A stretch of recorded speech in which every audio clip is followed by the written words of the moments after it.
to show you the difference between the SC and the CC harness. Our premier pack is the SC harness. The first thing you're going to notice when you grab that is actually how light it is and how small it is. In fact, it is 1 pod less in width than a traditional harness as well. Secondly, the silicone that's throughout the whole belt is going to secure the pack on you, so if you're running, diving, jumping, it's not going to move around. And then you're also going to notice the ventilation. So the whole belt has perforations throughout to keep it way more breathable than a traditional pack. Lastly is the lumbar support on the SC pack is hard. That's going to keep it tighter to your back, especially if you're a little bit of a smaller guy. And the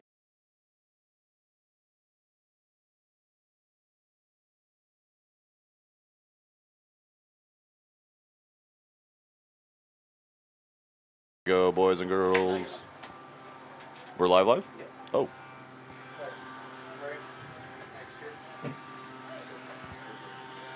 Let me know when somebody joins the stream. Can you tell that? I'll put it up here for you. Okay.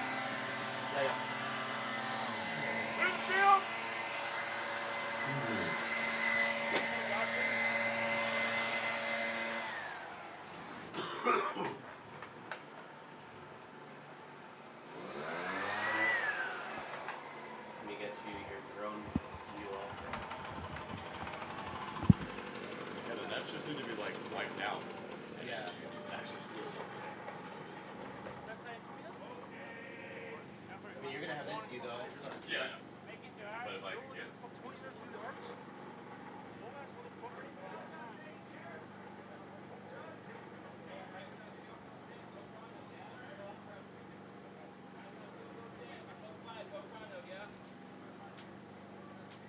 Alright, Malik, 1 sec here. Andrew's gonna come and Andrew's just trying to get a little bit of a cleaning on the net. What? I'm telling them you're trying to clean. Oh. I said Malik, I think he's about to leave.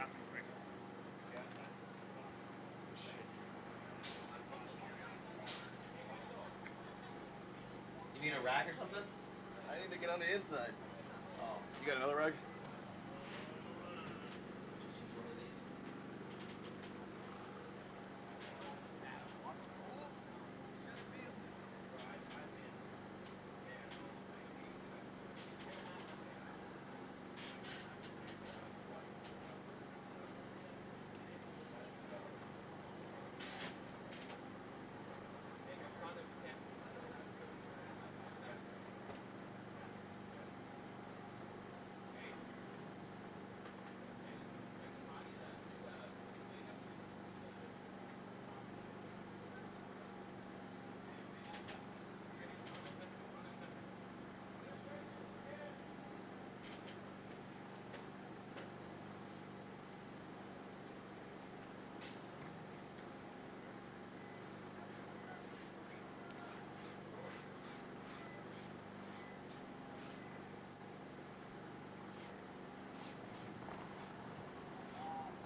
But you'll have to smile. Oh, you're waiting on me?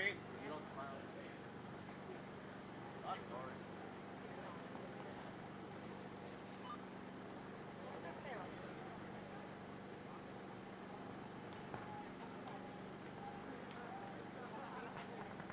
Did you see Sebastian over there? Okay. We're gonna run Seba, de aquel lado. 3 and 3. We have to.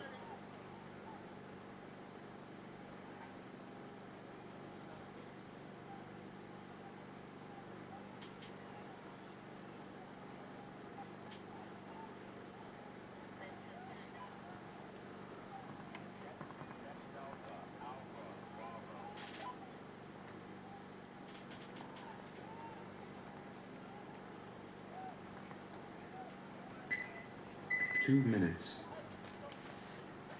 You need to move, buddy? I'm right here, no worries. Yeah, it got a little warm yesterday, but I mean, it was warm outside.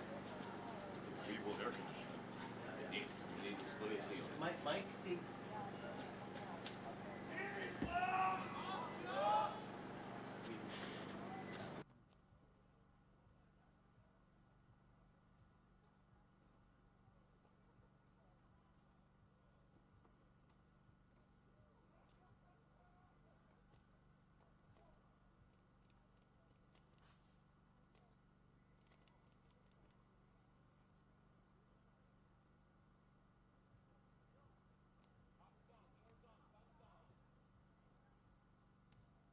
Malik is right there right now. All right, we got Malik. What's up, Malik?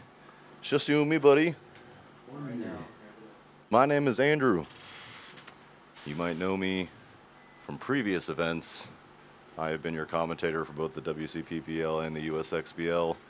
I used to commentate on Fridays last year, I commentate on Sundays this year. I am goggle_god_22 on the Instagram. My name is Andrew. I play for Arizona pole position. And none of that is important, as we are going to get a whole bunch of D4 and D5 for you today. 10 seconds. Okay. We're going to have the East Los Mafiosos versus my boys, the Hammercocks, on the right-hand side in the white jerseys. Hammercock's going to send one to the Dorito side corner and the snake insert bunker that we will call the God. Hammercock's going to lose one up the center. They are 4 across on the back line. East Los Mafiosos up at the center. Carbon brick. Let's take a look. What are we going to call these bunkers? This will be we'll call that the snake side tower, or the center tower that player is at the center 30 of your screen on the left-hand side. He's at the Dorito 2. We're just going to call the Doritos in order today. I'm not sure how they were doing it yesterday. So we'll call the small one on the back line. We're going to call that Dorito 1. The player in the black posting up, trying to make the move. We're going to call that Dorito 2. He's going to make his way into Dorito 3. The one in front of him, we're going to call Dorito 4. Meanwhile, bottom of your screen, you got Hammercocks at Snake 1.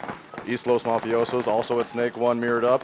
Hammercock player going in and checking, getting him to get checked, but he is clean. So 4 still alive for the Hammercocks as they're going to bounce out to the 300. They're at the 100, the God, and the Snake 1. I guess we can call that the Snake 2. We'll call that the Snake 2. No, we're going to call that the Snake 1, and then we'll call the tiny bubble in the middle Snake 2. Because that does get played, as East Los Mafiosos are going to lose their snake player. Looks like a cross shot over there from the Dorito, but they are going to get themselves into the Dorito 50. Not 100% certain that the Hammercocks know where they are. The East Los Mafiosos in good spots there, with 2 up there at the CRBN bunker and the Dorito 50, as well as the home, and they're going to bounce out to the 50, we'll call that the 50 stand-up wing. And then we'll call the 50 lay-down wings the ones that they are not currently at. So a nice spread there for East Los Mafiosos. They remove themselves from the home and get out to the God bunker, or let's call that the snake insert bunker. Hammercock's snake player trying to get the cross shot in. The Dorito shot looks like he might have gotten the cross shot in. They shoot the CRBN bunker. That center 50, he wants to go. The 50 on the Dorito side. He is posturing to go. He's trying to get a shot in on the corner. He's going to miss, and he's going to try to look cross again. This should open the door up. Oh, it really doesn't actually, because of how East Los Mafia has it right now with the snake corner. He's going to stop the snake progression. Oh, they're going to get a kill on the Dorito side 50, and that's going to open things up for the Hammercocks. One of the greatest names in divisional paintball right now, the Hammercocks, is the Snake 1. Is going to look cross and absolutely annihilate his stand-up wing. That's going to be kill 3. That's a kill 4 actually. Is a 2 bad deaths for the Hammercocks, as they're going to lose both the Dorito corner and their snake player. It is still a 2-on-1 in favor, and now a 2-on-0, as Hammercocks are going to win this point. Got a little sloppy there at the end, but Hammercocks, former Silly Bananas players. They are from Tucson, Arizona. They play at Disruptive Paintball down there in Tucson. They also play a little bit of BKW, but Disruptive, I believe, is their home field. Really good guys, former Silly Banana players. They wanted to remove a little bit of the silliness, and they wanted to, well, they went from the Silly Bananas to the Hammercocks. So you guys really tell me what kind of level of seriousness we've removed and therefore engaged. But, oh, the Gym Bros in D5. Oh, what's up, Malik? I think we see you today. I think. Yeah, we were helping Malik over there in the chat, helping the Gym Bros out a little bit yesterday over there in the pits on the, what was that, the Empire Field? No, the Violence Field. Violence Field, yeah.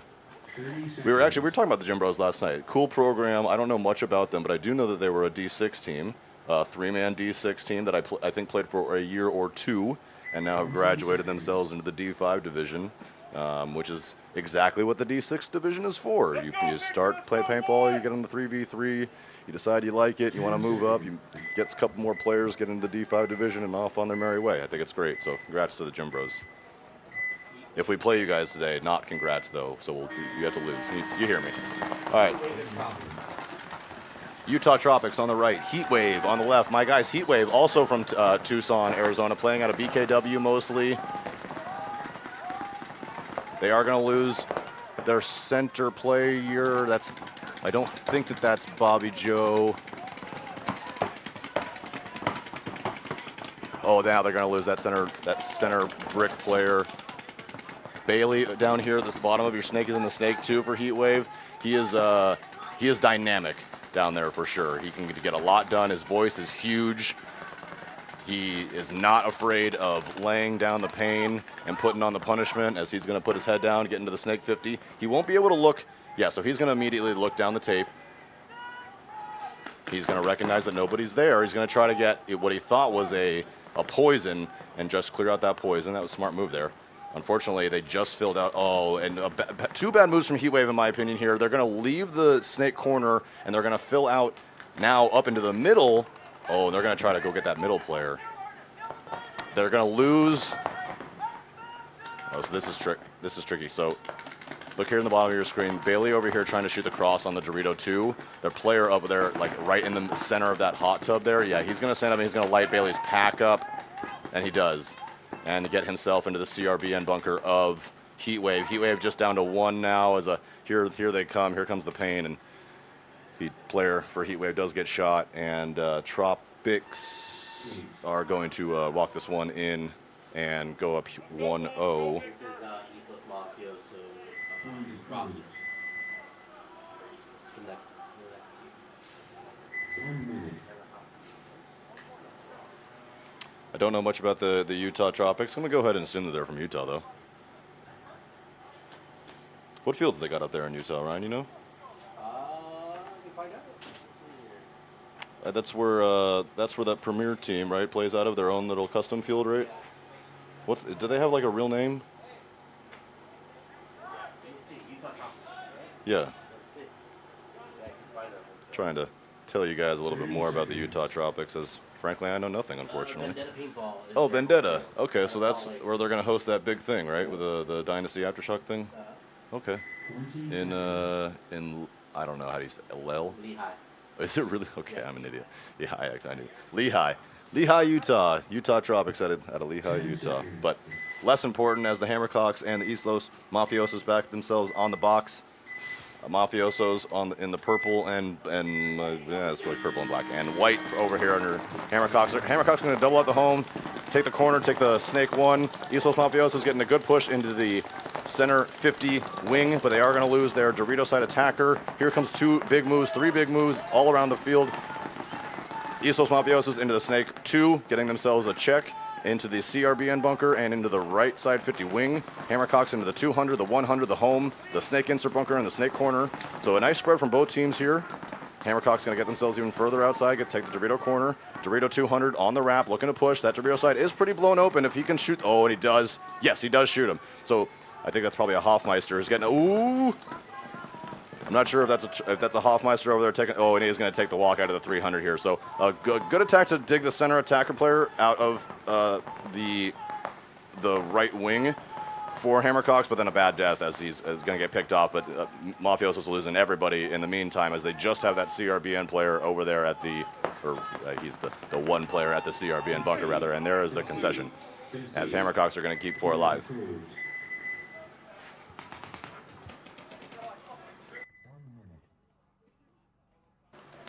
Just to let you guys know, chat, occasionally you're going to hear the sound kind of just drop out. That's called a cough box. I'm going to basically mute my sound completely so you're not going to hear anything that's going on my microphone that's attached to my face. I could be having a conversation with Ryan or a referee, perhaps taking a smoke from my e-cig. Either way, something I don't want you to hear. So the audio's not messed up. Everything is working just fine. Just know that periodically you're going to hear just super dead silence for a couple seconds. That's just me, doing stuff. Don't worry about it. Huh? The good thing is they will get field audio all the time. Oh, they do? Yeah. Oh, you have 2 Field audio's channels. on all the time. Oh, okay. So you won't have total blankness. You will still have field audio as Ryan Polito here leveling up his game for us on the stream. I don't know if they've talked to you about Ryan Polito the last couple days. He is the man, the myth, the legend that runs this whole stream for the WC and the USXBL. He is in charge of all the social media stuff.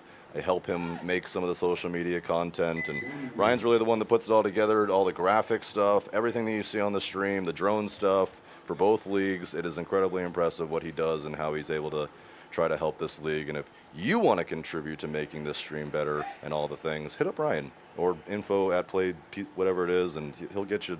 We'll get you set up. We want to bring you the world's best stream. We would love to have, that NXL type of coverage with the rolling cameras and the sideline stuff and all the extra blah, blah, blahs. But, at the end of the day, we don't charge $8 million for a team to enter and then give them $100 in prizes and keep the rest of the money. We give out so much of the money and we pay all these amazing refs to come out here and try to give you the most fair game possible. And it's a lot of money. So there's just often not a whole bunch left to spend on media stuff. So we could use some help from time to time. As Heatwave on your right, Utah Tropics out of Lehigh on the, oh my goodness, and a bomb going off on Heatwave as they're going to lose 3 right away. Utah Tropics going to lose 1, but they're in good positions in the snake insert bunker, the home, we'll call that the snake side can, and the corner, the Dorito corner is the Tropics are going to lose their home player, but get themselves into the snake 1. Heatwave getting themselves a little bit more outside into the Dorito 2 and the snake insert bunker. I think that I hear Bailey on the field in that snake insert bunker for Heatwave being able to stay alive. Like I said, he is dynamic. He can definitely make things happen. If they can get him, if he's able to pop the top, and there he goes. He's going to make his way at least into the corner. If he's able to, yeah, he should roast that snake player. He does. Yeah, Bailey doesn't miss too often. So a 32 now in favor of, or rather, I'm sorry, a 22 in favor of Utah Tropics as Heatwave really brought themselves back from the brink of a bunch of problems there. Bailey and the Snake 2 here at the bottom of your screen trying to get the cross shot. They get another cross shot in on the can, and they get the cross shot on the corner. So an absolute atomic bomb goes off for Heatwave there in the first 5 seconds of the game. They lose 3 players. They're fairly pocketed up. They still manage to get themselves outside and strike all the bodies. And Bailey's still not 100% certain that.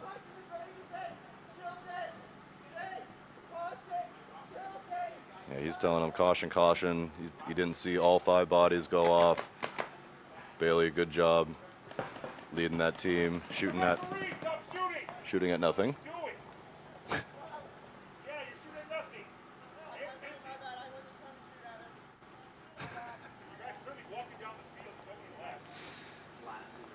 Bailey shooting at nothing, getting a little talking to from head ref Bobby, saying, what are you shooting at there, player?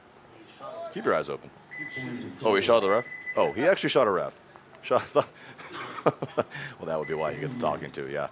Bobby letting the player know. Guys in the yellow, they're actually, although not on your team, they're on no team, so please do not punish them by any means necessary. Amazing ref crew that we have out here. Bobby, head ref, like I just said. This is Alicia out here. I think I haven't seen Running Juan. Is Running Juan out here? He is.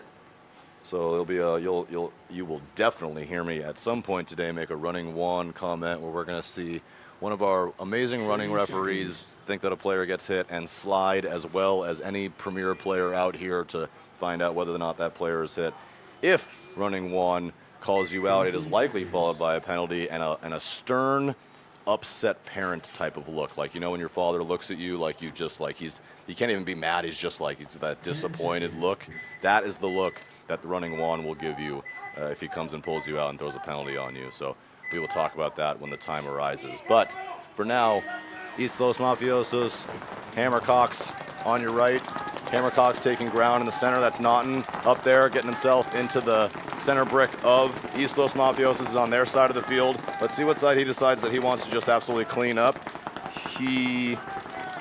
So we're out of the drone view here. This is onto the regular camera view as Luke Naughton up there for the Hammercocks is just trying to shut down the snake side completely. I don't see any play. Oh, here comes Naughton. Here comes running one. All right, so Luke gonna take just one with him. That's fine. They do technically take their center primary attacker of the East Los Mafiosos, and then Hammercocks making their way into the 200. But East Los Mafiosos is gonna make their way into the CRBN bunker on their side of the field. Better positioning for the Hammercocks. They're at the home, the Dorito corner, the Dorito 2. Oh, and they lost a body on the snake side. So this is actually a 33. So 33 East Los Mafiosos at the 50 wing is what we're going to call it there. Trying to get a shot in on that can. Is that the Andrew Lopez Law can? That is the Andrew Yeah. Lopez Law. That is the white can that you see on the screen. We're going to call it the Andrew Lopez Law can because that amazing man sponsored that bunker so that we can talk about how amazing he is. Any problems, any issues, you need a lawyer, call that man first. Good move from the Hammercocks. He's going to bounce his way out of that Andrew Lopez tower from into the God and now into the snake corner, and he's going to try to get a wrap in on either the home or that CRBN bunker. Hammercocks in good positioning here, taking both corners, while East Los Mafiosos in the I. Sorry, Hammercocks do have a third body alive. He's up there in the 300, so way better positioning now as they look to go up 3-0 on the Mafiosos. Yeah, Mafiosos in the I formation here at the home and the CRBN bunker. That home player doing a lot of looking, not a ton of shooting, as he now starts to shoot and kind of try to get a wrap in somewhere here, playing a lead. Oh, it's a 33. I apologize, guys. Not calling the game very well. East Los Mafiosos do have that Dorito 2, or that's actually Dorito 3. So we're mirrored up there on the Dorito side from the Doritos, both Hammercocks and East Los Mafiosos at the 300. But Hammercocks in the Snake 1 and the Dorito corner, where East Los Mafiosos is going to trying to decide if he wants to put his head down and play. Oh, does he get picked off? He does. So he puts his head up and he plays catch with the Dorito side player, and he's going to take the walk, and that's going to leave just one player left alive for Mafiosos. He's going to make his way into the snake insert bunker. Let's see if they pick. Two players left alive. The snake insert bunker, now the snake corner bunker, and the 200. Let's see if they're able to identify that body. He should have the Dorito 2 player over there does have a lob shot into the corner from here, if they're able to recognize that.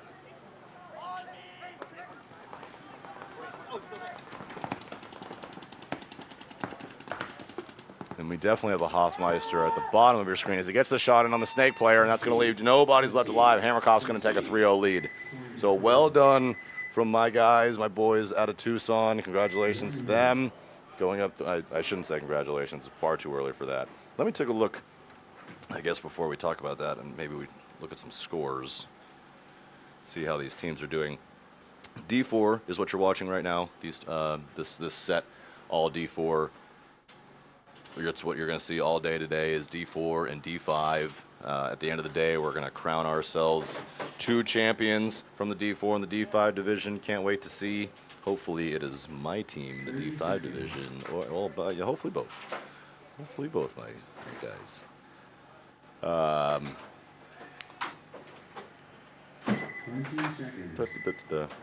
Hammercocks.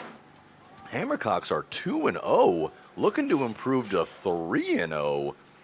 Ooh. So, long story short, Hammercocks, they win. If they win this next point, as it is a mercy 4, if they win this next point and they go up 4-0, they will 100% guarantee themselves for the playoffs. They can do a little bit of experimenting in their 4th match if they want to. They will definitely lock themselves in, or they can play for that 1 seed and likely a bye. Meanwhile, Heat Wave on the left. Oh, as the snake insert player and the center player is going to take the walk. But Utah going to lose one of their own. So a 43 in favor of Utah as they're going to take the Dorito one, the snake one, the home, and the center tower. Yeah, center tower is a fine name for it. As they're going to make their way out of the home into the God bunker, the snake insert bunker, and Heat Wave into the snake one as well. Bailey down there trying to stop the snake side progression. Here comes a run into the 50. So our first real poison of the day. I think that this Heat Wave player knows that he's here. I think that he's going to try to make the jump on the beam. Oh, they're going to play a little ring around the rosy. He's not there, and he's going to get absolutely smoked from the backside and stay alive. Did Bailey get a shot in on the... I think Bailey got a shot in on him. And he does. So those two do eventually, I guess, technically trade as Bailey ends up actually getting the kill. A little ring around the rosy. Bailey trying to play this dead spot here, this dead zone. Playing by himself. It's a 31 now. Trying to get a shot in on the Dorito while trying to back himself up into the snake corner bunker. This is a, yeah, I mean, he's a smart player, Bailey, over there. He is going to get finally shot there from that snake side as it's a 31. Both sides trying to pinch him out. Heat Wave going to concede this one and go down 2-1 with 7 minutes and change, so plenty of time. Excuse me. Early morning. Plenty of time still for Heat Waves. They're just on 1.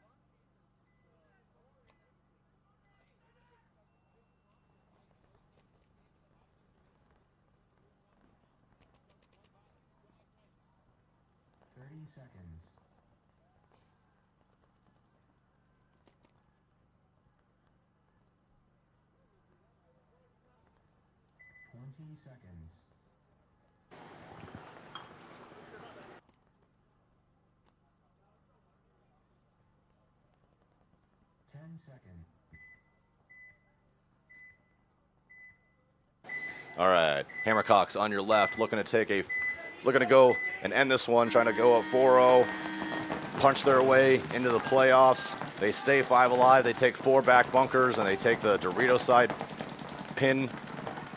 Then they'll get out of the snake corner and shut down the snake progression as East Los Mafiosos make their way into the snake 2, into the CRBN bunker, the Dorito 1, the home, and the Andrew Lopez Law can. Hammercocks also getting their way out into the snake insert bunker. East Los Mafiosos doubling up in the snake side, getting a corner in as well. And into the 300 rather go the Mafiosos. So good moves here from the Mafiosos. They are staying 5 alive and much, much better positions as Hammercocks still mostly trapped on the back line with 4 on the back line and 1 up in the center tower.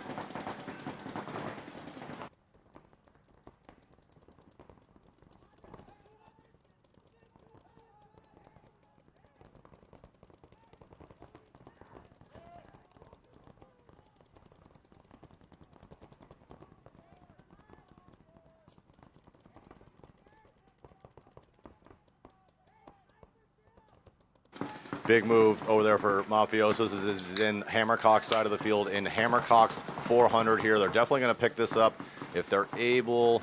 Let's see what they're able to do with this. See how good that Hammercock communication is. As they do lose one of their players, looks like out of the center. They looked away for a second and chaos ensued, as it usually does. Two more moves for Mafiosos and make their way into the Snake 50 and the center tower. Also the Dorito side wing, Dorito side 50 wing. Oh, and here comes the move on the Dorito side. He's going to punch. He's going to get 1. He's going to get 2. He's going to get 2. Oh, but he's going to draw a red penalty, and that's going to be a huge bomb. As 1, 2 players are going to drop. There's going to leave just the snake side only. Here comes a big old push. Oh, and this could be a penalty too. Oh, are we going to see one?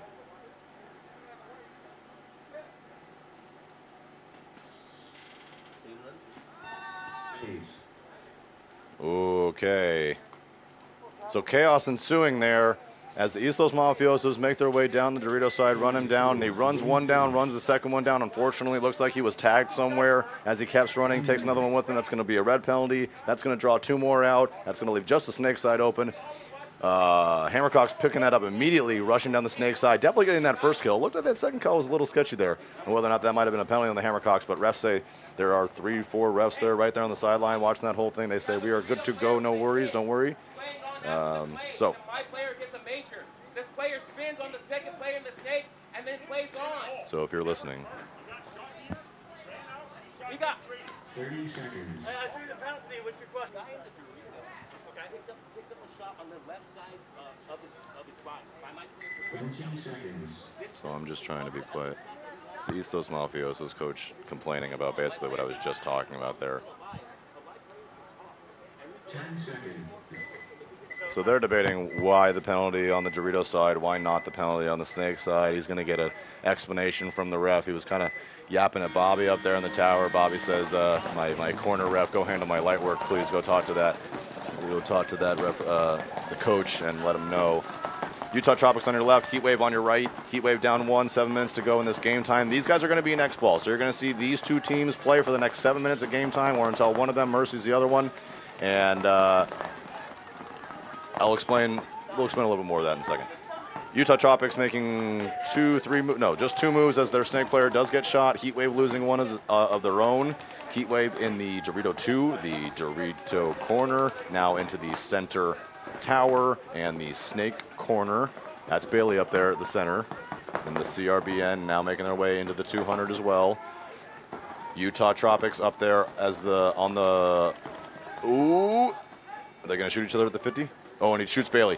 So Utah Tropics getting the drop in on the CRBN player, and Heat Wave's going to lose another player. Here comes the bomb as the bird flies, and everyone's dead on Heat Wave. Looked like probably the snake corner player I think picked up that penalty, which pulled one while Bailey was walking off, and then the Dorito player for Heat Wave made the move. He got shot and blasted. Playing catch, which is going to leave 4 alive for Utah Tropics. They're going to take a 3-1 lead with 5:54 to go. There was the concession for Heat Wave. Still time, still 5:54 for Heat Wave, and it's a mercy so they have a spread still. They're still looking okay. They definitely need to turn things around though. Let's see what they try. So yeah, I'm sorry, we are in X ball. So what that means is. We see 2 sets that are played out here at all times. You're going to see one team play another team. Those teams are going to come out there, and you're going to see a different set of teams. Then those 2 teams are going to play until that game time at the top of your screen expires.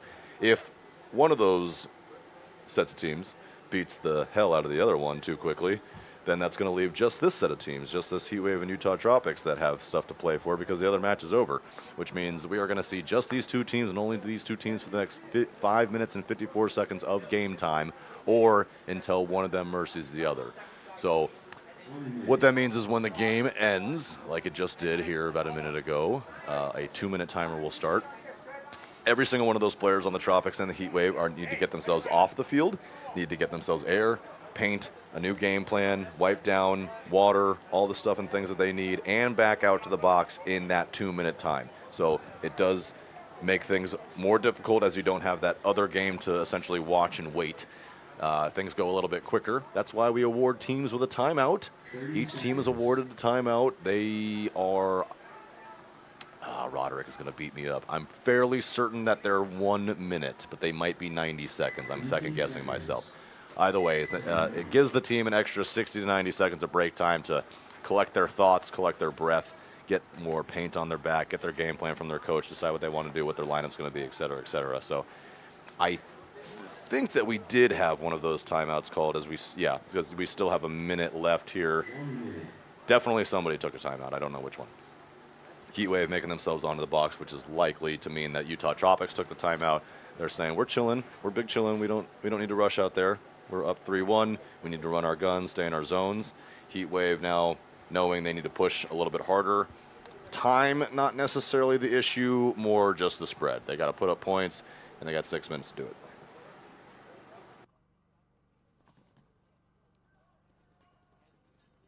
Seconds.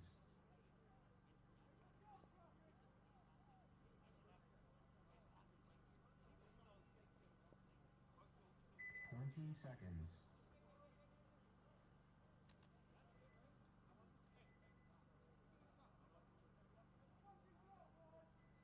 second.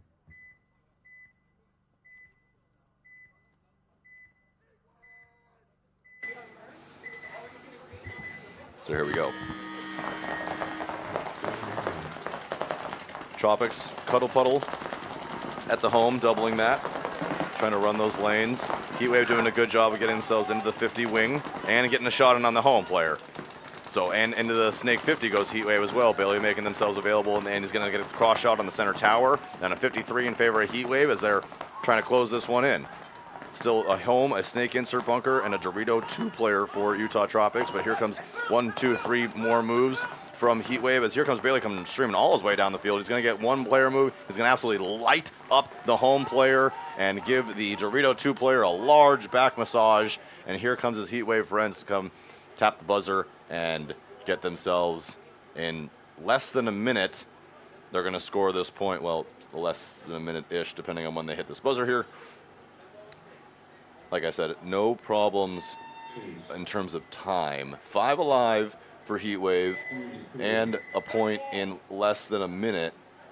And that's going to really tip the momentum, I think, in favor of Heatwave as they put it on Tropics. 5 minutes to go. Still a ton to play for.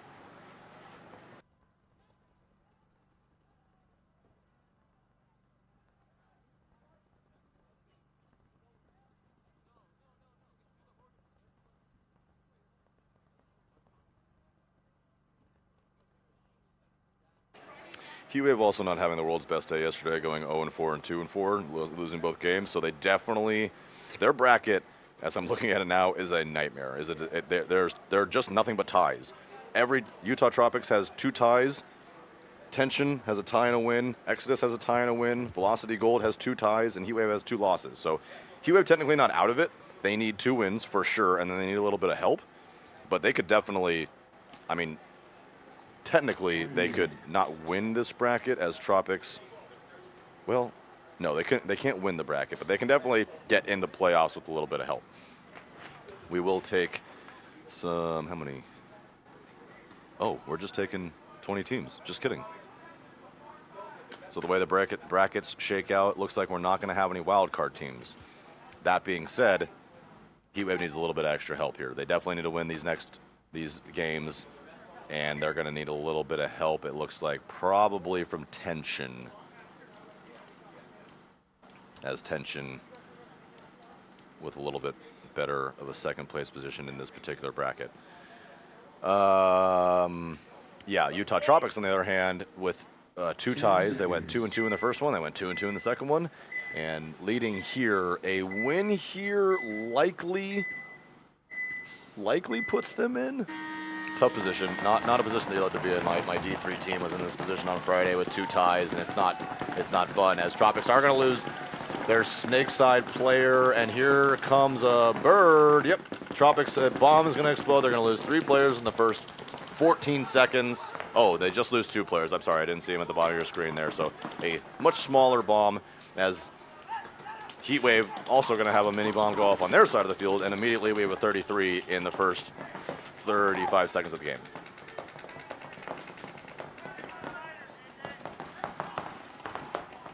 Good center moves. I'm not sure if that might be Bobby up there in the center for Heatwave.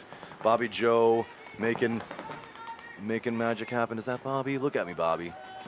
Come to the side of the bunker and say you're me. Yeah, that's definitely Bobby up there at that center CRBN bunker. Saw a really cool play from him. He dove over that brick and into the CRBN player of the other side. Oh, it looks like he gets a drop in on the Dorito side player. Here comes Bobby. Let's see if he needs to keep his gun up.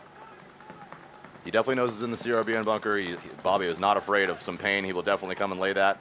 They will trade out. And oh no! And Bobby's gonna get a major. Game's down. And they're going to be down a body. Oh, Bobby Joe. Down 1.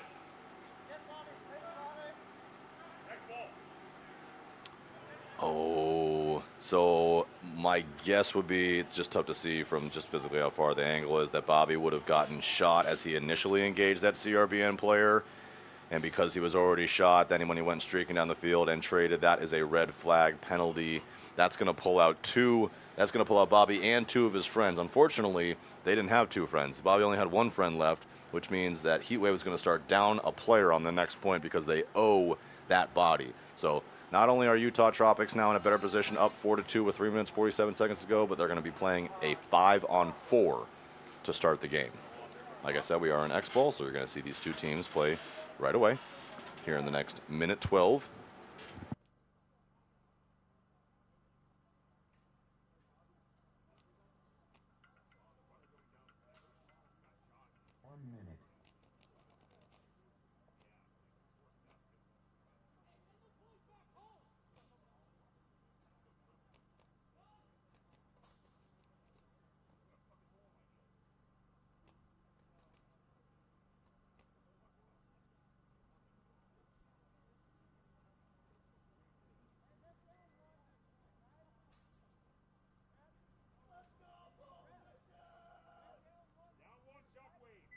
Seconds.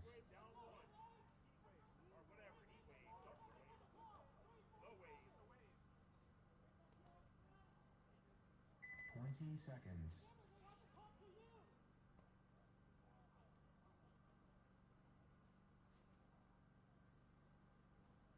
10 seconds.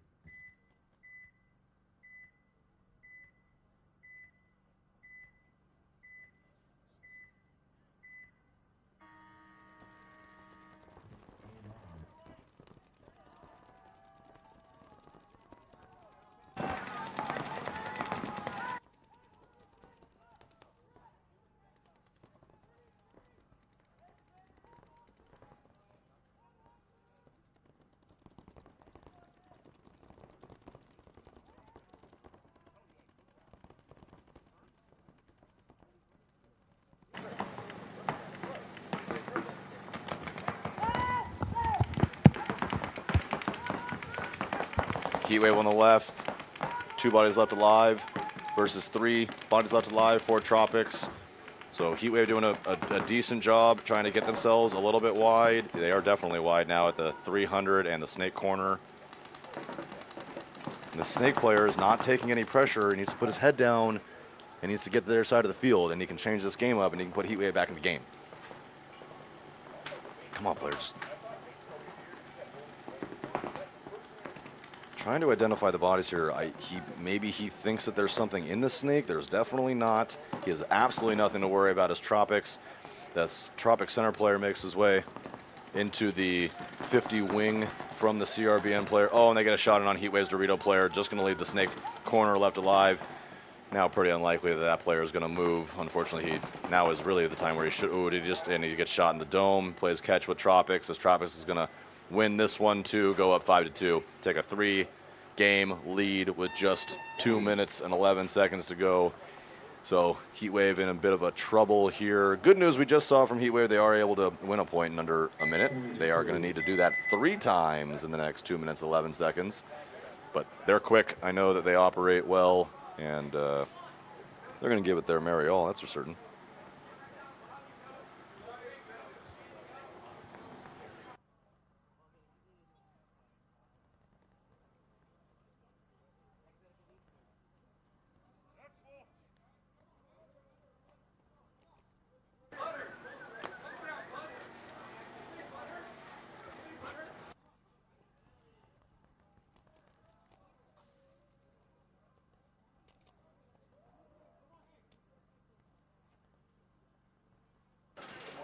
What's up, sir? By the way, if you're here and you're listening to the stream, come on over and say hi. We're in this yellow container here. It's a new addition for SC Village. We're really leveling up our game here. We spent, I think, hundreds of thousands of dollars on this container. It's very fancy. Just kidding, chat. It was free. It was already over here on the property. SC Village was nice enough to let us use it. We got a cool opening here on the inside. We're going to do some stuff to it. The stream's about to go pro is all I'm saying. Real quick, talking about the stream, let's take a quick shout out to our sponsors. We got Play the Game podcast. Mr. Tyler Harmon over there doing work. He's not here, unfortunately, so I didn't get to see Tyler. So if you're listening, Tyler, we miss you, buddy. We hope to see you soon. Die Paintball, DOS Paintball. Did a cool interview with DOS yesterday. They have a pump team out here. They have 2 other lines out here in D3. and D5. I think, no, just D3 and D5. They got a cool tent, build a flex over there. Shop DOS, always shop DOS. Why do I say that? Aaron Alvarez. What? Aaron Alvarez Law. Aaron Alvarez Law, Violence, GI Sports, Lone Wolf Paintball, Angel Lopez Law, HK Army, Defy, CRBN, JTPBX, and Poppy's Teppanyaki. We'll come back to that. Heat Wave on your right, Utah Tropics on your left. Oh, and here goes Bobby with that big move up in the center. He takes a massive hit. He's young, he's gonna be okay. He's gonna stay alive. Heat Wave with 5 alive. Utah Tropics playing fairly pocket up there, not sending their widest player was that 200 player. He makes it there alive, and they get into the 100. Bobby on their side of the field, but unfortunately just not a whole lot to shoot at there. Bobby gonna try to earn some stripes back from getting that red penalty on this last one.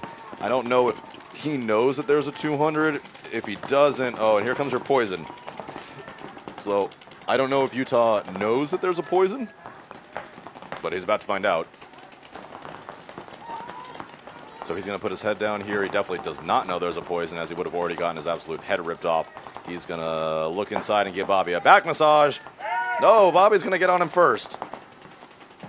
Bobby turned just in the right time. Ooh, and Bobby could get a second kill here as they get into Snake 1. Yes, and Bobby blasts his pack off. I think.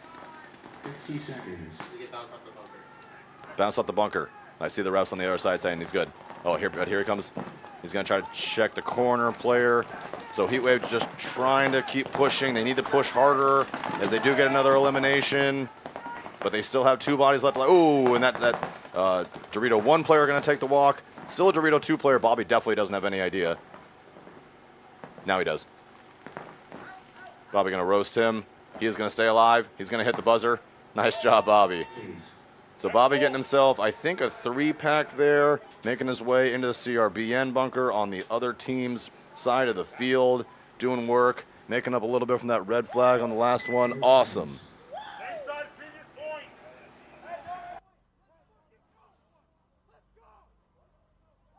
Oh, and a no point. Was it a dirty hang? Yeah. Hold on just a second, team.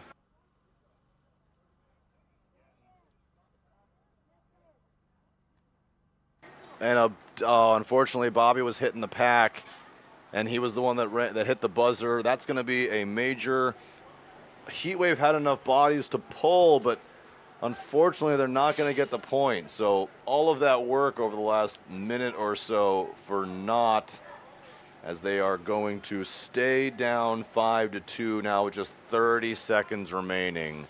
And as much as I like my Heatwave guys, unfortunately, they are going to play this 30 seconds, so you are going to see another point, but it is literally impossible to score 3 points in 30 seconds. They can at least score 1. They can run themselves down there, maybe draw a major on the Tropics, or at least lay down some pain on these guys. But unfortunately, tough break. That's a tough break for Heatwave. 2 instances kind of in a row where they had a chance to win the games, and unfortunately penalties plagued them. Yeah, have your guys check each other before you face. No, yeah, I got you. Yeah, and Bobby having a discussion with Heatwave, just telling him, you gotta check your guys, man. You gotta check your guys before he hits the buzzer. That one's tough. 20 seconds. You think Heatwave pushes? They need to be on the opposite sides. They're on their own sides. 10 seconds. Blueberry 10 muffin! seconds. Blueberry muffin!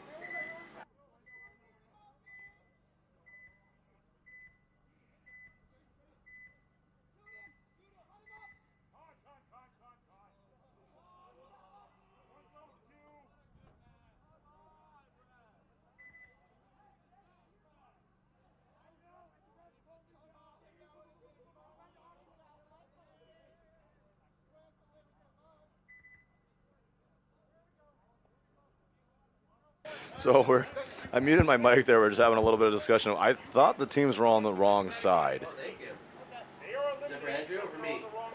You said same side. You guys want to share? You can share. Thank you, brother. Appreciate it. Yeah. Heatwave on the right. But you guys said same side. On the board, nerds. Not your pit side. You guys started on that side last point.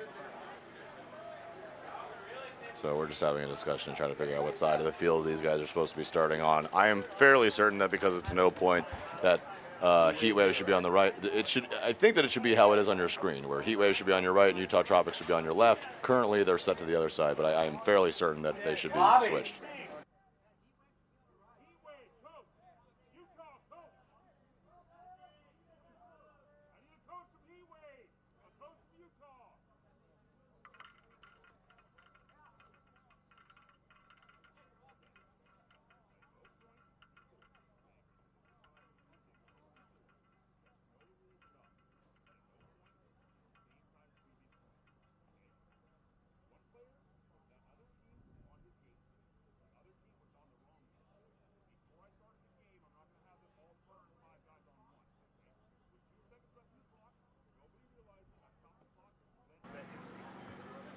There's no way that team can make it there.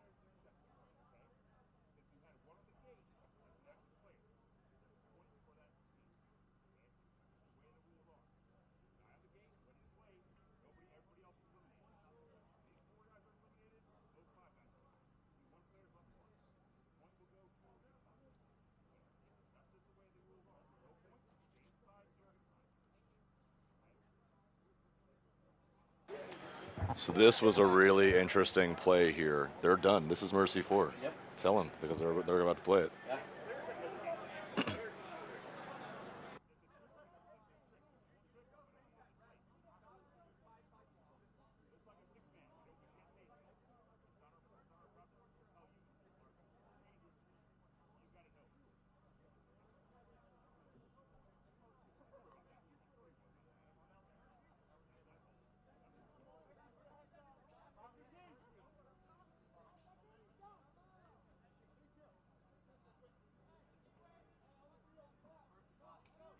So, yeah, just a little explanation here. Basically, because... So the teams were started on the wrong side. You saw Heat Wave on the left. You saw the other team on the right. You saw Utah on the right. Utah, a fairly heads-up move by one of the Utah players. He marched his way to what is the correct side of the box. He was standing on the box with all of the Heat Wave players by himself. Bobby let the time go, and at 0 stopped the game because he didn't want the Utah Tropics player to basically eat 5 players worth of paint on the box. But that player was the only one that was in the right. So the long story short is the rules are the rules. You have to start on the right, on the correct side of the box. If you are on the wrong side, if you're on the wrong box when the game starts, you are you are eliminated. All of Heat Wave was on the wrong box, which automatically eliminates them. And then all of, thank you, Nader, all of Utah, except for the one player, was also on the wrong box. They just sent the one dummy out there, but Bobby said, those are the rules, this is it. So point automatically goes to Utah Tropics, and that's it. It's a 4-point mercy, and the game's over.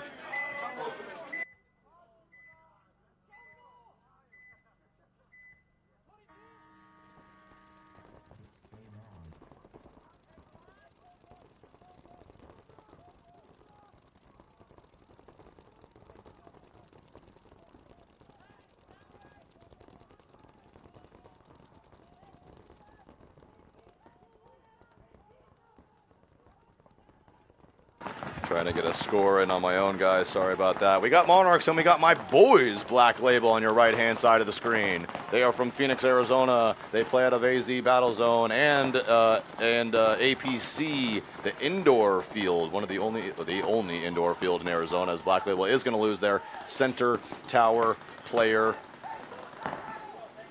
and it is a 53 in favor of, I'm sorry, a 43 in favor of Black Label, as Monarchs on the left-hand side of your screen have lost 2 bodies, but they are spread nicely. You've got Holty down here at the bottom of your screen for Black Label, as he's going to try to wrap the corner and get a shot in on the 200.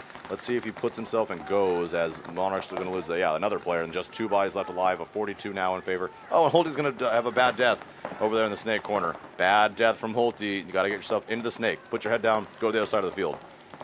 Black Label picking that up and getting themselves into the snake insert bunker, or the God bunker, now into the snake corner bunker to fill out Holty's spot there. Into the CRBN bunker and the Dorito 4 go the Monarchs, though. So 2 good positions and a 32 in favor of Black Label. I don't know. That might be Brian Melendez over there for Black Label. I can't see his. I think that I see those fancy white and red suits. No, bad death from Black Label. They're going to lose that center player, so 22. Let's see if they can get a drop in on the Dorito player. They don't. Oh, and Monarch's going to claw this one back up now at 21 with just a corner, and Black Label going to lose their corner player. Oh, no. Concede. Concede. Concede. So Black Label started out in good positioning, lost bodies, and just bled him away and let Monarchs go take that one from him. Bad loss there. Black Label down 1.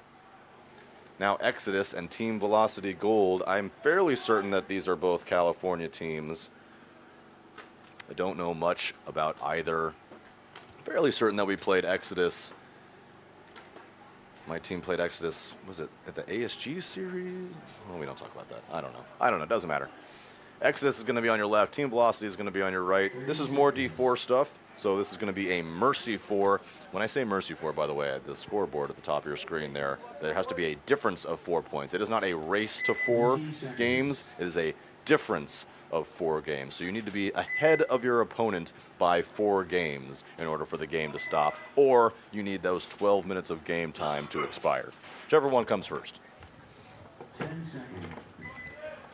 And 3 snake side, take up 3 on the snake side.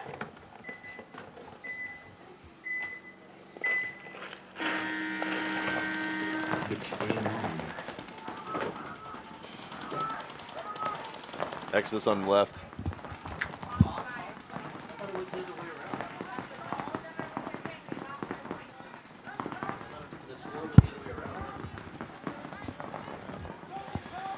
Exodus and Team Velocity got a poison up there at the top of your screen. Looks like one of the Velocity players. No, oh, does he know? As they get a shot in on the Snake 1.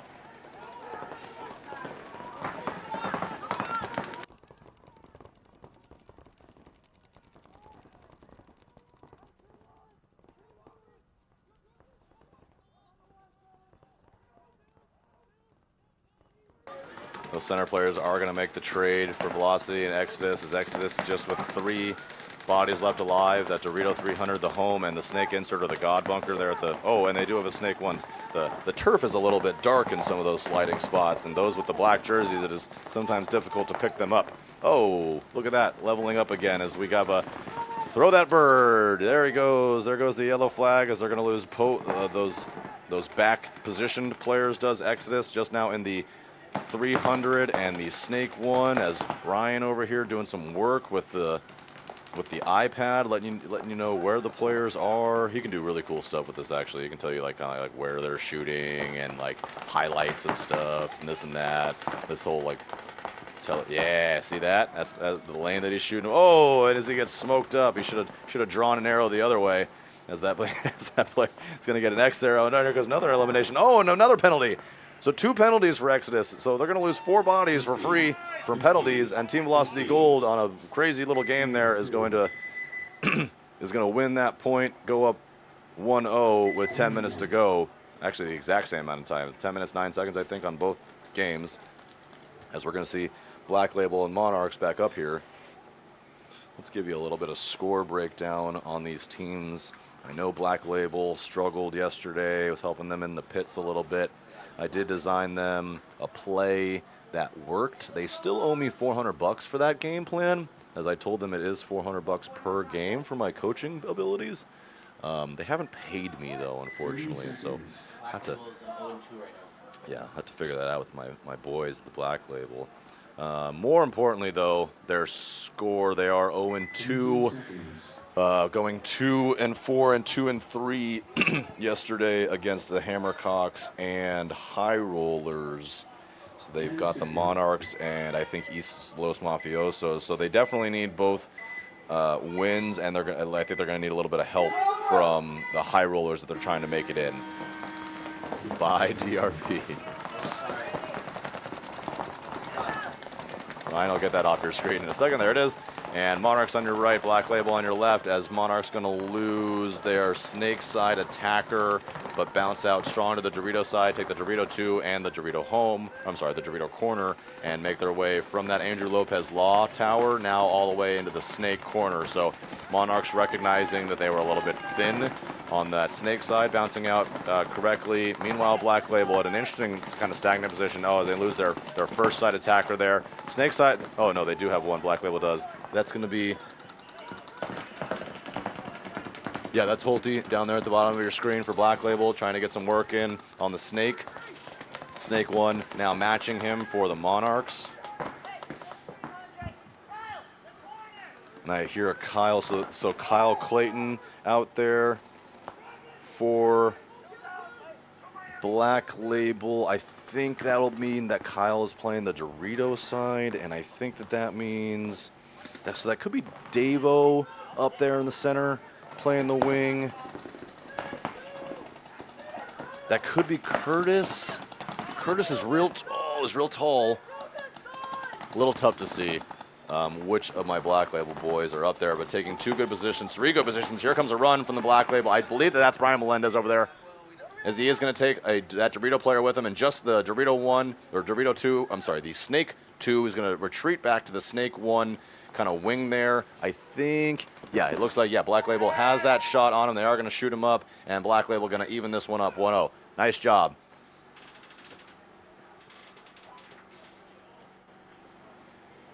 Oh, and they still had 3 bodies left alive, did Black Label. I think that, yeah, a little bit tough, like I said, with the dark jerseys and the dark-ish turf and a little bit of overcast. Sometimes a little bit difficult to pick up everybody on the screen, but that's why I got my assistant Ryan here to, you know, program that for you on the iPad when he can. Please. And Black Label gonna win this one. So not only do they need the win, though, do Black Label, they could use this in a convincing type of fashion. So good on them to get even, but hopefully they can rattle out 3 or 4 points in a row and shut this door completely and try to give themselves life heading going forward. Velocity Gold. Let's see what we got here. There we go. All right, Velocity Gold Exodus. 30 seconds. I'm so confused because you saw the score with me. This is the bracket of effery, if you will, down here for Velocity Gold and Exodus, as this is the bracket I was just talking about. It has all those ties. So Velocity Gold currently with 2 ties at 2-2 and 2-2. Exodus with a tie and a win at 2-2 and 4-2. So if Exodus wins here, they'll put themselves basically in for sure. Velocity Gold would love a win here to give themselves a really, really good chance, as a bomb's going off for Velocity, as 3 players going to take the walk in that first 10 seconds there, basically all from the Snake side. Exodus keeping 5 bodies alive. Let's see if they're able to recognize that they have the Snake completely blown out. Let's see if that corner gets himself in, or that Snake insert bunker, whichever one that they, I mean, so whoever they would like can go, and instead they move themselves over to the Dorito side, after the Dorito corner and the Dorito 2, but they do get a kill. Just 1 body left alive for Team Velocity. And instead of getting in the Snake, they don't need to, because they will concede. Those that are listening at home, if you don't know, each team has a concession button that me and Ryan are going to do a little series and tell you about how it works and all the things. It's going to be very funny. But yeah, there's a concession button at the score table, essentially, at each home base inside the pits there. And if you feel like your team is just getting beat the brakes off too badly, and you would like to say no more, sir, we would not like another, and we would like to play the next point instead with 5 bodies as opposed to the 1 or the 2 that we have left, you can do that, and you can concede, and you will give the point to the other team. However, you'll get to start anew and start with your fresh 5 bodies back on the box. Hopefully give yourself a fighting chance in the future. You do that, you know, when time is a factor, or when points are a factor, or when you know, maybe you just want to save your teammate's life from taking the pain of 4 or 5 people coming down on them to mess them up. We'll see. Monarchs, Black Label.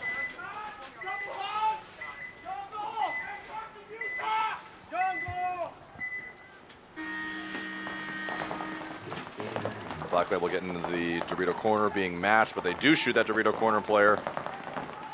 So Zaude down at the bottom of your screen, he should be able to get himself now into the Snake. And he does, the inside out move into the Snake too.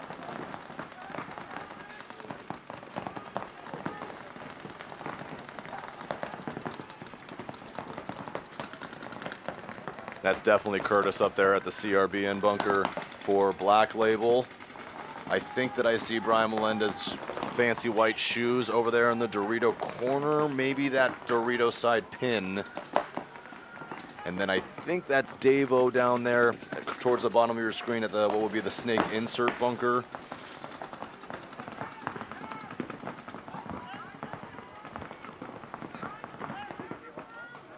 And then Holty down there at the bottom of your screen in the snake 2. But Monarchs taking the snake 1, the Dorito 3, the home, and that Dorito side pin. So not bad positions by any means for the Monarchs. Oh, and Curtis takes a bad death up there in the center as he gets blasted by the snake 1 player shooting the cross. That snake 1 player trying to get a shot on the 200, and Monarchs making their way out of the Dorito corner. So 2 good things happening there for the Monarchs as they get that primary attacker out, and they make their way wide. Dorito side corner, I haven't played the layout because I'm hurt, so I don't exactly know, but it doesn't seem like the world's strongest bunker. Oh, and a bad death for Black Label as they're going to lose their snake side corner. I think that's Davo taking the walk there, and a running referee looks like they might be checking out Holty in the snake. No, he's just getting himself a better view up there. But just 3 bodies left alive now for Black Label, but they do make their way into the 400, and they get a kill on the primary Dorito side attacker for the Monarchs. So a 33 now. But for Black Label, ooh, and they get a kill out of the center. I think that was Holty getting the shot in on the cross, or that could have been that Dorito player as the Black Label makes their way into the Dorito 50. Holty calling snake only. He's wrong. Oh, so he's calling snake 2 100. He's not 100% right on the 100. It's actually the corner. Well, they might be calling the corner of the 100. It's possible. Either way, they do know that 2 bodies left are left alive. Black Label, though, need to a little bit put their head down and kind of get to work here. The time is working against them, and they need to win by good margins. So they got to put some points up. Oh, and a bad death from Black Labels. They're going to lose that snake side, the Dorito side attacker in the 50 there, and a small retreat from Holty. He's going to make himself back into the snake 1, try to get a shot on the corner from there.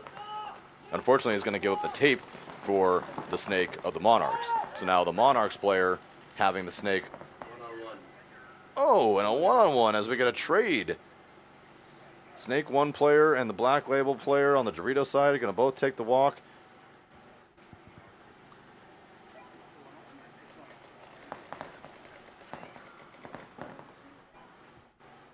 I know these Black Label boys do practice one-on-one, so this should be, Holty should be in a very comfortable position here. Hard for me to tell what that player is for the Monarchs, as he's going to make his way into the 100, or the 200 rather. Player of the Monarchs definitely does not know that Holty's there at the center. He's looking around. Oh, and does he get picked up? Oh, and he does. Holty shoots him. Gives himself a little fist pump there, pumped about it. Run, boy. Get your butt in there. Do not. Oh, my goodness. Okay, there's a concession. That works. But if you're in Black Label's position and you're Holty there, get your butt down there and go hit the buzzer.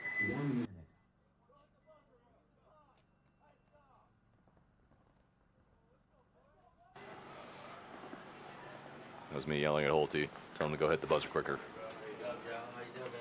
Alright. You guys staying cool in here all weekend? Yeah. Is it burning up in here?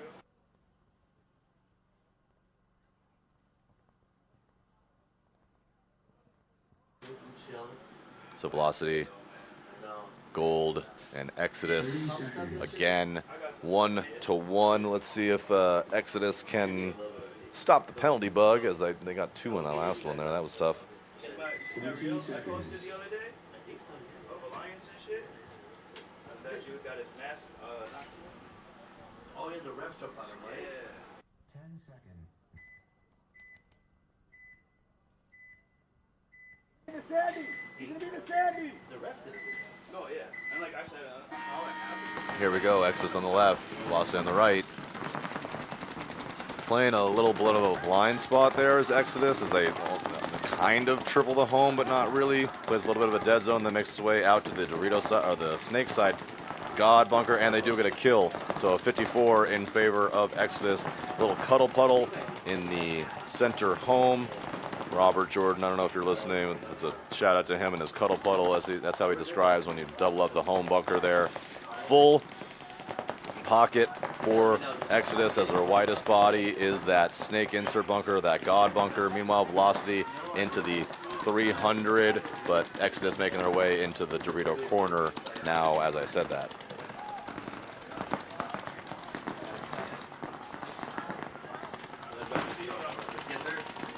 So switching views while Ryan lands the drone, gets a new battery in it, does the things that he needs to do, and then, God, it's a tight window.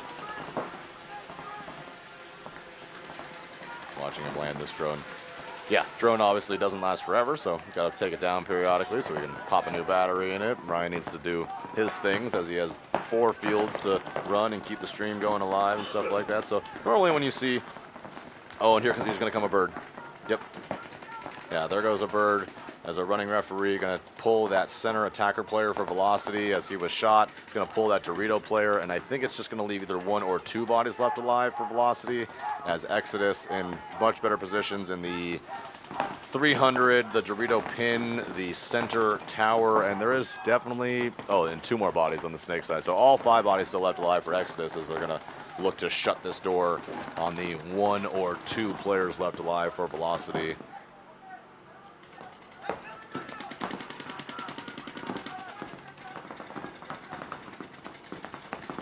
Oh, a bad death for Exodus. They're going to lose that primary attack on the Dorito side, but Velocity going to try to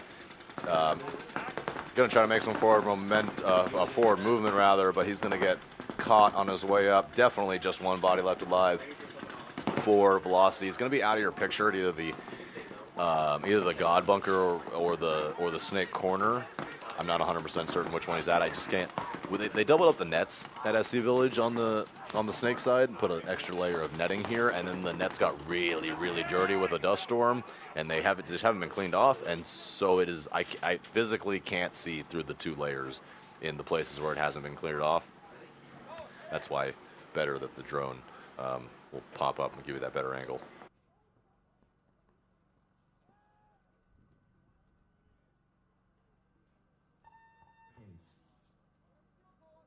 Point approved. 1 minute. Give him my gun.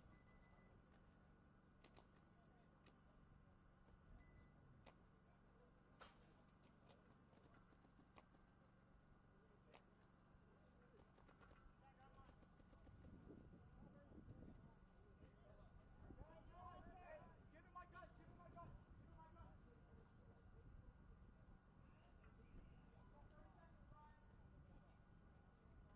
30 seconds.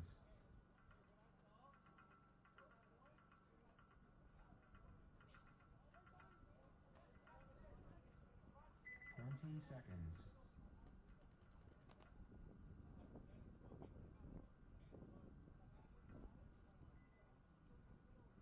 10 seconds. All right, Black Label on the left, Monarchs on your right.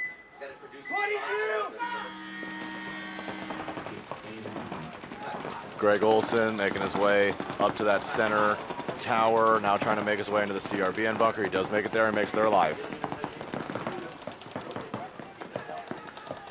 I see Brian Melendez over there into that's the Dorito 1. I think that's Davo up back there at the home bunker. Pulte unpictured in the snake corner. Oh, and Greg gonna play absolute catch with something on the snake side, getting domed up. Black Label gonna lose their primary attacker up there in the center. And Monarch's pushing the issue, getting himself into that 50 wing, trying to look the cross. He doesn't have anything to shoot at there. He's gonna turn his gun.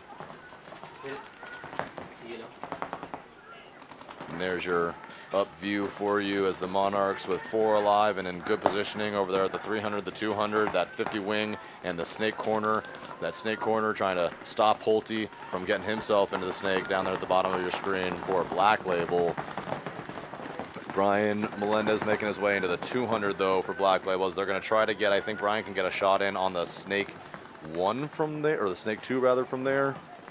But he's got his hands full with the 400. Here comes the push. Oh, and here a little bomb as Black Label going to loop both their Dorito side. Monarchs picking up on that immediately, and they're going to get, here comes some cross shots. They're going to try to punish Davo and Holte down there at the bottom of your screen. Here comes 2 more players. Oh, and a one-handed stab, jumping stabbing dagger for the Monarchs as they're going to even this one up 2-2. Still 2 minutes 20 will end up being, yeah. I need some caffeine. I'm sorry, 2 minutes 17 seconds remaining in that one, tied 2-2. Like I said, though, Black Label they need the spread. So not only do they need to win, but they could use a little bit of help. Let's see what they're able to do with just not a million seconds left remaining. Jumping back into this one, 6 minutes 51 seconds remaining. Exodus up 2-1. Had a problem on that first game with 2 penalties, taking out most of their team, but since then able to claw themselves back and take a little bit of a lead here.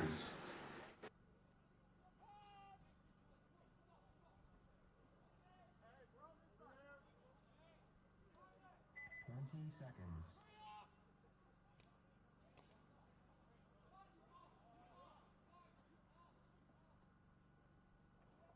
10 seconds.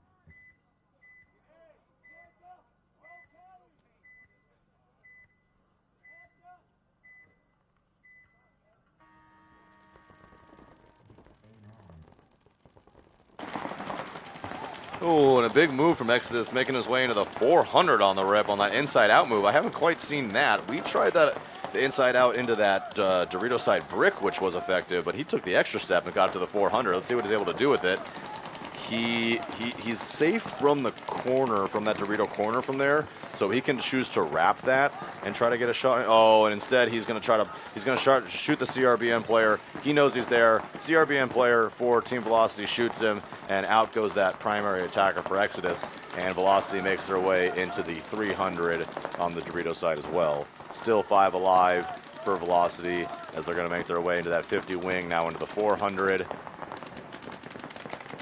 Waiting on the Snake side, very patient to sit there and roll their guns as Velocity from that Snake insert bunker at the bottom of your screen, mirrored up there with Exodus, who's at that same bunker. Velocity making more Dorito side moves as they're making their way into the 200. But Exodus trying to match them a little bit as they get out to the corner and they get out to the 300, both clean.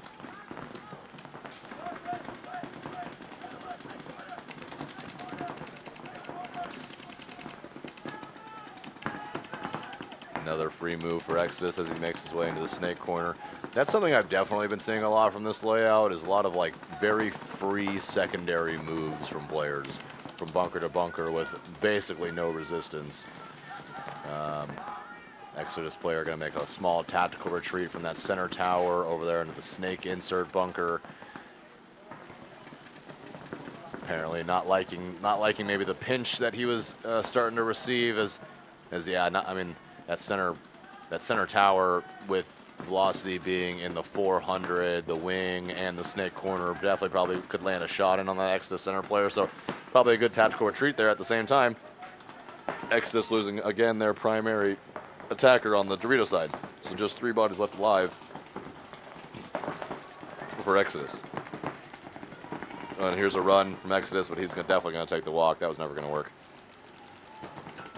Way too big of a bite over there from the Exodus player. He tried to get from the corner into the 300, and he needed to either go the inside and use the Dorito, but he had 2 basically guns kind of just sitting on him as 5 bodies still left alive for Velocity, all 5 guns up. Just 2 bodies left alive for Exodus in both corners, and here comes the concession. Concede. Plan approved. 1 minute.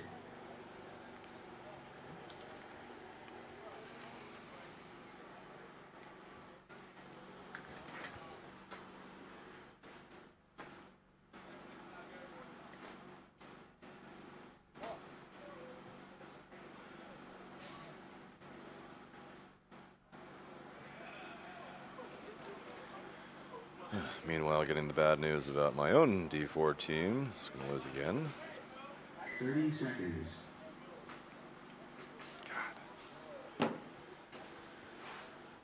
Monarchs, Black Label. Black Label's going to be on your right, Monarchs on your left.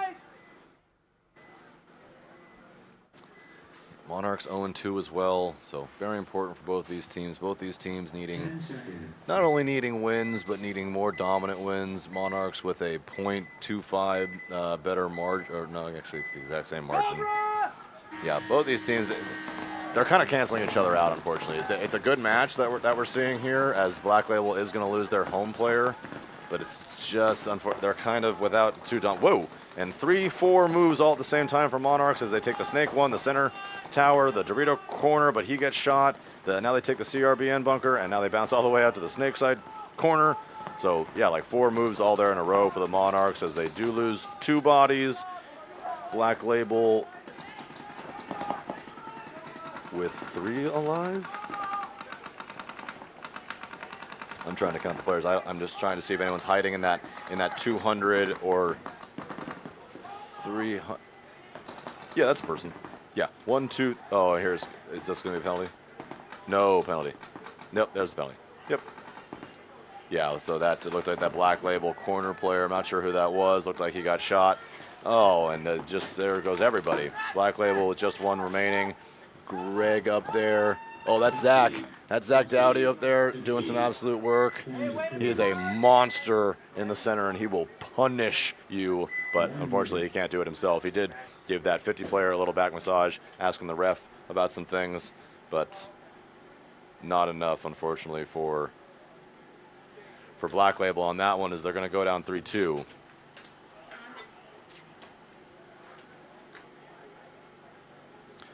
Exodus and Team Velocity Gold back up. We're going to have 4 minutes, 17 seconds left on the clock, tied 2-2. These guys, yeah, this bracket of death down here, important for both teams for sure to try to figure out if they're going to be able to advance. If Exodus wins, they can pretty much punch their ticket with they have a better point spread as well. So likely, if they're able to win this game, they're probably in. Team Velocity, on the other hand,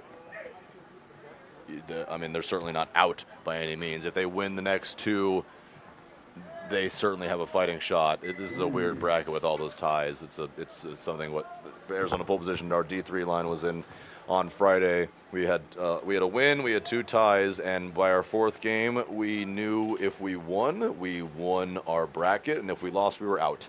That's how messed up things were, and we lost. And we're out, and we suck. So that's what happened.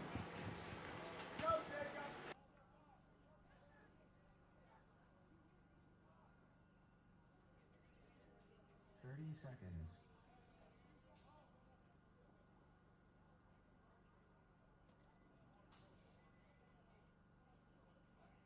20 seconds.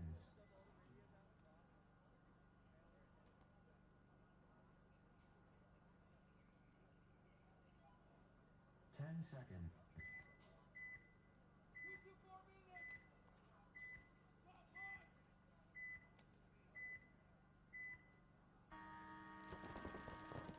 Game on.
Have a little conversation with AFG here Exodus here at the bottom of your screen, into the Snake 50, up at the top of your screen, and the Dorito 300, also the Dorito 1, and the Snake corner. So 4 bodies left alive as they get a kill on velocity, and the Dorito side going to be fairly blown out now for Exodus. Let's see if he's able, and he does. He gets the wrap shot in on him. He's going to run down. You should be able to shoot that Snake corner player. Exodus going to take a 3-2 lead here momentarily as paint flying all over that. Yeah, there's the concession. Exodus going to go up 3-2, 2 minutes 42 seconds remaining, and that's going to be big time. 1 minute.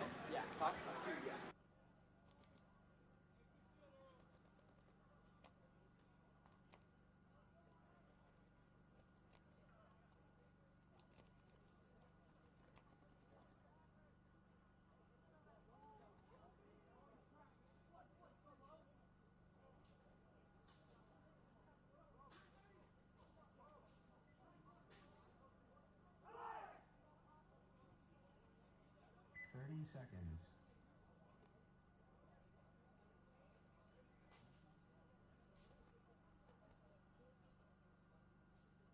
20 seconds. Be ready for the jungle, boys! 10 seconds.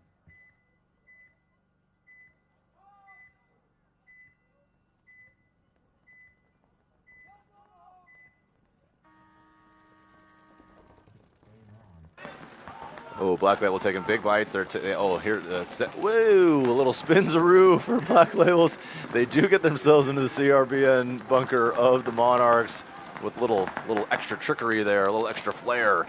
And they make their way into that Dorito side brick, which I like that inside out move. We pulled that yesterday. They're taking a play out of my pay. Oh. Players trading in the center everywhere. 2 Black Label players come. Oh, and there's a penalty. As one of the Monarchs, oh boy. Three Monarchs players left remaining. As that Snake player is going to get shot. Now 2 bodies left alive. That guy's going to get wrecked. Oh, Brian. Oh, and Brian missed the guy who ran him down. Unfortunately, that Monarchs player. Yeah, and they're just going to wait. Well, they actually could probably go to hit it, so they could hopefully maybe play another point. They're going to try. Yeah. Jeez. And oh crap, an injury for Black Label. I think that's Zach. Let's go, Ray! Point approved. Oh, damn it. Brian. 1 minute.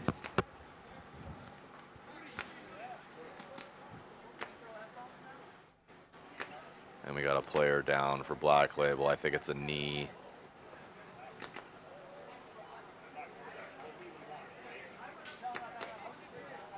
Yeah, Zach Dowdy up there.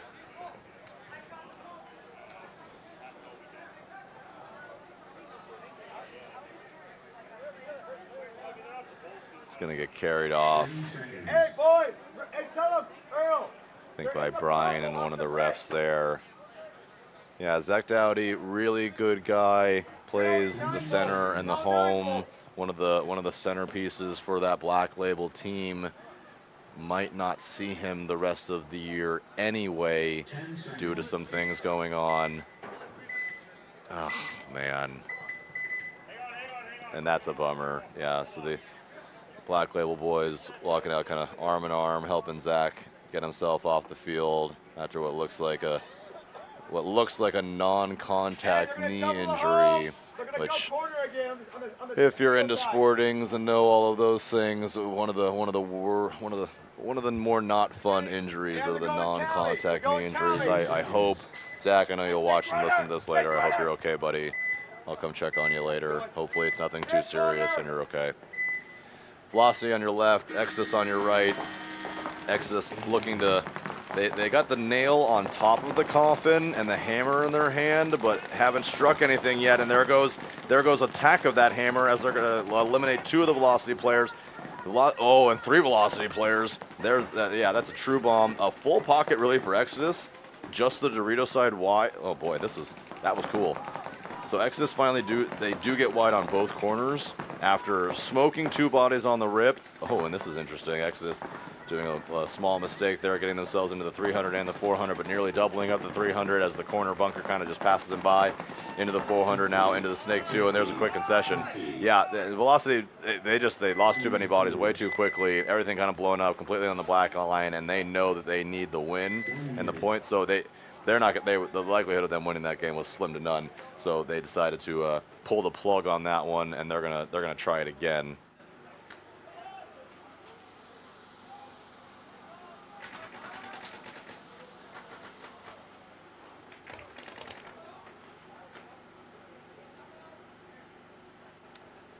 Monarchs with a full nail in coffin situation here, up 2 with just 12 seconds to go, and just an injury from Black Label there on that last point. So not only did they have almost no time in between games because that last point for the other part of it was so quick, but now they just have an injury coming off. Zach doesn't play every point anyway, but he is a big, strong voice on that team and a nice power, and somebody that you would like on a 12-second point here. Black Label, hopefully not be. Oh no, they got 6 players. Now they have 5. So you can only start with 5 on the box. Black Label going to run it. Monarchs also going to run it. They're going to play defense with offense, and they're going to waste each other over there in the center. Oh, Monarchs trying to get themselves an extra point. They're not going to get it, but that was smart from the Monarchs, understanding kind of where they are and what they need. I see pieces of loader and other things coming off for Black Label. Not happy campers, I can tell you that. I know that for sure. Sorry, boys. Still got another game. Go take out that anger on that 4th team. Love you guys. Exodus Team Velocity Gold back up. 2 minutes, 6 seconds to go. Exodus trying to, now with they've definitely tacked a half a nail down on that coffin. If they're able to win this point, that will be full done here, as they would end up taking a 3-point lead with very little time left. We'll see what happens. Did I hear timeout? No, I heard 30 seconds. 20 seconds.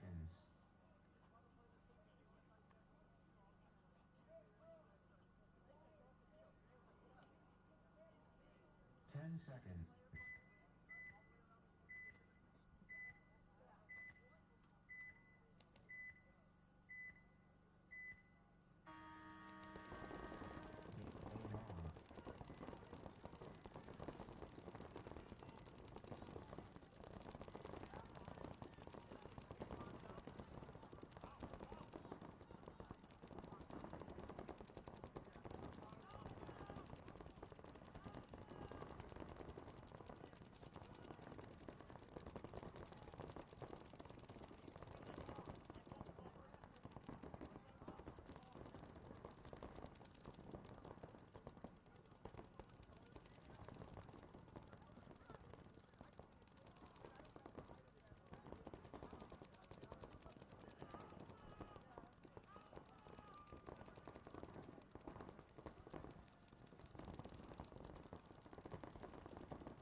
Had to put my microphone down there to check on my boy Zach, as Exodus going to run this one in. 25 seconds to go. So basically exactly what I had said before this point started. If Exodus were to win this one, full nail and coffin scenarios, they're going to take a 3-point lead with very little time left. That's exactly what happened. They are up 3 with 24 seconds remaining. So this one's going to be over. We will play the 24 seconds. Exodus will come out. They will likely run their guns for 24 seconds, likely, and we will see. We're also in X ball, so we're going to see these two teams play immediately. We're not going to see Black Label back out again, which means that we should see, hopefully, an interesting point for Velocity as they hopefully, for my sake, absolutely send it and see if we can get some.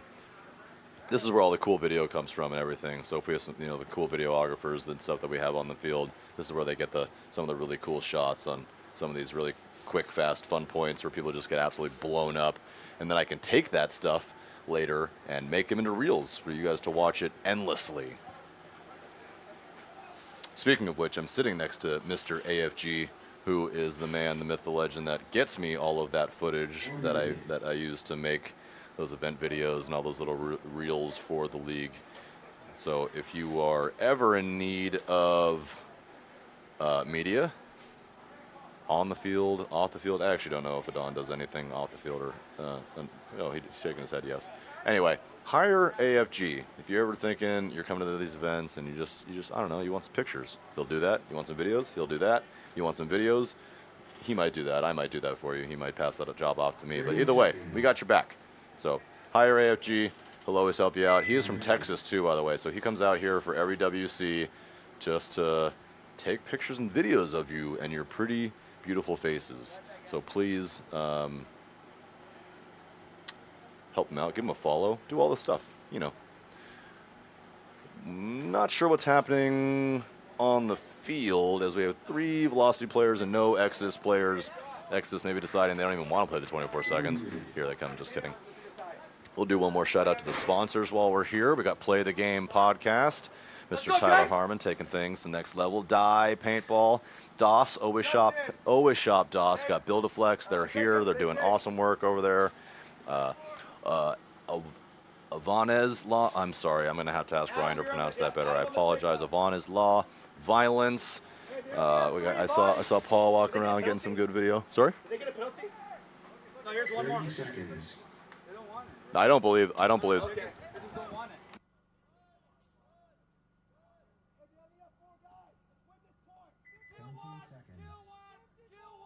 Okay, so yeah, the Velocity's only coming out with 4 bodies. I didn't see a penalty.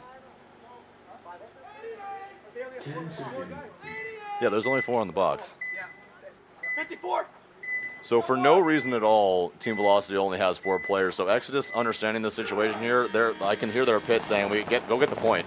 So and they didn't really do that. They played full pocket instead for these last, looks like 20 seconds. Here comes Velocity streaking down on the Dorito side. Oh, and he does get a kill, and it makes its way into the Snake 50. Just 9 seconds remaining. This is what you're going to hear me talk about this. This is what I hate about teams right now. You're going to watch 1, 2, 3. Yep, that's 4 bodies. 3 bodies now as that one is going to take the walk. Here we're going to watch 3 bodies that have stayed alive in their bunker while the game ends. If you are at home and you're listening to this and you don't really know a whole lot about paintball, or you're not sure about the rules, or you're just trying to learn some stuff, here's one thing that I can teach everybody that not everybody seems to know. When there is little time left and the time is going to expire, you should never, ever, ever be alive inside of your bunker. Because if you run down the field and you draw a major or anything like that, the whole dynamic of the point can change. You guys can get a point. Give me just a second. 1 minute.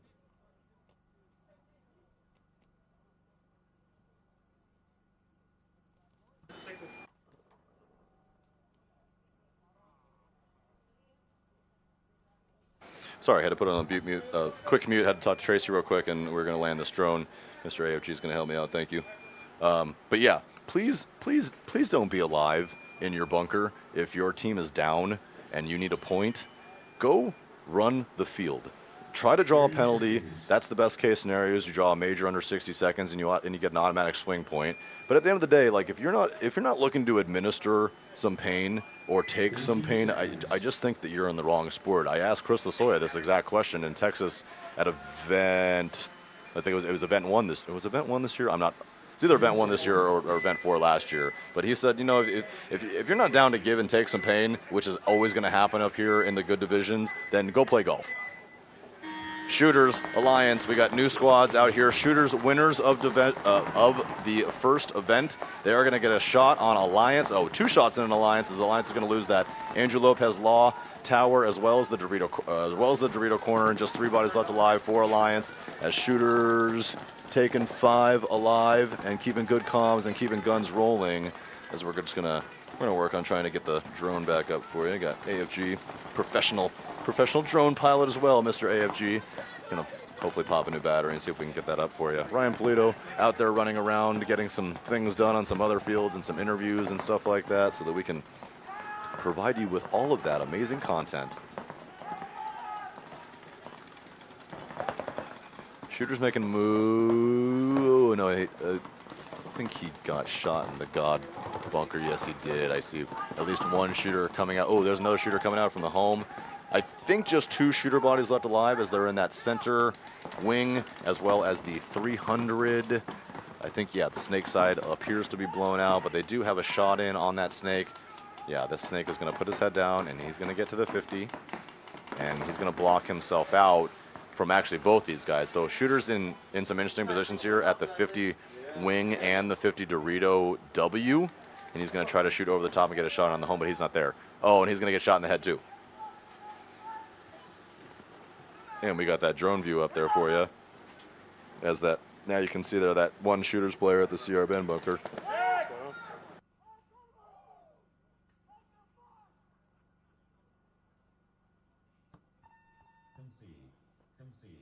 Concede.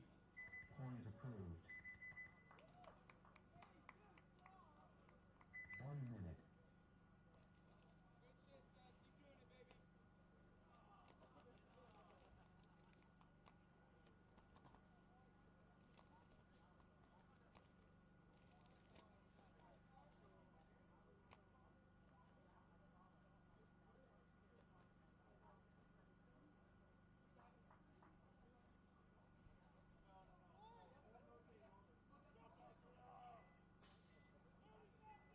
30 seconds.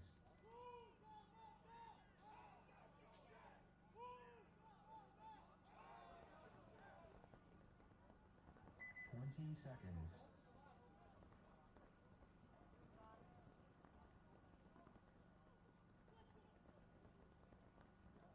10 seconds.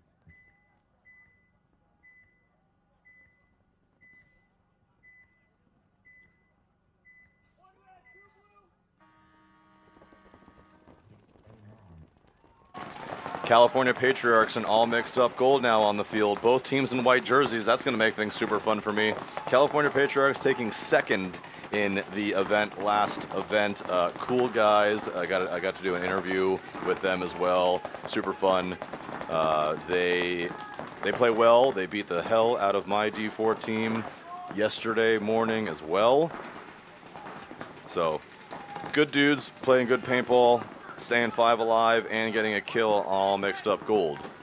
So picking up where they left off, let's check on some scores for these guys. As Patriarchs do lose that center tower player. Looks like he got pinched from probably the Dorito corner. Oh, and they lose another player from that snake side. Going to leave just 3 left alive for the Patriarchs. Is all mixed up. Going to make 1, 2, 3 moves all at the same time. As he's interesting move to crawl himself into the CRBN bunker. He's going to make his way to the Dorito side pin, into the 300, and into the Snake 1. So basically 1, 2, 3, 4, all four people now moving for all mixed up gold almost at the same time. And into the Snake 50. Snake 50 going to try to engage that CRBN bunker. He does snap him out, plays catch, and just 1 body left alive for the Patriarchs. As all mixed up gold going to run this one down and go up 1-0.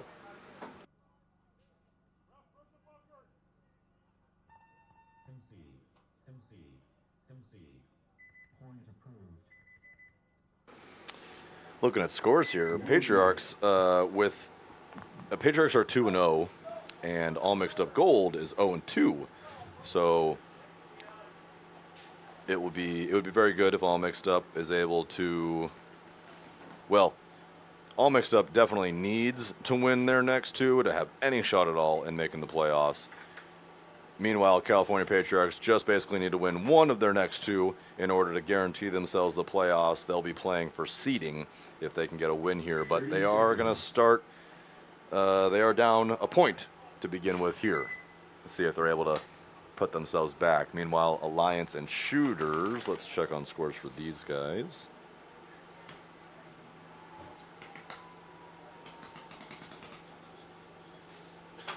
Maybe. Aha. That can't possibly be right. A 0-0 game with Sons of ASG. That can't be right.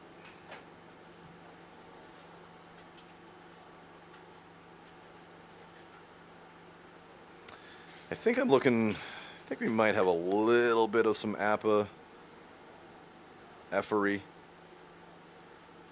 Basically, what I'm trying to do is I'm trying to figure out what these teams' records are, and I'm looking at the score sheet right now. If you're looking at home with me, or you know what I'm talking about, Alliance has played 3 games. They have a win, they have a loss, and then they have a game that is marked as completed but at 0-0. So I don't know what that means. There's no way that the game actually ended 0-0. I mean, it's possible, but it is absurdly unlikely.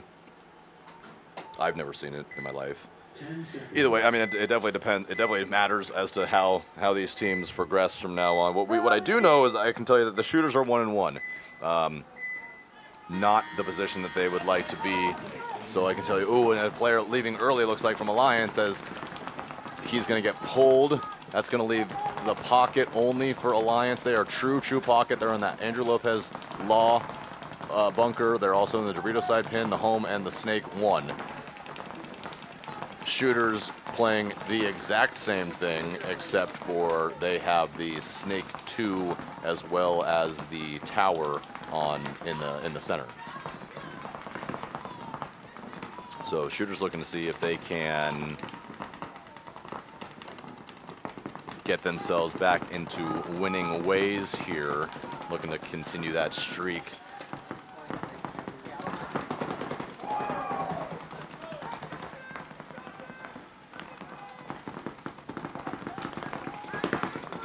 And I just heard a kill 2 from shooters. He called a 53. He is wrong. It is a 54. So whatever elimination that he thought that he got, he didn't. I wonder how that will play for the rest of his moves here and the rest of the team moves, if they're able to kind of determine where that body came from that he's talking about, etc. Alliance into the Snake corner, which is going to stop the progression from the shooters that are in that Snake 2. But the Snake 2 player can continue to put his head down and get to the Snake 50. He won't really have a ton to shoot at that Snake 50 as Alliance gets themselves into Snake 1. Or Snake 2, or whatever we want to call it there at the bottom of your screen.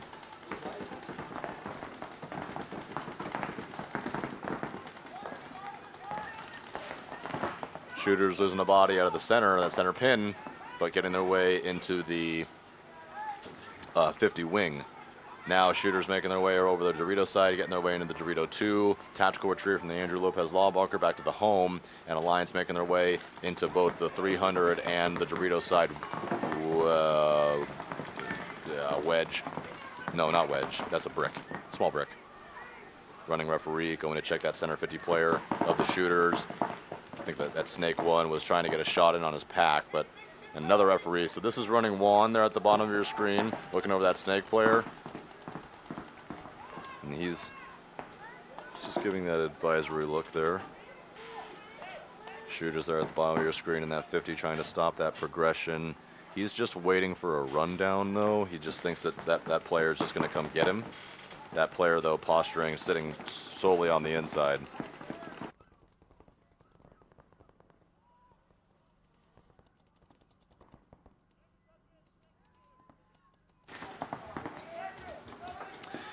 That Snake 1, he can have a shot in on that 50 wing, but that 50 wing is too busy playing with the Dorito 400 of Alliance there. If he switches his gun, I think that he can have a shot in on that Snake 1, but he's just trying to stop that progression up there from the Alliance player. The shooters do have that 300, which you can see the tape, but he's looking inside. And here comes a little bump from the Alliance player into the Snake 2. Now into the Snake 50. From that Snake 50, he won't be able to see him on the cross. Oh, and he's gonna shoot the player in the Snake. Yeah, that was a nice move there, getting the. Oh, and a penalty for shooters. They're gonna lose their Snake insert bunker here. Snake side completely blown up, and there's a concession for shooters. As that little yellow bird there at the bottom of your screen is gonna go up. Is that Juan too? Yeah, that is running one. And I mean, like I told you, that wasn't a full running one moment where he would come in, give you a slide, give you a pull, throw the flag, and give you the disappointed look. He was kind of just like, listen, buddy, you got to go, and I'm sorry, I got to take a friend with you. Surely we'll see a cooler running one moment here before too long. But shooters were in good positioning there and kind of gave that one away. Let's see if they're able to fix that one up on the next one. 30 seconds.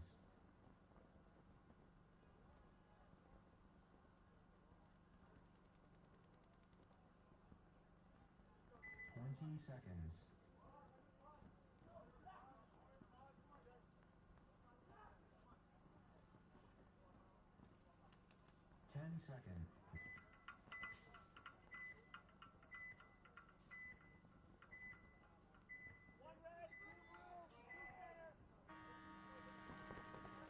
Game on.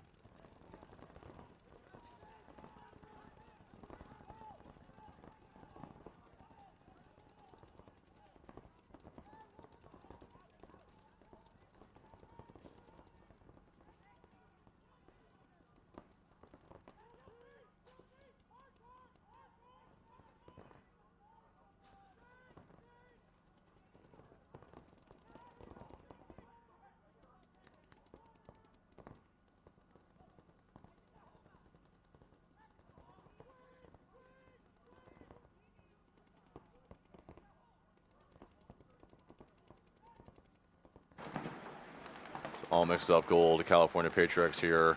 We're not a full poison there, but we have that 50 wing as well as the CRB and bunker for the Patriarchs. Both. Oh, and he's going to take a bad death over there. That's a good shot from that Snake Tube player. Taking that threat out from the center. Patriarchs trying to get themselves back into this game here. He's going to run. Ooh, Patriarch player. Oh, I don't like that at all. I think that he might have thought everybody was dead over there. Unfortunately, there was still a Dorito corner, and now this has turned into a 1v1. The California Patriarch player definitely does not know who he is. Here he comes, here he comes, here he comes, all mixed up, and he thinks that he's dead. No, he doesn't. He sees him now. Oh, now it's a full one-on-one. They know each other. Right? Oh, and he shoots the Patriarch player. No, they shoot each other. No. Is he alive or not? No, he is not. No points. Yeah, no points. They traded. Yeah, so they did that. What turned out to be a 1v1 where neither player knew it there for a second. Turns out to be a no point. Oh, that was Patriarchs definitely in a better position there, and they were in a good position to get the win and even that one up, but they kind of threw that one away. So we will go back to Shooters versus Alliance here. Shooters down 2-0, 6 minutes 45 seconds to go. You're going to have Alliance on your right and Shooters on your left. Shooters at 1-1, looking to definitely get a win and improve their chances to try to move on. Alliance, like I said, they're at least 1-1, and then they have another game with Sons of ASG that BAPA hasn't told me how it actually scored, so I can't tell you. Alliance is either going to be 1-1, 2-1, or 1-2. Basically, Alliance will need this win here if they would like to proceed. Both teams in the same bracket here needing this victory if they'd like any shot of moving on. Alliance playing full pocket, just sending one wide into the Snake insert bunker. Shooters taking both corners, the Snake and the Dorito side corner, as well as the center 50. I'm sorry, the center tower, the home, and the Andrew Lopez Law. Did that home player for Shooters get shot? Yeah, there goes the bird. So the corner player for Shooters actually gets shot, pulls the Andrew Lopez Law player out instead. Home player stays alive, but the Snake side blown out for Shooters. Let's see if Alliance is able to capitalize on it. They have a Snake corner. If that Snake corner, he's available to put his head down and get himself into the Snake, he really can crawl all the way to Shooters side of the field and wreck shop if he wanted to. Shooters now getting themselves into that CRBN bunker. He'll be able to put pressure on the Snake if he wants to and watch the wrap. He's not going to do that. He's going to put his head down. He's going to get to the 50 wing. There goes Alliance now into the Snake. He can keep going, or he can shoot the cross. They get a shot in as Shooters. Oh, Shooters loses one body, but Alliance loses another body. So a 42 in favor. And this Alliance player, instead of looking, so he doesn't want to play with that 50 wing, and now the Shooters player just needs to look down the tape and absolutely blast that Yeah, he does. They do finally shoot the snake guy. Now the snake blown out for Alliance. Let's see if Shooter's able to put his head down here. He is. Oh, he did pick up some of it, but here comes Alliance on the fill out. He's in the snake insert bunker, so he has no power here. Shooter's definitely still has the ability, if he wants to put his head down and go all the way to their side of the field. Oh, but a bad death for the Alliance player, and now for sure, 1-on-1 again, 2-on-1. 2-on-2. Yes, this snake player for Shooters here, he is absolutely free to put his head down, crawl himself 40 yards to the snake 2 of Alliance. If he does that, 2 kills for free. Instead, he's going to look cross for a while, trying to diagnose what's going on here. It seems like the Shooters player up there at the center 50 wing has a fairly good idea of what it is that he's looking at over there. The Alliance player, tough for me to. You have one guy looking down essentially the tape from that brick. He clearly thinks that there's something happening over there on the Dorito side. I don't think that they have any idea that there's the snake player here for Shooters. They might know now. How happy do you think this boy would be? Oh, and there, yeah, I think that I saw something come off that guy in the pack. It does. So now the Shooters player, just one body left alive. Shooters picking that up, and they're gonna give him a back massage. Oh, and he's gonna run right out of bounds. Don't touch anything. Don't do that. Don't do that. Don't do that. Oh boy, I thought we were about to have. That would have been terrible. So yeah, that Shooters player, basically where that ref is standing, where that backline bunker is, that is out of bounds. There is a true out of bounds here. If you cross that line, refs are very good at pulling you out for it. So I don't know if that player had gotten shot on it. I don't think so. He shot him up in the back. So that player just ran himself out of bounds, which is okay as long as he got another body to press the buzzer back there. No harm, no foul. But What if that player had a hit on him? but if that snake player had a hit on him or something like that happens, now you get a dirty hang, and now you're in a bunch of different bad things. Either way, don't run out of bounds. If you're alive, you should just stay alive. It's. I tell my guys all the time, you're actually much better off alive than you are dead. It's way cooler. Yeah. 30 seconds.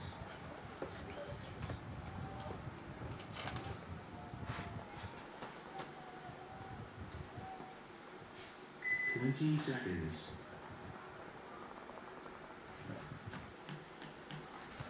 All right, Andrew. Can you see the second knob right there? Yeah, it turned out. The top right. Turn that one to the middle. Yeah, right there. There you go. I can hear myself now. Boom. Perfect. Cool. Well, hello, Andrew. What's up, Ryan? We got Patriarchs. We got all mixed up gold. Patriarchs, second place there in the last tournament.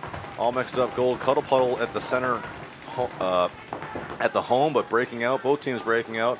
Bodies flying off for Patriarchs as they're going to lose both corners. Yeah, so 5-on-3 right now, it looks like. 4-on-3, sorry. No, if it is a 5-on-3, all mixed up does have the Dorito side corner as well. Oh, It's okay, just, yeah, it's didn't a see little it. hidden up there.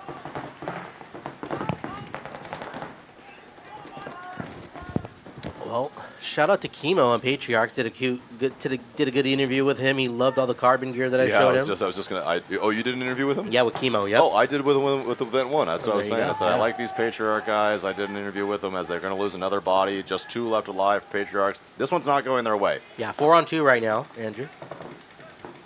Small tactical retreat there for the Patriarchs, getting himself back in the CRBN bunker. He doesn't have a shot in on that snake. He doesn't have a shot on anything, actually, as the Patriarchs going to lose their corner. Just 1 body left alive. Yeah, he's going to catch it in the back He's going here. to get himself a back massage, a little extra, and all mixed up. Going to take this one. They're going to go up 2-0. Plenty of time. 7 minutes and 54 seconds by the time he hits that clock. So Patriarchs definitely not out of it by any means at all. They have the horsepower to come back and take this one. Definitely. Got to get on the clipboard there. Drop a plan, figure out what's going on. Can't lose 2 bodies off the break, Andrew. I've heard that's not good. I'm going to check with Paintball Fit, who are experts at killing people on the break, and see what they think about whether or not that's a good thing or not. I just got the text. They said no. Noted. Shout out to pit boss Mike of Arizona Pole Position. He's right here in front of the commentator booth, checking on Andrew, making sure that he's doing good. Shout out Russell from Shooters, Mr. Lemonade out here, keeping everybody hydrated. Go and get an acai bowl from them, delicious acai bowls. There we go, 3 minutes, 52 seconds on the clock. Alliance up by 1. Shooters trying to mount a little comeback here.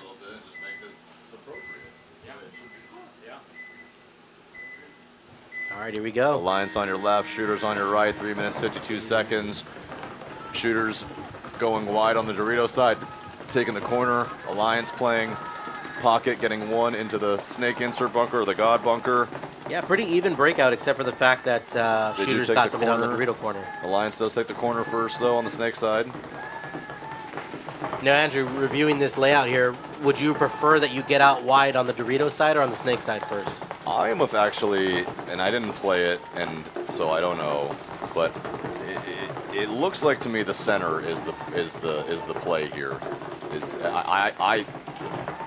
I drew up a couple plays yesterday for Black Label and here and there, and I like to double center push and trying to get into these 50 wings here and getting across. Yeah. And just shutting everything down from basically the 200 up on both sides or the snake 2. That is the way that I like to play it. It appears to me that the Dorito side is maybe a little bit stronger in terms of availability to get into other bunkers, but the gaps are large. The corner isn't as good as the snake corner. I don't know. What I mean, you got any info from the Premier guys? Yeah, man, watching Premier, a lot of middle play. A lot of middle player from Premier. Now Lion's going to double stack the snake side at the snake 1 and the snake corner, absolutely shutting down Shooter's progression here. That Shooter's player looks inside. Oh, bad death from the Shooter's center tower player as he's going to take. Oh, I thought it was a dead man walk for a second. He's going to take the walk. 1, 2, 3, 4 bodies still left alive for Shooters. A little rough fall there, tactical retreat, but he does get himself outside and clean. Alliance into the 300. Yeah, so you see the Shooters player here in the center. What are you calling that? The fishbone? The center fishbone there? That wedge? Yeah, 50 wedge. 50 wedge or 50 wing. 50 wedge on the snake side there. Yeah. He's trying to get a shot on the snake player. It's a little tough he angle doesn't there. have it, Yeah. That wing is just blocking big. him out. Now he can go on the inside for free if he wants. He can get to the CRBN bunker of Alliance and then shoot him from there. Oh, instead he's gonna. Turns out that's actually not true. He can play with the looks like the Dorito 3 can shoot him from there. So he's gonna do a small tactical retreat, put himself into the CRBN bunker. He might actually crawl his way all over to the other side and see if he can get a shot on him on there. He's gonna see if he can get a shot on him from here. I don't think that he can. No, to try to shoot that Dorito 2. Is that what we're calling it? Yeah. over So there? well, I'm just gonna call it an order. So that's the 300 there. Yeah. This is where it gets interesting, though, for the Shooter's middle player. If he puts his head down and he goes to the other side of the field, he'll have an attacking angle on that Dorito, but now the Snake 1 for Alliance will have a shot on him on the cross. Yeah, exactly. He'd have to play very, very tight. Yeah. Which is going to be a little difficult when he's trying to fight 2 Dorito players also. And that Snake 1 for Alliance looks very happy to just shoot that cross and keep him out of there. And now we're in a time problem. At 56 seconds remaining, Shooters need to go. They have the horses, they have the bodies, they're definitely quick enough, and they're mirrored down here on the snake side with the snake 1, the snake corner. They're definitely posturing. There goes that move into that right side, and there goes that shot there for the snake 1, trying to get a shot in on his pack, but he is playing super tight up there, just like you said. Yeah, the problem is, though, now he's stuck there. Unless he gets a kill on the Dorito. Yeah. But allowing, well, I mean, at least a mini bump here. Now just 28 seconds. They got to go. Oh, here comes minor. and this is big. This is big. Here comes the snake side completely blown out. Yeah, here Shooters comes the recognizing big boy run. that. Oh, and here comes a nice run down. Wow. Oh, he Is this falls gonna- over. are He's we gonna- alive still. Are we going to see a penalty anywhere? Oh, Yes, and there's the minor. bird. And there goes all the Alliance players. They got 8 seconds. Big boy running. Oh, and they called. Oh, we got We an got a injury Shooters on the player field. down. We got a Shooters player injured. Oh, you're good. Shooters players injured. We're going to get this drone recharged real quick, so we'll come back. Looks like he's getting up okay.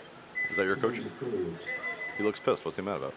Oh, because they called time. They didn't let the time elapse and let us spike the buzzer. No, so he stop can't. the two-player It's a injury. minor under the, 60. The minor under 60, when you're pull everyone, the Yeah, no clock, bodies. clock automatically stops. Point awarded? But you're not going to play the 8 seconds anyway. Okay. You got a minor, the Dorito, the red team, Yeah. with no bodies left to pull. Oh, got it. Automatic. You got 8 seconds. Will you mute me really quick, Andrew? Yeah, so I'm talking with the Shooters players because they're obviously right here next to me, and they were a little bit upset that the time was stopped on the game. 30 seconds. They wanted to go hit the buzzer essentially and try to maybe either shave off more seconds or have either more or less time. But the rule is that when a penalty is thrown like that, and there are no bodies left alive for that team, the time automatically stops. So that's just the rule. Shooters understand that now. Head coach going over there, talk to Bobby over there in the tower to quite understand. So that one's going to go 2-2. I will double check, but I'm fairly certain that we're not going to play what I think is 8 seconds, and that one should go down as a tie. So shooters actually able to claw that one back. They should be pretty happy if you're shooters. They got a penalty to go their way at just the right time, but more important, back to Patriarchs, back to All Mixed Up. Patriarchs trying to see if they can get themselves back into this thing. They do get a kill on the Dorito side from doing that cuddle puddle move, but they lose the Andrew Lopez Law Bunker on the Snake side. So what looks like a 44, I'm fairly certain, as Patriarchs get their way into the 300, but All Mixed Up is at the center 50 wing on the Snake side, getting a shot in, or trying to get a shot in on that 200. Patriarchs getting their way out to the Dorito corner as well. Not that I know. If you could ask Sandy, she'll probably know for sure. And Patriarchs now into the Snake 1. That Snake is empty, so I can't see if All Mixed Up has a Snake corner, but if he doesn't, player for Patriarchs can put his head down and go as small tactical retreats try to fill behind his Snake player to go Patriarchs, but they lose one from the Dorito side. Just 3 bodies left alive for the Patriarchs, so there was that corner there that I was just talking about from All Mixed Up. Looks like All Mixed Up just losing their Dorito side attackers, now a 33.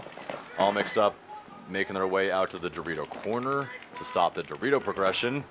And All Mixed Up playing the kind of rarely played stand-up wing at what would be the 45-ish yard line or so.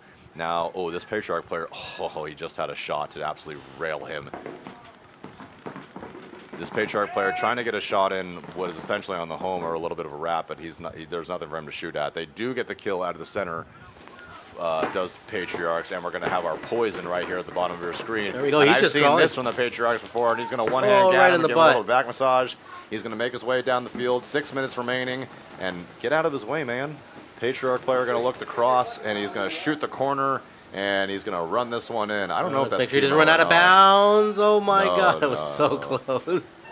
Yeah, they do like to toe that line. You know what's funny though is that's what happened in USXPL. If you remember, we had on the main field, okay, Elite in Division 3, we had multiple times where players ran out of bounds and hit the buzzer in the back, causing the no points. We had a team sit there on the buzzer, down one, and not hit it. I remember and then you not told me that. advance. And yeah, that's right. During the playoffs. In Premier, or in, Yeah, in Elite and Elite. D3. Yep. Oh, come on, Texas. Lasoya was not happy. Let's just say that. What do you know? Yeah. Yeah, we do this stream, guys. You know, if you just want more paintball in your life, even though maybe you're a California guy or an Arizona guy, or somebody that doesn't play the USXBL, if you just want more paintball in your life, we do this same stream at the USXBL. Mike has brought me out for the first 2 events. Hopefully he continues to do so and bring me out for the 3rd and 4th, the USXBL. I commentate the entire time because my team doesn't play the USXBL, so I don't get the main field because I'm not as cool as Robert Jordan, and he's older than me, so I don't know, seniority or something stupid like that. But either way, he gets the main field. He also they've been bringing in Chris Lasoya, as Ryan just mentioned, world famous Mount Rushmore worthy Chris Lasoya, who comes in and Just wrecks teams. I wasn't gonna say it, but then you said it. So yeah, I mean, he absolutely demolishes teams. He absolutely lets them know on the mic what to do, what not to do, and it is quite comical. What is funny though is a lot of teams appreciate it. I've had tons of teams come up and say, "Hey, Lasoya, we heard you on the stream the previous day, and we changed our game plan because you roasted us so hard." Some teams though don't love it so much. Yeah. Cough, cough, grit. Yeah. They actually made a whole call. They made a whole Lasoya call. Yeah. I think it was. I can't remember if it was kill 5 or not. I think that it was. Yeah, I think it was the kill 5 Yeah. call. Yeah. Well, shout out Sam Martin in the chat, Doc, Gary Buell saying let's go Alliance. I know we got Patriarch and all mixed up gold right now. Yeah, people in the chat, man. If you guys are there, we want to know next match is coming up. Please let us know in the chat who you guys are cheering for. Andrew loves to be able to talk to people in the chat, so please keep that going. Yeah. Helps us with the engagement also. Brian has been bogarting the stream, so I haven't seen you guys talking, but he's sitting next to me now, so we'll be able to track that better. Well, 5 minutes and 53 here. Let's see if California Patriarchs put up another point. Swing, definitely the momentum rather in favor of Patriarchs, as they've had a good match. Yeah.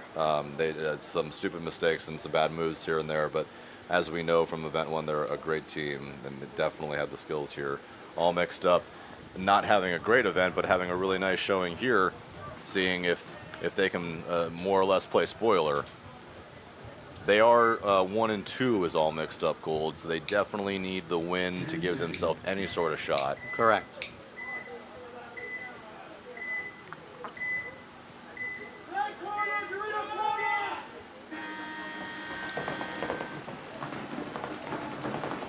Both squads going wide, all 5 bodies alive. Cuddle puddle for both teams as both teams double up the home, but then both teams break out. Patriarchs making their way into the CRBN, all mixed up making their way into the Andrew Lopez Law bunker from that double home, and then we're all mixed up getting into that center 50 wing and trying to cause havoc on the Dorito side, trying to bait the Patriarchs to make that move over. Let's see if they're able to identify. Let's see if Patriarchs are able to identify that player up there. Here's this shot, this cross shot here from the Snake 2 into that 50 wing here. Yeah, he pops out. If he backs up or pops out or changes direction at all, he will get absolutely roasted. And as I say that, the Patriarch player decides to look at the tape. And then I say that, and 2 players take the walk for Patriarchs. 3 players take the walk for Patriarchs. Yeah, there that goes a center penalty player. for sure. I think the ref's going to call him out right now. Ooh, that's going to be a red. Yeah. Yeah, for sure that's going to be a red. Yeah, major on that side. Oh, man. So that center player there did such a good job. He roasted both of the Dorito players, but then gets a penalty on himself and does more harm than good. And we're now players are flying all over the place. It's a 2v1 in favor of Patriarchs, but all mixed up is on their side of the field. He does finally get roasted, play some catch, and the Patriarch Snake player going to run in and hit that buzzer with 4 minutes 35 seconds to go and even this one up 2-2. Oh boy, that was fun. So for those of you confused, what happened there is Patriarch's player just demolished that dude's hopper on the run. all mixed up front. Yeah. If he had a carbon DRV, probably wouldn't have happened, but he didn't have one.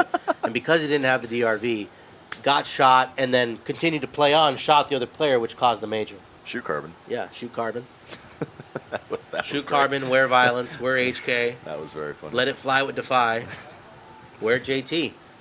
Just wear everything. Buy stuff from PBX. Yeah. But PB shop at Build a at Flex DOS. from DOS. Yeah, do all the things. Listen, if you've tripped and fell and hurt your ankle, if you've been a victim of police abuse, if you've been a victim of a dog biting you, hit up Andrew Lopez Law. Wow, he covers hit up all those Aaron things, Evanes huh? Law. Yeah, Okay. he covered. They both of these guys cover everything. Wow, So multi-talented. they got you covered. Andrew, I know Andrew wish he was here. I think he's at a graduation of a family member in Texas. And BK getting second place. Who graduates on a Sunday? Yeah, I know.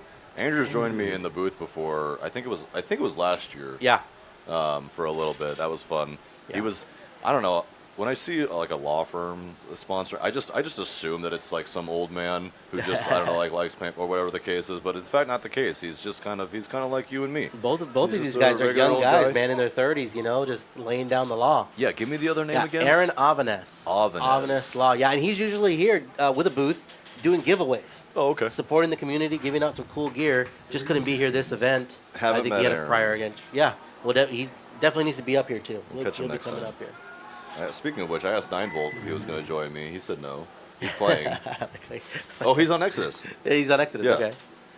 Oh, and So- they're gonna move on. So we're gonna have to flame him, is what yeah. you're saying. So 9volt. Oh, and I called their game, and I totally didn't. Oh, that's a. It's okay. 9volt. If you watch that later, that's my B. One of our excellent media members, 9volt. Go check him out. Does some really, really good stuff for Collision. A couple of other teams. He was Yeah, out man. here filming He's yesterday. coming up. He's putting in the work. Yeah, and playing for Exodus on their D4 team, who, as we've seen, I think twice today already. So 4 minutes, 35 seconds here. It looks like we had at least a timeout or a little referee timeout as we kind of filled that time with some B-roll stuff, as good announcers like to do. We're going to get going here in just 30 seconds. So Momentum swung definitely in the Patriarch's favor. So let's hear. We got Sam Martin saying that he's getting back into paintball after taking 10 years off. Love watching sports and listening to you guys. Sam Martin. What's up, Sam? 10 years. Yeah, paintball. It's almost like riding a bike. Yeah. You can stop for a while, right? But like one day you can just decide to pick it back up, and it's kind of you just take out the training wheels again, and you're back on your merry way, and it's like you just never left. Correct. So welcome back, Sam. We hope you're. Times have changed, by the way. 10 years is quite a while, and the markers are going to be very funny to you. You're going to be like, "Where's the airline?" Patriarchs taking a bite into the center and into the 50 wing. I like this move. I was gonna say I like this game plan. Patriarchs are now being very aggressive. But a here lot comes of their Mixed moves. Up Gold taking the Snake 50 for free. Yeah. Well, look at and the this is difference. nice. Here. Yeah, you see how So he's the staying low. Patriarch player, he's going to shoot the corner. He's going to shoot the home. He's going to shoot the Angel the Lopez center. low. He's going to get a 4-pack. Jesus Christ. And there's only one remaining. And he's just standing up on top of his bunker like, hey, guys, everyone's basically dead. What would you like me to do? Oh, and the they snake do was shoot the doing work. snake. Yeah, Snake did get 2 kills. Oh, yeah. But That was sick. That Patriarch player up there at the center fit. I know we don't give away money like the NXL does for like plays of prelims or whatever, but he would be on the merry list right on the top of it there. you know what he gets? He gets the prelim highlight of the week. Ooh, prelim highlight of the week for that man right there. I don't know who you are, Patriarchs. I know you guys watch the footage, so when you guys watch that later, that was sick. You could do that. It'd look cool, right? Make a little graphic. WCPPL play highlight of the week. Highlight of the week or highlight of the day, Highlight or of the day, something yeah. like that. Well, let's go look. So Doc is calling the shot here. He called it, said California Patriarchs going to take this game when they were down 0-2. Excessive Chris saying go Patriarchs. Looks like Matt Marquez was that Snake player for Patriarchs. Oh, okay. So causing chaos there. Sam Martin just picked up a DSR. Nice, you'll There like you that. go. Oh yeah, I'm like, where's the macro? Here's a macro light. Yeah, are you kidding me? What okay, boys? Hey Sam, you should go on WCPPL's Instagram and check out the reel where I ask people what their guns sound like. 'Cause I interviewed the die booth and a couple of guys that shoot die, They and were their answers spot are all on. the same, right? They're all like, Perfect. Yeah. that DSR shot, man. Probably Those die one of the guys, I lightest think they in the just, game. I think they don't even work. I think they're just shooting their guns all day at work. No, they pretty much. Yeah. I've passed that booth a number of times. They're kind of just hanging out, shooting guns off. Yeah. No, they're not. They're working hard over there. Good guys over there in the die booth. Got to interview them. Shout as well out last Devin time. and Nate. I didn't see the guy with his boat shoes this time. Still, No boat shoes No to boat make fun of shoes, this yeah. time? Oh, well, he probably learned his lesson Yeah. from the first one. Oh man, this is so much fun having two commentators on. Usually I'm by myself, and I can, I can spin a yarn, as they say, fairly well. But I get a little tired, and it's way more fun when there's somebody I can bounce some stuff off Get a of. little banter back and Yeah. forth. So all mixed up gold making their way to the box quite late, which I don't love at all. Patriarch sitting there ready to go up 1, 3 minutes 59 seconds to go. So it all mixed up, man. They're from Hawaii. These boys are Oh, used that's to some right. beautiful That's weather. right. Patriarchs up here, obviously from California. Difficult to read their jerseys. I gave them a really hard time on that last time. Mixed up gold, getting a kill out of the center and doubling up the CRB on bunker. So the first time that we've seen this, and they're very wide on the back. 53 as Patriarchs lose a body on the Oh, Dorito yeah. corner. And our poison right here at the center of your screen, and both players in that snake side wing at the 50. So it looks like all mixed up might have eaten some coconuts in the pit right now because they are coming out. Oh, that was very clever. I was like, I was gonna say coming out hard, but it was gonna sound bad. So Coming out sweet. yeah, there you go. There you go. Oh, and he should get roasted getting into the... Oh, he did. He caught it. Yeah. So there's kill one. Now if he turns, he can get the shot on the, Yeah, on the but snake as well, this right? center player is just causing havoc for And all mixed I up. feel like he knows that he's in a poison, the mixed up gold player. Yeah. Why is he... Listen, get him. if I'm all mixed up right now, my Go- number one priority Go is dunk shooting that this fool. center guy off the break. You just every go dunk time. this fool. Yeah. I don't think he knows he's there.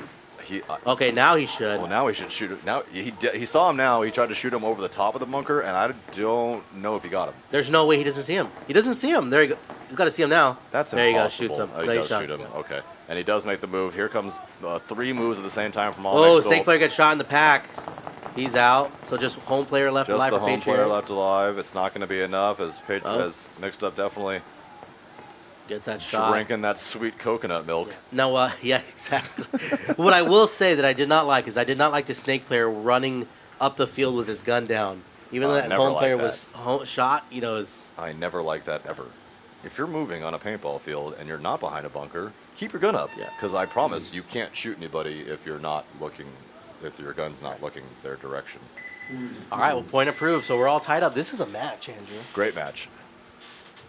Not something we, if you would have looked at the scores prior to this, would have maybe necessarily expected. Oh, yeah, it was 0-2. We're like, oh, man. 0-2 versus 2-0, and Patriarchs obviously having an excellent first event.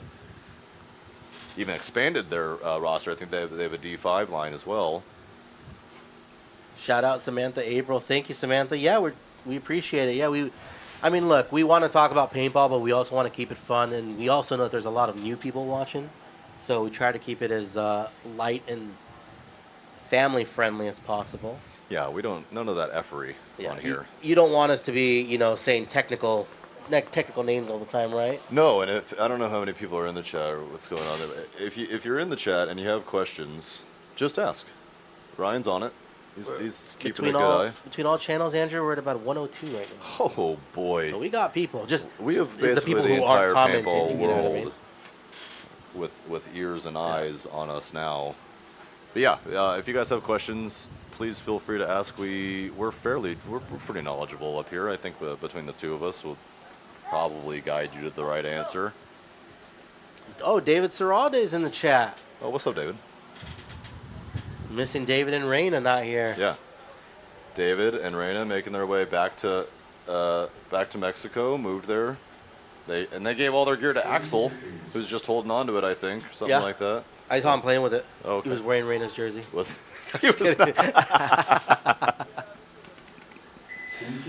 Raina still paintball. When he was playing, he was just crouching the whole time because he was trying to mimic her height. Yeah, no, that makes sense, right? So, trying to play the largest bunkers on the field as the smallest person there, 100%. Were you around when I made that card of Raina? Yes. Yeah. She loved that. She posts that all the time. All right, let's see what happens. 2 minutes, 10 seconds here. All tied up. We got a match here. Oh, look at this big, huge bite from Patriarchs getting into the 400 and making their alive, but they do lose one on the rip. Yeah. But I'll take that if I'm Patriarchs. 4 on 5 right now. They definitely know he's there as I see paint splattering off that bunker. That's fine. Take that heat. 1 minute 50. 5 bodies left alive for all mixed up, making their way into that center tower. That player will likely move his way into the CRBN bunker here in a second. Yeah, here comes a fill by all mixed up in the snake corner. Here come multiple fills now into the CRBN. It goes both teams into the 300 and the 200 go all mixed up. So definitely better positioning now for all mixed up with 1 minute 30 to go.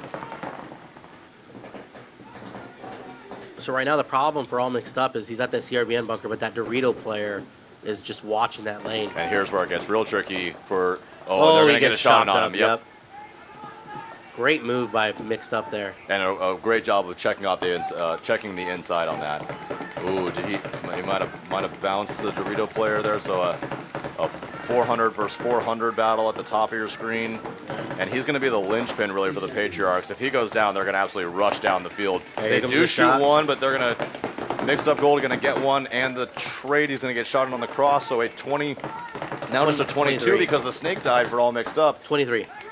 Oh, wait, no. I saw somebody on the Dorito right now. Didn't I? No. No, you're right. 22. 22. Ooh, with all mixed up going guns up. Kind of playing over a little sloppy there. Gets himself into the snake and does stay alive, though.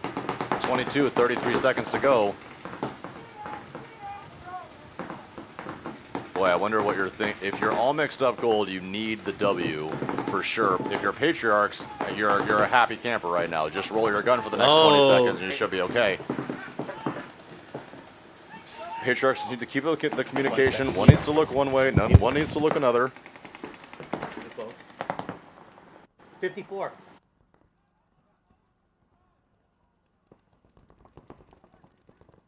Oh, and here comes game time finish. Oh boy. So all mixed up, tried to make that run very, very late, but did not make it enough in time. And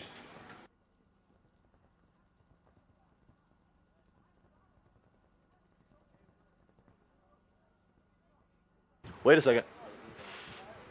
I just saw a red bird come out, and we're gonna have a meeting.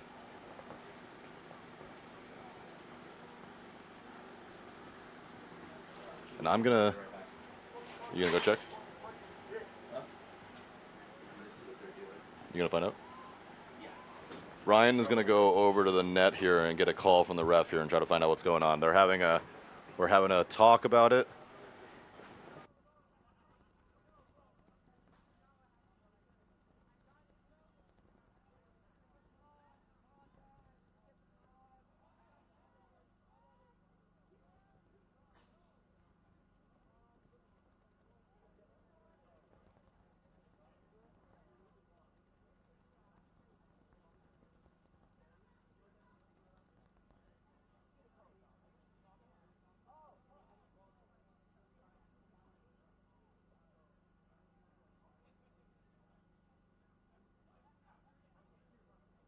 I'm overhearing I think a penalty for throwing a gun.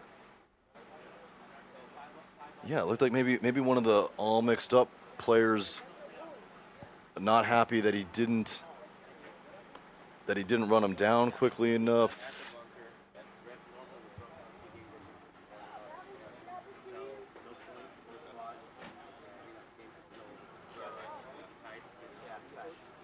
I'm not a coach. Staff, helping out. So, penalty was for a player throwing his gun after the match. Threw it at the bunker. The all mixed up player? No, it was Patriarch's player. Oh, it was. Okay. Was it all mixed up or was it Patriarch's who threw it? All mixed up. All mixed up. Okay. It was after. Yeah. Drone. But After we finished the game, It was. it was kind of like the frustration of the player. We got it. So I just give him a warning. so And right. if he's gonna do it again, I'm gonna suspend him He'll be all right. all day. But for now, it was just a warning. But no point, match over. Yes, sir. Yeah, tied up. Yeah, tied, right? Yeah, okay.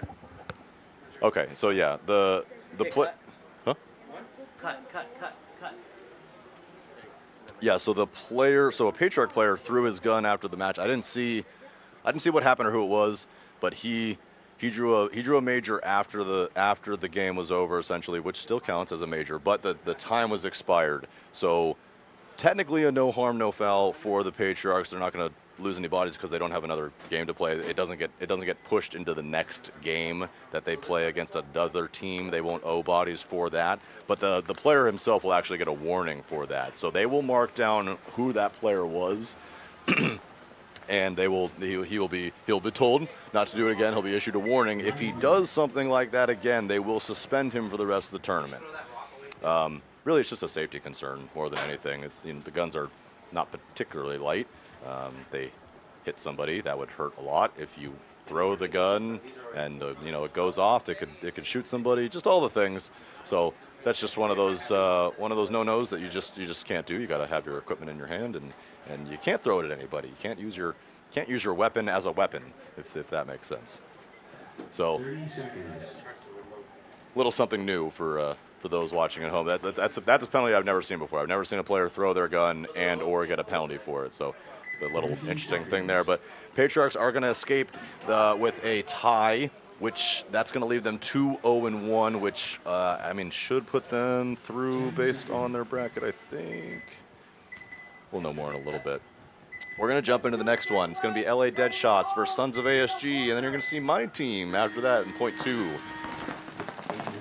LA Deadshots playing Cuddle Puddle. Actually, both teams playing Cuddle Puddle, doubling the home.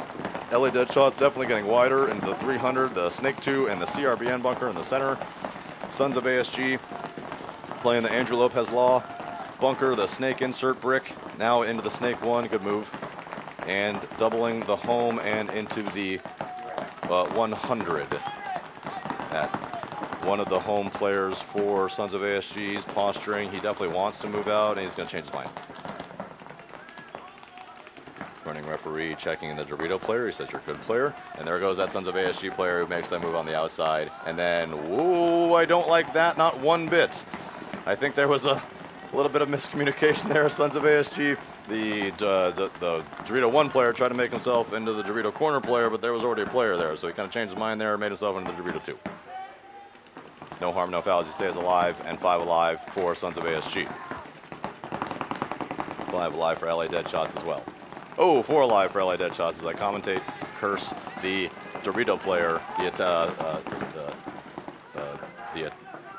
the front attacker for LA Deadshots on the Dorito side takes the walk, as well as the Snake side attacker for LA Deadshots. So what was a 55 is now a 53 in favor of Sons of ASG as they make their way now into the 400. And the Snake 3 or Snake 2, that Snake little bubble there, doing a good move into the center 50. They're going to roast that center wing player, does Sons of ASG, and just 2 bodies left alive now into the Dorito 2 and the Snake corner. Sons of ASG with a Snake corner of their own should be able to keep him pinned in. And that Snake 50 player, unfortunately, he's not going to have a shot on that Dorito 2 player, I don't think.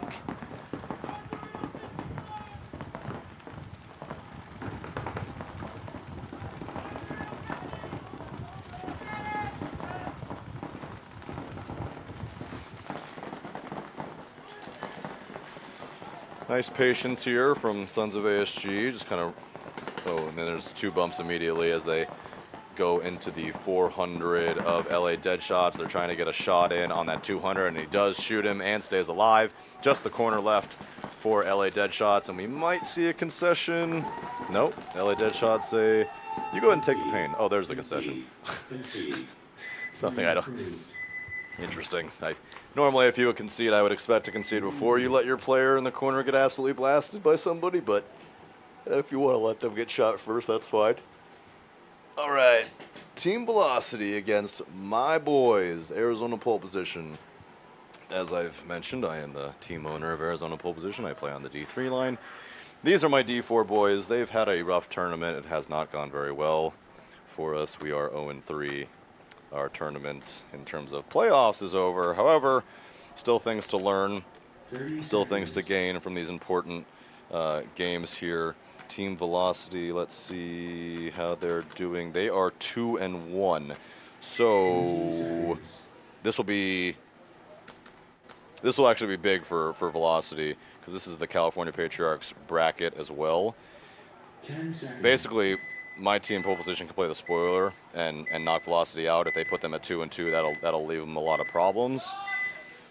Meanwhile, if Velocity wins this game, they're guaranteed themselves in. So let's see what happens here. Pole Position taking the Dorito side brick, the Dorito side tower, doubling up the home, and the Snake side insert bunker. Now taking the Andrew Lopez Law bunker as well. Ref giving my God bunker a really good check here. But no, he's saying it is clean. So 5 alive.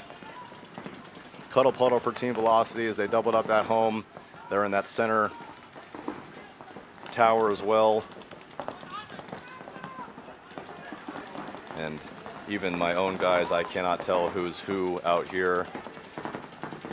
As we do get into the Snake, I think that's Ivan. Looks like Ryan McGuire up at the CRBN bunker trying to shut the valve on the Snake.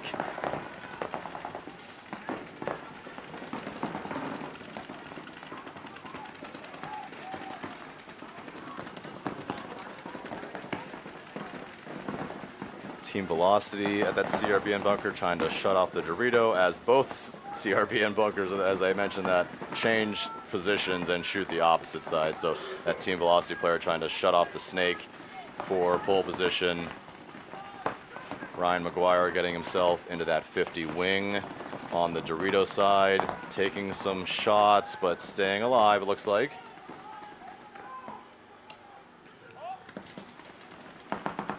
Ooh, and I think that's Omar. I want to say that's Omar over there on the Dorito side, getting himself into the 400. So really good positioning here for Arizona Pole Position as now they make their way into the Snake 50. And I think, is that Ivan or is that Chapo? Oh, that's Chapo. So, no, that's not Chapo. Well, that's Omar. No, it's not Omar. It's Justin McKay. He's wearing somebody else's jersey. This is Justin McKay, one of our new D4 pickups. He's a former killer player and a real killer. I mean, the guy's an absolute beast. He's going to get a nice back massage to that Andrew Lopez Law player. He's going to put his head down. He's going to show up on on team velocities. Snake 2, he's going to look cross. He's going to blast the head off that Dorito player, and now he's going to wait. They're just the God player left remaining. He's going to try to pop the top. That's not going to work. Now they're on the tape, and they're going to come run my boy down. He is going to die, but they are going to shoot that velocity player, and pole position is going to take a 1-0 lead with 3 volleys remaining. That was pretty dangerous there with pole position as they kind of let that snake loose, and there was no snake corner to back up my boy Justin. Andrew, what's this puddle on the floor? Was this you sweating right now after that rundown? Yeah. For the chat, I used to commentate on Fridays, and I got to call the Premier games, which is a lot of fun. Got to see the big boys out here do work, and then I could take that information and I could transfer that kind of to my team, and hopefully that would give us good information on how to play the layout the correct way.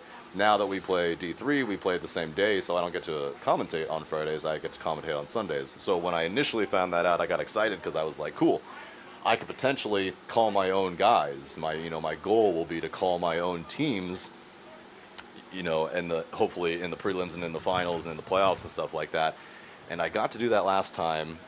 Turns out I don't like that at all. I was going to say, just like Rich Telford when he would commentate it with NYX, right? Just turns out I actually hate that quite a bit. It's pain. It's so much pain because I would like to be in my pit tormenting myself instead. Instead, you're tormenting the chat. Yeah. Well, here we go. Sons of ASG, LA Dead shots. ASG up by 1 with 9 minutes and 17 seconds left. As Andrew hacks up a lung.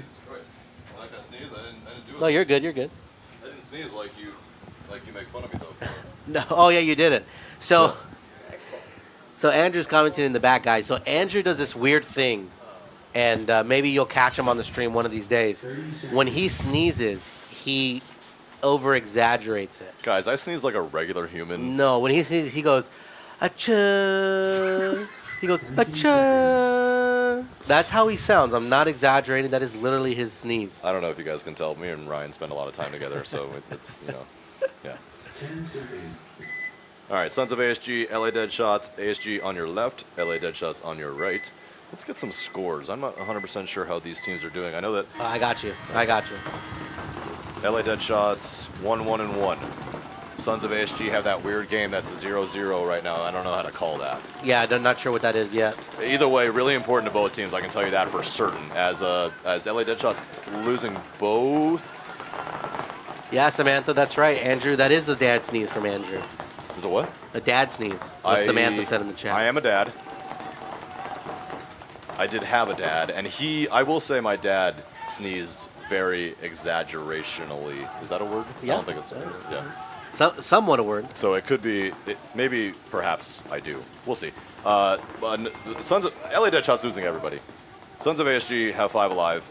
They're walking themselves down the field at the 300, the CRBN. LA Dead shots loses another player. They have only the snake insert or the God bunker. There goes the concession, and Sons of ASG are going to take a 2-0 lead. Yeah, what's up? Oh, no, you're fine, brother. Yeah, no, you're good with it. It happens. You're good. Sorry, that was the AMU guy from the previous match coming to apologize for throwing his gun, Andrew. Says that's... it wasn't all mixed up. Oh, we covered that. I'm an idiot. Yeah, no, it was the all mixed up player who threw his gun, and he came back in right now to apologize to the ref squad and the league, saying that's not acceptable. Tensions got high. This stuff this is Sunday paintball. Well, I think it's the tricky part about paintball, right? Things happen inside the nets all the time that that just don't happen in real life. Yeah. And there's a lot of adrenaline. We're literally playing with guns, and frankly, we're trying to hurt each other a little bit out here. And things happen from time to time, and tempers get wild. Things happen, and after a couple minutes, cooler heads very easily prevail, and people understand what they did was stupid, and they just move on. Pole position on the right, velocity on your left. Pole position doubling, doing a cuddle puddle at the home, but getting a kill on the Dorito side and getting the Dorito corner and the Dorito 2, and now the Dorito side, the rarely played Dorito side pin. I think that's Ryan McGuire up there taking that pin. Well, here we go. Here's Team Velocity making 2 moves up into that carbon center brick and get into the Snake 2, the Snake 3. But locate. being matched by pole position in the Snake corner, that's gonna. I think that's Justin McKay. Yeah, taking that center, and there goes Ryan McGuire getting himself into the center CRBN. He needs to look snake side though. I was just say I don't think they're aware of that Snake player. I don't right now. think so, and here's where it's going to get really tricky for both of them because the snake side is definitely going to Oh, no, look and he's inside, looking and at- Ryan's going to eat a fat back massage. And Yeah, there he goes. You're very dead. Then now he's going to start putting paint on the home player. It looks like And he doesn't have a shot. on the Dorito. He's got to back up a bit. Yeah, if he correct. backed up, he'd have a shot. Yeah, correct. Well, he has a shot on him now, I think, at the 300 from there. That's kind of tight though. He's shooting between that Definitely carbon tight, bunker and that pin. That pin. So here comes pole position filling out into the Snake wedge, the Snake wing. Now the Snake 2. I can't tell. Can't tell if that's Casey over there in the Dorito side. Casey Hensley, he hurt himself pretty bad last week in a small motorcycle accident. Wasn't sure if we were going to get him enough to play. Pole position at a double-double on both sides of the field here. Kind of eyed up at the Snake player catches one. Nice. Mike's lovely. Oh, both of them. Snake side totally blown out for Arizona pole position. Just the CRBN bunker and the Dorito side corner. Yeah, and Velocity now looking Dorito side, so he's not going to Justin be aware. McKay definitely picking up on this knowledge. Just like the motorcycle accident, he's going to light up his back. massage. Good job, Justin. Now put your head down and go shoot that corner. Justin, like I said, one of our newer additions. He's not. It looks like he's not 100% sure on the kill. Oh no, he is. There's another concede from concession. Velocity. Yep. And pole position gonna go up 2-0. 6:18 remaining. Look at that, folks. Andrew's happy right now. Nice job, boys. Yeah, it's rare. Somebody should take a recording of that, of my influx of voice there, of my happiness. It's a pretty rare thing that happens. Especially this weekend. Let's not. We're not going to go into it. Let's We're not going to go into Let's it. not. We're going to go into it later. I'm sure my move will slightly improve as the day goes on. It's been rough, team. It's been rough. It's not. Unfortunately, we lost a segment this event. We're not going to bring it up yet, but we had a very good segment that now cannot be called that segment. It's called 2 questions, 1 wheel. And it's dead. Like my 1 wheel. Because it got run over and destroyed. So we have to rename it 2 questions. I'm walking. Hey, listen, you know what? I'm just going to now, because now we have to talk about it because I already said it. Like, if anybody works for 1 wheel, anyone's got an extra laying around they want to shove my way, Yeah, let us you know in something the like chat. that. Listen, I'm real poor. I don't have a dollar to give you. I don't know nothing. But You got your personality. I have it's just a shining personality, really, and I will just deliver that on a hourly basis. Now, if we get you a scooter, an Can't- electric but scooter, I need the videographer. I need to do my video while I'm doing it. we can call you Scooter God. Well, that sounds terrible. Sons of ASG on your right. We're matching cuddle puddles here from both teams here. Both teams fairly pocket, each sending one just a little bit wide as LA Deadshot's going to lose there. Andrew Lopez Law Bunker and Sons of ASG getting wide into both corners and Yeah. center pushing as well. Yeah, good fill out though by Deadshots. Get into that the snake side corner on the Yes. left-hand side of your screen. He can still, that Sons of ASG player, if he wants to, he can still get into the snake from the inside out route, just like the LA Deadshots player just did here. Now, what I don't like here is Sons of ASG snake corner. Okay, now he's looking in. Yeah, no, just keep the tape. Oh, he I catches think I one. think he just got one right off the Yeah, face, we're going right? to check on, but he definitely look like he caught one in the back, maybe off the bunker, but It looked like it was off his head from the stream. So it very well could have been off the bunker. Ref says it was off the bunker. yeah. It's not as easy as people think seeing from the drone here. Like, yeah, the drone's amazing, but it doesn't pick up those particles very well. Yeah, but this is not a 240 frame per second camera. It's a teeny tiny lens from all of 80 feet away. Oh, he lost something. Did he lose a pod or his hopper as he dove in there? Something came off. See anything come off. Yeah. Gotta be his hopper. No, this is fine. Oh, and here comes a Snake 1 to CRBN bunker battle. This is the Sons of ASG on LA Deadshot side of the field, trying to play with that Snake 1. See, and this is the lack of communication that I don't like, though, Ryan, is that center 50 or that center CRBN player, knowing that the Snake 1 is there, Yeah. he can tell his Snake 1 player, listen, I'm pushing him out to you. I'm pushing him out to you. And he's going to eventually come out. And they did get the pinch, or somebody got the shot on him, so it worked out. But these are, good things on communication. Still, ASG is still 5 bodies alive. Did they see that they shot the Snake? Again, like you said, communication, right? I don't think that's I think that's what's missing here. So I say that because the snake side is completely blown out for Sons of ASG. The snake 2 player can easily put his head down and show up on their side I mean, of the they field all the know. way in the snake one if he At wants. this point, they know because if you're watching this, and again, Sons of ASG doesn't need this point, so you could give it to them. You know, they're just playing safe, but I mean, this is prime opportunity for them to just go take this point. I mean, you never want to squander a high body situation, and if you let this home guy out, oh, and they do get a kill, but if, you know, for instance, if you let this home guy out and they And there do it is. shoot I would him, expect to concede. but a minor. if you were to have let him out and get him out to the snake corner, then it could change the complexion of the game a little bit. It's definitely slow things down. Still 5 bodies left alive for Sons of ASG, so probably wouldn't have done anything. They get all the kills anyway, but these are just things that you learn as you progress throughout the divisions and stuff like that to better prepare your team.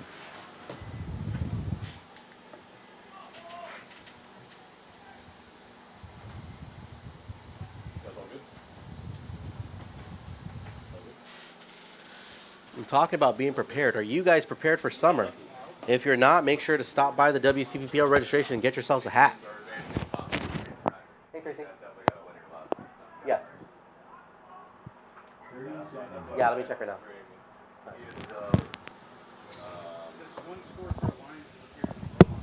Andrew, can you mute me real quick?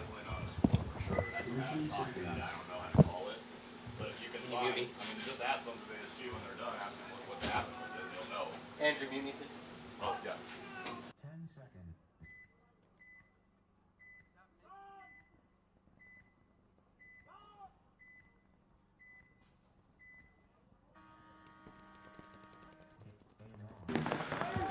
Velocity on your left, pole position on your right, velocity losing 1, pole position losing 1, 44, but velocity taking the snake. See if pole position is able to pick this up. They take the snake 2, now the snake 50, and the snake corner, and the 300 goes velocity. So way better positions for velocity. Let's see if pole position is able to pick that up and bounce themselves out to the outside. As velocity dots themselves, puts themselves on an I formation on both sides. Now into the 400, into the corner. They do get a kill. Velocity gets a kill in on pole position's home player. Just 3 bodies left alive for pole position and in bad positions as Velocity takes the Dorito 50. They get 2 more kills, just 1 body left alive for pole position.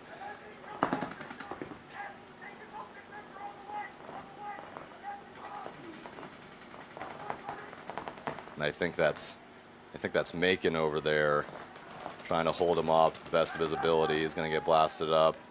Team Velocity. That guy definitely walked out of bounds. And the ref is saying, yeah, you walked out of bounds, you're out. Yeah. No matter, as Velocity going to tap that buzzer with 3 still left alive, and 2-1 in favor of pole position with 5 minutes, 6 seconds remaining. And I could see Andrew just praying that there was a random shot on this guy. There wasn't. For this match, definitely not. Yeah. I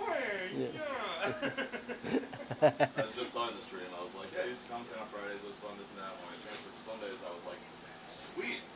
My goal would be to call my own teams. I get to watch them in the playoffs. Do the thing. Turns out I fucking hate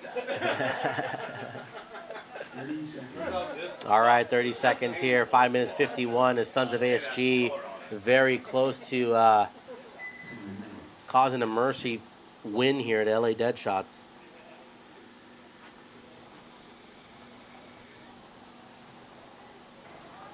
Yeah, I haven't seen many mercy wins out here, at least so far today. I think we've only seen 1. Yeah, yesterday was a lot. Oh, okay. Yesterday was a lot of mercy wins. Collision, shout out Collision, Mercy, and NBK. Oh, in the finals, yeah, 5-0. In the finals, yeah. But again, NBK D3 team moved up to Premier. Right. Their first showing, 0-4, I believe. Didn't really go. Second event, second place. Pretty good. What was up? You got it? Okay. That should last the rest of the day once you throw them. Yeah. So I'm running stuff until we have the stream open. 30 seconds. That's what I'm gonna do next. I gotta text. I think we're gonna probably charge this. Well, she can charge us for 20 seconds. So Sons of ASG They've got one hand on the hammer, one hand on the nail, and they've tacked that nail ever so slightly into place here. Let's see if they are able to put that full nail down here. All right, 5 minutes, 50 seconds left. Let's see if Deadshots has an answer. Deadshots do take the snake on the break and make it there alive and 5 alive, and as I say that, they lose a Dorito Oh, and a player minor. and a minor, and that guy's gonna die too. No, man. This isn't my team, and I'm upset. So 3 bodies just left alive for LA Deadshots, 5 bodies left alive for ASG as the home player, just playing above his bunker, doesn't even really, not much of a care in the world as the ASG player moves his way pretty freely into the 400. He'll have that carbon, the CRBN bunker, to stop him. If he doesn't know he's there, he'll get absolutely roasted. He does know he's there, he blows his head off, he shoots the corner as well, and just 1 body left alive for Deadshots, and this is a butt whooping. A 51. This is where we cut the video about the concession and how to use it. Yeah, exactly. Jimmy oh here, my God, he catches so many extra. I feel bad for him. Little Timmy here is about to get eaten up. Yep.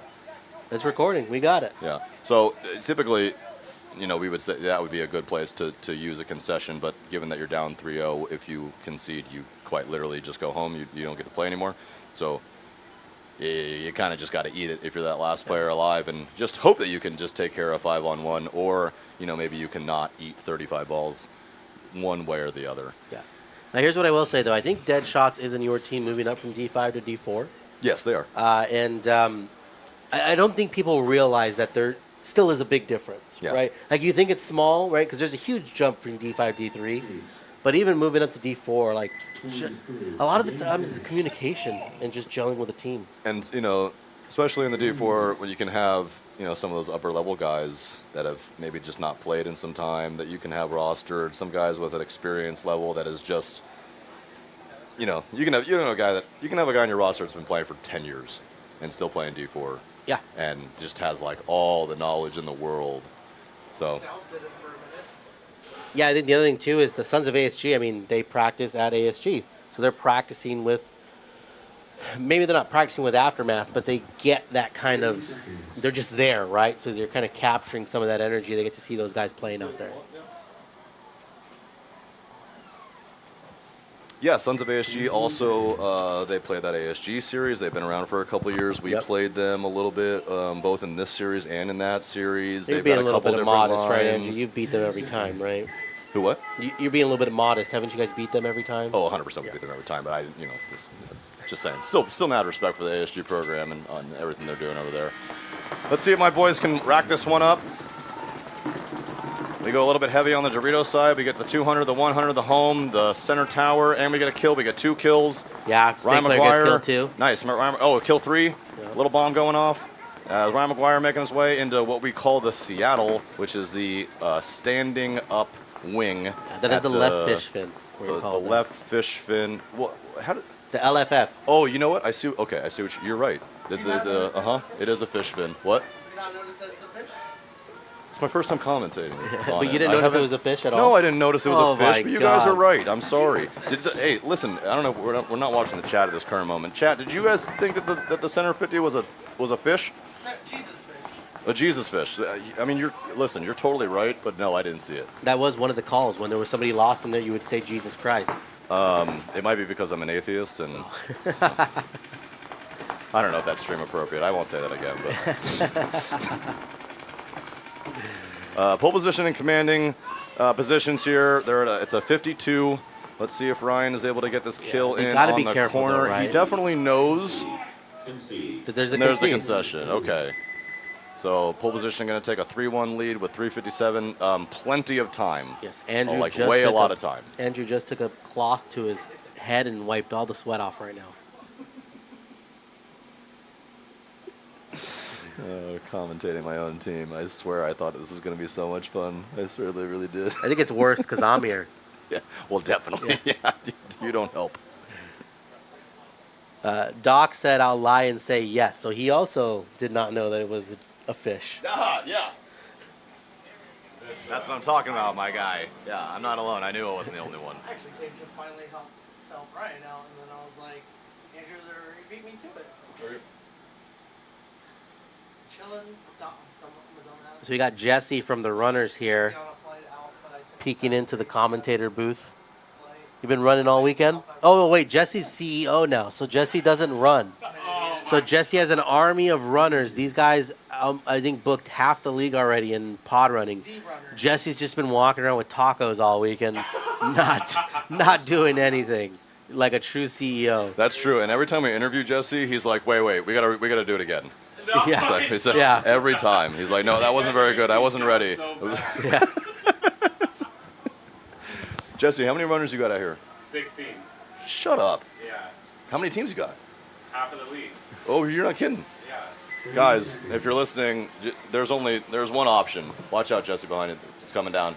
Just watch out. You're good. Drone coming down. You mind giving that Jesse. to me, Jesse? Yeah, the runners and Jesse quite literally have been running pods for half the league. They ran pods for all of my lines. Did we win the pod battle though? Yes. That's the real question. Oh, okay, so they win the pod battle as well. So, Exclusive to doing that at WC. oh, I know that. Yeah, so they are exclusive to WC, and you know. We do Scrimfest and ASG. Oh, I'm not exclusive to WC. They also do the ASG and Scrimfest as well. Yeah, we hired them for Scrimfest too. Team Velocity. Oh, I think we're next ball, and I didn't know it. I'm sorry. Velocity losing a player on their Dorito side. Ryan McGuire doing absolute work in the center. See if he can get a shot on the home. He doesn't. Justin McKay getting himself into the snake one. Good communication between these two. Let's just saw a bump from Keyshawn over there on the Dorito side. Is that Big Jim? Oh, and into the Dorito 50 goes Team Velocity. Let's see if we're able to pick that up. Oh, Keyshawn running to his death, it looks like, in the 50. Oh, and they do get a shot in on that Dorito side 50. So 41 in favor of pole position. 3 minutes, 15 seconds to go. Here comes the run. It looks like Casey over there on the Dorito side. Ryan making work in the center. Snake player gets shot out by Snake Velocity. player gets shot out. And pole position going to run this one in and go up 4-1.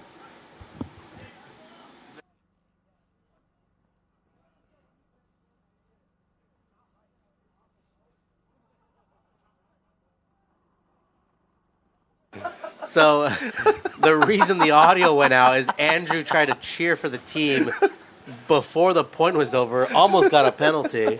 I didn't cheer. I He was it about almost to. came out of my mouth.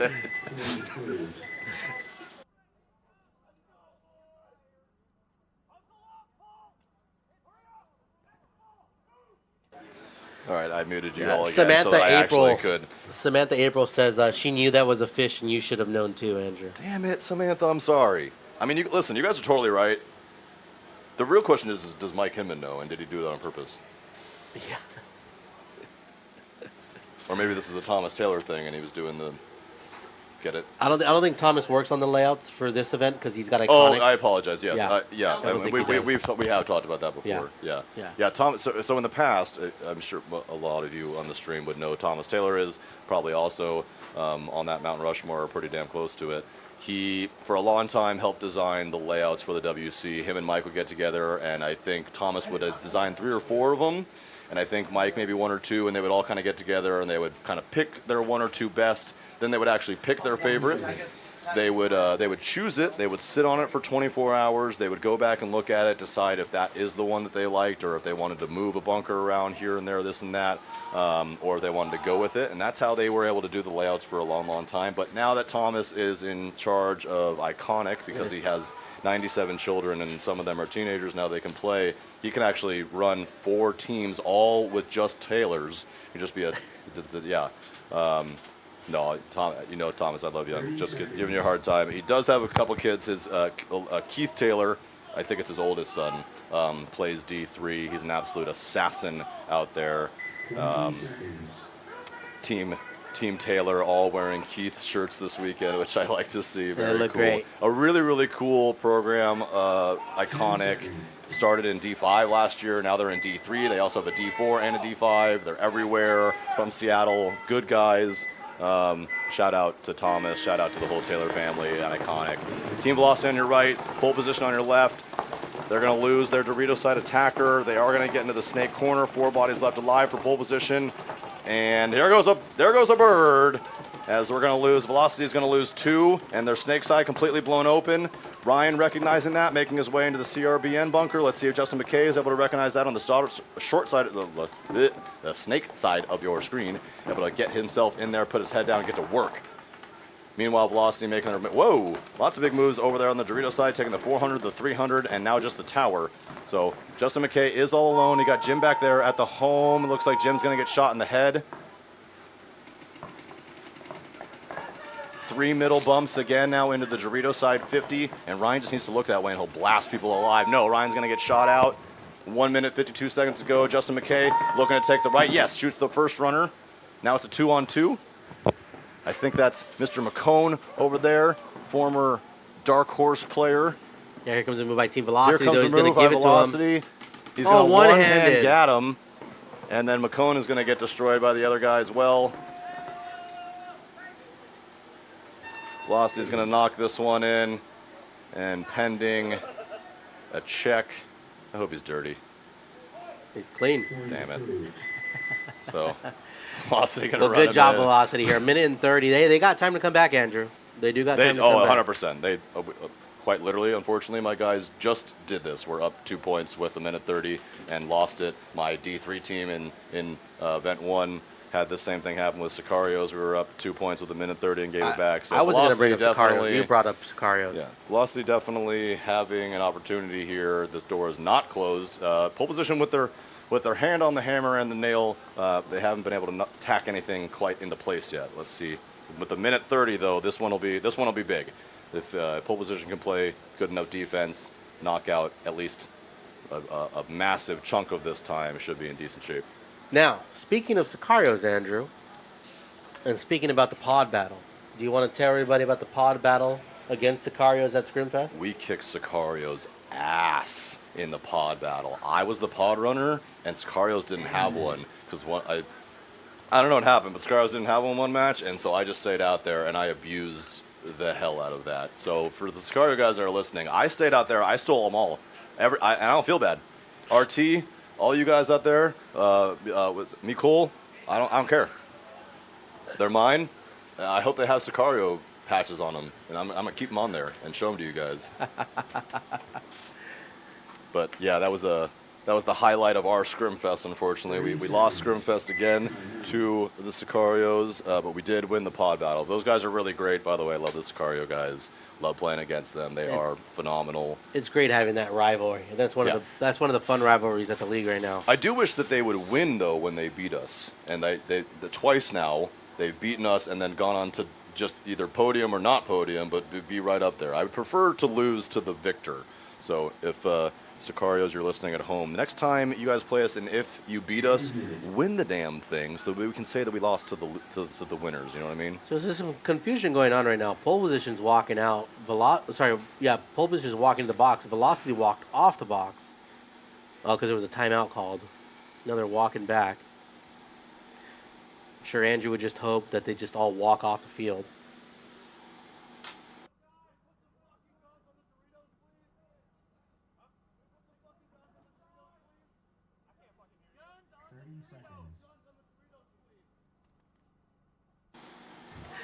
Andrew making a team call. Yelling at my guys to put some damn paint on the Dorito side. They're just crawling up there. I've seen them 2 or 3 times at least be into the center 50 before they get blown away. Well, to correct you, you did say put guns on that side. And so what are they going to do, throw their guns? Well, as we've discussed, we can't throw guns. That's gonna get you a minor and a warning. So. All right, looks like the other team heard you and decided not to go to the Dorito side. Yeah, they Andrew. certainly did, and they get a kill. So 54. Here comes the moves now. There goes that Dorito push into the 300. So they are still 5 alive as Velocity. Minute 14 remaining. Up a body. I think this pole position player in the center tower, Andrew, I think he needs to get to the car. Oh, and they do get the runner for Velocity. So 44. But here comes more big moves. Snake catches one. Oh, but the center player them. I think they got shot from the Dorito. Yeah, and here comes the snake push now. Gets shot. Oh, and a quick point, Andrew. 46 seconds left.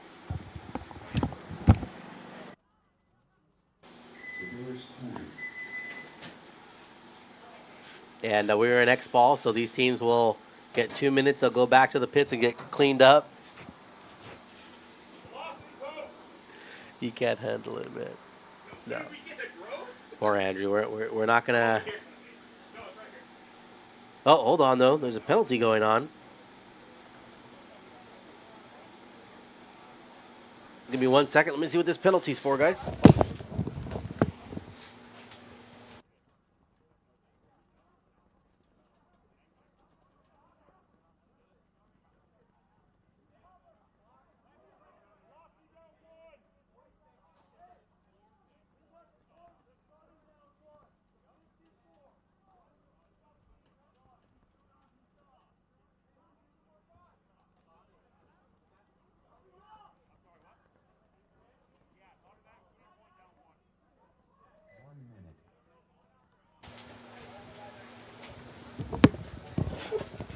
All right, so got some clarification here. Looks like there was a major thrown on Team Velocity, which caused an automatic swing point. So player for Velocity was shot, continued to play on. It was that shot snake one player of the at the bottom there. Snake player? Yeah, is that final snake player that was running down. He was shot before he made the move on Justin McKay.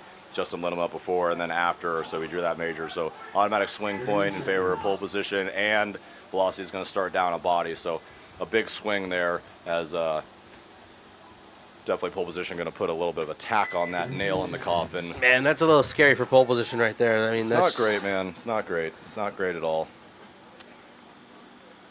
I would like to see this will obviously be 46 seconds of defense from pole position. I would like to see some defense via offense. So I'd like to see Ryan McGuire get himself into that CRBN bunker and see if he can do some work there. Well, here comes the move up into that tower. But again, I think he needs to bump from that tower to get into that CRB. They're not wide at all, so Yeah. he has nothing to worry about at this particular moment. Now, as they make their way, they do shoot the 200. They're going to try to get out to the snake. Ryan has that shot, Yeah, and he snake player does gets shoot him shot. out. And there goes. There's just one body left. That guy kind of stepped out of bounds. That's okay. Just one body left alive for Team Velocity. This is going to be full nail and coffin for Arizona pole position. We are going to finally get on the board. Thank you, my boys. Good job. Lots of things to learn from pole position. Yeah, and for Or Team for- Velocity, I mean, good effort there. Velocity almost coming back, just that major kind of putting. Pole position, lows in the kill count. Go Yeah. hit the buzzer and go mercy these guys. Can someone hit the buzzer, please? 3 seconds ago. Please, please, please, please, please, please, please, please. And he missed it. Now, what if he was dirty, though, Andrew? He missed it. No point. No point. So we are going to win the game. I'm very, very happy for my boys. And for Velocity, again, as I said, Velocity, no hard feelings, guys. Yeah. It's just my team. I have nothing against you. I like you guys just fine. I just obviously want my team to win. Love you guys. Tell the chat it'll be the only unfair commentary of the day. yeah. Andrew just told us right now that'll be the only unfair commentary of the day since his team was playing. But no, honestly, though, Team Velocity almost had a chance for a comeback there. It's just those mistakes, man. You know, when you're running down there in the snake and you get shot and you cut your adrenaline's going and you wanna keep pushing. You guys had tons of bodies, so you got to be in that situation where you're like, you know what, I got shot as a snake player. I need to stop shooting, and unfortunately, kind of swung it the other way for them. So we're gonna take it's like a 30 seconds before the next match here. Shooters and Phoenix Rising Gold on your screen. 30 seconds.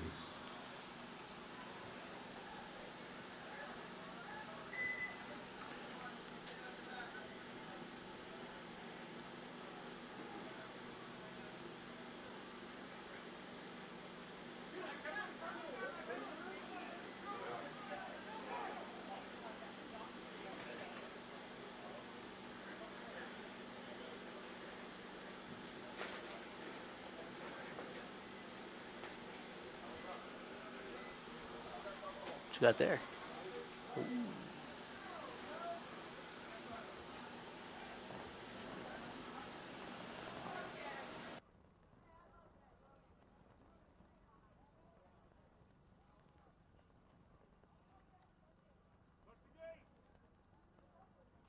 Seconds.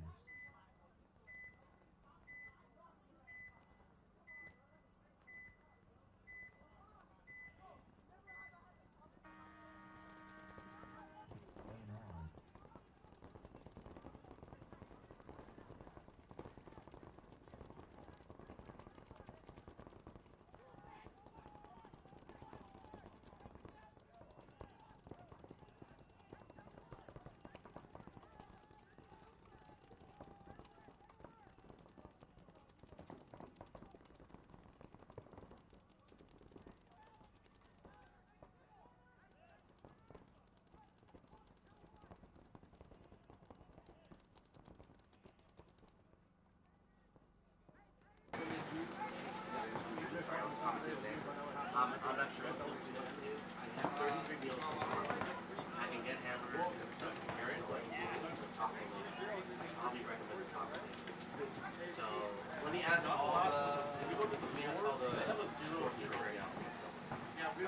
We don't know. I told one of you guys just go ask them because they'll be able to tell you one way or the other so that you guys know where you stand. Because I'm trying to tell. I don't know what you guys need. I don't know if you guys know what you need. You know what I mean? Yeah. And they're working on that. Yeah. Oh, yeah. So I was just talking to the shooters guys here on the sideline, just trying to determine. We're still trying to figure out that Sons of ASG 0-0 game and to try to determine what shooters needs, if and what they need. I can tell you, shooters definitely want to win this game. Very important for them to do that. They will pretty much guarantee themselves an in if they're able to do that, because they'll have if they win this one, they'll have 2 wins, a tie, and a loss, which should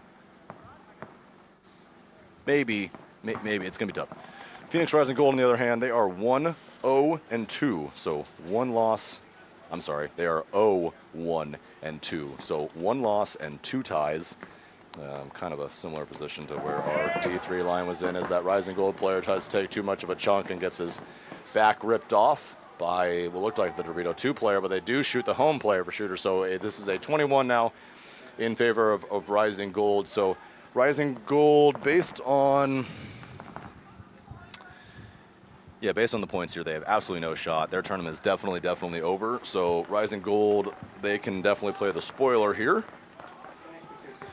Phoenix Rising Gold, obviously coming out of Arizona. They play out of Battle Zone, a super well-known program. If you've been following paintball for a while, you've definitely heard the name Phoenix Rising. They have teams in Premier and D4 this particular event, I believe. In the past, I mean, they've had literally every division from Premier all the way down to D5. You know, things happen, this and that. Teams get bigger, teams get smaller over time. Things happen. I assume that they will be back with as many people as they can, trying to fill as many divisions. That's what Phoenix Rising does.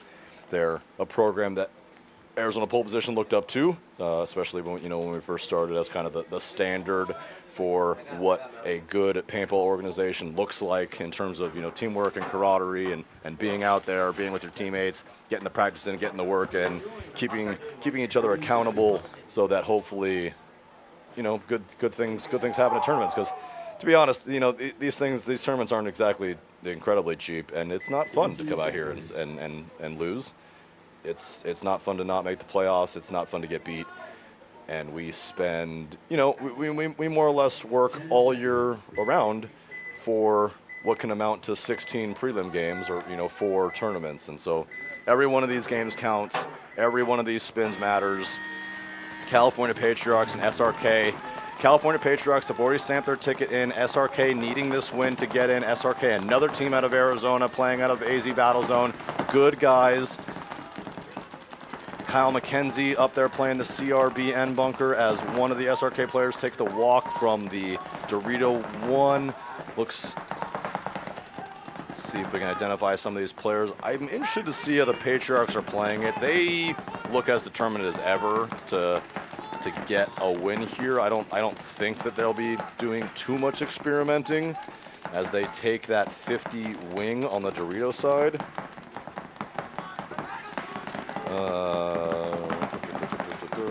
Trying to find SRK stuff.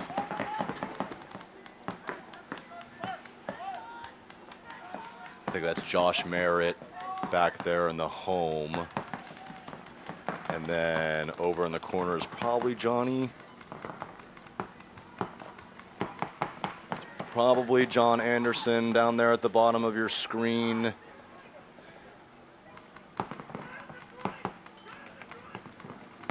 I think that's Johnny. You got Kyle McKenzie up there, and then Josh Merritt back there at the center home, rather. So 3-on-2 in favor of SRK.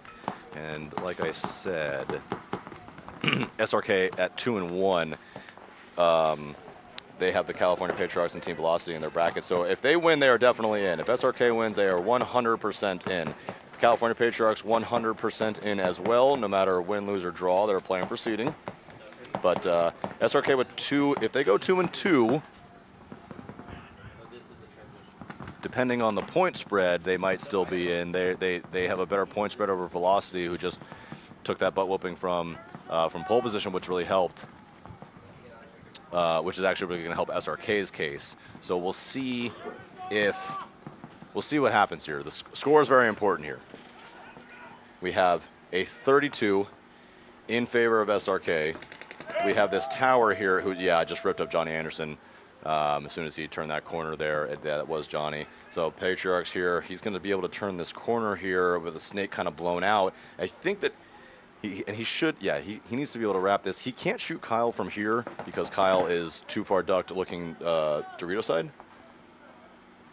And it looks like his corner has Overwatch on him. So SRK actually here, if they just don't move and they just hold their jobs here, they're in excellent defensive positions because this Dorito player, I mean, they got to do a lot of fighting to try to figure this out. Whoever dies first is gonna lose this game.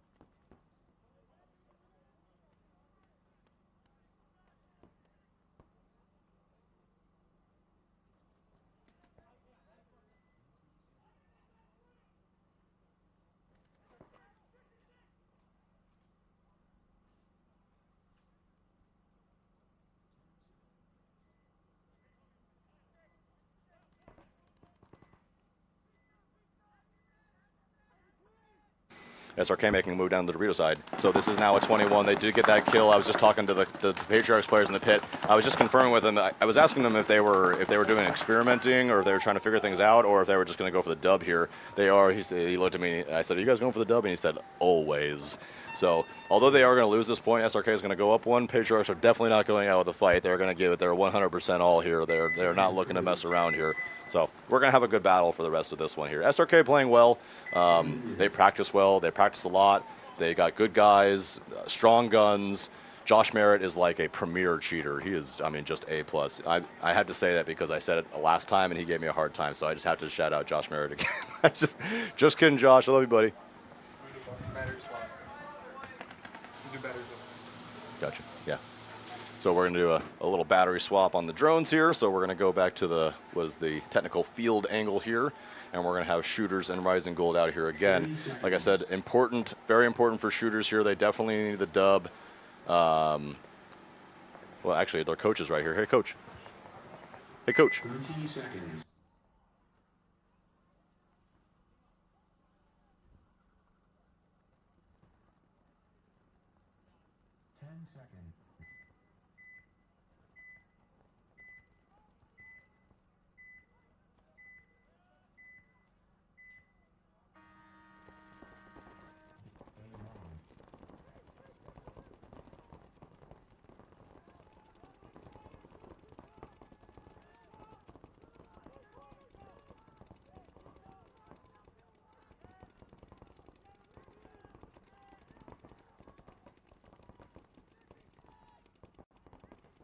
Okay, so yeah, a small update on the score here. We got that Sons of ASG and Alliance score. Sons of ASG lost to Alliance, so this is actually really important for both teams.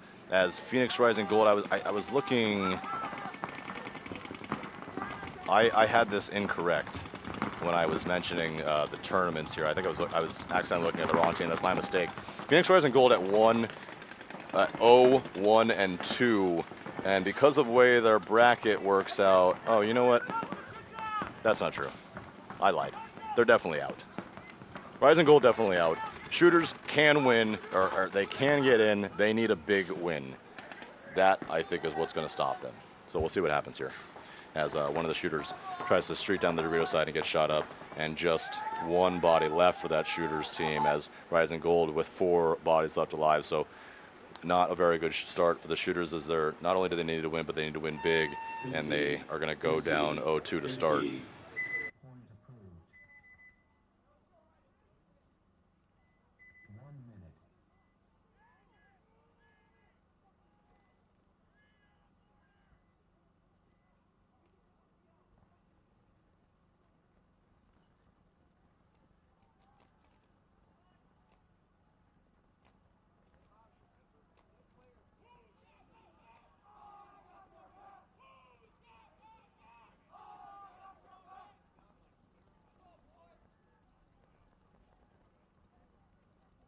seconds.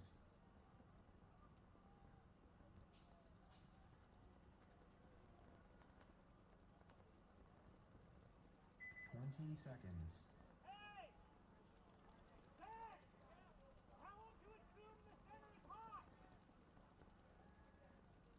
10 seconds.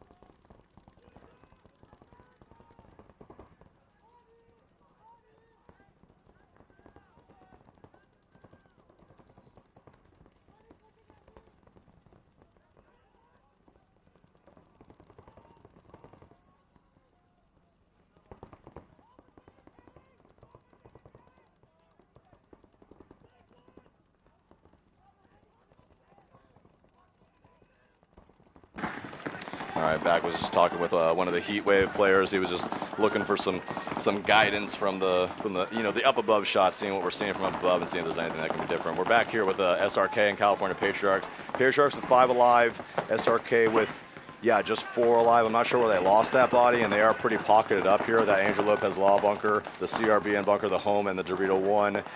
Patriarchs definitely wide there at the Snake 50. When that Snake 50 rises up, he should be absolutely to roast, be able to Kyle McKenzie, Kyle McKenzie's looking Dorito side to lock out something that basically isn't there. So this Patriarch player here, is that Timo? That's Kimo. Yeah, so Kimo down here at the bottom of your screen. He should be able to pop up here. Oh, he's got paint coming his way. So he's just playing cool. He's going to relax, hopefully. He's going to check his tape. And this is a really smart move from Kimo here. He's just, oh, you want to shoot me there? I'm just going to go more on your side then. Because what Kyle doesn't know is where he's going to pop up. And what hopefully Kimo's done enough scouting so he can sit up here if he wants to, but he just doesn't have anything much to shoot at. Unless, no, he does. He has a shot on the 100 and he rips. I'm not sure. I don't think it's Johnny. But he does rip off the Dorito player's head, and it's going to leave just 3 bodies left alive for SRK. So now Kimo here can put his head down, and this is where he's really going to pay Kyle McKenzie a favor, or he's going to give him a tip, if you will. He's going to roast Kyle here. Yeah. And now this is where this thing really lets loose. So the 3 bodies left alive there for the California Patriarchs players. This Dorito player, and he finally does move over to the corner, but he needs to be moved. Oh, and a penalty for SRK. And that's as a team that plays SRK at home, that does happen to them from time to time. Oh, Kyle McKenzie is coming off with half of his goggles on. Holy, I need a picture of that. He's got his visor like vertically instead of horizontally on his face. He must have, Kimo ripped him apart up there. So nice move there from the Patriarchs as they're going to even that one up, I think 1-1. We're going to go back to Shooters and Rising Gold here at 8 minutes to go. Rising Gold playing the spoiler. They definitely cannot make it to Sunday, but they definitely can ruin Shooters tournament. So as we talked about, Shooters winning the first event, really cool to see against these California Patriarchs. A really, really good match, and it was played like at the perfect time of night with like the sun was just right and all the angles were super good. When I got to review that footage, it was lights out. I got some really good clips out of that stuff, courtesy of Mr. AFG. Speaking of Mr. AFG, a small shout out to the sponsors: Play the Game Podcast, Die Paintball, DOS, Always Shop DOS, Build a Flex. They're still here. They're doing all sorts of cool stuff. Always Shop DOS. Awani's Law, Violence, GI Sports, Best Paint in the Game, Lone Wolf Paintball, Andrew Lopez Law, HK Army, Fly with Defy, CRBN, Shoot Carbon, JT, and PBX. Shooters roasting 1 attacker, but losing attacker of themselves, both on the Dorito side. Rising Gold losing both of their attackers on the Snake side. Just 2 bodies left alive for Rising as they're at the home in this Dorito corner. So a good breakout here for Shooters. See if they're able to recognize and diagnose where these bodies are. This Snake player is free to go and pop up on their side of the field if he so chooses, which is what he should choose. He should choose to do that. He's instead going to stop at the snake 2. He's going to try to get a shot in at the home. He's going to get, basically, this is a cheap free kill without having to crawl all the way down to get the kill that you can shoot from long. He missed his shot, so what he needs to do is just put his head down and show up on their side of the field. If he shows up on their side, if he shows up on their snake 1 and wraps it from there, did he? No, he didn't die. He's still trying to get the shot in on the home. And now he's trying to get the shot in the corner too. Now he's going to put his head down. And again, this is okay from the shooter's player, but he can do all of this much quicker. Oh, and he takes a bad ball.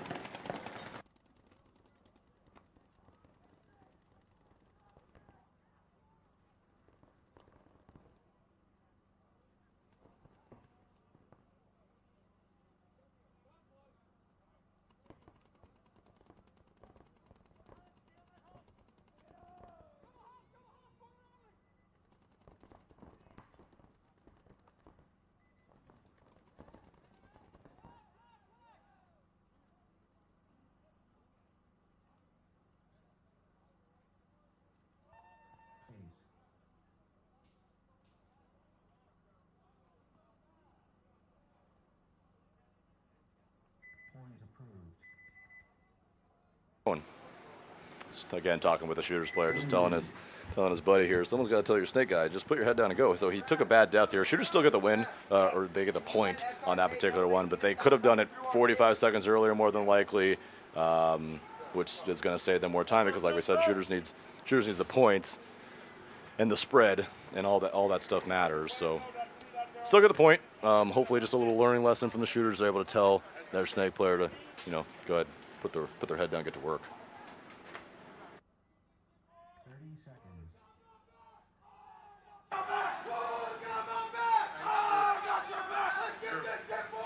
So that's the Patriarchs chanting over there. 20 seconds.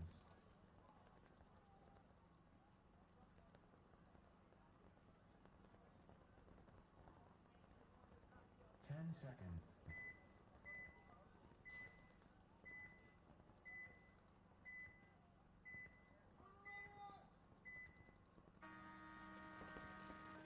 Game on.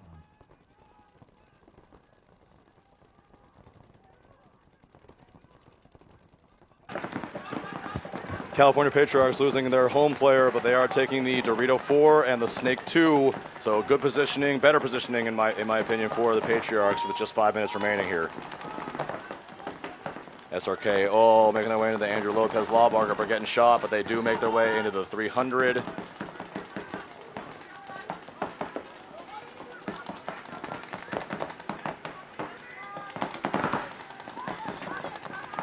When a running referee here, this could be, there goes the bird, and there goes 2 SRK players. So back-to-back games and back-to-back penalties. Kyle McKenzie wondering where he shot. I think Kyle was actually the player that got pulled from the penalty.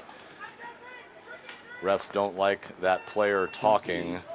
I think they were looking at each other to see if they wanted to throw another penalty. They didn't, because one of the SRK players ends up getting shot anyway, just leaving one body left alive, and then there's the concession. So SRK gonna make their way off the field, head down from their Dorito player over yonder. Keep your head up, dog. It's all good. You got plenty of time.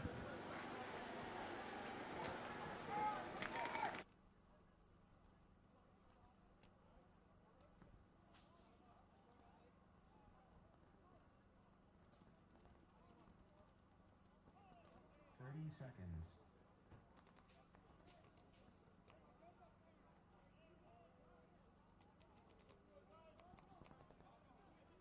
20 seconds.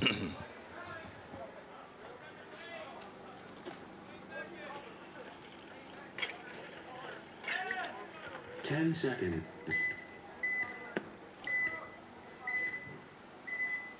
So shooters on your right, Rising Gold on your left. Rising Gold looking to play that spoiler. Taking big bites and staying alive as Rising Gold. Shooters staying all five. But they do lose their snake side corner player. Heavy on the Dorito side are shooters. Here comes a running Rising Gold player into the stand-up wing. They're also in the lay-down wing at the 50. So good positioning here. Shooters matches him a little bit by getting to the CRBN bunker. Let's see what he's able to do with this.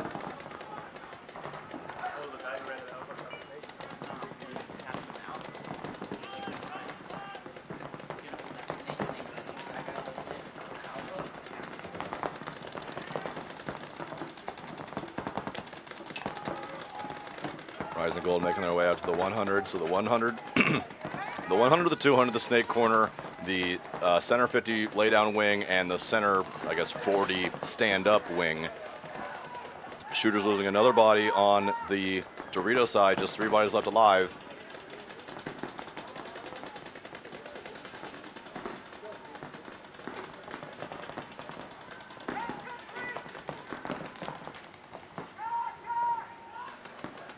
Rising Gold playing pretty patiently here, running their guns. They do communicate well. I know that from playing with these guys all at home. Excellent communicators.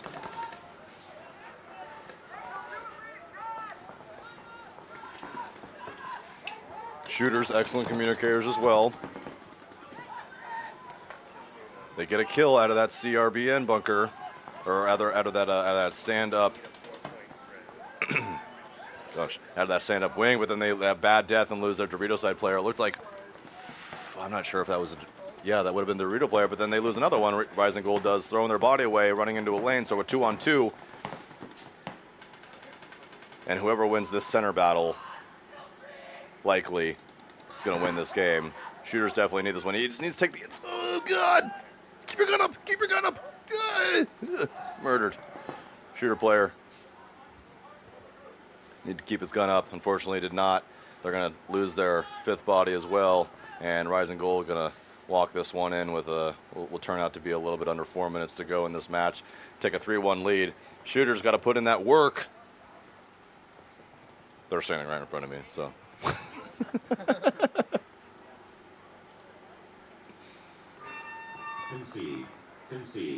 Concede. Point approved. 1 minute. SRK and the Patriarchs back up in 57 seconds. This one starting to turn Patriarchs' way. SRK need this win. Let's see if they're able to turn it around.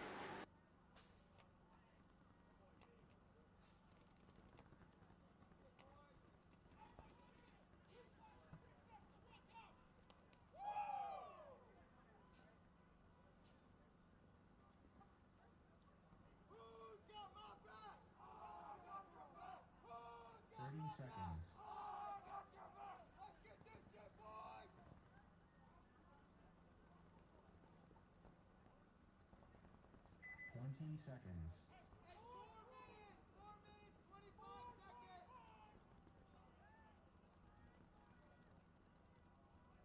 10 seconds.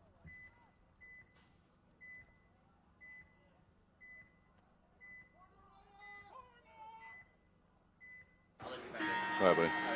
4 minutes, 25 seconds to go. SRK down 1. They need this point in this match. They take nice chunks here and stay 5 alive and get a kill out of the snake. They kill, that's not chemo. It looks like they sat chemo on this one.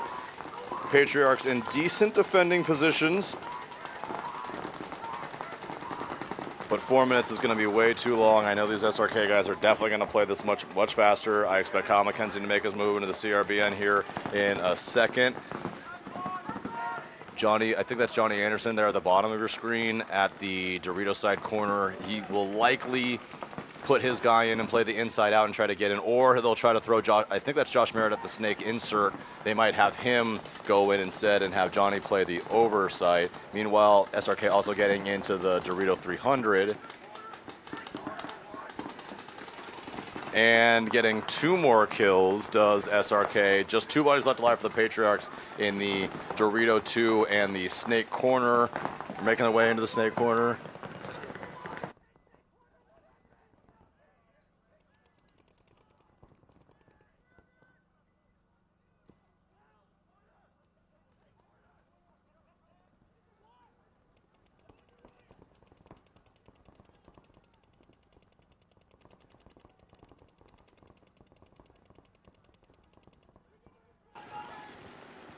Another kill for SRK, just the corner remaining. I think that, oh, so that's not Johnny. Oh, there are the 100. So I'm sorry, there are 2 bodies still left for the Patriarchs, kind of blended in there. Is that Rick? No?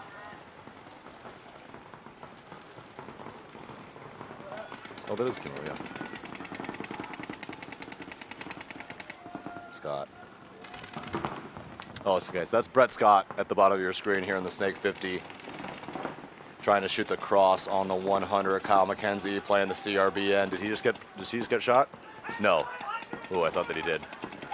Kyle McKenzie, one of the taller players out here, is able to play over the top. Ooh, and he lands a ball in on that corner. So now it is a 31 in favor of SRK as Brett Scott trying to put the hammer down. He does get that kill.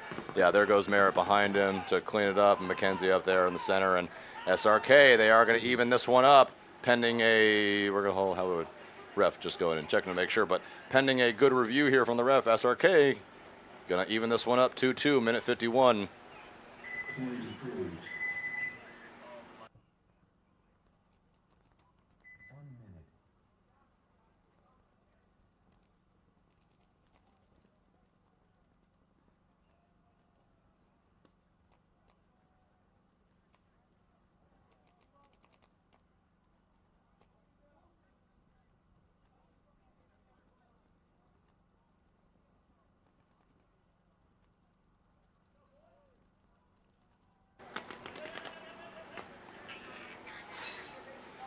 Yelling at one of the Patriarch players, Kimo over there, that I got to interview at the event one. Cool dude.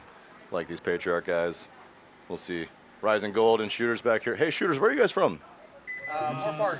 Huh? More part. Oh, you're from more up. Okay. Up north a little bit. Yeah. Hopefully we go there for event 3. Home field for you guys. You guys excited? Always. Yeah. Always.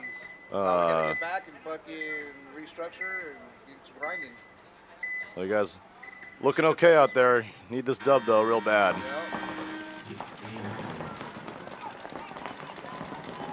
Oh, Shooter's taking a massive bite there at that center 50. He gets one kill, but he does get torn apart.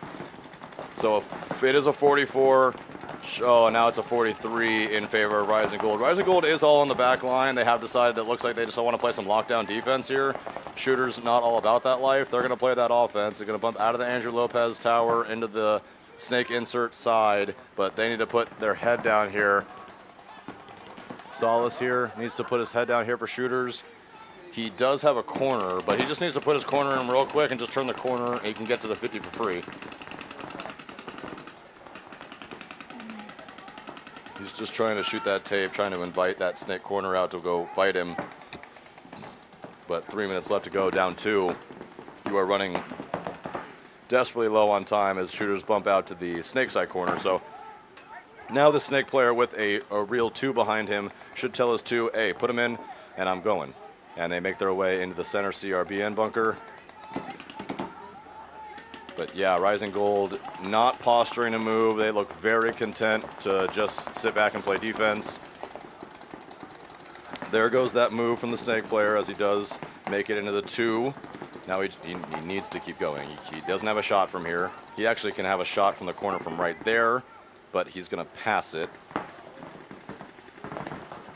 And that corner player for Rising Gold is tucked so tight.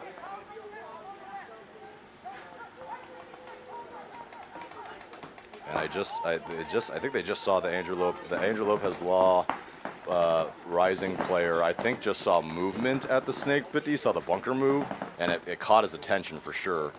And he told his Snake player look that way. And then meanwhile, both of those guys dropped the guns looking that way. So, okay, that Andrew Lopez Law player making his way into that center tower to try to put some pressure on that 50 from there. But now he has the center 50 wedge to play with as well. Who they can definitely pinch him from here.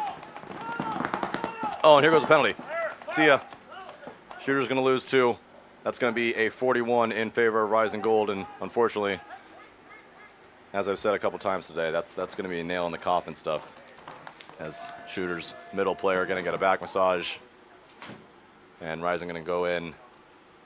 If you're right, yeah, I was gonna say if you're Rising, you don't even touch the buzzer and you just let Shooters concede. But That's an X-ball, right? On X-ball now? yes, yes, yes.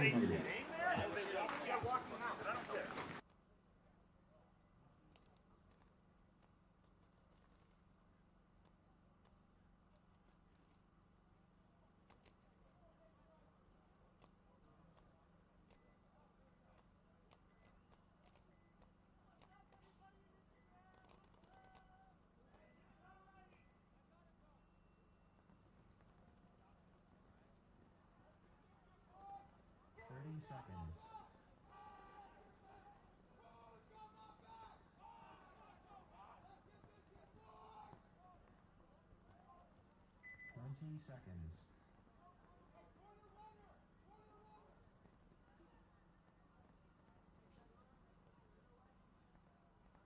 10 seconds.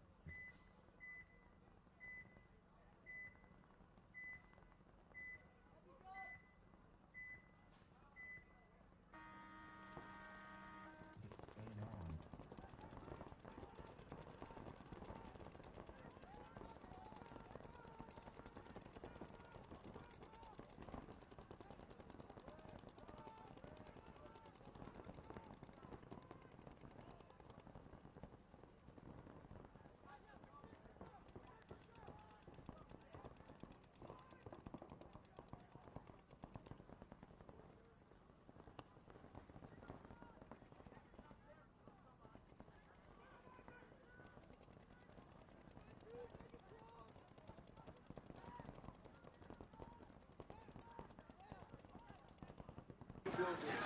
So these Patriarchs, SRK, just 1 minute remaining. Patriarchs 5 alive and in good positions. SRK 5 alive and in good positions. SRK cannot take a tie. They definitely need the win. So we'll see what they're able to do here. Scott down here at the bottom of your screen trying to do some work. Josh Merritt looks like that's behind him. Kyle McKenzie up there in the center. And then I'm not sure if that's Ben over there on the Dorito side in that 200. It's just tough to tell.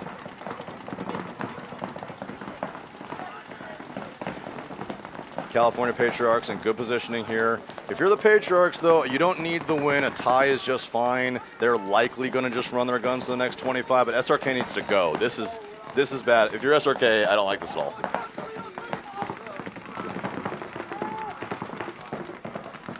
And it appears that they're playing for the tie as well. So I think they might know something that I do, because they do have a shot, I think, to get in with a tie. They would be 2-1-1. 5 seconds here, no one posturing to go. This is going to end in the tie. And yeah. No points. No I points. do think that a tie is going to put SRK in front of Velocity, and that's going to put SRK in.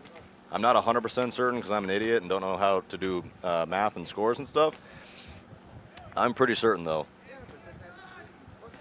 We'll find out. Well, I will, as the day goes on. We'll certainly know for sure, and I will let all of you know, no doubt. Whoa. Come on, shooters! Keep those heads up! Stop looking down! 30 That's also seconds. another thing I hate. When people are like, yeah. It's like, bro, keep your head up. Like, Venus is one of them. Comes out. What the fuck, yeah, bro? Like, that's why I try to 20 tell them, like, seconds. you're better than this, bro. Here's the game plan. You get to your spot. You absorb the pressure. Because that's what you're supposed to be doing, right? If they get to the corner, let them shoot the fucking edge. Fuck it. Look inside. 10 Try to do seconds. something else. Don't overcommit, but, like, just little, like check the Moscow real quick. Head, or, like, maybe, like, head check it. Like, oh, he's there. You got two guns now, right? Like, sometimes I just don't understand, like, Fucking Batman over here, dude.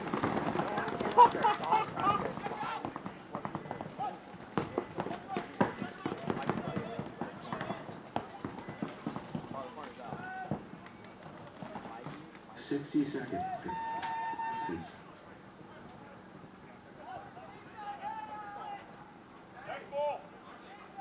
Holy shit. Now it's X-Ball. Yeah, it was. Point approved. oh, damn. Hey, you saw that shit? Who was that, Johnny or I was Johnny that made it. Players, MC. Hey. Nah, I'm good. I'll wait till we get to the house. I'm gonna fuck up. You gonna pull through the Chris's or not? Nah. Appreciate you coming out, man. Appreciate you coming out. I'll start coming out. I'll be here next week. Oh yeah. Well, I don't know if we're practicing next I week. think I'll just come out here next week. SC or ambush? Over here or over there. I don't know. I gotta see. I don't know about doing what open was. Just for like a couple people. That's a hell of a setup. I could go hyper ball. Let's show that target.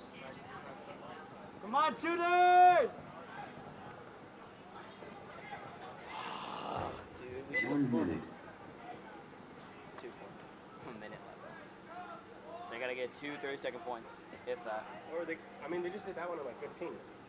Oh yeah. They Yeah. do another 15, then they'll have enough to actually go down and tie it again. But See. you have to have everything go wrong for the other team real quick off the break and everything go right for our guys while they're running through cuts. Honestly, the only reason I think they were able to make those moves is that Moscow guy, he like jammed himself hard on the dive in.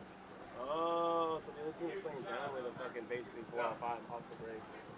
Well, no. So he made it, but like he dove and got like his arm twisted and like jammed in the chest. So he was like kind of like So and like I don't think he was up until they got over pretty much. Yeah. So that worked out. Can we call what they're running from here? No. Are we allowed to? Well, if it's before 0, yeah, like before the point starts, yeah. Or does Dave not like that? He don't like that either. No, never mind. Yeah.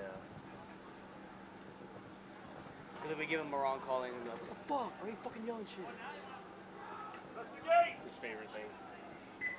10 seconds.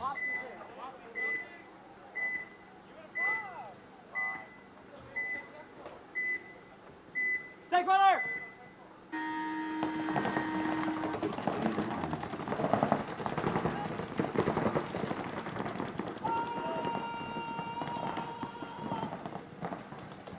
Damn, they lost 4. 5. Is that 5?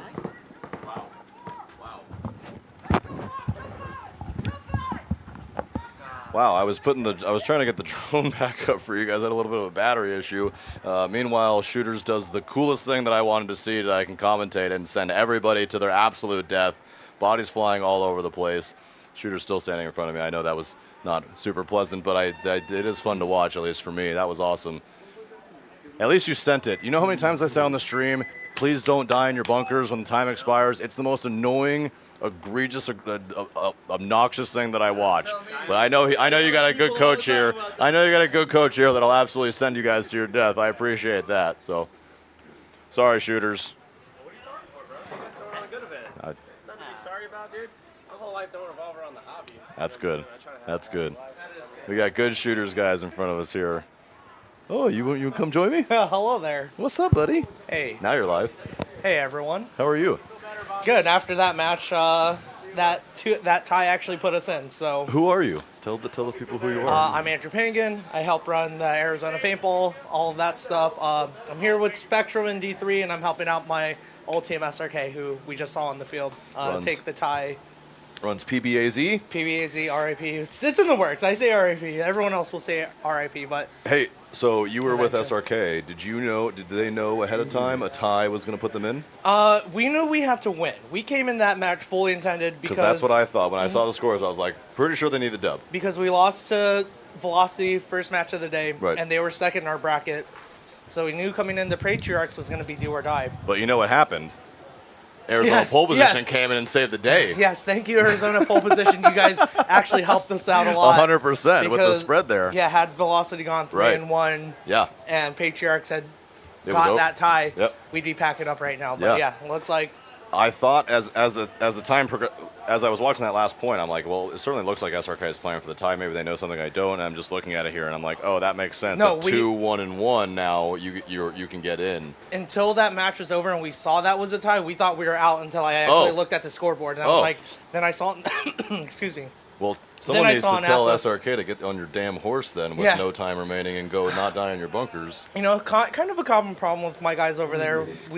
We did that at Event 4 last year when, hey, these last 60 seconds, if we're tied or down points, you need to, like Maddie Marshall would say, you need to die on your swords, right? Like, you need I to go. just said it to the Shooters guys. I was Yeah. like, thank you for not doing what I see so often and sending your guys. At least you just never know what's going to happen. You Yeah, can get yeah, that yeah. major, blah, blah, blah. Yeah, you have to play aggressive, but also don't play with that major because that 60-second swing point, that's a killer. Like, that will make or Massive. break, you know, you moving in or you moving on or not, especially if you need that tie or that win or whatever it is. You have to be careful with that 60-second point. Yeah, a little bit like, like LaSoya said, we're out here to administer pain and take some. Yes, and if you're not absolutely. into that and it's not for you, then maybe you should go play golf. Yeah, or fishing. Or I have taken up fishing Yeah, off Andrew's my taking up side, fishing. so that's why it's paintball after retirement. It's either golf or fishing. Like All right, it's we're one going to of the see a two. cool point here from shooters. They're going to absolutely send it again. Down 3. Their tournament now basically over. Both these teams' tournaments is Yes, over. 24 seconds, but 5-2 for But Rising. I like Hey, the inside-out move here from shooters, and then an instantaneous 3-body move. Yeah, but shooters does lose that body off the snake side. But Definitely, that, as yeah. expected. But the 2 bodies up They the do center get was 1, good. 2. Oh, but that, Oh, here comes a. Did I see a bird? no, I Just didn't 3 see di- it, but just 3 died at the that same kinda- time? 3 died at the same time, and right when I And was then saying another like one the center there. guy, unfortunately also takes that, but Yeah. Rising Gold going to take that 5-2 win over shooters. But yeah, I Some think good unfortunately- sportsmanship right there in the Yeah. center of the field, saying congratulations to shooters and Rising Gold. Like to see that, yeah. So, yeah, shooters out of ambush up there in just a couple hours north of us. Phoenix Rising Gold, obviously from me and Andrew's hometown of Arizona, playing Yeah. at our home field of Yeah, actually, right Battle before Zone. that, it was an Arizona pit over here on the It was away a full. side. I mean, yeah, it was us, full. SRK, Phoenix Rising. Love to see it. Yeah, all Arizona teams. Yeah.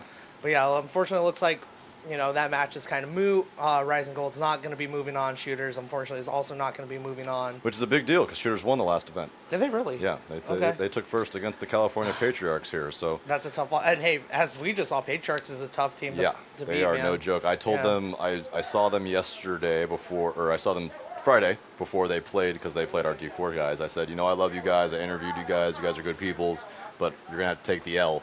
And they gave me they didn't give me a middle finger, but I think that they like mentally did it because they came and wrecked our shit on Saturday morning. So Okay. they even said it to me earlier. They're like sorry about that. We were gonna say what's up to you, but I could see the look on your face, and we were like, we'll talk to him later. I'm like, yeah, don't talk to me when I'm pissed. Yeah, dude. even I ran into you when I was running to help out my pump guys. Yeah, it was kind of a rough day yesterday. I know for your program. It's not been a fun weekend, Andrew. It's not. rough all around. Not a fantastic showing from the Arizona teams at D3. Fortunately, Rising while they did take their last win of the prelims, I think they went 2-2. Just wasn't enough to move on. So yeah, it was rough for the D3 programs. Like Rising is just a tough situation there, and. Looks like SRK going to hold the boat a little bit and get themselves at least into playoffs. But hey, I don't know if you saw, but Westworld did actually win D6 yesterday. So we do at least have someone bringing some hardware back. Okay, so listen, we're on a 25-minute break, as I just saw here. I'd like to chat about that. Do you want to talk about D6 for a second? Sure. Did you see their roster? Westworld's roster? I did not. I got 2 guys on there that played D4 once upon a time. How long ago, though? I don't... Okay, here. This is where my question lies. It's been a while. I think one of their guys. It's been like 11 years. D6 is kind of okay. My D6, question is, yeah, we're kind of teetering that line on D6. D5, absolutely, right? hands down, go nuts. Yeah, But go in nuts. D6, in my opinion, D6 should be made for the most newest paintballers Yeah. that have not ever done this before. Yeah. Agreed. Although I understand how Apple works and the points work and blah blah blah and the rules, I just don't think that to me, it's a little bit like riding a bike. Like, we have a lot of paintballers that disappear from the sport and then come back 10 years later because they just get that bug. But, it's hard for you to lose that, the knowledge of the field, just how you hold the gun, how you slide into a bunker the right way, Sure. field awareness stuff. Those things don't just disappear. Yeah, I agree. A 10-year gap, though, is a pretty big gap, right? Like 10 years ago, we still had the PSP. We didn't have the NXL. We still had 7-man around. A drastically different game, especially now that we've seen the introduction of the brick, the wedges, the center changes. The center change, I think, has been the most evolution in paintball. Yeah. So it's changed the dynamic of these games a lot. But agreed, it's like riding a bike. You don't need to you just have to kind of re-hone those gun skills a little bit, but it's not gone. And I feel like it comes back pretty quick. It comes back pretty quick, but you will take your lookings. Like, as my guys, SRK, those guys took 5 years off. We came in last year thinking, oh, we've done this before. Yeah. It does take some work. It's no not doubt. not super easy, but there can be arguments made for, yes, someone who played D4 10 years ago playing D6, a little bit of that gray area. And I get it. You're just working with the rules. The rules say if you're under 20 points, you can play D6. And hey, I have the roster pulled up. They are all beginners. They have, and the one player. Yeah, no, 100%. They all, they That's, all fit into the, they fit no into rules that. broken. Yeah. But I just think I just don't love it. I just don't love the idea of guys that have been playing for whether whether it's been a long time or not, guys that have played in higher divisions that have seen some things, done some stuff, Sure. going out and playing 3-man against guys that maybe have only been doing this a couple months. On the flip side, though, a lot of those Westworld guys do. For anyone who's not in the know, Westworld is just our main one of our main rec ball fields out in Arizona, exclusively rec ball. There's no type of speedball, no type of fast-paced paintball out there. So, and the rest of the roster just came from playing rec ball. Correct. We saw them at our PBAZ 3-man series there in the winter. And Westworld, and if you're listening, I'm not trying to throw shade. I promise. I'm just trying to have a discussion about where we think, because D6 is new, right? NXL doesn't even have D6. Yeah. So there are no written, 100% written rules on what all the things should be. So there are trials and tribulations when you go and you do new stuff, and this is part of the growing pains about it. I just want to tell the Westworld guys, it's no hate at all. No. When I saw them play on Friday, I was like, oh boy. I'm sorry, the Friday before we came out here at home at Battlezone. Yeah, and I was we like, saw them at Battlezone. and I was like, these guys, they don't look D6 to me. Is all. I mean, and obviously they're putting in the work. They're doing the practice. They're doing the things to make them look like a formidable team and do all the stuff they're supposed to do. And absolute cheers to them. They're clearly doing what they're supposed to do. And they're receiving feedback too from the sidelines. Even me, when I see them, I see the War Boys, who are a brand new D6 team brand new D6 team out of Arizona. They're listening. They're taking the criticism very well. They're really receptive to hearing it. Different game too, right? It's 3v3 rather totally than different game. our 5v5. And by the way, congratulations to Westworld. They won this damn thing. Yeah. They got third place on the first one. Yes. I mean, they're in excellent position to win this series now and keep the D6 trophy in Arizona, which I love. We currently own it. Pole position does. Okay. And if we need to pass it on to Westworld, so be it. We'll be fighting for that again next year. But yeah, I just shout out to the Westworld guys. Congratulations. A win is a win is a win. Yeah. I just have some opinions. I'm sure everybody does. It's just the way that it is. And then, so Rainer comments, Hammercocks again. Guys, we're going to be a little bit biased towards Arizona. We're sorry. We definitely are. Two Arizona boys here sorry, on the guys. podcast. Yeah, we just know them. It's easier for them. us to talk about and commentate. There's nothing against. We love the California teams. I'm friendly with I don't know, 80% of the teams that are out here. Absolutely. And there's absolutely no shade. We're definitely going to give a little bit extra shout out to our boys, especially the ones that we know. So we see Hammercocks are 4-0. Reading the comment, so good for Hammercocks. They're another Arizona team, recently split. I don't know if you call it a split, but those guys come I call it a split. Yeah, call it a split. I call it a split. So those guys were previously from the Silly Bananas camp. Just wanted to take it to that next step. Remove a little bit of the silliness. Remove a little bit of the silliness. But then I was talking about it, like they removed some of the silliness, but then they named themselves Hammercocks. So like really how much of the silliness went away, but You gotta keep some of it alive with you, like your roots, right? We came from this, but we're taking practices in the event just a tad more seriously. Yeah. Putting in a little bit of the extra work. Derek, I see your comment, and no, we don't need to boo me. I've already been booed 3 times this weekend. Yeah, thank you for that. Yeah, I was booed for like 20 minutes on Friday, and I was just like, "Can this stop, please?" Yeah. If you guys don't know Andrew, he's a little bit like our punching bag, and I mean, it's great, but it's not great. Sometimes he gets a little upset, but more often than not, he's just an absolute champion about it. And just rolls sometimes with the he just embrace it, even ride with the memes itself. And he runs the Arizona paintball Facebook group, and we give him a hard time in there and everything. But we'd be lost without Andrew and all of his work that he did back in the past with PBAZ, that he does now with Paintball Arizona, and just all the things. And we just want to grow, right? We're adjacent a lot. We bring a lot of teams to WC, so the whole goal with the Arizona programs is just stay competitive out here, right? And stop having our good guys leave for California. Yes. Because it happens. It still happens. It's still happening. It's happening. Shout out to Evan McCarthy. Shout out to Evan. Shout out to Bino, Jay. Jay. A lot of our guys. Although Bino didn't play. Yes. Heard some misfortune happen to the Sicarios guys. Top line, So unfortunately we did miss them out in the Premier Division, but shout out to them as well. I mean, they did take 4th looking at APA. They did take 4th yesterday, but still top 4 is another great finish for that program. 2 in a row, I think, for them. Yeah. Still staying competitive, staying up in the ranks. I think their D3 line had just recently bumped up from D4. Yeah. We have, I know RT, we saw him last year. I know. I thought that jerk was going to go to Premier and skip D3, so we didn't have to deal with him anymore. Fortunately not. Goats did put up a really tough fought match against them in the prelims. Tried to ruin their weekend, knock them out, but Sakaras are good, Yeah. man. Yeah, I Sakara- shouted yeah, them out earlier. Sakaras Another are always shout out good. to Their you program guys. is They awesome. are outstanding. and I love their jerseys. We were too. talking about Scrimfest earlier because we played them in Scrimfest and they, Okay. they didn't have a pod runner, and so I just ruined their pod war game. I no. won that pod war so bad. I don't feel bad about it, not at all. That's part of it, right? Yeah. Like, now that we have Jesse out, they talked about him earlier. I was Yeah. over here in the Yeah, sideline yeah. feeding them some info, but we talked about Jesse, how they run the pods. But, you know, a lot of tournament paintball, like that kind of, it's that little extra step, steal the team's pods. Well, Like you know, it- at $2-3 a piece, stuff adds up. Yeah.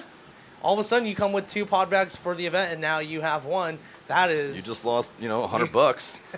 and that's a whole bunch of cases not podded and Yeah, ready for your that's match. exactly It's not right. having the pod midpoint. Like, no one wants to do that, right? We always try to come prepared. Everything, all pods filled, ready to just grab and go. But not every team has unlimited money and everything else and unlimited pods. And Yeah. you start losing that pod game early. Yeah, You yeah. Come your 4th match, you could be in some trouble. Something I was taught early on, like pod running for my friends way, 10 years ago is no, steal the other team's pods. Just. Did you ever see that meme? I think it was on it wasn't. I don't think it was a meme. It was like there was like almost a full blown fight. I think it was at Vendetta about guys stealing pods and then they're getting to it in the pits and they're yelling at each other and then you just go to the comment section and you're like, what are we talking about Yeah, here? yeah, If it's on the field, this is fair game. Yeah, The if it's pod- on the pod war never ends. even at practice, right? Like my rule with them has always been, if you walk away, if you leave your pod on the field at practice, I'm so stealing that. yeah, it's the second you step past the netting, that's Get free outta here. game. Yeah, like my teammates steal my pods from Yeah. me. I'm like, guys, they're literally I steal pods our from- pods. I They're- steal pods from you guys. I have pole position pods. See, son of a bitch. You guys want to take a quick break so I can run some ads? Yeah, Sure. we'll take some break. Hey, guys, we'll be back in about 15 minutes. Hopefully, Andrew comes and joins me again. Yeah, This is thanks for lots of tuning fun. in, everyone. We'll be back.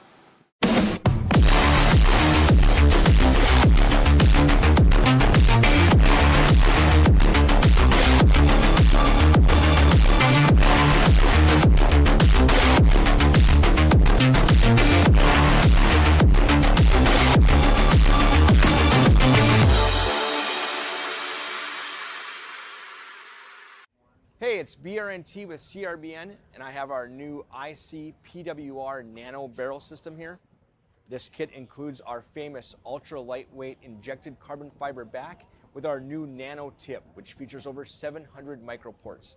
This microporting prevents any debris, paint, or moisture from entering the bore and also produces a unique low sound signature. These barrel kits are compatible with all PWR inserts, including our own series from 679 to 691, and are also compatible with all PWR inserts, including those made by Planet Eclipse, Dye, and Inception Designs. Check them out at crbnpaintball.com.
to show you the difference between the SC and the CC harness. Our premier pack is the SC harness. The first thing you're going to notice when you grab that is actually how light it is and how small it is. In fact, it is 1 pod less in width than a traditional harness as well. Secondly, the silicone that's throughout the whole belt is going to secure the pack on you, so if you're running, diving, jumping, it's not going to move around. And then you're also going to notice the ventilation. So the whole belt has perforations throughout to keep it way more breathable than a traditional pack. Lastly is the lumbar support on the SC pack is hard. That's going to keep it tighter to your back, especially if you're a little bit of a smaller guy. And the CC harness, the main difference that you're going to notice is that it doesn't have the ventilated belt. And also when you put it on, it has a way larger lumbar support. It's a 2-tier foam, so it's really cushy, it's really comfortable, but it's not as rugged and tight as the SC harness. Other than that, what you're going to notice is all of the harder injection moldings for all of the logos on the CC harness versus the SC, all of them are soft or they're non-existent to keep the pack as light as possible. Besides that, both packs feature our tapered tube ejectors, so they actually slim as you pull pods, which is going to move the pods to the middle of your back and keeping your profile as tight and slim as possible. Both packs do come in 2 sizes, small, medium, and large XL, and they're both available in 4 and 5 pack as well. For a full feature list and more information, visit crbnpaintball.com. Protect your tank regulators from damage with the all-new HK Army Elite Regulator Protection. These thread protectors and filled nipple covers will preserve your regulator's lifespan. Designed with elite 3D milling and 2-toned anodized colors. Available in Fossil, Orbit, and Nova styles. Your air system deserves elite protection. Get it now at hkarmy.com.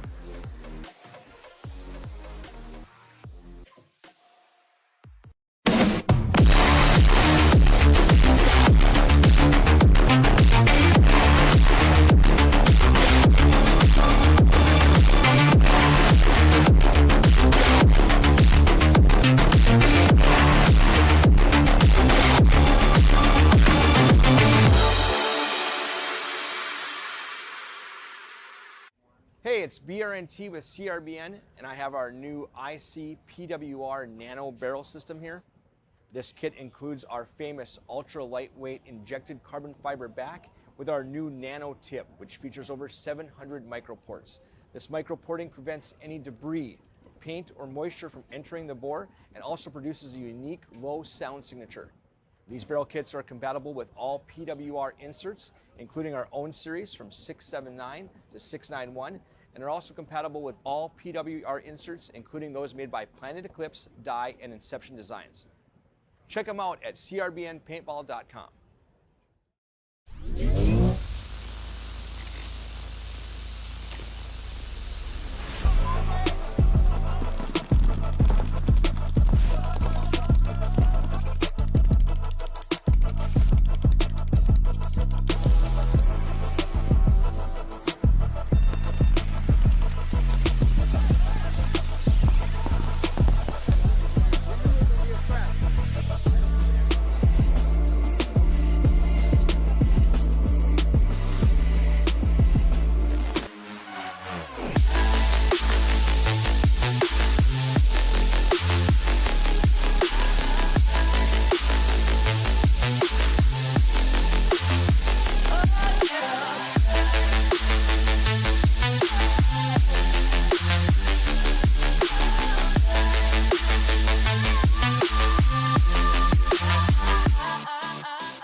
to show you the difference between the SC and the CC harness. Our premier pack is the SC harness. The first thing you're going to notice when you grab that is actually how light it is and how small it is. In fact, it is 1 pod less in width than a traditional harness as well. Secondly, the silicone that's throughout the whole belt is going to secure the pack on you, so if you're running, diving, jumping, it's not going to move around. And then you're also going to notice the ventilation. So the whole belt has perforations throughout to keep it way more breathable than a traditional pack. Lastly is the lumbar support on the SC pack is hard. That's going to keep it tighter to your back, especially if you're a little bit of a smaller guy. And the CC harness, the main difference that you're going to notice that it doesn't have the ventilated belt, and also when you put it on, it has a way larger lumbar support. It's a 2-tier foam, so it's really cushy, it's really comfortable, but it's not as rugged and tight as the SC harness. Other than that, what you're going to notice is all of the harder injection moldings for all of the logos on the CC harness versus the SC, all of them are soft or they're non-existent to keep the pack as light as possible. Besides that, both packs feature our tapered tube ejectors, so they actually slim as you pull pods, which is going to move the pods to the middle of your back and keeping your profile as tight and slim as possible. Both packs do come in 2 sizes, small, medium, and large XL, and they're both available in 4 and 5 pack as well. For a full feature list and more information, visit crbnpaintball.com. Protect your tank regulators from damage with the all-new HK Army Elite Regulator Protection. These thread protectors and filled nipple covers will preserve your regulator's lifespan. Designed with elite 3D milling and 2-toned anodized colors. Available in Fossil, Orbit, and Nova styles. Your air system deserves elite protection. Get it now at hkarmy.com.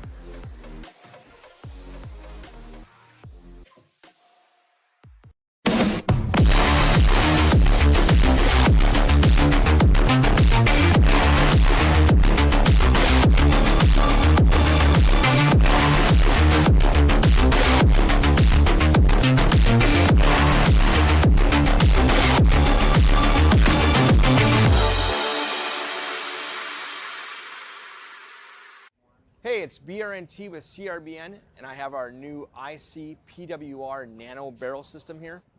This kit includes our famous ultra lightweight injected carbon fiber back with our new Nano Tip, which features over 700 microports.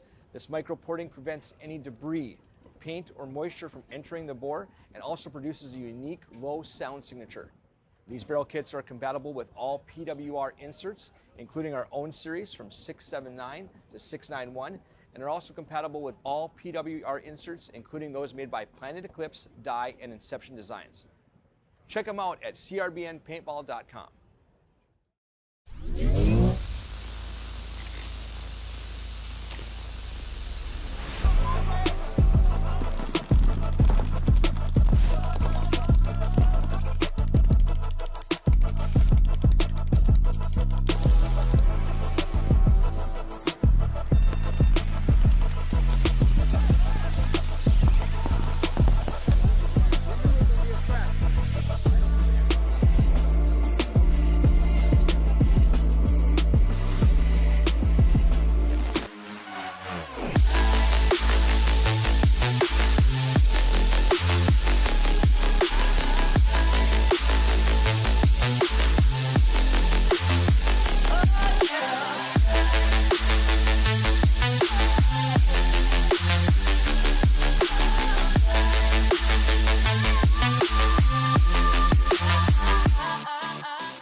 to show you the difference between the SC and the CC harness.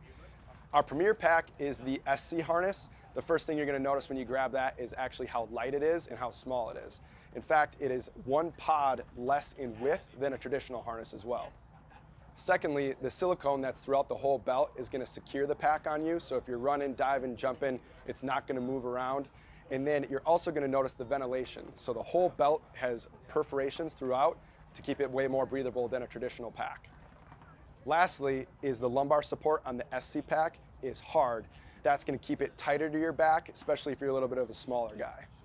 And the CC harness, the main difference that you're going to notice that it doesn't have the ventilated belt, and also when you put it on, it has a way larger lumbar support. It's a 2-tier foam, so it's really cushy, it's really comfortable, but it's not as rugged and tight as the SC harness. Other than that, what you're going to notice is all of the harder injection moldings for all of the logos on the CC harness versus the SC, all of them are soft or they're non-existent to keep the pack as light as possible. Besides that, both packs feature our tapered tube ejectors, so they actually slim as you pull pods, which is going to move the pods to the middle of your back and keeping your profile as tight and slim as possible. Both packs do come in 2 sizes, small, medium, and large XL, and they're both available in 4 and 5 pack as well. For a full feature list and more information, visit crbnpaintball.com. Protect your tank regulators from damage with the all-new HK Army Elite Regulator Protection. These thread protectors and filled nipple covers will preserve your regulator's lifespan. Designed with elite 3D milling and 2-toned anodized colors. Available in Fossil, Orbit, and Nova styles. Your air system deserves elite protection. Get it now at hkarmy.com.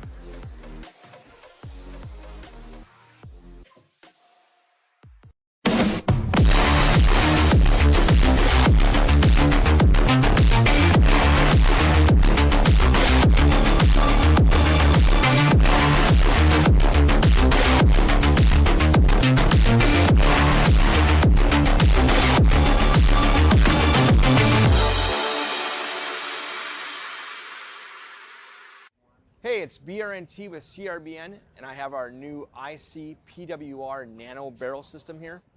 This kit includes our famous ultra lightweight injected carbon fiber back with our new Nano Tip, which features over 700 microports.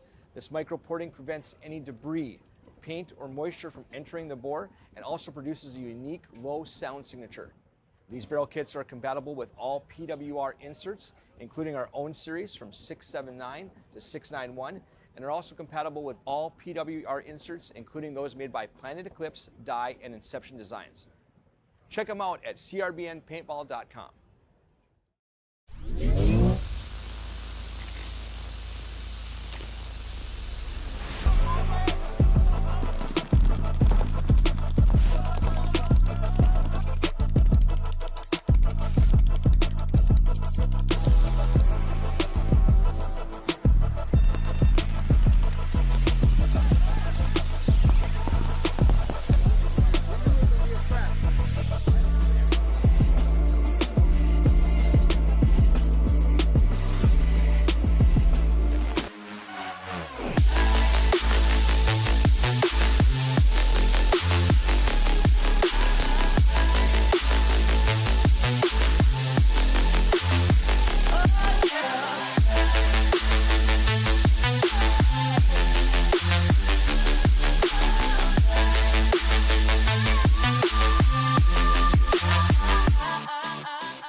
Yes.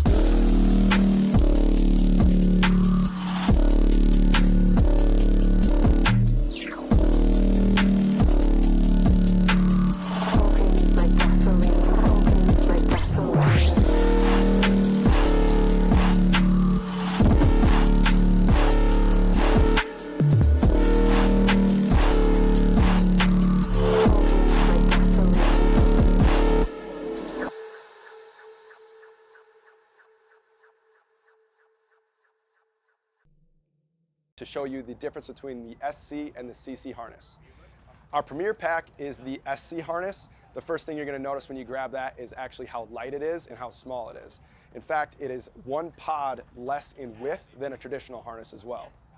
Secondly, the silicone that's throughout the whole belt is going to secure the pack on you, so if you're running, diving, jumping, it's not going to move around.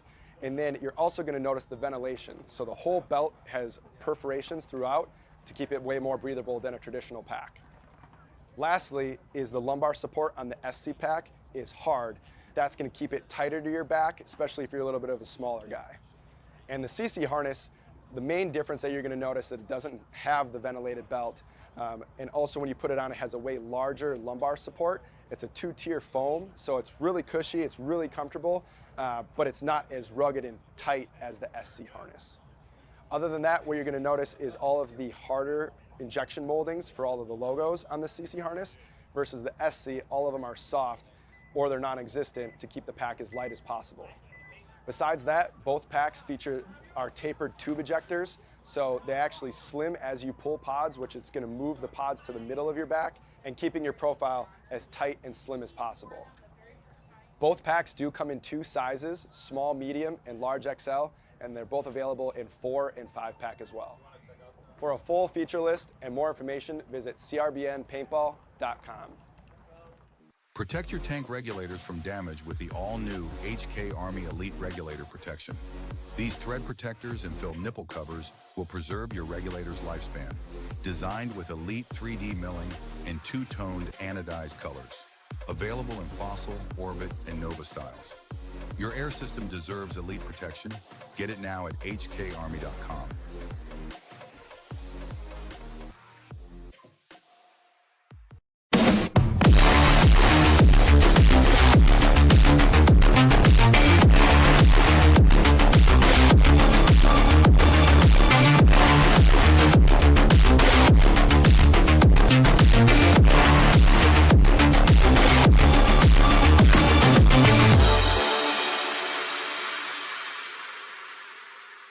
Hey, it's BRNT with CRBN, and I have our new ICPWR Nano Barrel System here. This kit includes our famous ultra lightweight injected carbon fiber back with our new nano tip, which features over 700 microports.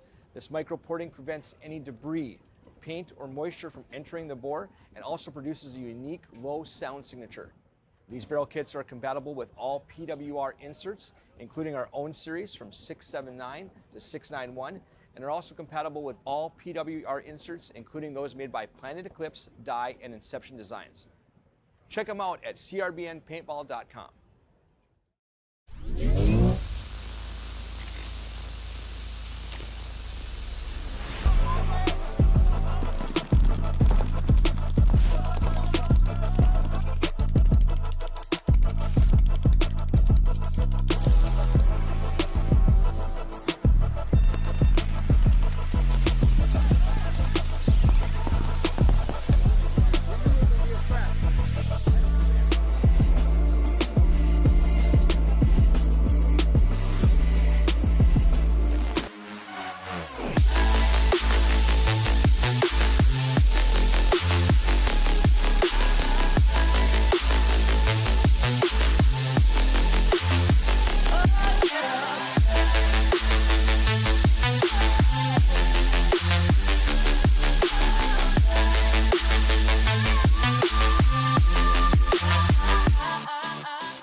to show you the difference between the SC and the CC harness.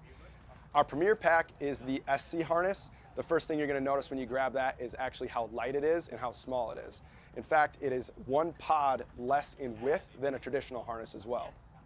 Secondly, the silicone that's throughout the whole belt is going to secure the pack on you, so if you're running, diving, jumping, it's not going to move around.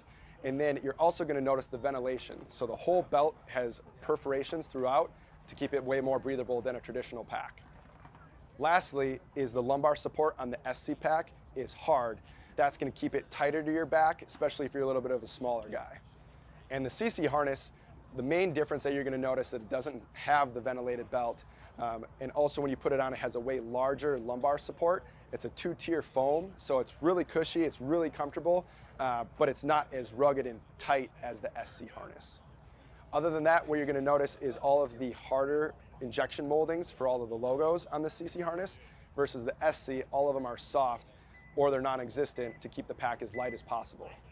Besides that, both packs feature our tapered tube ejectors, so they actually slim as you pull pods, which is going to move the pods to the middle of your back and keeping your profile as tight and slim as possible. Both packs do come in 2 sizes, small, medium, and large XL, and they're both available in 4 and 5 pack as well. For a full feature list and more information, visit crbnpaintball.com. Protect your tank regulators from damage with the all-new HK Army Elite Regulator Protection. These thread protectors and fill nipple covers will preserve your regulator's lifespan. Designed with elite 3D milling and 2-toned anodized colors. Available in Fossil, Orbit, and Nova styles. Your air system deserves elite protection. Get it now at hkarmy.com.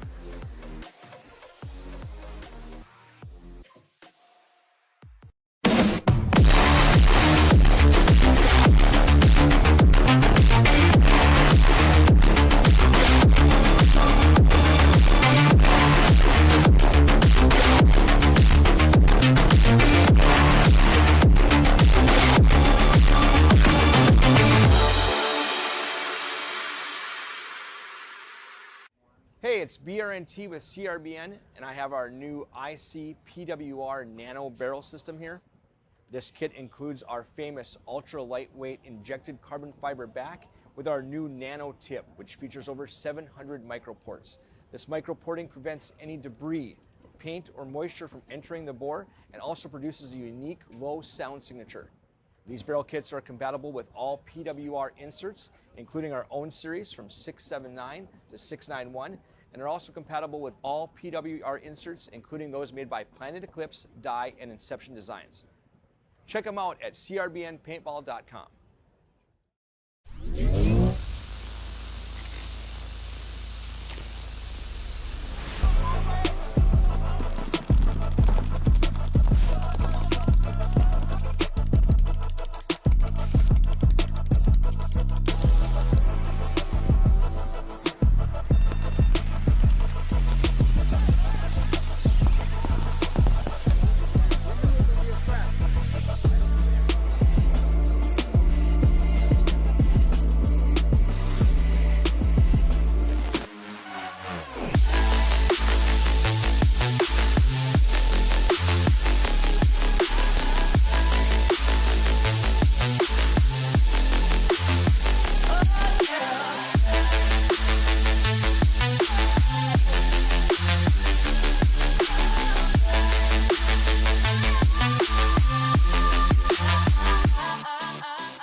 Ladies and gentlemen, boys and girls, children of all ages, we are back I don't know if you'd call that lunch, as it's only 11:30. I don't really know what the break was about anyway.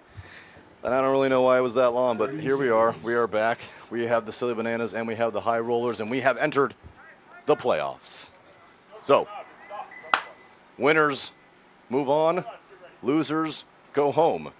That is what we have for you for the rest of the day. You will see nothing but playoff matches, both in D5 and D4. So you're going to see the winners of both divisions played out here today. This, what I believe to be the Ochos. Fairly positive.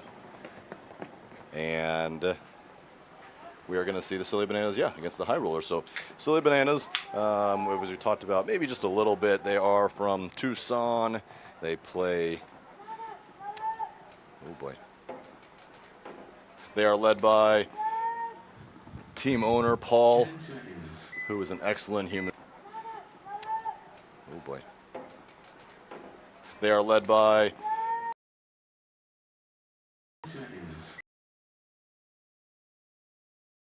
this entire game, and he's had to kind of redo the squad a little bit after a little bit of controversy, and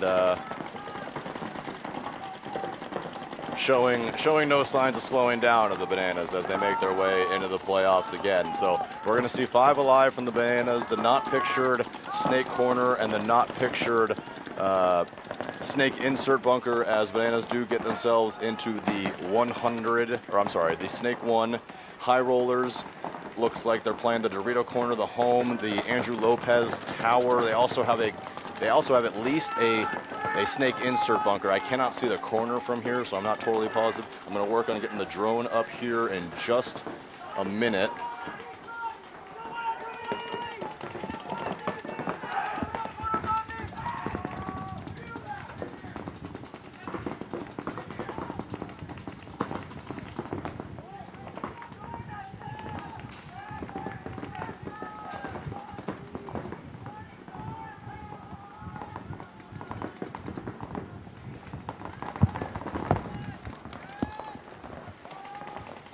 High Rollers losing a body.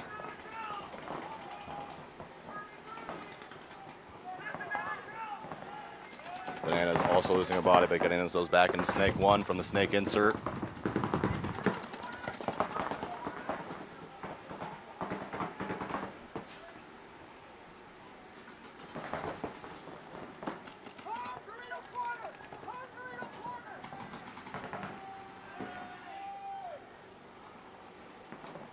Oh, about to get absolutely wiped up, by that High Rollers snake 1 player, as they definitely did not know, but they're looking for that cross shot on him. Missed him on the High Rollers, and a ref coming in to check that Bananas player at that 50 wing. He is still alive. He makes tactical retreat, try to get a shot in on that snake 2 from that CRBN bunker. He should have a shot, but he gave himself away.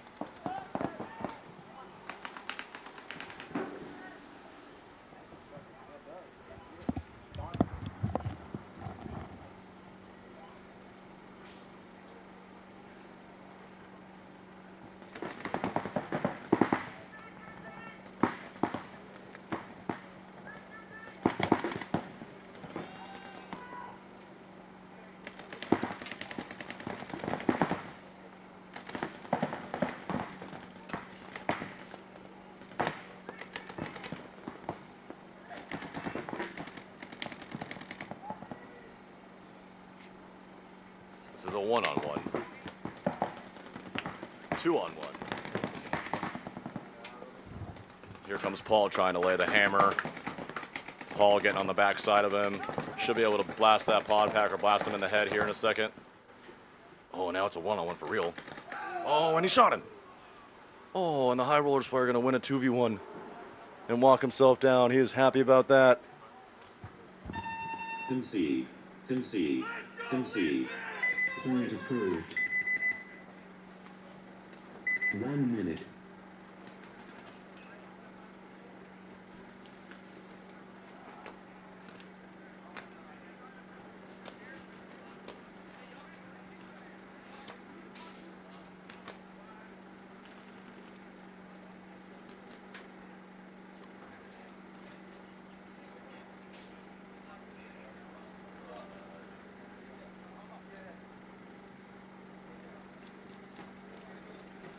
30 seconds.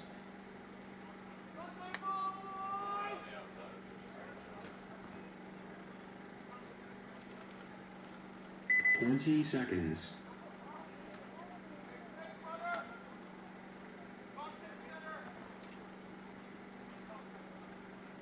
10 seconds. Pizza! Double hole!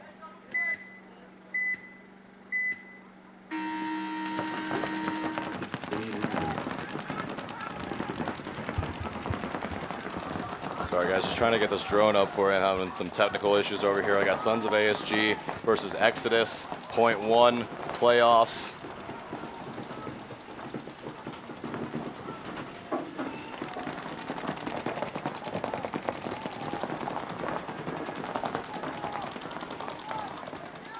Sons of ASG with the cuddle puddle in the back. They finally break that, get themselves into the 100, now into the 300.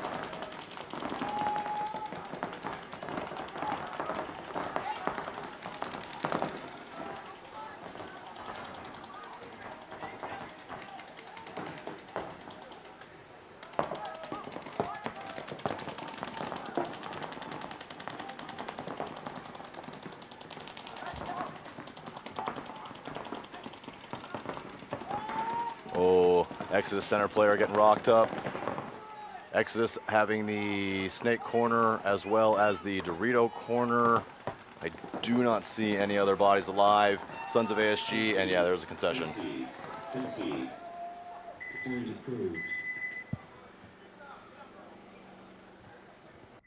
minute.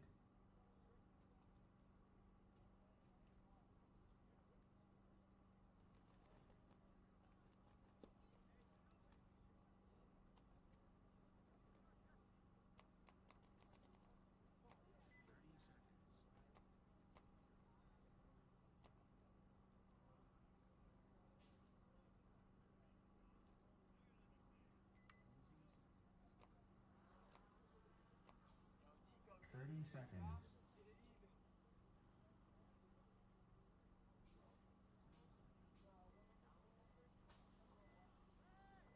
20 seconds.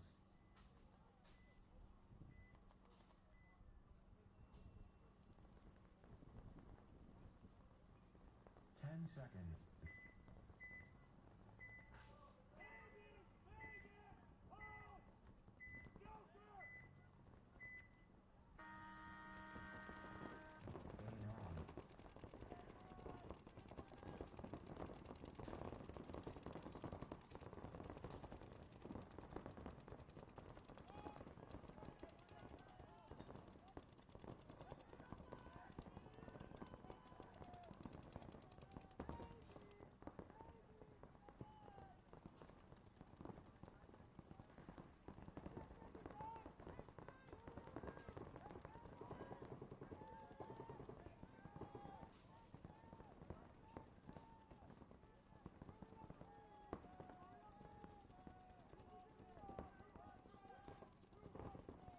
Man, all sorts of technical difficulties over here. Sorry, guys. Drone will be up here in a minute. Ryan's walking back over here. Meanwhile, I'm watching the Silly Bananas player walk out from the Dorito side, watching the High Rollers player walk out from the Dorito side. I see 4 bodies left alive for the Bananas. I see 1, 2, 3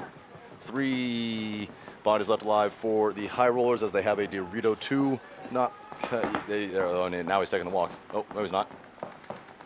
They have a home, a Dorito 2, Snake 2. Silly Bananas just taking another walk there, looking like that center 50 wing. Snake 1.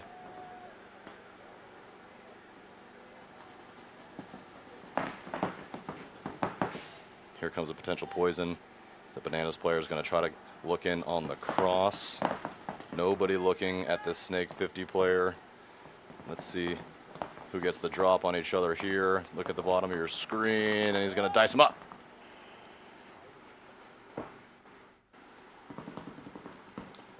Bananas player going to eat for lunch that home player. Looks like that 200 already dead. And Bananas going to come back. Even this one up 1-1. A little bit shaky there from the Bananas. Kind of losing some bodies unnecessarily. But a win is a win, a point is a point. We'll take it. Please.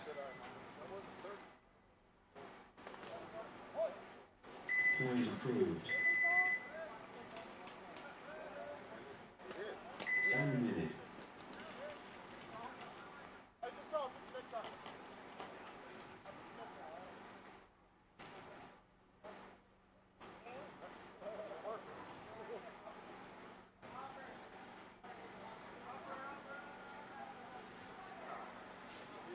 Yeah.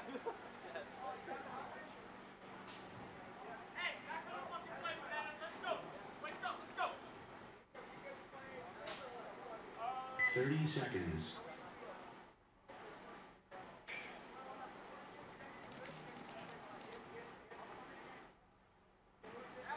Twenty seconds.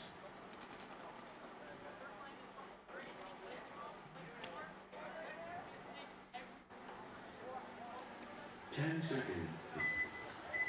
Yeah, I'm just not getting a drone connection right now. It's drone's up in the air, but I'm not seeming to get a connection the other way. Ryan on his way back here in just a second. Should have it up shortly. 10:51 left in this one. Sons of ASG having a great event, doubling the home, playing the same kind of standard issue breakout they've been doing all day. It's been working for them. They don't get any kills on this one as we have a double cuddle puddle. Exodus and Sons of ASG both doubling that back home. We got a player in the Dorito 1, the Andrew Lopez Law Tower for Sons of ASG, as well as the not pictured Snakeside insert bunker or the God. They moved into Dorito 2. Exodus with a double cuddle puddle, but they lose one of those cuddle puddle players. Also a tower player. Oh, and Sons of ASG going to lose one of their attackers on the Dorito side. Go into the 300 though. Exodus also in the 100 trying to shoot the cross on that 200. I'm sorry, he's in the Snake 2 trying to get the cross in on the Dorito 200 player.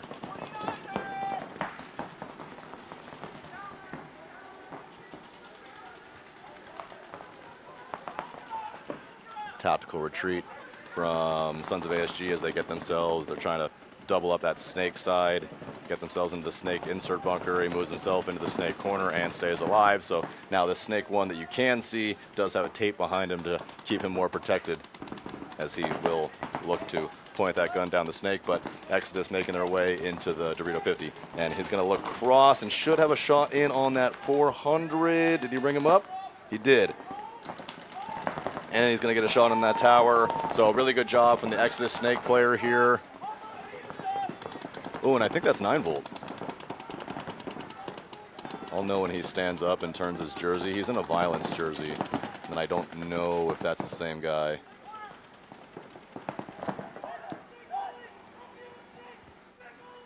Snake quarter is dead. Just one body left alive for Sons of ASG. Just this Snake 1 player.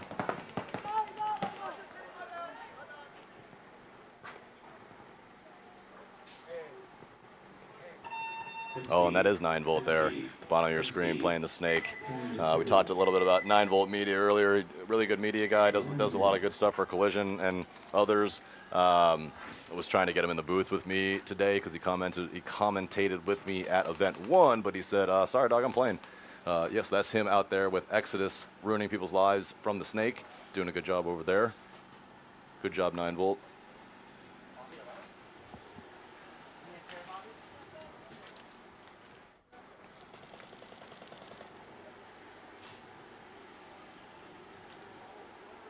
Seconds.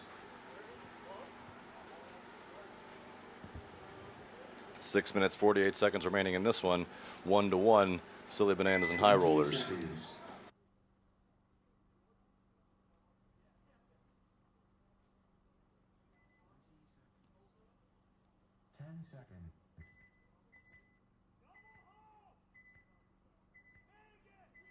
All right, drone's up. I'm just an idiot. I just didn't press the right button. Either way, here's the view we're all looking for. Silly Bananas on your left, High Rollers on your right. High Rollers making a double move over the Dorito side, but one of them getting pinched out. Silly Bananas playing that dead zone behind the Andrew Lopez Law tower. Stays alive, 5 alive all along that back line for Silly Bananas. Killed 2 now as another one of the home players takes the walk there. A home God insert, Snake insert bunker, and the Dorito 200 as running referees going in and check that home player. That was on the brink of a penalty as just 2 bodies left remaining. So 5-on-2 in favor of Bananas. And they knew what was happening to them. They were on their way down the field. There's a concession. Gun still being ruled as refs yelling at everyone, please stop. And Silly Bananas going to take a 2-1 lead. 1 minute.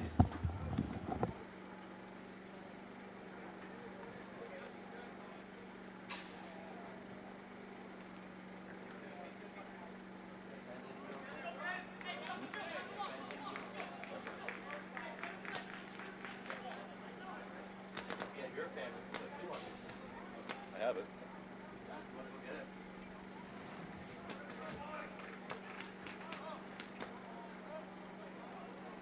30 seconds.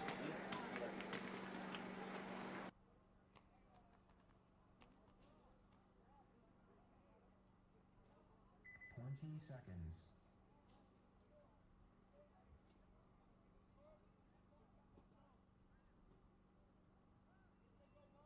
10 seconds.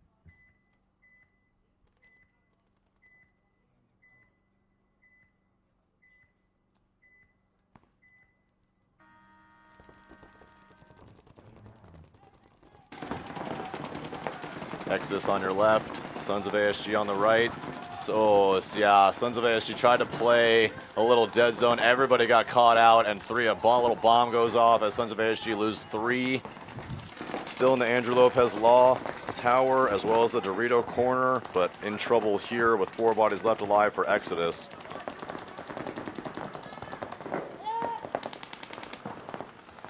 Ooh, but 1 body takes the walk from Exodus, so a 30. 32 now.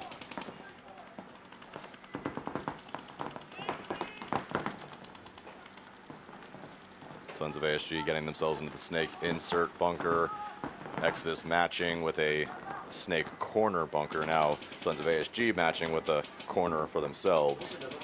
So it can stop the progression on the snake side, but since Exodus is doubled up here, yeah, that corner just needs to keep putting in the other corner, let his snake 1 go down the field.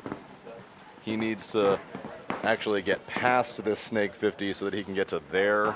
Either the little snake, now he doesn't need to. They shot the Dorito, and now it's just the Dorito corner only. Oh, but they do trade over there, so this is a 2v1 in favor of Exodus, but Exodus is in just a literal straight line. Oh, and now it's a 1v1 as Exodus snake player takes the walk. And that's 9-volt again after he just shined on the last game. Bad death on this one. And now we have a 1v1. And I don't... Oh! And an awesome shot from the Sons of ASG coast to coast. As he's going to shoot the snake player and he's going to shoot the snake corner player. And eventually going to walk this one. And there's a concession from Exodus. Woo! That was nice.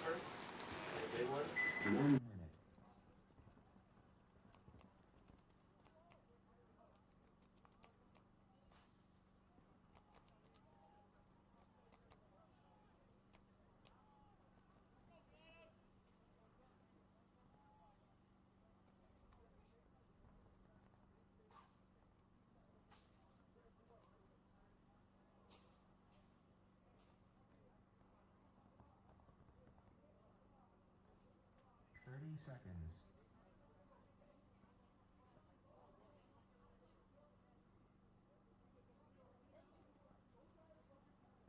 20 seconds.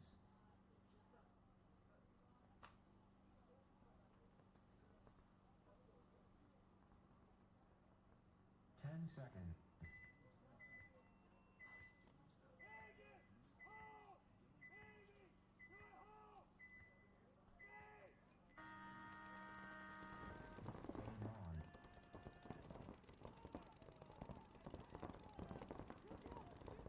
High Roller's losing 1, Silly Banana's losing 2, and then High Roller's losing another. So a 33 real quick here in the first just 15 seconds. Oh, 43, I'm sorry, in favor of High Rollers. I thought I could have sworn they lost 2. They only lost 1. Oh, and another body drops for Silly Banana. So High Rollers in good positions, stacked up at the Dorito 200, the Dorito corner, also the Snake 50, and the Snake corner against Silly Banana's Snake corner. Oh, that Snake corner just got loaded up, yep. So a 41 now in favor of High Rollers. 5 minutes, 39 seconds to go. We're going to see center moves from High Rollers. That Snake 50 doesn't seem to want to move because they're going to shoot the Dorito 2 anyway. And High Rollers. Dalio. Silly Banana's conceding. I don't really know about that when you're up points. I don't really feel the need to concede when you're up points. Go let the other team hit the buzzer.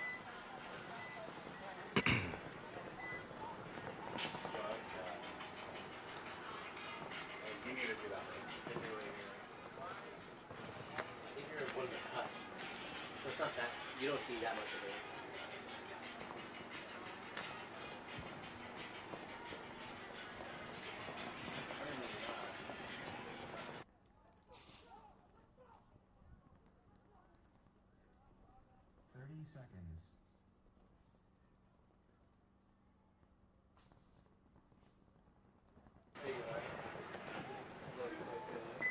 20 seconds.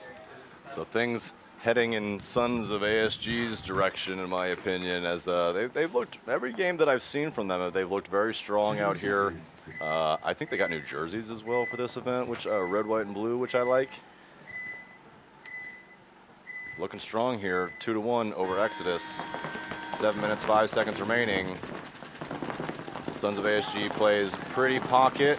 Now they get themselves out to the Dorito corner and stay alive, also in that Dorito insert bunker, and they kill one of the Exodus home players. So a 54 in favor of Sons of ASG, and they're in better positions. Pretty much pocket for Exodus there at the home, the Andrew Lopez Law bunker, as well as the center tower, as well as the Dorito side corner.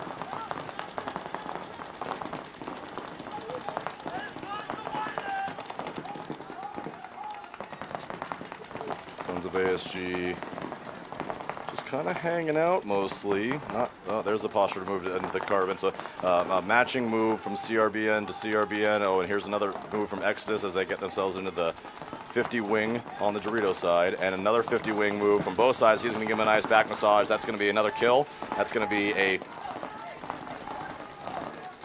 43 in favor of Sons of ASG as they're going to make a little tactical retreat into the snake insert. Oh, I'm sorry, it's a 53 because there is that corner as well. The PTG icon, and there's a concession because there's a penalty. So they are going to pull. I don't think there's going to be an X. They're not. I don't think they're going to start one. I think that they have plenty of bodies. Hey Ryan, can you pull back on the drone just 3 feet so I can see the full corner without the PTG logo? There we go. Perfect. Just so you can see that corner a little bit better now without the PTG bunker. I'm sorry, without the PTG logo. Hopefully we can get some PTG bunkers. Tyler, if you're listening, we need a PTG field, dog. Right? Yes, sir. Yeah, Ryan Polito agrees.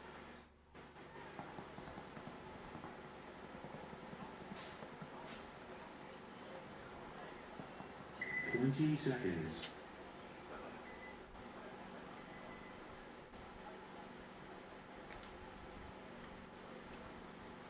10 seconds.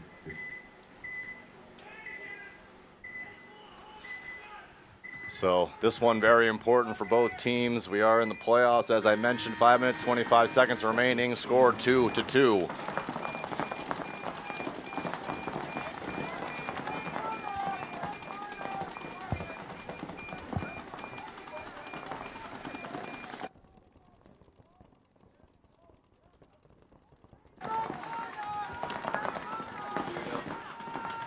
Oh, and taking the walk from the high rollers, making a messy move on the inside, getting just smacked up by that CRBN bunker for Silly Bananas. Silly Bananas still 5 alive, controlling that back line, 4 in the back line there with 1 player up there, and he needs to turn. He needs to turn and shut down. Well, he can do one of 2 things. He can fight this snake bunker from corner to corner, or he can turn around and tuck super tight and start trying to pick apart that Dorito side. If I'm Silly Bananas, I'm telling him to switch and fight that instead. He needs to try to get some gun dominance. He's laying completely down on his stomach now, which I don't love, because he needs to try to get some gun dominance on the 200. But if he can get a dominant shot on the 200, just tap him for a second and put him in, and that's what he needed right there. So they high rollers get a Silly Bananas get a kill Alpha the high rollers out of the snake corner, which doesn't solve the issue for the Silly Bananas player up at the 50 wing, but the 200 or the 300 player looked for a second. See, he's looking down the tape now. This player now at this 50 ring should be able to get himself in a better position to actually fight this guy. Because right now he's just waiting for him to move from the 300 to the 400 and catch him on the move. If he's able to sit up a little bit and position himself closer to that bunker, he can actually fight the inside of that bunker as well. And now he just did that, and he got the shot in on him. That's what I'm talking about. It's like they heard me. Commentators cursed, but like the good way. So he's going to stay. Ooh, but I don't like that move. He's going to get himself into the 400, and he's going to leave himself very open. So that snake one is just going to hang out and just fire that way. He didn't shoot him, and meanwhile the Bananas are going to come for a rundown here on this side. I like this move. Yeah, he stitches up. He stitches up the snake player. He stays alive, and he shoots the corner player. He trades out, and the Bananas are going to be 4 alive. With a little bit over 3 minutes to go. There's the concession, and Bananas are going to take a top lead there. That's big time.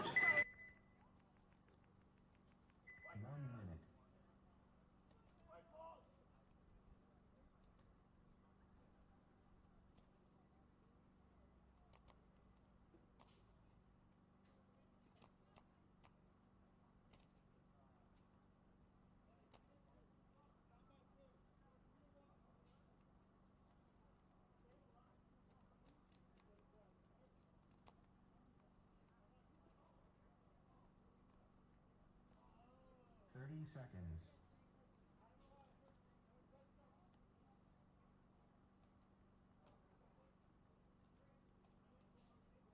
20 seconds.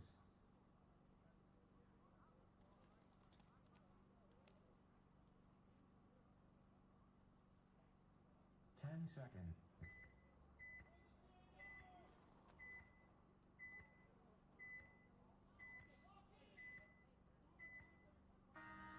Here, pull this up.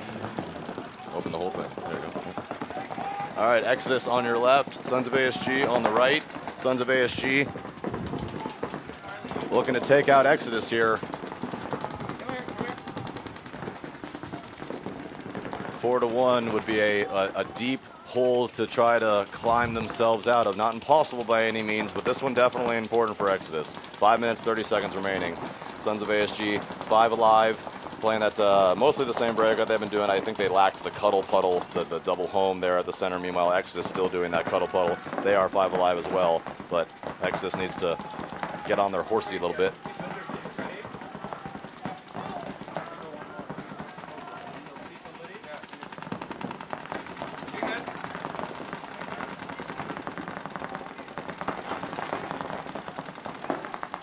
Referee checking out that Dorito player, says no, you're still. Oh, there is the penalty. So I'm not sure which player, if that was on the pin or if that was on the tiny Dorito, but that ref looked like he said that you were good, but apparently he might have said you were out. Either way, oh, and there goes another one, and there goes another one, and four, maybe 5. No, just 4 bodies, still 1 left alive for Sons of ASG, as they do have that snake corner, but this is about to be pain time. So Exodus doing what they need to do in fairly short-ish order. Perhaps a little bit lackluster on knowing the count as the Dorito corner. Yeah, I mean, there he goes on a big 300 move. Oh, and they killed the corner anyway, so this is over. Is that 9-volt in this thing? Yeah, that is 9-volt. I've been shouting him out. He had a really good first point, and then he got clapped up on the second one. But yeah, 9-volt there, walking his way towards the buzzer, doing some work. Is he guesting for Exodus, or does he play? Yeah. Okay, so yeah, 9-volt guesting. That's why he doesn't have his own jersey. He's got a Violence jersey on, but from this far away, it basically looks the same. It just looks like a black jersey. Exodus staying 4 alive there. They're going to get just 3 minutes, 57 seconds remaining, just down 1. So plenty of time. As we're going to land that drone and get a new battery up there for you. Looks like Ryan upped his battery game. Did you get more batteries, Ryan? No, same amount. Oh. They're able to charge them up as fast, so we're good. Ryan trying to land this drone in the smallest possible spot he absolutely can, in between poles, and this guy's playing with fire over here. I am the drone master. 20 seconds. Let's go, Bananas! Timeout.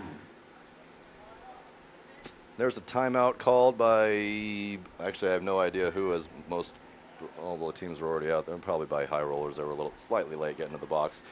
For those that don't know, each team is given 1 timeout per set.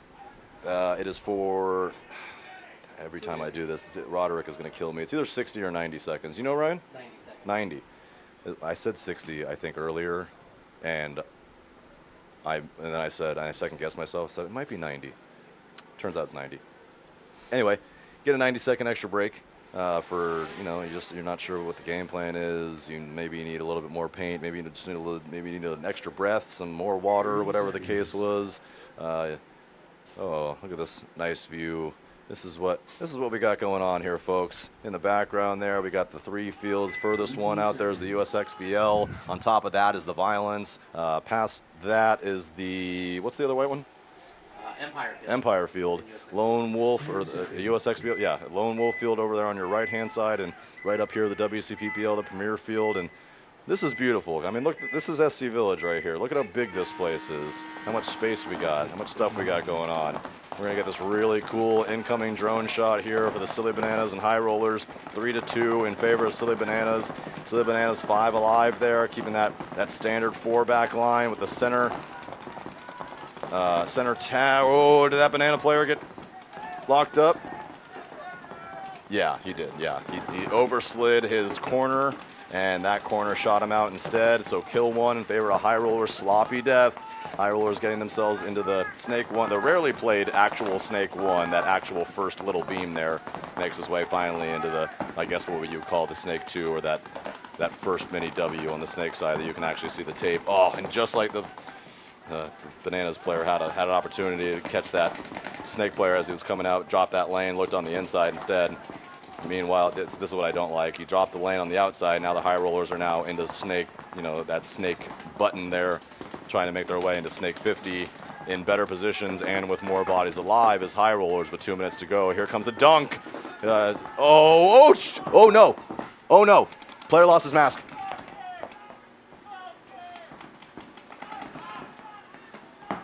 So that player makes a jump over the CRBN bunker and loses. He bunkers the Silly Bananas player, or he doesn't bunker the Silly Bananas player. He either, I guess he missed. No penalty being assessed. So this is what happens when a mask happens to fall off. It does happen every once in a blue moon. You have refs that will tackle you and lay on top of you, and they are able to keep the game going while keeping you 100% safe. They put their bodies 100% on the line, take all available paint to make sure that you're safe and make sure that there are no major incidents here. They are able to, they popped on that right away. 3 refs right on top of the player, and look, just like that, we're continuing on as if, basically nothing happened. So no harm, no foul, and somehow that CRBN player for Silly Banana is able to stay alive there as it's still, we get back into it, it's a 33. It's a 33, most equal-ish positions as Silly Banana is going to take the corner, the Dorito corner. So now 60 seconds here. This is and they get a kill on the home player. So Dorito side totally blown out, but then Silly Bananas loses their Snake corner. So a 22 now. Snake 50 and Snake corner for High Rollers versus the CRBN and the Dorito corner for Silly Bananas. 46 seconds to go. Oh, and they killed the Snake. Dorito side completely blown open. Snake side blown open. Corner only for High Rollers. 37 seconds remaining. Silly Bananas knows that they're up, and they can just sit there and play defense. They know where he's at. Silly Bananas Dorito player makes a small bump, try to get a shot in on that. 18 seconds to go. And this should do it. High Roller player needs to get up on his horse and start running down the field in order for there to be any sort of shot at all. 10 seconds to go. He looks like he wants to go, but they're not really letting him out. This is bad though. This is bad from the High Rollers player. You're in the playoffs. You need to know that you cannot die there. You can't die in your bunker there. You got to put yourself on the line. You got to run down the field. You got to try to at least draw a major or something of that nature. And unfortunately, you're just playing. You're trying to play tag with somebody 35 yards away from you, but you got to do it twice, and you got no time to do it. And I just hate that so very much. So Silly Bananas, which I like quite a bit, is gonna take the dub and gonna move on to the next one. Big deal.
Exodus down 1, 2-3 against Sons of ASG. Exodus with just 2 bodies left alive, 3 minutes to go. They might want to consider, 22 now. I was going to say they might consider a concession, no longer. It's 32 in favor of Exodus, as they do have that corner. I saw he was just tucked away there. They're trying to go coast to coast, corner to corner here on the snake corner from ASG, trying to shoot the corner, the Dorito corner for Exodus. But really, the ball is kind of in the Dorito corner's hands for Exodus. That coast-to-coast shot is for, and here comes a big move from Exodus from 100 to 300, and I cannot believe he made it there alive.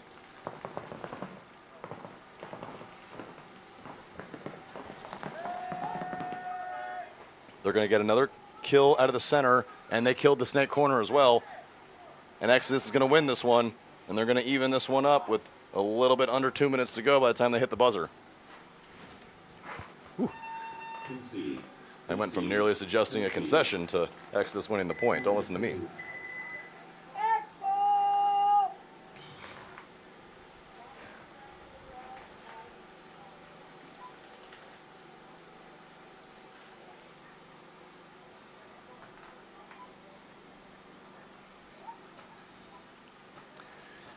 Take you on a little tour of what the inside of everything looks like here at SC Village. This is vendor row. There's that DOS booth down there to your left, a 5, Violence, JT. Look at all these guys. Oh, Ryan trying to, look at that. There's Yaya.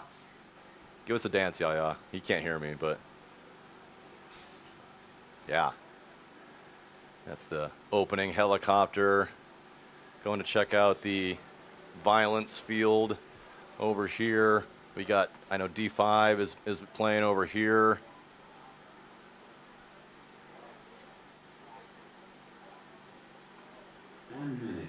Ryan trying to get it all in people's business. I love it.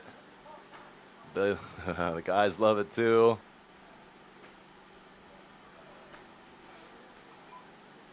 Like I said, man, Ryan is a master of all trades over here. Oh, these are goats. Looks like AZ goats. No, maybe. I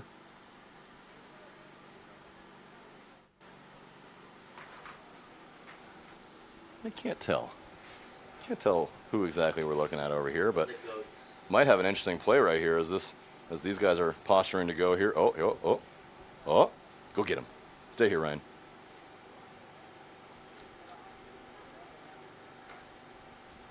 Oh, I wonder if that player felt that bunker move. I think he did. Yeah, go get him. Yeah, and he stays alive. Nice job. Calling his buddies, letting them know what's up. That was sweet. We'll see if we can figure out who's playing, so we can figure out, so we can get that clip over. Here's the USXBL field. We're gonna have a cool, only a 4-man breakout, so I wonder if there was a penalty assessed here prior to this. Looks like probably D5 prelims, I think, as a running referee going into pool. Oh, and yeah, there was definitely a bird on that one. Oh boy, look at you, Ryan, finding all the cool stuff on a little ring around here. Lucky, right? Yeah, here on the Premier Field, we got the refs out here just bleeding bunkers and stuff. So all is well. You're not missing any live action on the main field whatsoever. And so right now, what you're looking at, that's the refs. That's one of those guys, the head ref, the guy with the red gloves. Other ref who threw the penalty is basically just telling the ref why I threw the penalty. Is telling his boss, is the head ref, why did I throw the penalty? What exactly happened? What transpired in order to make that whole thing go? And that's the answer there. So right back to you. You are going to be looking. This is Exodus's breakout. Farther away is going to be Sons of ASG. Typical standard Exodus breakout here with the cuddle puddle, 1 wide to the snake. He makes it there alive. That's probably 9 volt. No, that's not 9 volt. I don't know who's playing in his place. That's not him. Cuddle puddle also for Sons of ASG. So that their stereotypical breakout as well. 5 alive on both sides. Sons of ASG the first to break the cuddle puddle as they get themselves into the CRBN bunker and stay 5 alive. Oh, and a bomb going off on Exodus oh no, just 2 going out, 1 moving out wide. A snake corner, home, and snake 50 now for Exodus as Sons of ASG making their way into the 400, but he's surprisingly enough, did not get shot. Instead, the home runner is going to get shot. Meanwhile, the Sons of ASG over here on that 50 wing, and he's just doing work. He's got just the corner. Oh, so he does get one kill. Here comes a rundown. He's going to shoot the 50. Yeah, there goes everybody else. Sons of ASG. Oh, and he's going to. That was okay. Oh, and a concession instead.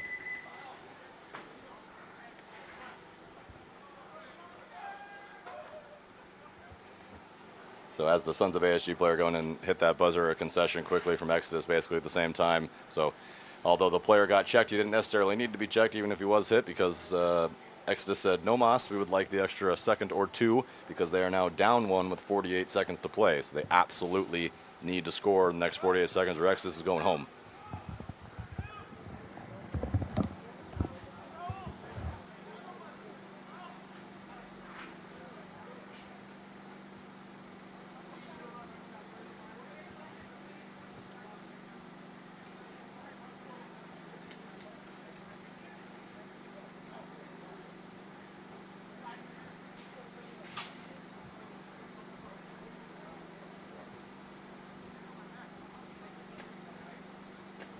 One minute.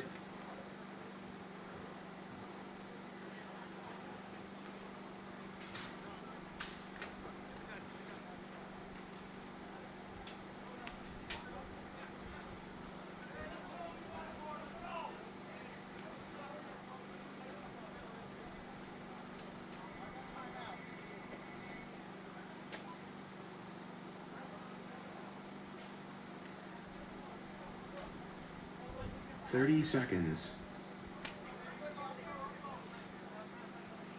Timeout.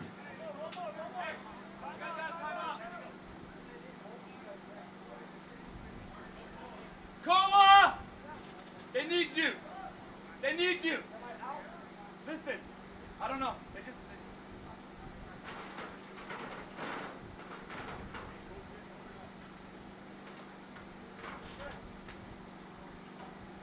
One minute. So, I'm going to retrofit this. But we have a feed monitor here. We have an additional monitor at the shop, where we can also scroll to the PDs if you need to. But I'll have my monitors and I'll have the output that shows every single thing. And then we'll get everything wired up to where it can stay even and be covered. Because that's the biggest thing. 30 seconds. Yeah, insulation. And then we can have all those angles, and then you just go to each angle. That's 20 seconds. Come on, Exodus! 48 seconds! 10 seconds. So we're going to see a really cool, really exciting point here from Exodus. Exodus down one, 48 seconds to go. Expect to see some lightning and some fireworks. Sons of ASG, full pocket. Exodus staying 5 alive, getting everywhere alive, into the center wing on the snake side, staying 5 alive, into the snake 1, Dorito corner, Dorito 1, snake corner, now into the Dorito 2, into the Dorito 4, into the Dorito 50. Sons of ASG losing a body. Oh, major under 60 seconds. They're going to, oh my goodness. And this is what I'm talking about. This is why you cannot die in your bunkers as time expires. You have to put the pressure on the other team because you never know what can happen. When a major is called under 60 seconds, it's an automatic swing point. So within 30 seconds here, Exodus able to draw themselves a major, get themselves a point, and now there's still 30 seconds to go, and now the game is tied. If they just sat back and, hoped for the best, that probably would have never happened. So for those listening at home, those watching at home, those playing, on teams at home, and you're trying to figure out, how do we send that 45-second point, you need to send it. That was great. That is the pure definition of why you go for it when there's maybe not exactly enough time to get the job done. You can still, things can happen like that. That was great. First penalty I think I've seen on Sons of ASG in the 2 games I think that we've seen them play. They're talking about it now, and they're literally just turning around, going right back on the other box. 3 of them are not even going to leave the field.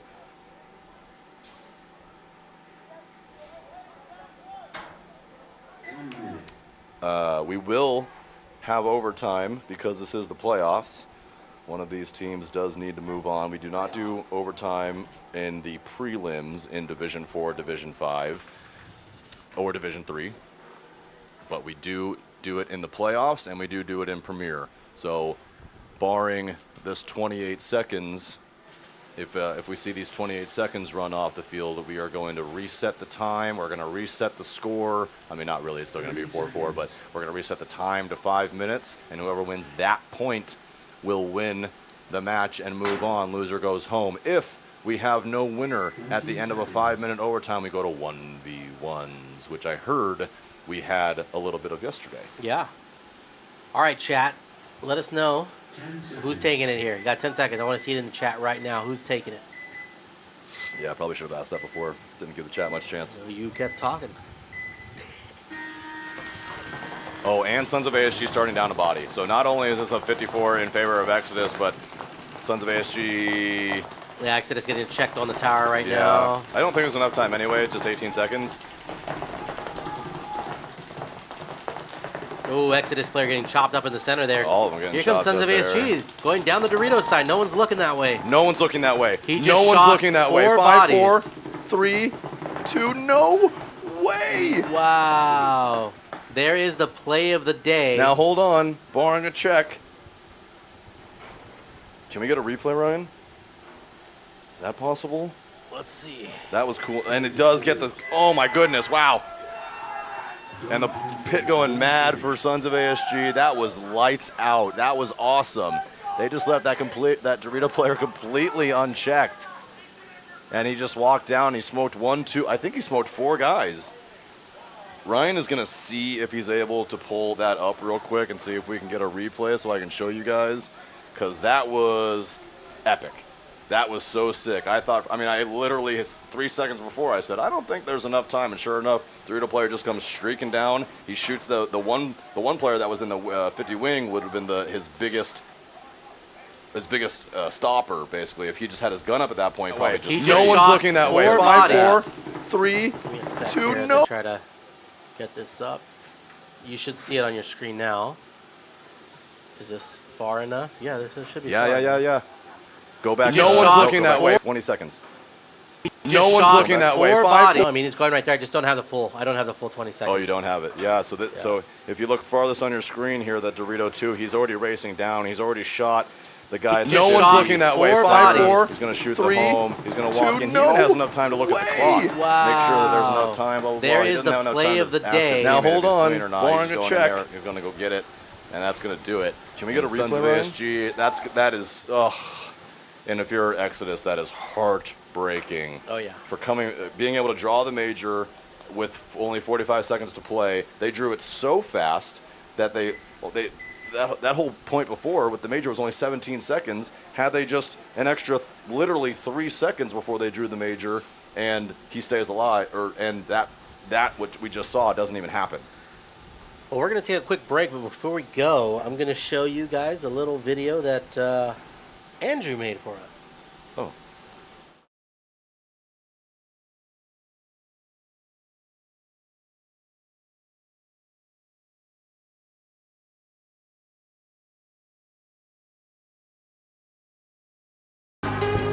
Ken Caroline is going to take the trophy home in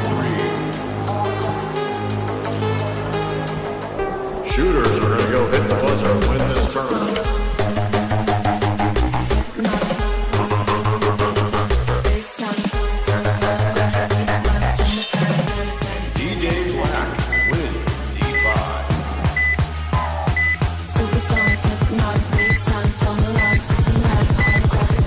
So mechanic, supersonic, hypnotic, bassonic, systematic, holographically chronic, supersonic, hypnotic,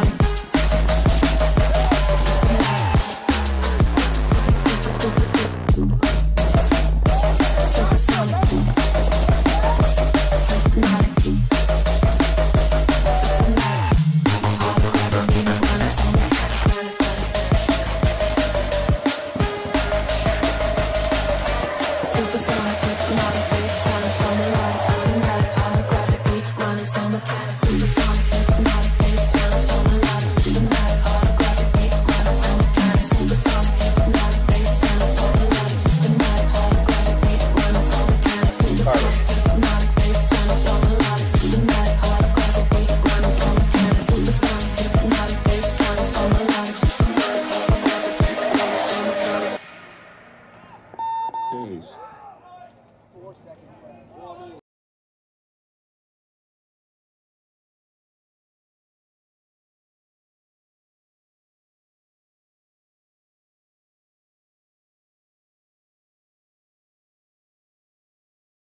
it's BRNT with CRBN, and I have our new IC PWR Nano Barrel System here.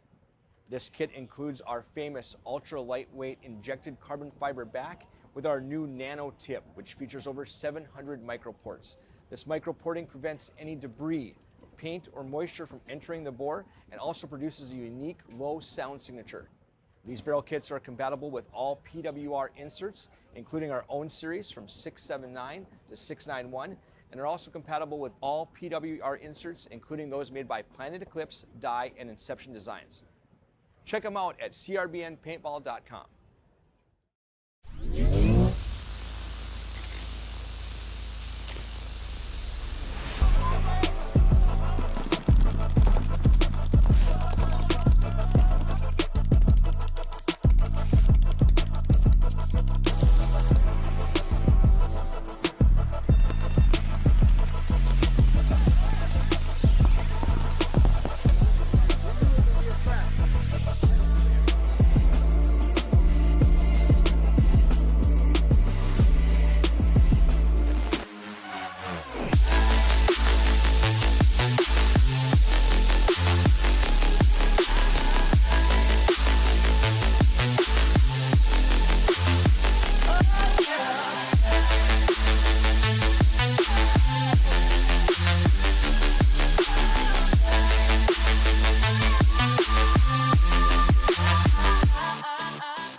To show you the difference between the SC and the CC harness. Our premier pack is the SC harness. The first thing you're going to notice when you grab that is actually how light it is and how small it is. In fact, it is one pod less in width than a traditional harness as well. Secondly, the silicone that's throughout the whole belt is going to secure the pack on you, so if you're running, diving, jumping, it's not going to move around. And then you're also going to notice the ventilation. So the whole belt has perforations throughout to keep it way more breathable than a traditional pack. Lastly is the lumbar support on the SC pack is hard. That's going to keep it tighter to your back, especially if you're a little bit of a smaller guy. And the CC harness, the main difference that you're going to notice is that it doesn't have the ventilated belt. And also when you put it on, it has a way larger lumbar support. It's a 2-tier foam, so it's really cushy, it's really comfortable, but it's not as rugged and tight as the SC harness. Other than that, what you're going to notice is all of the harder injection moldings for all of the logos on the CC harness versus the SC, all of them are soft or they're non-existent to keep the pack as light as possible. Besides that, both packs feature our tapered tube ejectors, so they actually slim as you pull pods, which is going to move the pods to the middle of your back and keeping your profile as tight and slim as possible. Both packs do come in 2 sizes, small, medium, and large XL, and they're both available in 4 and 5 pack as well. For a full feature list and more information, visit crbnpaintball.com. Protect your tank regulators from damage with the all-new HK Army Elite Regulator Protection. These thread protectors and fill nipple covers will preserve your regulator's lifespan. Designed with elite 3D milling and 2-toned anodized colors. Available in Fossil, Orbit, and Nova styles. Your air system deserves elite protection. Get it now at hkarmy.com.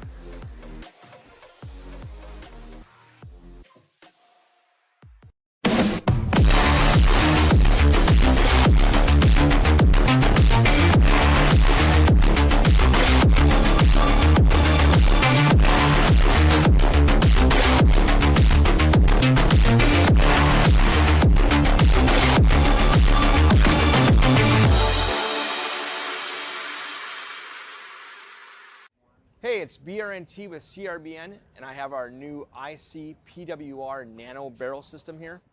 This kit includes our famous ultra lightweight injected carbon fiber back with our new nano tip, which features over 700 microports.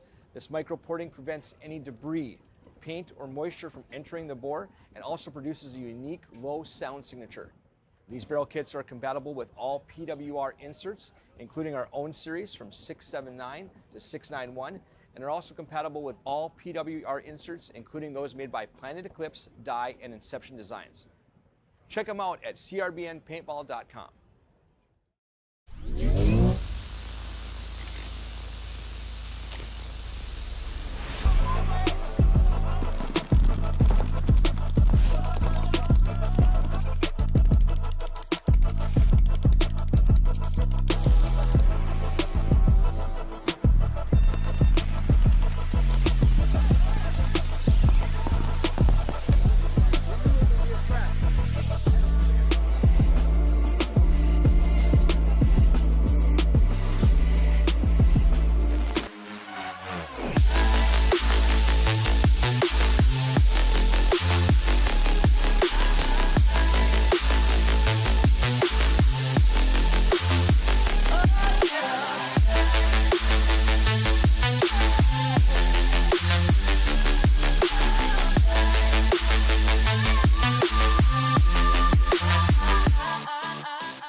To show you the difference between the SC and the CC harness. Our premier pack is the SC harness. The first thing you're going to notice when you grab that is actually how light it is and how small it is.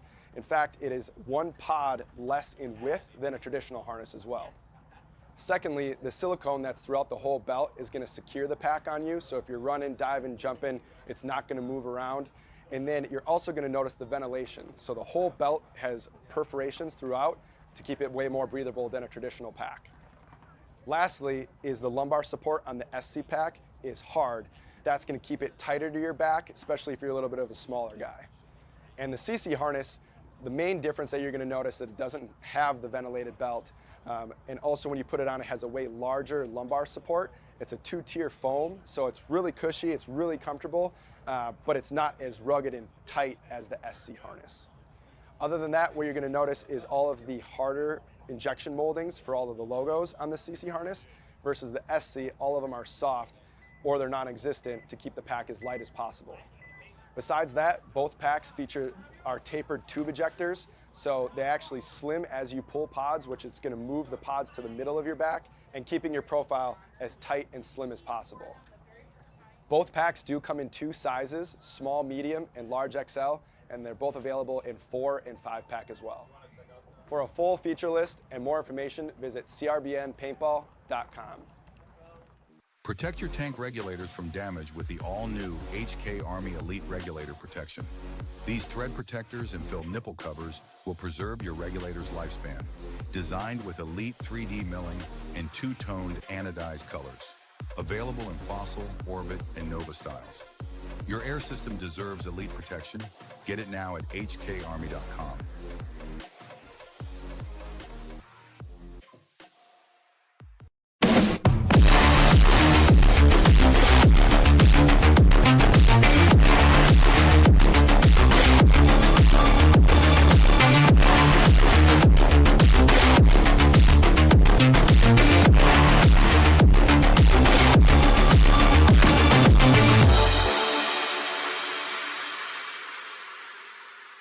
Hey, it's BRNT with CRBN, and I have our new IC PWR Nano Barrel System here. This kit includes our famous ultra lightweight injected carbon fiber back with our new nano tip, which features over 700 microports. This microporting prevents any debris, paint, or moisture from entering the bore and also produces a unique low sound signature. These barrel kits are compatible with all PWR inserts, including our own series from 679 to 691, and are also compatible with all PWR inserts, including those made by Planet Eclipse, Dye, and Inception Designs. Check them out at crbnpaintball.com.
To show you the difference between the SC and the CC harness.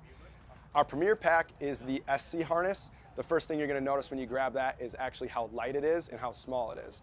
In fact, it is 1 pod less in width than a traditional harness as well.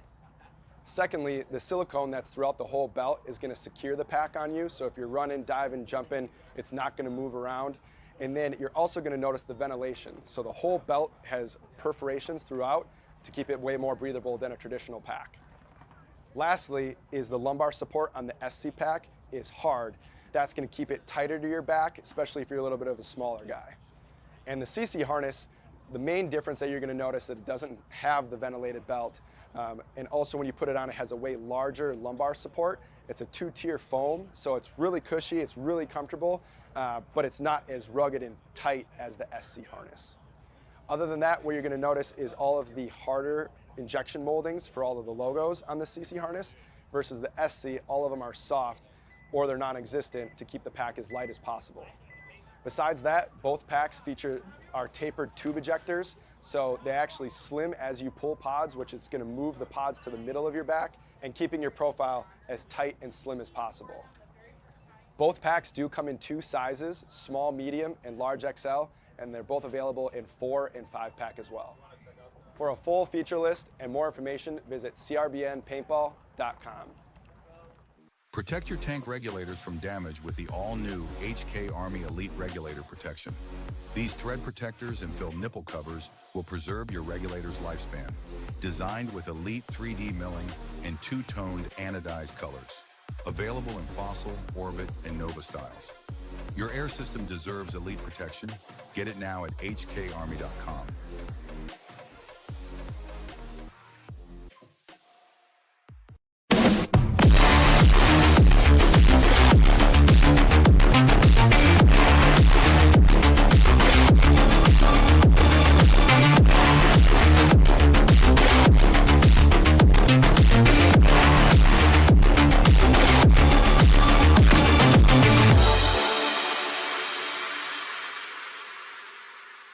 Hey, it's BRNT with CRBN, and I have our new IC PWR Nano Barrel System here. This kit includes our famous ultra lightweight injected carbon fiber back with our new Nano Tip, which features over 700 microports. This microporting prevents any debris, paint, or moisture from entering the bore and also produces a unique low sound signature. These barrel kits are compatible with all PWR inserts, including our own series from 679 to 691, and are also compatible with all PWR inserts, including those made by Planet Eclipse, Dye, and Inception Designs. Check them out at crbnpaintball.com.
To show you the difference between the SC and the CC harness.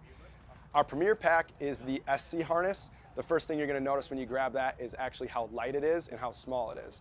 In fact, it is 1 pod less in width than a traditional harness as well.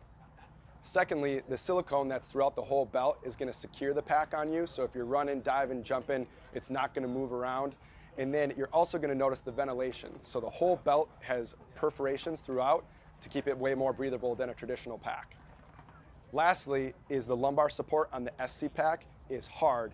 That's going to keep it tighter to your back, especially if you're a little bit of a smaller guy.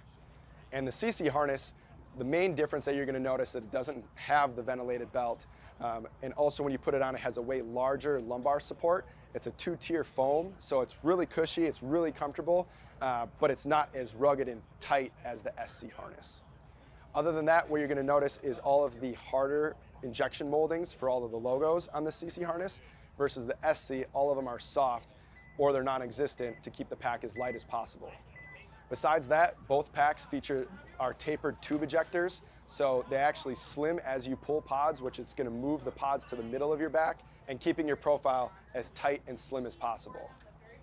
Both packs do come in 2 sizes, small, medium, and large XL, and they're both available in 4 and 5 pack as well. For a full feature list and more information, visit crbnpaintball.com. Protect your tank regulators from damage with the all-new HK Army Elite Regulator Protection. These thread protectors and fill nipple covers will preserve your regulator's lifespan. Designed with elite 3D milling and 2-toned anodized colors. Available in Fossil, Orbit, and Nova styles. Your air system deserves elite protection. Get it now at hkarmy.com.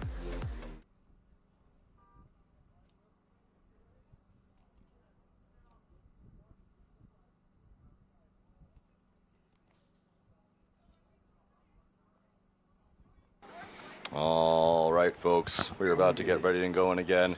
This match is a battle of my heartstrings. This is going to be the Hammercocks versus the Silly Bananas. So Hammercocks, brand new to the WCPPL D4 division, as we kind of talked about earlier. They are former Silly Bananas players that decided to take a little bit less silly and a little bit more hammer. 30 seconds. Agua yellow. Our yellow ice. Ice and water, please. Let me tell Tracy. Thank you. So these guys know each other really, really well.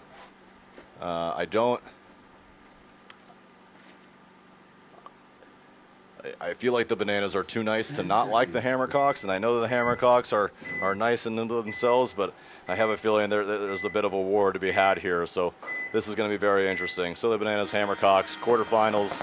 Let's see what we got. Banana's going to take 4 alive.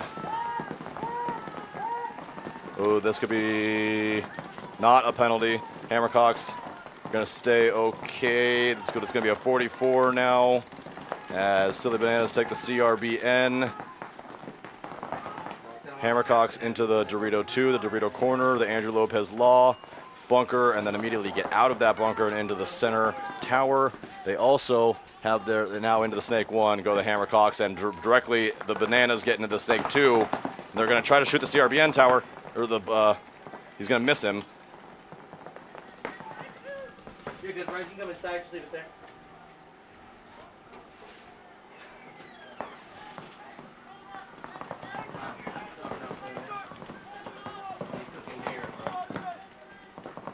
One of the Hoffmeister brothers over down here in the Snake for the Hammercocks. I can't see. I think that's Mr. Naughton up there in the center on his belly. There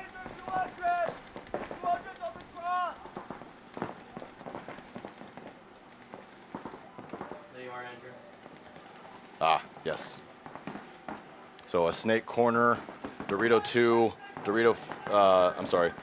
Snake corner, Snake 50, Dorito 2, center 50 wing on the Dorito side for Silly Bananas. We have a Snake 1, CRBN bunker, Dorito corner, and Dorito 2 for Hammercock, so a 44. Yeah, Mr. Naughton trying to fight in the center, and that CRBN trying to keep himself safe. Yeah, he does. He shoots the Snake. Oh, are we going to have a penalty? No, we're going to have 2 pulled Hammercock players. Both the Dorito 2 and that center CRBN is going to leave 2 alive. Going to be the 300 and the Snake 1 for the Hammercocks. The 200, no, the 200 is going to get shot on a tactical retreat. Now a 21 in favor of the Hammercocks with just the Snake corner remaining. In this Snake corner, if Hoffmeister looks down the tape, they've lost the kill count here. Oh no, and he's about to get absolutely run down and smoked. Ooh, he does not get a penalty, but this is a 1v1. I can't tell which banana. Ooh, and the banana players get the shot in on the Hammercock player, and the bananas are going to take a 1-0 lead. Please. Do you think someone can move your truck, brother? Point approved. 1 minute.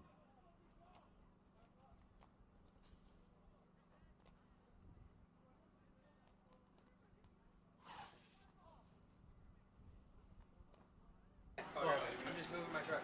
So yeah. Sorry, gotta get my truck out of the way for Flycam Media there. Parked behind him.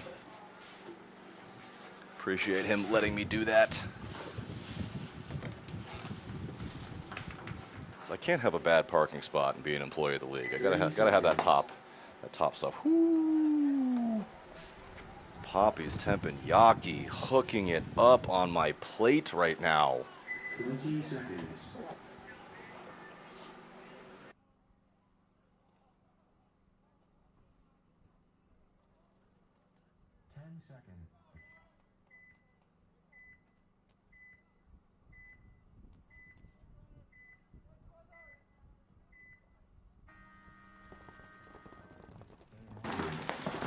Cobras, Sons of ASG.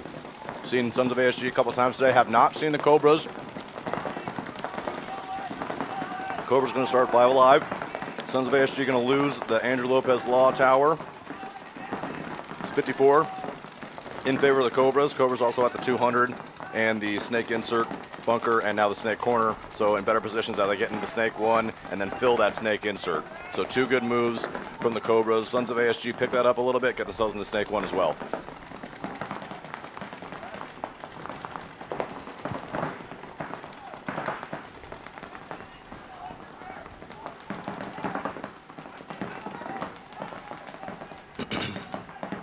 You have a referee asking for, calling for a check on a player in that Dorito. He is eliminated. Sons of ASG down to just 3 bodies.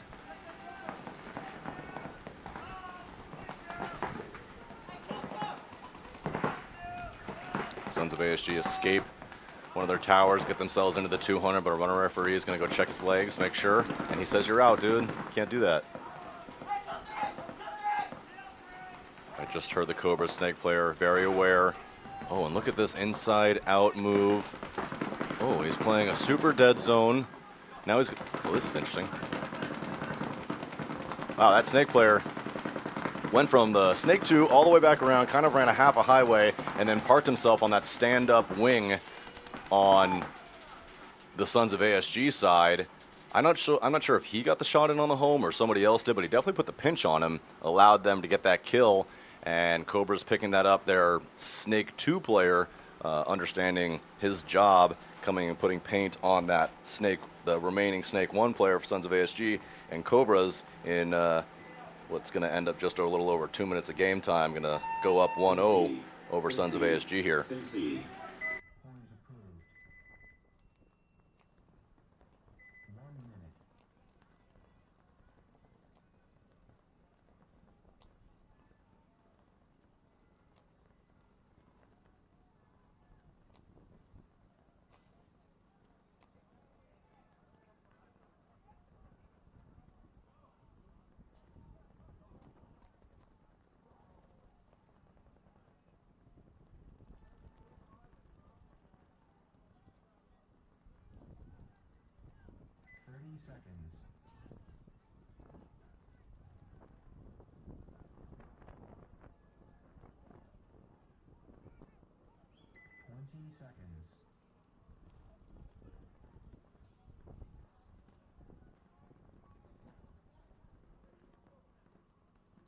seconds.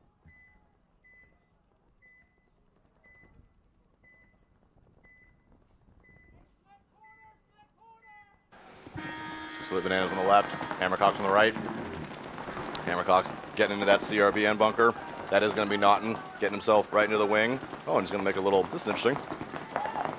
Going to take his way, and they're going to kill one of the Bananas players. So Bananas completely on that far back line.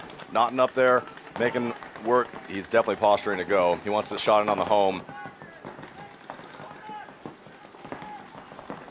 Good positioning, really good positions from the Hammercocks. There's another Banana player. That looks like Paul taking the walk from the Dorito side. Another Banana taking a walk from the Dorito side. I think just one body left alive is just going to be that corner. Oh, and did he get his head peeled off? He did. So a 5 alive for the Hammercocks is. They did not like what they saw from that first point. But that was really all about Luke getting up there and really disorientating the Silly Bananas. I think he got a 3-pack by himself there and just kind of took the Bananas' momentum out of it. There was just nothing they could do defensive-wise at that point when it's so deep like that.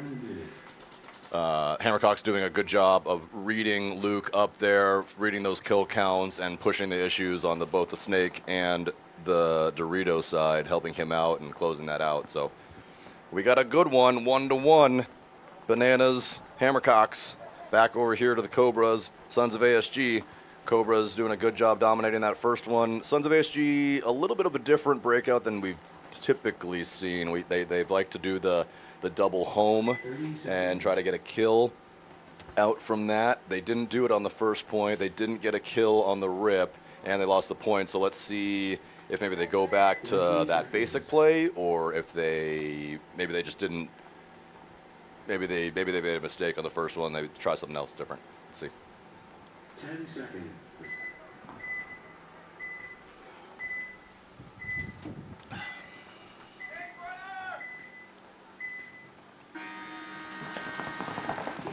Yeah, so there's that double home from Sons of ASG. Cobras do not do that. They take the center CRBN bunker. Sons of ASG immediately break that cuddle puddle, and they get no kill out of it. So not a whole lot to be done, but they do stay 5 alive at least this time, as they did not on the last one. But, oh, and there's a penalty as the Dorito player was hit. Continue to play on. That's going to pull his buddy from the home and going to leave just 3 alive as the corner gets shot as well. Just 2 alive now for Sons of ASG, as Cobras are going to lose one of the CRBN bunker. They're also going to lose one from, I think, somewhere on the Snake side, not 100% certain, but what should have been a 52 is now a 32 in favor of the Cobras, and Sons of ASG up into this 50 wing on the Snake side. Cobras getting into the D200. And that Cobra, or rather that Sons of ASG player now locked in on that Dorito side. If that player decides to make a bump, he will get absolutely shredded.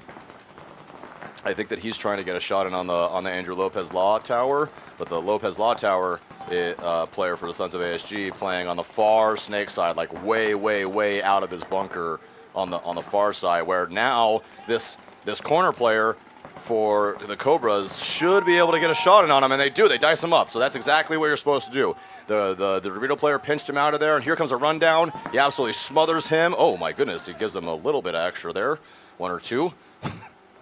And the Cobras are going to walk this one down, and they're going to make this a 2-0 game with a little over 8 minutes to go, 8 minutes, 28 seconds, as we get a concession there from Sons of ASG. That was a schmacking. Yeah, that was a schmacking, yeah. And that was a good one. I did, in case you don't know, when you play the Bananas, huh? Oh, just a second.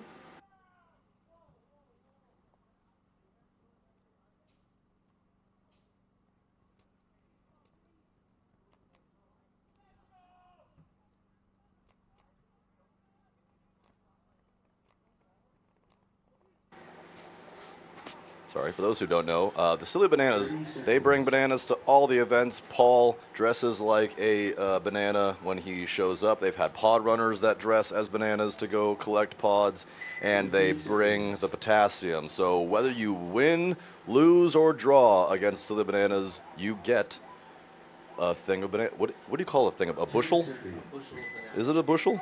the bushel of bananas. I didn't actually, I didn't know how to quantify that, but that's what you get. Whether you play them, whether you like them, whether you don't like them. Some teams get offended.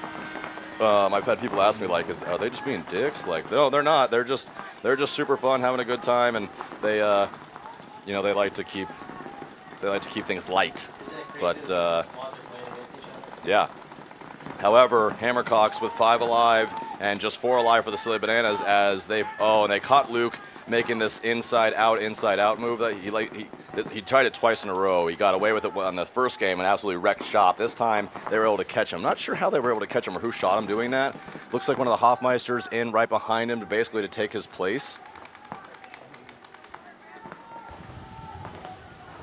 And a running referee going in to check a Hammercock player in the 200, but he is clean. So we're looking at 44 right now, Andrew, 4 on 4.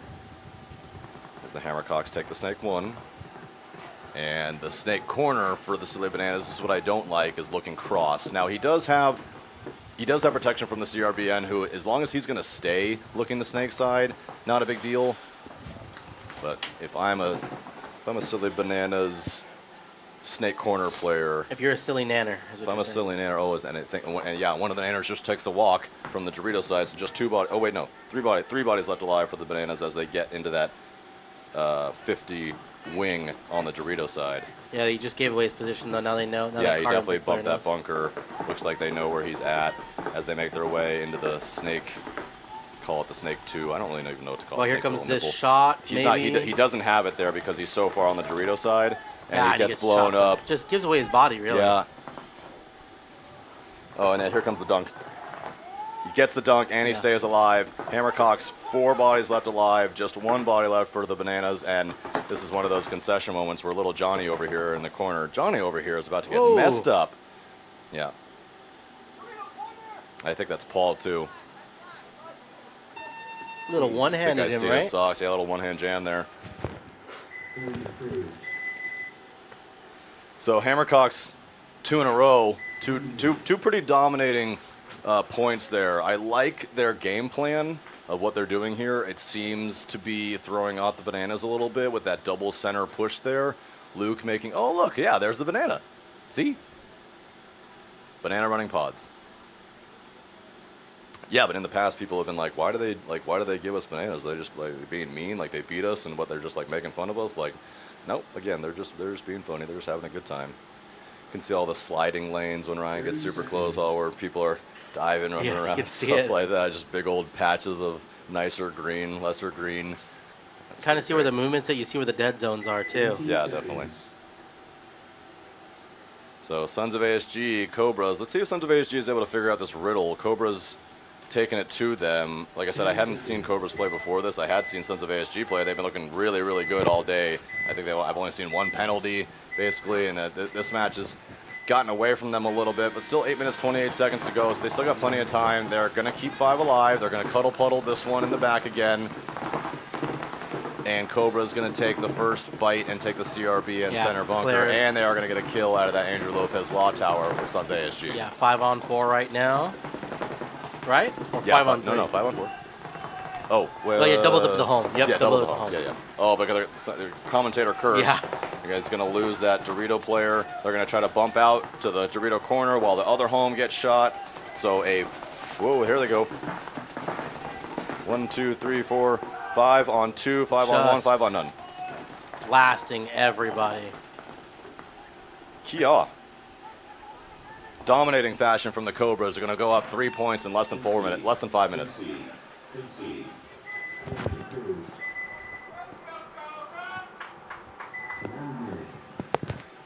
Well, I will say I did hear the coach for the Cobras tell everybody to wake up, so I'm sure it worked.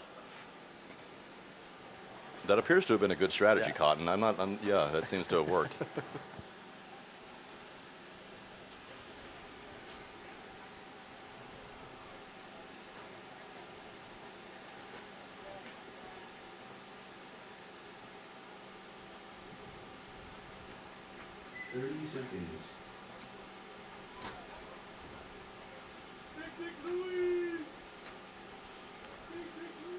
We're hearing BD Louie call out there. Big male genitals, Louis, as they call it, out there in the field.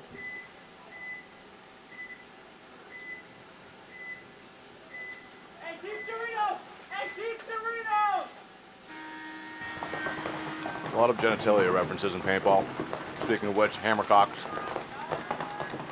Hammercock's going to eliminate one body off the break. One body off the snake side for the Silly Banana, so 54 now, again in favor of the Hammercocks. They changed their breakout quite a bit. They were doing the inside-out move from Luke up there. Instead, he's just going to take the CRBN. Now he's going to take the wing on the other side as opposed to, oh, and he gets caught. Yeah, Luke gets shot Luke up. gets shot, and they lose. Hammercocks lose their snake corner. So snake completely blown open for the Silly Bananas, but only, yeah, still 4 bodies left alive for the Bananas. So Bananas back in a more dominant position and taking the snake corner here. Let's see. I'm not sure if that's Markham. Oh, gets a shot on the carbon brick player for Hammercock. That's big. Bananas So, there, that is big. A 42 here, and the snake player needs to put his head down, and he needs to go to their side of the snake and get 2 free kills. This is where that communication needs to be key. This guy is a full reign to just run down the snake. And so, Snake like, one. you know, with those Dorito players over there for the Bananas, what are they doing? What are they shooting at? What are they communicating? Yeah, that's what I mean. I hear Dorito 1 calls. They definitely know he's there. Oh no! Don't tell me that snake player catches one. It looks like No. he took a bounce. Yep. No, he catches. No, it. he does get shot. Wow. They do get a kill out of that small baby Dorito anyway, the 100. So it is just the corner for the Hammercocks. Okay, let's talk about this. What is this Silly Bananas player doing in the center there? He seems to be having a picnic. Sitting down on his butt. He was just taking a break. It's tiring. Game's hard. It's hot. Here we go. Here we go. He's blocked out. See, but I prefer he be walking with his gun. I just think they don't know the kill count. It seems like they think something is No, still. wait. Put your gun up. Oh See, no. They still think he's in the center. They trade and there's one banana left. Yeah. Luckily. Yeah. That was so scary.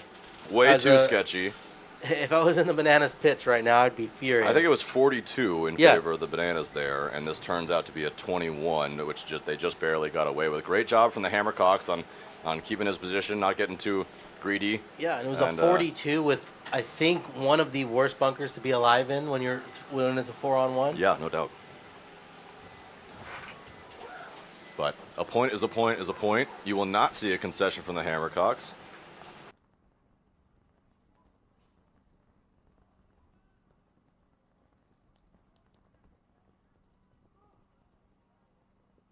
All right, we're back in. That Dorito player just checking them all off. Clearly lost the kill count.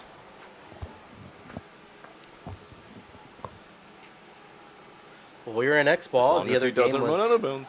Other game was game time finish. Oh no, we're not in X ball. I'm sorry. Oh my god. Oh my god. Okay.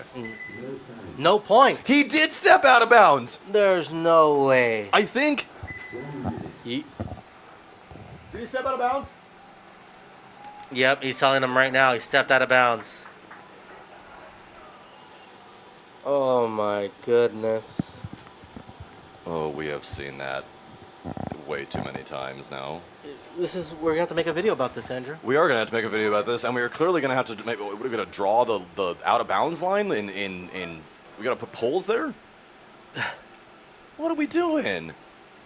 Oh, Bananas. That makes me sad. Bananas players also run into the wrong pit. 2 mistakes from the same guy. 20 seconds. Don't love that. Come on.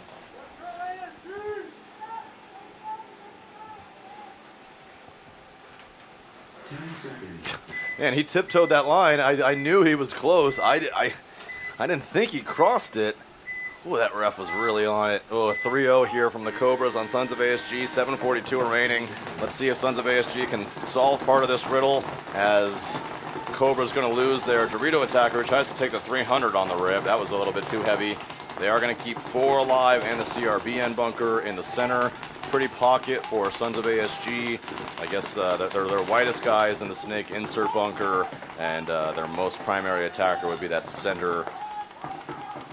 Oh. As they're going to get, Sons of ASG going to get into the CRBN and match.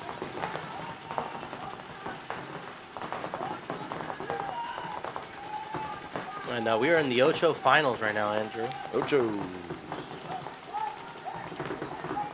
And the doubling goes the Sons of ASG, but they do lose their wing on the snake side. Tries to get the snake corner and get shot. Oh, they try to get another one gets shot. Ooh, that could be a penalty. That could be a penalty. And yep, there it is. There's the red. That's going to be on the Cobras. See ya, Cobras. So, yeah, I mean, I saw it from here. That Cobras player in the CRBN bunker, it looked like his gun was down for sure when that guy Cobras came. Still got one body left They still alive. do have one, but it is a 21 in favor of Sons of ASG. I would expect the Sons of ASG to be able to handle this. Yeah, here's the thing, though. That cam player playing very loose right now for Sons of ASG. I'll give you that. That's true. Get shot, though. So it didn't matter. Yep.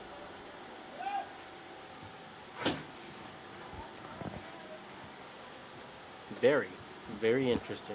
So Sons of ASG not going out without a fight, but yeah, that's what we saw there up at the CRBN. Looked like his gun was down. He got bunkered, raised his gun, shot after the fact, shot the player as he was already dead going by, and that is a red flag penalty. That's going to earn you an elimination plus 2 of your buddies to go in with you, and those are really difficult things to overcome. It's pretty rare that you see teams that get red flags actually win the point. Well, here's the cool thing, Andrew. Sons of ASG did not run out of bounds. That is a good thing. Also a solid idea. Don't do that.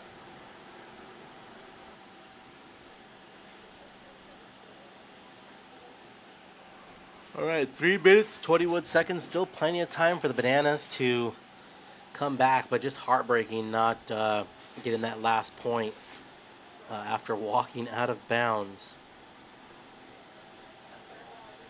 30 seconds. Andrew stuffing and loving his face. Loving the food that he's eating. From Poppy's Teppanyaki. I don't know if you guys have heard about Poppy's Teppanyaki, but it's the best thing ever. I am so happy to spend my life savings at Poppy's every event, and I have zero issue doing it. They did an interview with Poppy's yesterday. I think Ryan will probably edit it at some point and throw it up. But awesome guys, awesome place to eat. They got a food truck coming. It's going to be great. 5-on-5 breakout. Bananas getting into the snake too. So Hammercock's kind of doing what Bananas were doing and taking the back line, point of 4 across the side, and then taking that center tower. I think that's Luke Naughton up there in that center tower, who would typically be playing that CRBN bunker, as he is about 6'4".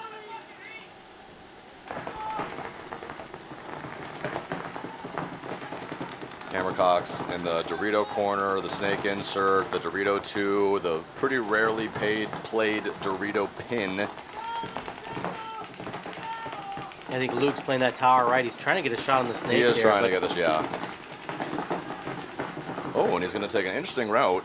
I would have thought that he would have gone CRBN. No one picked it up, though. I don't know if anyone did. I also don't know if he's got a great shot from there. He might just be so tall that he's able to, as soon as the Banana Snake 1 player kind of looks inside, he might be able to get a drop right there. I guess not. Nah, it's still a little difficult. As the Banana players do take the CRBN. But Hammercock's making really good jumps here all across the field now into the 200, into the Snake 1, and into the left wing, the Snake side wing at the 50.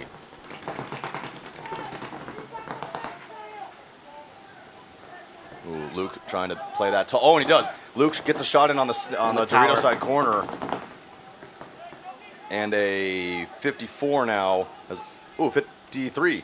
They do lose that Dorito player. They lose their center punch player, and just like that, 3 bodies fall dead for the Bananas, and a 1, 2, 3, 4. Oh boy, here comes the pain. Yeah, Luke's gonna put it on him. He even says sorry.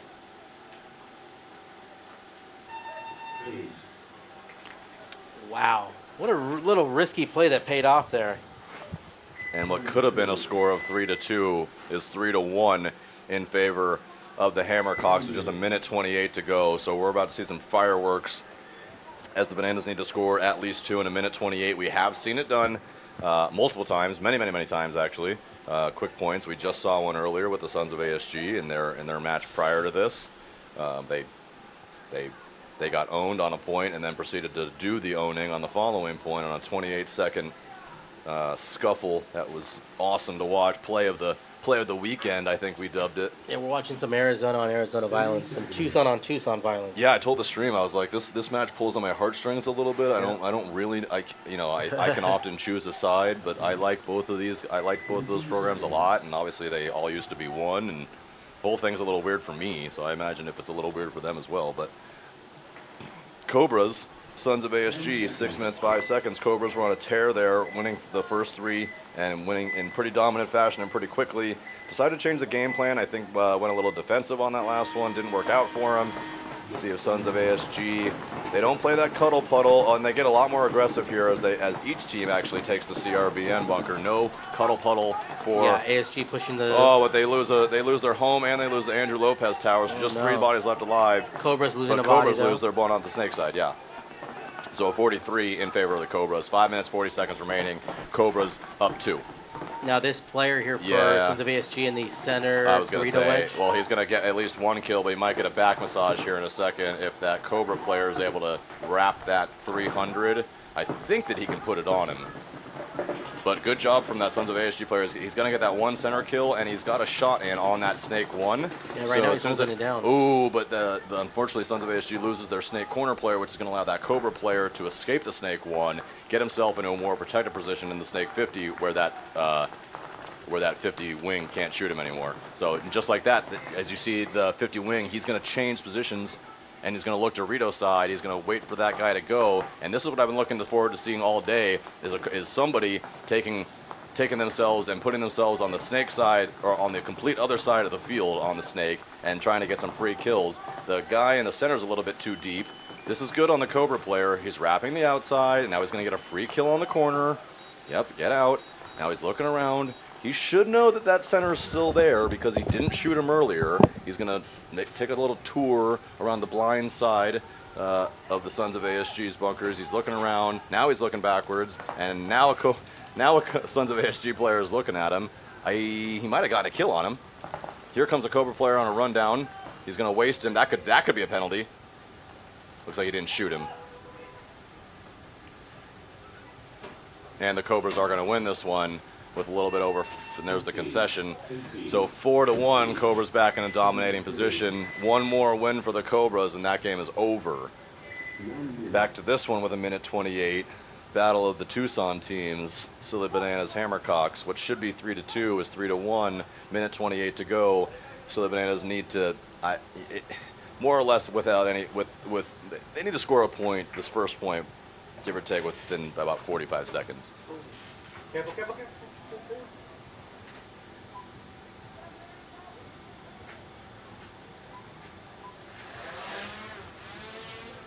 Definitely expect to see some fireworks here from the Bananas.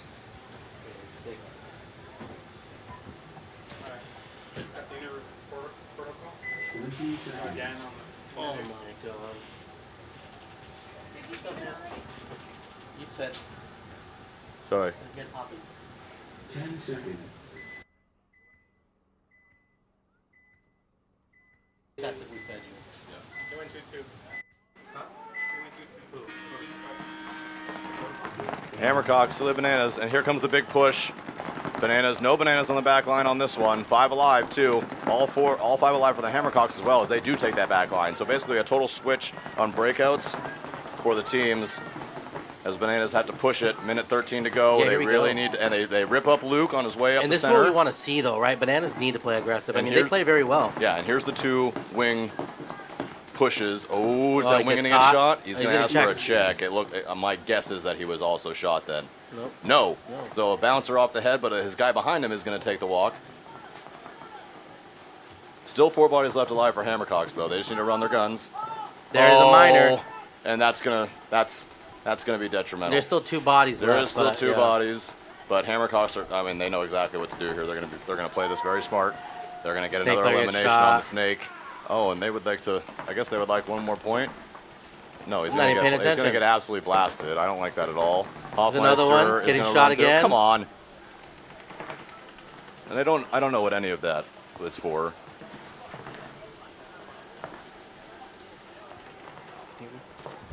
What's up, Mike? So I got taco ladies wondering when you're gonna get pick up your food. They got a bunch of plates ready for you. She didn't go pick it up right now? No. And the Hammercocks are going to get that elimination. Tracy was going to? Technically, they could run it in. If he ran faster, he could score it. He's not going to. And Hammercocks are going to move on. They're going to beat the Bananas. And yeah, an exciting one there. Good job to both the teams. Nothing but love, it looks like, over there on the right-hand side of the screen. And we're going to move on. Go back to Cobras and Sons of ASG, 4-1 in favor of the Cobras.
So Cobra's going to take that mercy win over Sons of ASG. Sons of ASG having a really nice tournament. Every game that I saw from them looked great. They looked awesome. Unfortunately, this one they just couldn't solve the riddle of the Cobras. And this is the first one, like I said, the first time I saw the Cobras today. And Kia, that was pretty outstanding. That's going to be tough to beat. I don't officially want to pick them. I don't officially want to pick them. You know what? I'm going to pick. No, I gotta stick with hometown stuff, so I can't pick them. But we're gonna have a little bit of a conference up here with the refs here. I think we're just gonna take a couple minute break. Just a couple minute break, and we're gonna be right back.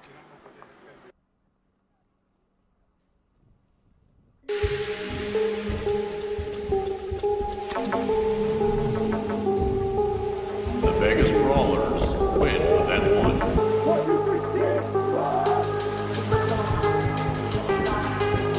Ken Cal is going to take the trophy home in 3. Shooters are going to go hit the buzzer and win this tournament.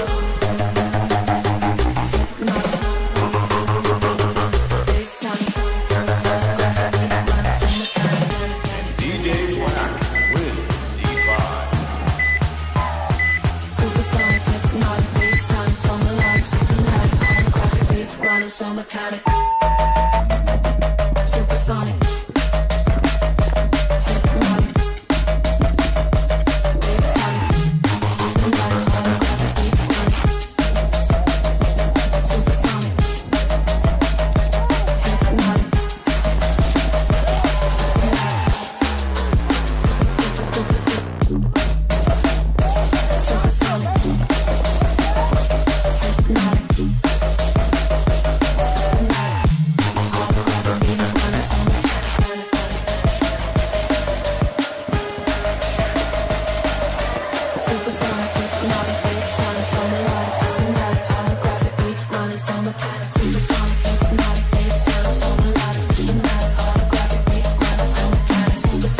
hypnotic.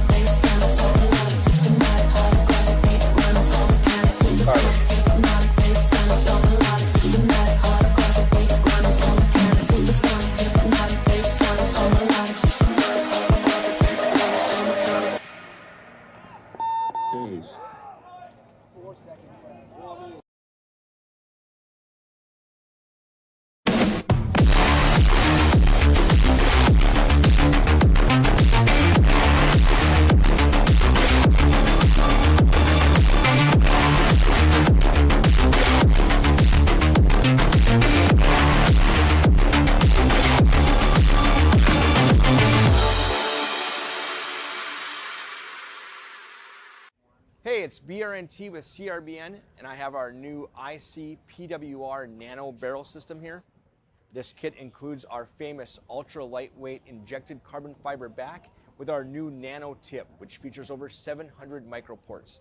This microporting prevents any debris, paint, or moisture from entering the bore and also produces a unique low sound signature. These barrel kits are compatible with all PWR inserts, including our own series from 679 to 691, and are also compatible with all PWR inserts, including those made by Planet Eclipse, Dye, and Inception Designs. Check them out at crbnpaintball.com.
To show you the difference between the SC and the CC harness. Our premier pack is the SC harness. The first thing you're going to notice when you grab that is actually how light it is and how small it is. In fact, it is one pod less in width than a traditional harness as well. Secondly, the silicone that's throughout the whole belt is going to secure the pack on you, so if you're running, diving, jumping, it's not going to move around. And then you're also going to notice the ventilation. So the whole belt has perforations throughout to keep it way more breathable than a traditional pack. Lastly is the lumbar support on the SC pack is hard. That's going to keep it tighter to your back, especially if you're a little bit of a smaller guy. And the CC harness, the main difference that you're going to notice that it doesn't have the ventilated belt, and also when you put it on, it has a way larger lumbar support. It's a two-tier foam, so it's really cushy, it's really comfortable, but it's not as rugged and tight as the SC harness.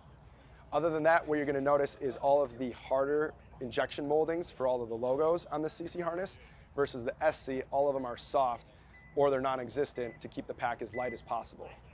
Besides that, both packs feature our tapered tube ejectors, so they actually slim as you pull pods, which is going to move the pods to the middle of your back and keeping your profile as tight and slim as possible. Both packs do come in two sizes, small, medium, and large XL, and they're both available in 4 and 5 pack as well. For a full feature list and more information, visit crbnpaintball.com. Protect your tank regulators from damage with the all-new HK Army Elite Regulator Protection. These thread protectors and filled nipple covers will preserve your regulator's lifespan. Designed with elite 3D milling and two-toned anodized colors. Available in Fossil, Orbit, and Nova styles. Your air system deserves elite protection. Get it now at hkarmy.com.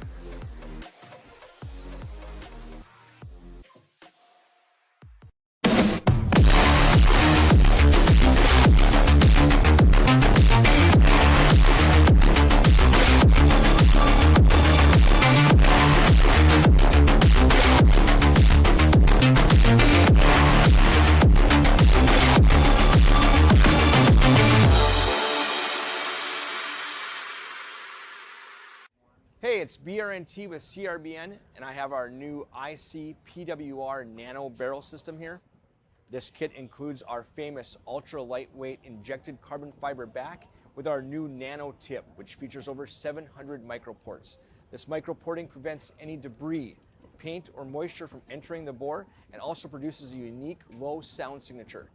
These barrel kits are compatible with all PWR inserts, including our own series from 679 to 691, and are also compatible with all PWR inserts, including those made by Planet Eclipse, Dye, and Inception Designs. Check them out at crbnpaintball.com.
To show you the difference between the SC and the CC harness. Our premier pack is the SC harness. The first thing you're going to notice when you grab that is actually how light it is and how small it is. In fact, it is one pod less in width than a traditional harness as well. Secondly, the silicone that's throughout the whole belt is going to secure the pack on you, so if you're running, diving, jumping, it's not going to move around. And then you're also going to notice the ventilation. So the whole belt has perforations throughout to keep it way more breathable than a traditional pack. Lastly is the lumbar support on the SC pack is hard. That's going to keep it tighter to your back, especially if you're a little bit of a smaller guy.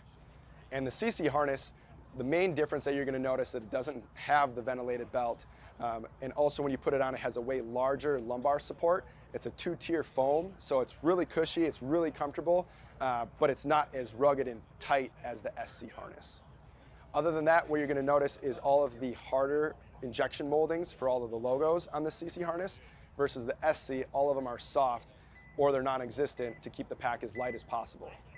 Besides that, both packs feature our tapered tube ejectors, so they actually slim as you pull pods, which is going to move the pods to the middle of your back and keeping your profile as tight and slim as possible. Both packs do come in 2 sizes, small, medium, and large XL, and they're both available in 4 and 5 pack as well. For a full feature list and more information, visit crbnpaintball.com. Protect your tank regulators from damage with the all-new HK Army Elite Regulator Protection. These thread protectors and filled nipple covers will preserve your regulator's lifespan. Designed with elite 3D milling and 2-toned anodized colors. Available in Fossil, Orbit, and Nova styles. Your air system deserves elite protection. Get it now at hkarmy.com.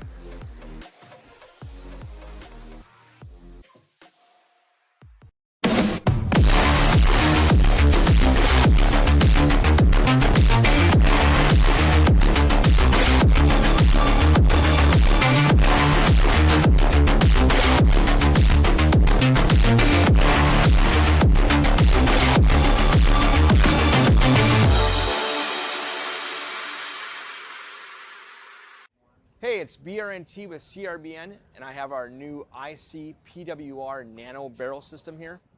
This kit includes our famous ultra lightweight injected carbon fiber back with our new nano tip, which features over 700 microports. This microporting prevents any debris, paint, or moisture from entering the bore and also produces a unique low sound signature. These barrel kits are compatible with all PWR inserts, including our own series from 679 to 691, and are also compatible with all PWR inserts, including those made by Planet Eclipse, Dye, and Inception Designs. Check them out at crbnpaintball.com.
To show you the difference between the SC and the CC harness. Our premier pack is the SC harness. The first thing you're going to notice when you grab that is actually how light it is and how small it is. In fact, it is 1 pod less in width than a traditional harness as well. Secondly, the silicone that's throughout the whole belt is going to secure the pack on you, so if you're running, diving, jumping, it's not going to move around. And then you're also going to notice the ventilation. So the whole belt has perforations throughout to keep it way more breathable than a traditional pack. Lastly is the lumbar support on the SC pack is hard. That's going to keep it tighter to your back, especially if you're a little bit of a smaller guy. And the CC harness The main difference that you're going to notice that it doesn't have the ventilated belt, and also when you put it on, it has a way larger lumbar support. It's a 2-tier foam, so it's really cushy, it's really comfortable, but it's not as rugged and tight as the SC harness.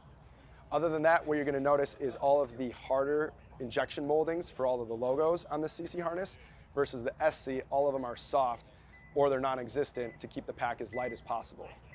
Besides that, both packs feature our tapered tube ejectors, so they actually slim as you pull pods, which is going to move the pods to the middle of your back and keeping your profile as tight and slim as possible. Both packs do come in 2 sizes, small, medium, and large XL, and they're both available in 4 and 5 pack as well. For a full feature list and more information, visit crbnpaintball.com. Protect your tank regulators from damage with the all-new HK Army Elite Regulator Protection. These thread protectors and fill nipple covers will preserve your regulator's lifespan. Designed with elite 3D milling and 2-toned anodized colors. Available in Fossil, Orbit, and Nova styles. Your air system deserves elite protection. Get it now at hkarmy.com.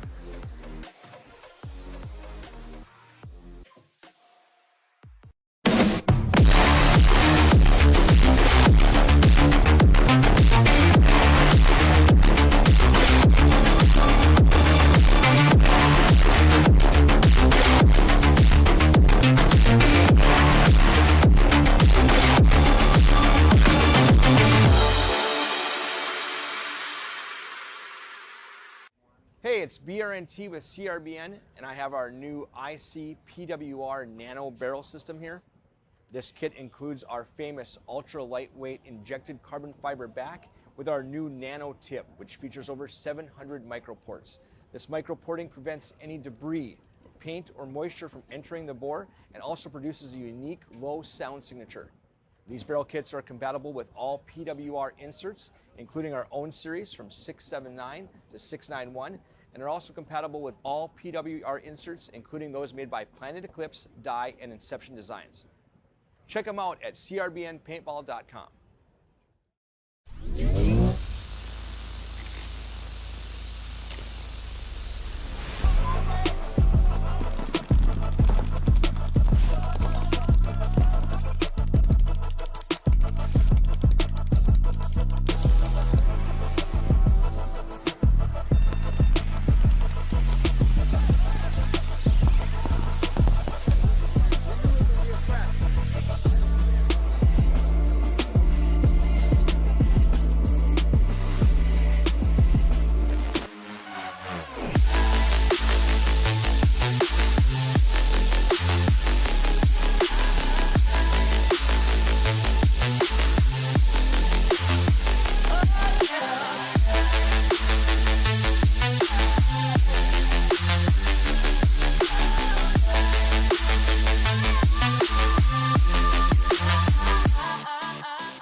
To show you the difference between the SC and the CC harness. Our premier pack is the SC harness. the first thing you're going to notice when you grab that is actually how light it is and how small it is. In fact, it is 1 pod less in width than a traditional harness as well. Secondly, the silicone that's throughout the whole belt is going to secure the pack on you, so if you're running, diving, jumping, it's not going to move around.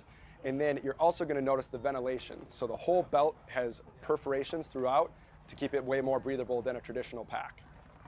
Lastly is the lumbar support on the SC pack is hard. That's going to keep it tighter to your back, especially if you're a little bit of a smaller guy. And the CC harness, the main difference that you're going to notice is that it doesn't have the ventilated belt. And also when you put it on, it has a way larger lumbar support. It's a 2-tier foam, so it's really cushy, it's really comfortable, but it's not as rugged and tight as the SC harness. Other than that, what you're going to notice is all of the harder injection moldings for all of the logos on the CC harness versus the SC, all of them are soft or they're non-existent to keep the pack as light as possible. Besides that, both packs feature our tapered tube ejectors, so they actually slim as you pull pods, which is going to move the pods to the middle of your back and keeping your profile as tight and slim as possible. Both packs do come in 2 sizes, small, medium, and large XL, and they're both available in 4 and 5 pack as well. For a full feature list and more information, visit crbnpaintball.com. Protect your tank regulators from damage with the all-new HK Army Elite Regulator Protection. These thread protectors and fill nipple covers will preserve your regulator's lifespan. Designed with elite 3D milling and 2-toned anodized colors. Available in Fossil, Orbit, and Nova styles. Your air system deserves elite protection. Get it now at hkarmy.com.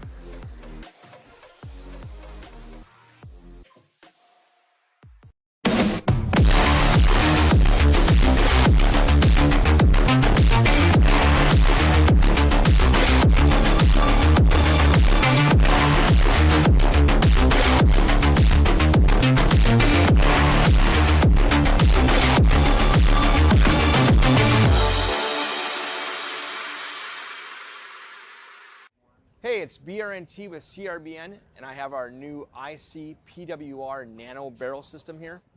This kit includes our famous ultra lightweight injected carbon fiber back with our new nano tip, which features over 700 microports. This microporting prevents any debris, paint, or moisture from entering the bore and also produces a unique low sound signature. These barrel kits are compatible with all PWR inserts, including our own series from 679 to 691, and are also compatible with all PWR inserts, including those made by Planet Eclipse, Dye, and Inception Designs. Check them out at crbnpaintball.com.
to show you the difference between the SC and the CC harness.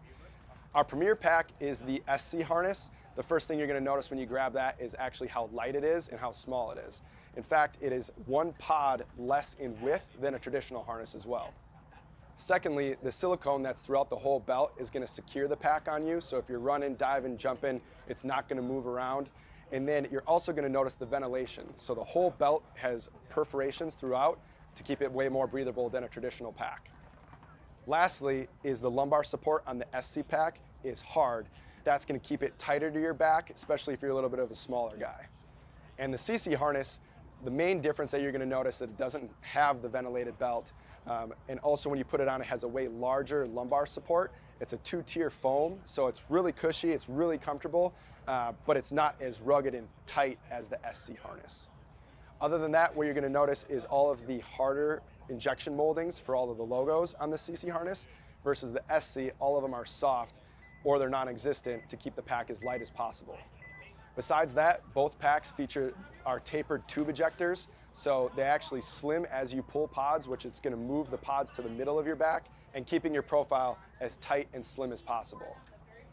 Both packs do come in 2 sizes, small, medium, and large XL, and they're both available in 4 and 5 pack as well. For a full feature list and more information, visit crbnpaintball.com. Protect your tank regulators from damage with the all-new HK Army Elite Regulator Protection. These thread protectors and filled nipple covers will preserve your regulator's lifespan. Designed with elite 3D milling and 2-toned anodized colors. Available in Fossil, Orbit, and Nova styles. Your air system deserves elite protection. Get it now at hkarmy.com.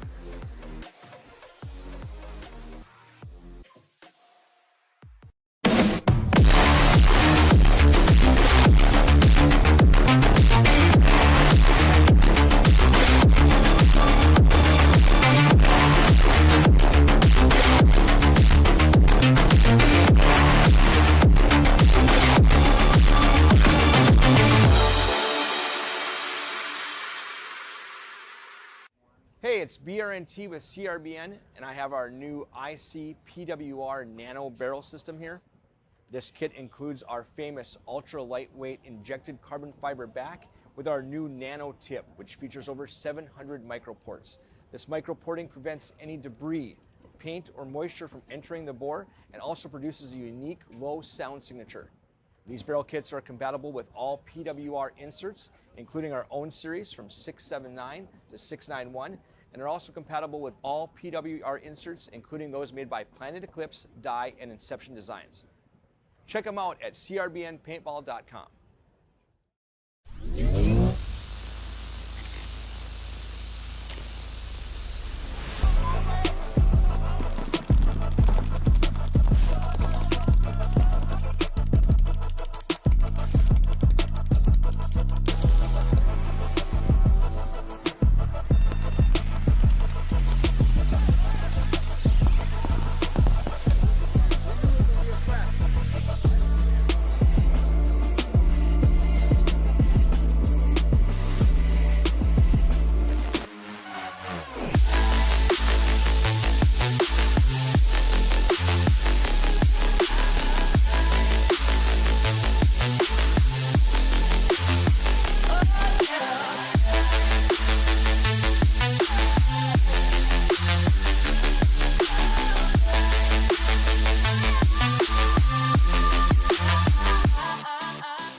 to show you the difference between the SC and the CC harness. Our premier pack is the SC harness. The first thing you're going to notice when you grab that is actually how light it is and how small it is. In fact, it is 1 pod less in width than a traditional harness as well. Secondly, the silicone that's throughout the whole belt is going to secure the pack on you, so if you're running, diving, jumping, it's not going to move around. And then you're also going to notice the ventilation. So the whole belt has perforations throughout to keep it way more breathable than a traditional pack. Lastly is the lumbar support on the SC pack is hard. That's going to keep it tighter to your back, especially if you're a little bit of a smaller guy. And the CC harness, the main difference that you're going to notice that it doesn't have the ventilated belt, and also when you put it on, it has a way larger lumbar support. It's a 2-tier foam, so it's really cushy, it's really comfortable, but it's not as rugged and tight as the SC harness. Other than that, what you're going to notice is all of the harder injection moldings for all of the logos on the CC harness versus the SC, all of them are soft or they're non-existent to keep the pack as light as possible. Besides that, both packs feature our tapered tube ejectors, so they actually slim as you pull pods, which is going to move the pods to the middle of your back and keeping your profile as tight and slim as possible. Both packs do come in 2 sizes, small, medium, and large XL, and they're both available in 4 and 5 pack as well. For a full feature list and more information, visit crbnpaintball.com. Protect your tank regulators from damage with the all-new HK Army Elite Regulator Protection. These thread protectors and fill nipple covers will preserve your regulator's lifespan. Designed with elite 3D milling and 2-toned anodized colors. Available in Fossil, Orbit, and Nova styles. Your air system deserves elite protection. Get it now at hkarmy.com.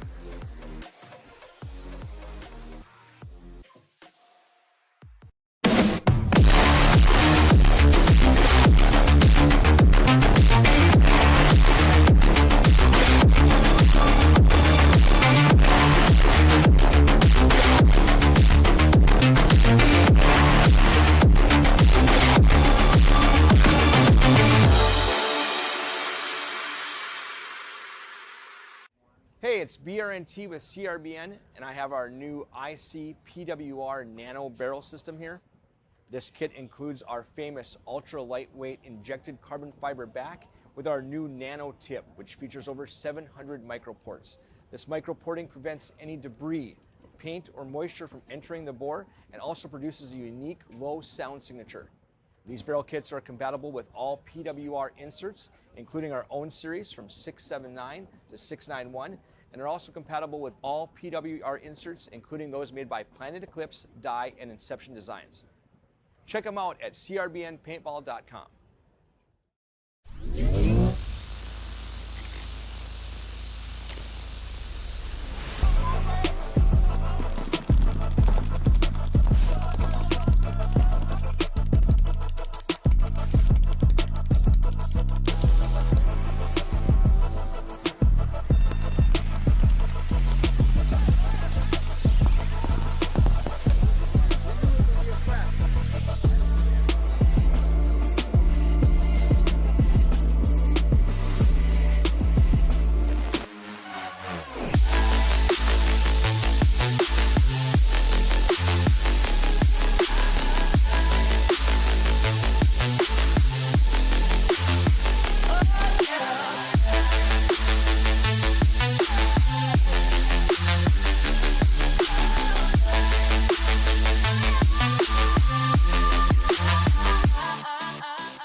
Sorry guys, a little bit late. Hammercocks. Looks like I think it's just one left for Rampage. There's a concession. Hammercock's going to take a 1-0 lead.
All right. I'm officially back. Had to record some stuff for the league. There's going to be a very funny carbon reel coming, I promise, team. We have reached the 2 p.m. mark in our broadcast. 20 seconds. That means nothing to you. It really means nothing to me, actually. I don't even know what time this game was supposed to be scheduled. I'm just kind of letting you know the time. Basically, what I can tell you is Hammercocks is up 1 on Rampage. There's 10 minutes, 28 seconds to go, and both teams are late to the box. Both teams do make it 5. Hammercocks going to take double home and then into the Andrew Lopez bunker. Also the Dorito 1, the Dorito corner, and the snake insert bunker. Full pocket for Rampage as they take the center tower, the Dorito 100, the home, the Andrew Lopez tower, and the snake corner.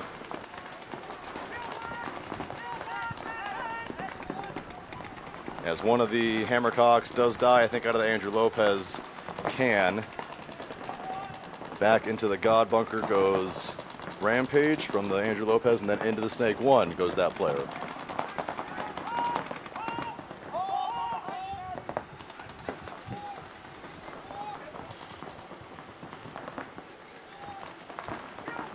Hammercocks moving out of the home into the center tower. Into the Snake 2 goes Rampage. He will have a shot in on that tower from here. Ooh, one of the Hammercocks Dorito players takes the walk. Just 3 bodies remaining.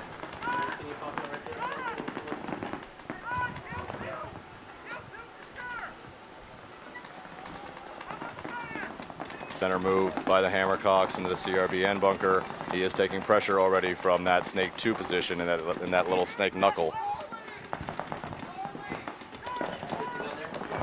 Now he's going to have to contend with that wing over there, that 50 wing. I'm not sure if that 50 wing has a shot or if he's blocked out from the stand-up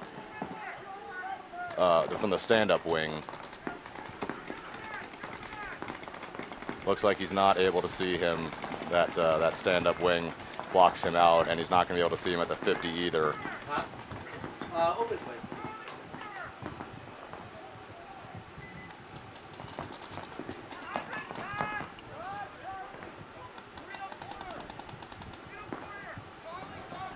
Oh, and there's a penalty for the Hammercocks. They're going to lose the corner, and they're going to lose the insert. Just going to be one body left alive.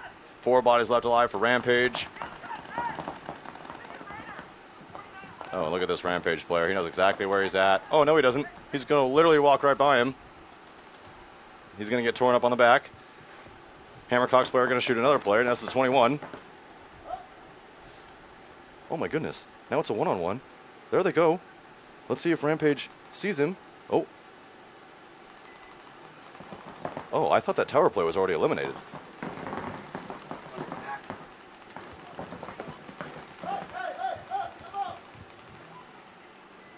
So those two do a little ring around the rosy. Meanwhile, one Rampage player snakes in and goes and hits the buzzer. But boy, I thought the Hammercocks player shot the guy in the tower first, and then it was an actual one-on-one between the snake and the following Hammercocks player. He really he really pulled that one back that game out of nowhere. It was a 41 in favor of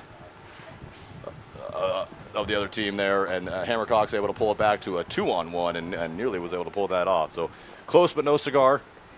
So 1-1 will go that match, and we'll go back, and I haven't announced this one, to Cobras and Tension D4. First time we've seen Tension out here, the first time I've called Tension out here today. Second time I've seen Cobras. Cobras just handed ASG a butt kicking in the previous round and already up 1 on Tension here, and according to the game time, they're able to do that in 30 seconds. So either a large bomb went off for Tension at the break, or Cobras maybe having just amazing lane shooting on the rip and ripping people up. Either way, Cobras up 1-0 with just a tick taken off the game clock.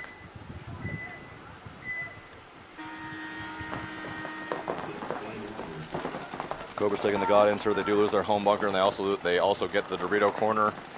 Tension stays 5 alive, taking both corners, and another player losing, being dropped from the Cobras, a 53 in favor of Tension. Cobras with the snake corner, the home, and somewhere in the Dorito. He's in 300 there. Oh, but there's another penalty as Cobra's going to lose their home, going to lose their snake 1. Now Cobra's into the 400, but he's about to get absolutely rocked. He does. And Tension will keep 4 bodies alive, go hit the buzzer, and even this one up 1-1 with about 30-ish or so to play when they hit the buzzer. So 2 really, really quick points, two points in a minute and a half between these 2 teams. Please. Time approved. 1 minute.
Hammercocks, 5 bodies alive, taking that center CRBN.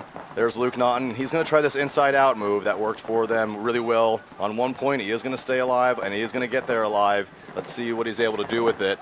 Ooh, and he takes a shot from the snake corner. So a 54 in favor of Rampage as Hammercocks take that center tower and that back line there in the Dorito corner, the Dorito 1, and the snake insert bunker now taking the CRBN bunker. Rampage with the CRBN bunker, the home, the Andrew Lopez pin, the Dorito 100 in the snake corner. That snake corner landing that first kill on the inside on Luke Naughton.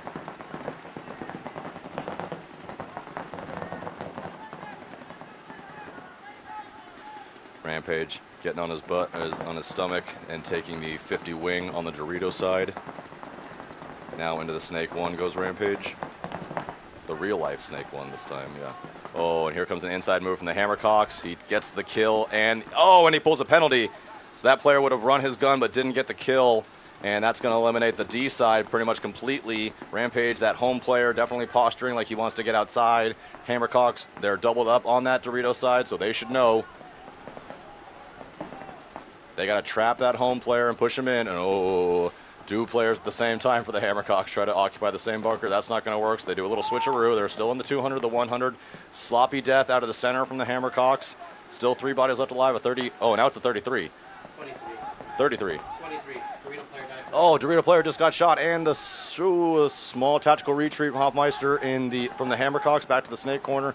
Oh, and from an up body situation to a down body situation, now down 3 bodies to 2 in favor of Rampage. Rampage also has the Snake 1, the Snake corner, and the home. Now, if Hoffmeister just looks down the tape on the Snake side, will absolutely destroy this the Snake player, and he doesn't, and now he's tucked away. Hammercocks playing full cross now.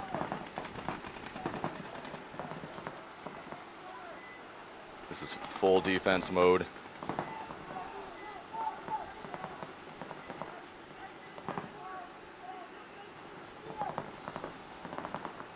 And I don't think that the Snake player, oh no, he does know that there's a corner. I don't agree with how he's playing that bunker in the Snake 50, just very loose and out in the open, but ever floats his magical boat. Got him here, so.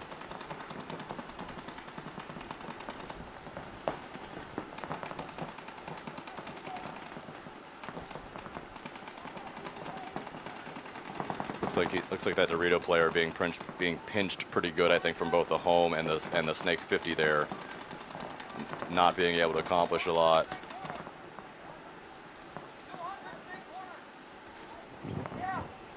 Snake corner for Rampage, just on a frozen rope. He is not moving from his job on shooting that Snake corner lane. All right, now Rampage is in the driver's seat. Andrew they're burning time, and they know that they have a really good shot at winning this point. Let's see if he's able. Yeah, see, he's totally blocked out now. He went too far, and now Tristan Keep can your gun wipe him up. up. No, he's gonna get. Are they gonna trade? They're Is gonna there gonna throw be a penalty? major. Yeah, it's gonna be a major. No, it's a minor.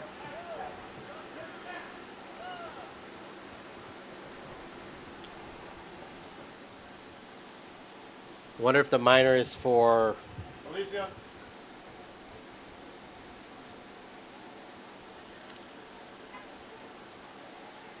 So the refs are discussing right now what that call is going to be.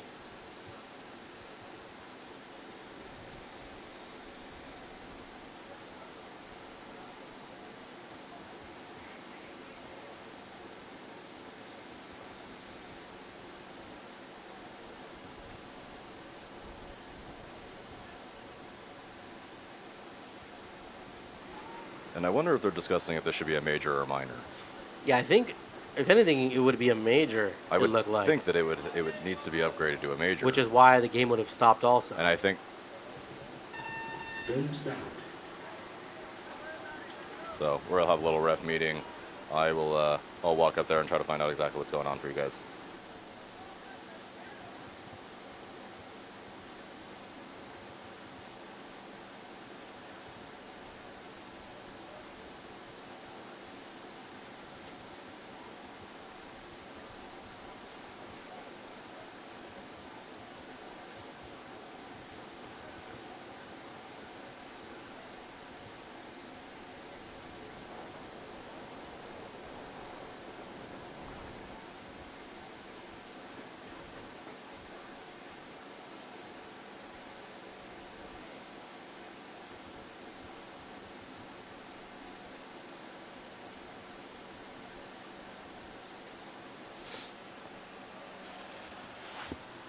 We need a MXC impact replay.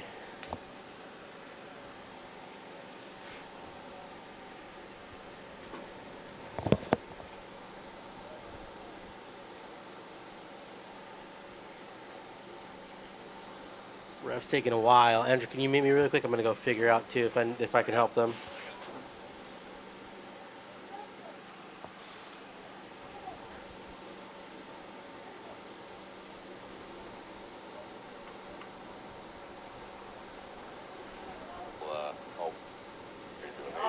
Last coach, captain.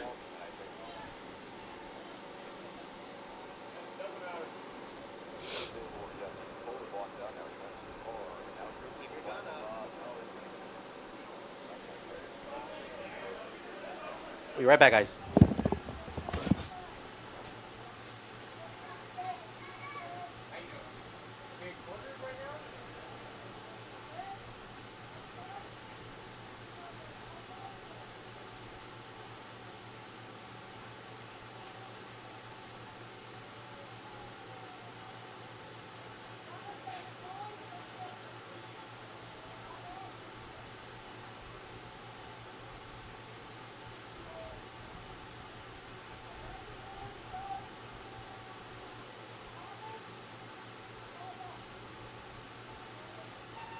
Please. Turn is approved. 1 minute.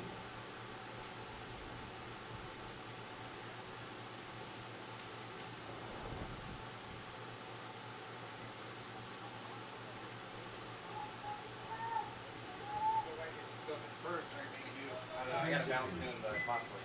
You know the people would love even 5 minutes with you, Matty. I'll come back. I'll get on for a little bit. You'd make his day. That's true. I'll get on for a little bit. Okay. You just let me know. All right, we're gonna go through this point real quick, and then I'll take you back to what happened on the last point. There is a major penalty. It was upgraded from a minor. We'll talk about it in just a second. It's 1-1. There's 10 minutes, 25 seconds to go. 5 alive for Cobras. 1, 2, 3, 4. 5 alive for Tension. As Tension's gonna take the CRBN bunker. Both corners. Cobra's going to take the Snake insert bunker. Now they're going to make their way into Snake 1. They're going to release from the Dorito side corner, and then Dorito 2. Got the home, got the Andrew Lopez Law pin, as well as the center tower. That center tower for Cobra's posturing. He wants to get into the CRBN. There he goes. Dealing with Tension is trying to lock out that Dorito side there from that center 50 wing. And Tension also playing the kind of rarely played Snake 1. That was interesting. Both Andrew Lopez Law guys on both sides, on both the Cobras and Tension, both at the same time moved themselves out to the Snake insert bunkers and are now fighting the same fight, but from about an extra 10 yards apart from one another. Tension D4. Snake player trying to get a shot in on that, either the CRBN bunker or the Dorito 2, but I don't think he really has a shot at either. I can feel the tension, Andrew. Okay, it's really good. It's not corny at all. So Cobra's getting out to the Snake corner and getting a kill on the baby Dorito, or on the Dorito 1. Oh, I thought that Snake player was going to die Snake player did a 360, Yeah. trying to show off his skills. He was showing off his dance moves out there. So this 50 wing player, he's posturing. He's trying to get a shot in on that home. Yeah. The small little gap there if he backs up a little bit more, but if he backs up a little bit, well, no, I guess he doesn't really have to worry about the Snake. Yeah, so that Carbon player can't shoot him. So The here Snake comes a possible poison. Yeah, Tension's gonna go. He goes and he cannot touch this bunker. So the real question is, does Tension know that the Cobras are there? I don't think so.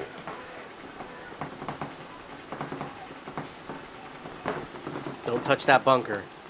Stand up, blast this Carbon player. There he goes. I think he blasted him in the hand, no? He missed it. He missed him, and now he's gonna get stabbed. So Cobra player, just with his gun physically just pointed upwards, waiting for him to come over. He says, oh, he's not Gonna gonna go over do the that. top. Oh, so that Doesn't was an get interesting shot. move. Is he Doesn't gonna get stay shot. alive? And Yeah. Oh, and he's gonna get a 2-pack out of it. So he's going to jump the highway. He's going to shoot the Snake player. He's going to look across. He's going to shoot the 50 wing. He's going to God. Oh, my goodness gracious. Oh, my He's going to come in and murder the other two guys. He's going to shoot the Dorito corner and absolutely rock Tension's Snake corner player. He's going to die as well. He's going to leave 2 or 3 of his friends behind him. That was sexy. You could say that he hit him with the Venom, Andrew. Oh, my God.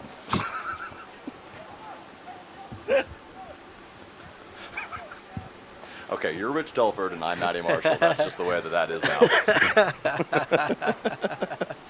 Jesus. Everybody has left the stream. There's no more people watching now. All 130 people just checked out and said, all right, I'm out. Cobras with the rising tension. Yeah. Inject the venom. Just spitting the venom. Spitting Cobras. Spitting Cobras. break the tension. Oh, Yeah. man, it's too easy. Just a great Yeah. move there, though. That was really probably but move of the day. I don't think I've seen anything that really I think cool. it was better You than had that Dorito 5-pack, runner. yeah. You had that 5, but that was just cool because he didn't get shot when He he just did the got trade. lucky, honestly. Nobody was looking his Yeah. way. He just Oh, came down okay. and murdered So it's everybody. luck now. This one was Yeah. that was sick. I thought he was going to get shot for maybe the corner player as soon as he made the highway move. But for him to get there, stay alive, get 1, 2, 3, 4-pack. I mean, and you know, right? As people who play the game, jumping, being in that situation, the amount of pressure, and anxiety you're feeling, right? As you're like, shit, I'm about to get rocked by everybody on the field, right? Absolutely owned. Yep. And still kind of keeping composure and looking for kills. Yeah, that was tight. Oh, hold on. I hear my phone ringing. I think it's Dynasty calling. Was it Dynasty calling? Yeah. Yeah. Yeah. It said checks in the mail. Checks in the mail. Yeah. Yeah, that player taking a trip to the top. Rampage, Hammercocks. Oh, so this is what happened. On the, it's kind of it's a little hard to explain now. If you guys remember the last point, the Rampage Snake player came and ran down. Hold on, Luke Naughton just racking everybody in the center. Look at this guy, just going. No one's stopping him. No kills way. one. No way. And he gets killed through there. But he gets 2. Yeah, he gets He shoots killed. the snake corner. Yep. No, there's 3 going out. I don't know if he shot all 3. One died off the bodies, break. Yeah, one died off the break. 3 bodies take the walk for Rampage as Hammercocks with 4 bodies alive in pure control. I think it's probably one of the Hofmeisters down here in the snake. And if they're gonna get he's trying to get that cheap kill, and they don't. They missed him at the god. Okay, they missed him at the god. He gets all the way to the snake corner. They're gonna concede anyway because they did shoot another body and it was 4 on 2. Yeah. It's so crazy seeing Luke just play like Woody from Toy Story, just lanky, but just getting kills. No, he gets after it. Yeah, Luke's a menace out there, and yeah, like I said, he's about 6'4", so he can do some serious work. He can play over almost every bunker out there. But yeah, on the last point prior, basically the snake player that had ran through that we thought shot the snake player and then shot across and shot the Dorito player. Turns out the Dorito player had already shot him before he attacked the snake player. So when they had thrown the yellow flag, we weren't 100% sure who it was on or what was going on. It turned out to be upgraded to a red flag on that snake runner, so that made it an automatic swing point, but there were enough bodies to be pulled. So Hammercocks got the point, but the next point started 5 alive for both. So that is how we got in the situation that we're in, where I think Hammercocks now are with a 3-1 lead. I don't know what the time is on that. Oh my God, tension, needing to run to the gate here. They're just kind of jogging like they're... I hate this when teams do this. Like, and he's barely going to make it. And take himself to the snake corner, and he runs that route deep. Yeah, and he just ran out. He just ran out. No, it didn't even make it. And now the god. Oh boy, here we go. Cobras are like, okay, yeah, we'll take that. They're gonna blow the do. Yeah, crush the. Oh my goodness. Shoot the D1. Shoot the corner. And that snake player has no chill. That Cobra player just spitting pure venom out of that snake player down there. One. Yeah. Yeah, we won the first one. Punishers. It was a quarters, I think. Okay, so into quarters? Yeah. We're in semifinals, right? Yeah. Is this finals? No, it's Quarters. Does that come here? Give me a sec. Let me take. Sorry, we're looking at other matches that are coming up, guys. 1 second here. Yeah, sorry, just checking out my D5 team. No, that was quarters. So they're going to semis right now. And they'll play in the violence field either against D-Day or Protocol. 30 seconds. Yeah, so they're going to semifinals right now. If they play Protocol, someone come get me, please. Yeah, it's semifinals. Sorry, just checking in on my D5 team who have made the playoffs and won their first playoff game. They are. Listen, I don't often like speak things into existence, but it's happened a couple times in the paintball world, and my D5 team is definitely going to win a tournament. I'm just not sure if it's going to be this one, the next one, or the next one, but it's going to happen, and it could be today. Anyway, Hammercocks up 3-1 on Rampage, 2 minutes 22 seconds. Let's see what Luke does here. Yeah, and let's see if no defense, or they're playing defense with offense, and they get a kill on the Dorito. But Luke plays that sloppy. I didn't like that. Oh. Minor penalty thrown to Hammercocks. Home player did not walk out. 3 players walking out, so only 2 players left alive for Hammercocks, but Rampage losing another one as well. Yeah, door opening for Rampage. It's 1 on 3. Is it 1 or 2? 3. I think he's in the. Is he not in the Dorito corner? Not that I see, unless he's really stuck back either, there. But He's there. Yep, He's there. Yep. Yeah, so a 32 in favor of Hammercocks with 1:50 to go. I don't know for certain, but I'm fairly sure that Hammercock's practice this, being down bodies and just needing to hold the lane, and Yeah. they just need to run their guns for The the next. problem is that they're tucked in on that Dorito side. I mean, They it's got not. They're no not in snake great play. positions. Oh, they're going to kill the center now. As 22. I say that, yep. As I say that. Okay, so here comes the running gun, and here comes a running one. And this is a dangerous proposition when a running one is after you. He just ran a wheel route. But he did run the wheel, and he says, "Players, okay." Ooh, I like that move from the Hammercocks, getting himself into the 300. But did he popped it? He popped the top and looked like he just had to dodge one. Either way, minute 15. Hammercock's doing a great job here. All they got to do is kill time. Clock, yeah. If they can kill another 30 seconds and still lose this point, it's not that big of a deal. And this snake player needs to just hit the deck and Correct. crawl all the Yeah, way to the correct. end. I don't even know what he's fighting for or why. 2 seconds. Yeah, there you go. Oh, turn. You know the snake is hot. Well, and then home gets shot. Home does get shot. But the But snake they are going to dies shoot the him, and now Dorito. it's a 1v1. Snake. I think the snake player just lost his hopper. Did he fall? No, he lost the pod. Yeah, he fell. Tactical retreat back to the home. And Hammercock's doing. I mean, this is well played from the Yeah, Hammercock. 30 This is good 30 discipline. seconds. 30 seconds and ticking. Even if he gets shot right now, it's going to take him half a dozen seconds to run up the field. This is looking bad for Rampage here. For the Rampage fans in the chat. Yeah, I think this is going to be it. I don't think even if he I scores think now. he's going to get shot. Missed I his can't shots. believe he didn't get shot. He's going to pop the top. He definitely lost it. The Hammercocks he definitely lost him. He's going to take it out to the D corner. I don't Yeah, like this is it. him leaving the home, honestly. This isn't going to matter as there's going to be 5 seconds. Yeah, I think at this point this player's playing one-on-one ball, and he gets shot And too. he gets shot. So that's tough. That is tough. So Rampage going home. Good showing though, Congratulations to the Rampage. Hammercocks, though, man. Their first tournament in D4, which means they automatically get the worst seed out here. They had some of the toughest bracket out here. This is great. Good job, Hammercocks, man. Proud of you guys.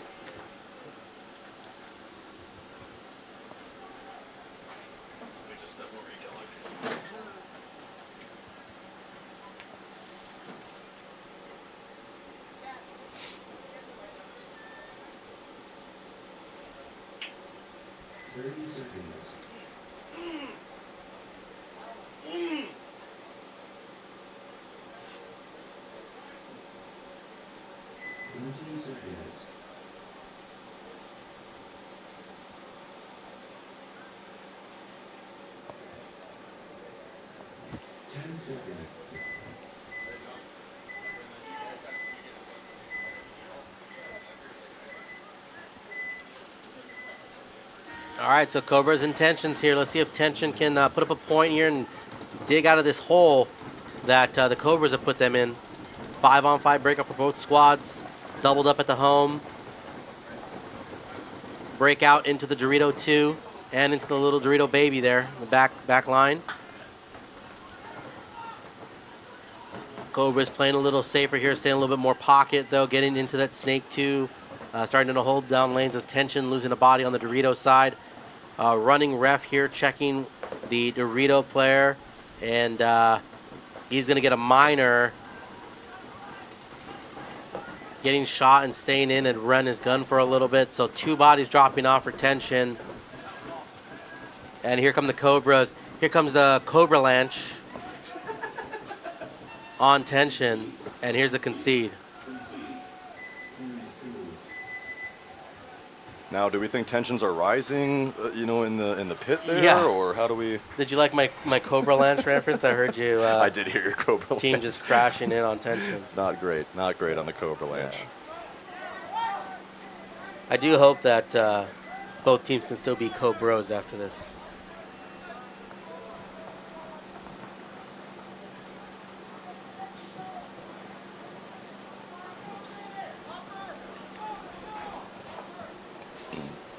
Excuse me.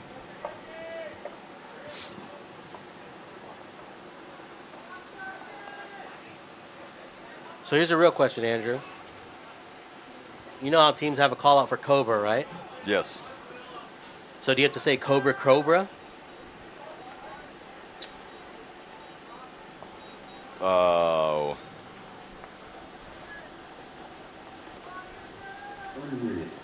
I don't know. Or do you say snake in the Cobra? Snakes you in say the Cobra in the snake? Cobra shooting venom. Yeah, Cobra shooting venom. Yeah. But then if there's a venom call, Oh, Cobras are really maybe that's why the Cobras are doing Yeah. so well. Is they've cracked the code. Yeah, they've sabotaged the calls. Yeah.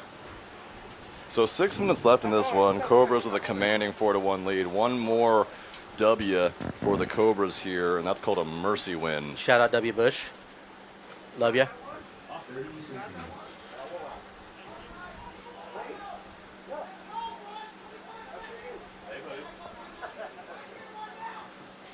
20 seconds. Timeout. Kyle, just pull it a little bit away from that hump because the blade gets caught. There we go. Shout out to Kellogg Photos for putting the drone so I can launch it. And Kellogg Photo, no longer just photos. Yeah, Kellogg Video now. Kellogg Photo and Video. He's going to have to get a new jersey. They are great. You got to really roll your R's, though, when you say that. Yeah. They're great. Man, who misses that commercial? I haven't seen one of those in almost 15 probably years. A real Kellogg's commercial? Nope. God, I missed that tiger. They got canceled. Did that tiger get canceled? Did he do something wrong? No, the moms and the red dye. Is he smoking weed in the parking lot or something? Oh, man. Tony the This Tiger. that one doesn't charge. Thank you, Kyle. It'll be good. It'll start right now. It's probably just because it's a little warm. All right, so I think we probably had a timeout in there by one of the teams. Tension still only managing to barely get themselves in the box. It probably is not helping the fact they're down 3. And they must be tired, or they must have a little bit of people. I wonder of that as well. We interviewed a couple Tension players at the event one, right? We did. Good guys. Tension does lose one out of their home. They tried that cuddle puddle attack. Did not receive a kill for it and lost it. Oh, but they jump over the beam in the center and they get to the CRBN bunker of the Cobras. Cobra and the fish. Cobra and tension in the fish. Oh man, there's tension in the fish. Cobra trying to eat the fish. Ooh. So we were about to have a poison, and then that Cobra player is going to take the walk, trying to make himself available to that CRBN. We just need this. We need this center player for tension here to just manifest some hammercock energy from Luke. Yeah, that was money. Yeah. Oh, here it comes.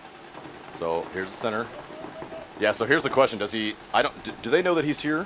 I don't think so. I don't he think hasn't so bumped either, the bunker. I don't think he's bumped it, and I don't really think he's done too much shooting. He's looking snake side. He's looking right? Dorito side. Oh, he's looking Dorito. And I think he's looking snake side, but he doesn't really have anything to shoot at here because that pin's going to be in the way. Yeah, and the problem is he can't really make a move too because that Dorito too. And the center player gets shot by the Snake 50. Yeah, but as soon as he goes, if that 300 is still alive, that 300 is going to eat him up. Cobra's on their heels. If Cobras don't have heels, but you know. On their tail. Oh, Attention's does lose their attacker on the Dorito side, so 3 bodies left alive for Tension. Yeah, here we go. Stacked in the Tension snake. is looking and shoots that Dorito he definitely player. shot it, right? Yeah. So that was really what he was waiting for there, was that Dorito, baiting that Dorito to make that bump and tear his pack apart. 3 on 2, plenty of time. Let's not lose this point. Oh, but the Cobras just lose their snake corner. Oh, no. So okay, home only. Yeah, so 3 on 1. Yeah, 3 on 1. Tension needs to close this point out. They don't need to rush it, though. They just need to make sure they close it out. There will be no concession.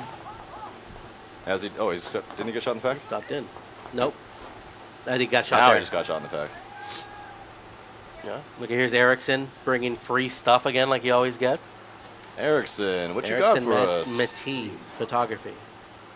Getting free gear, everybody. Awesome. Well, we got a game, Andrew. Rocking the i3s over there, Erickson. Yeah, I know. He does say he is selling a pair of i3s for $600. If anybody's looking for one. He might trade you for a hot dog, though, too. It's possible. Yeah, we definitely have a game here. Yeah, 42. Cobras, tried to walk away with this one early.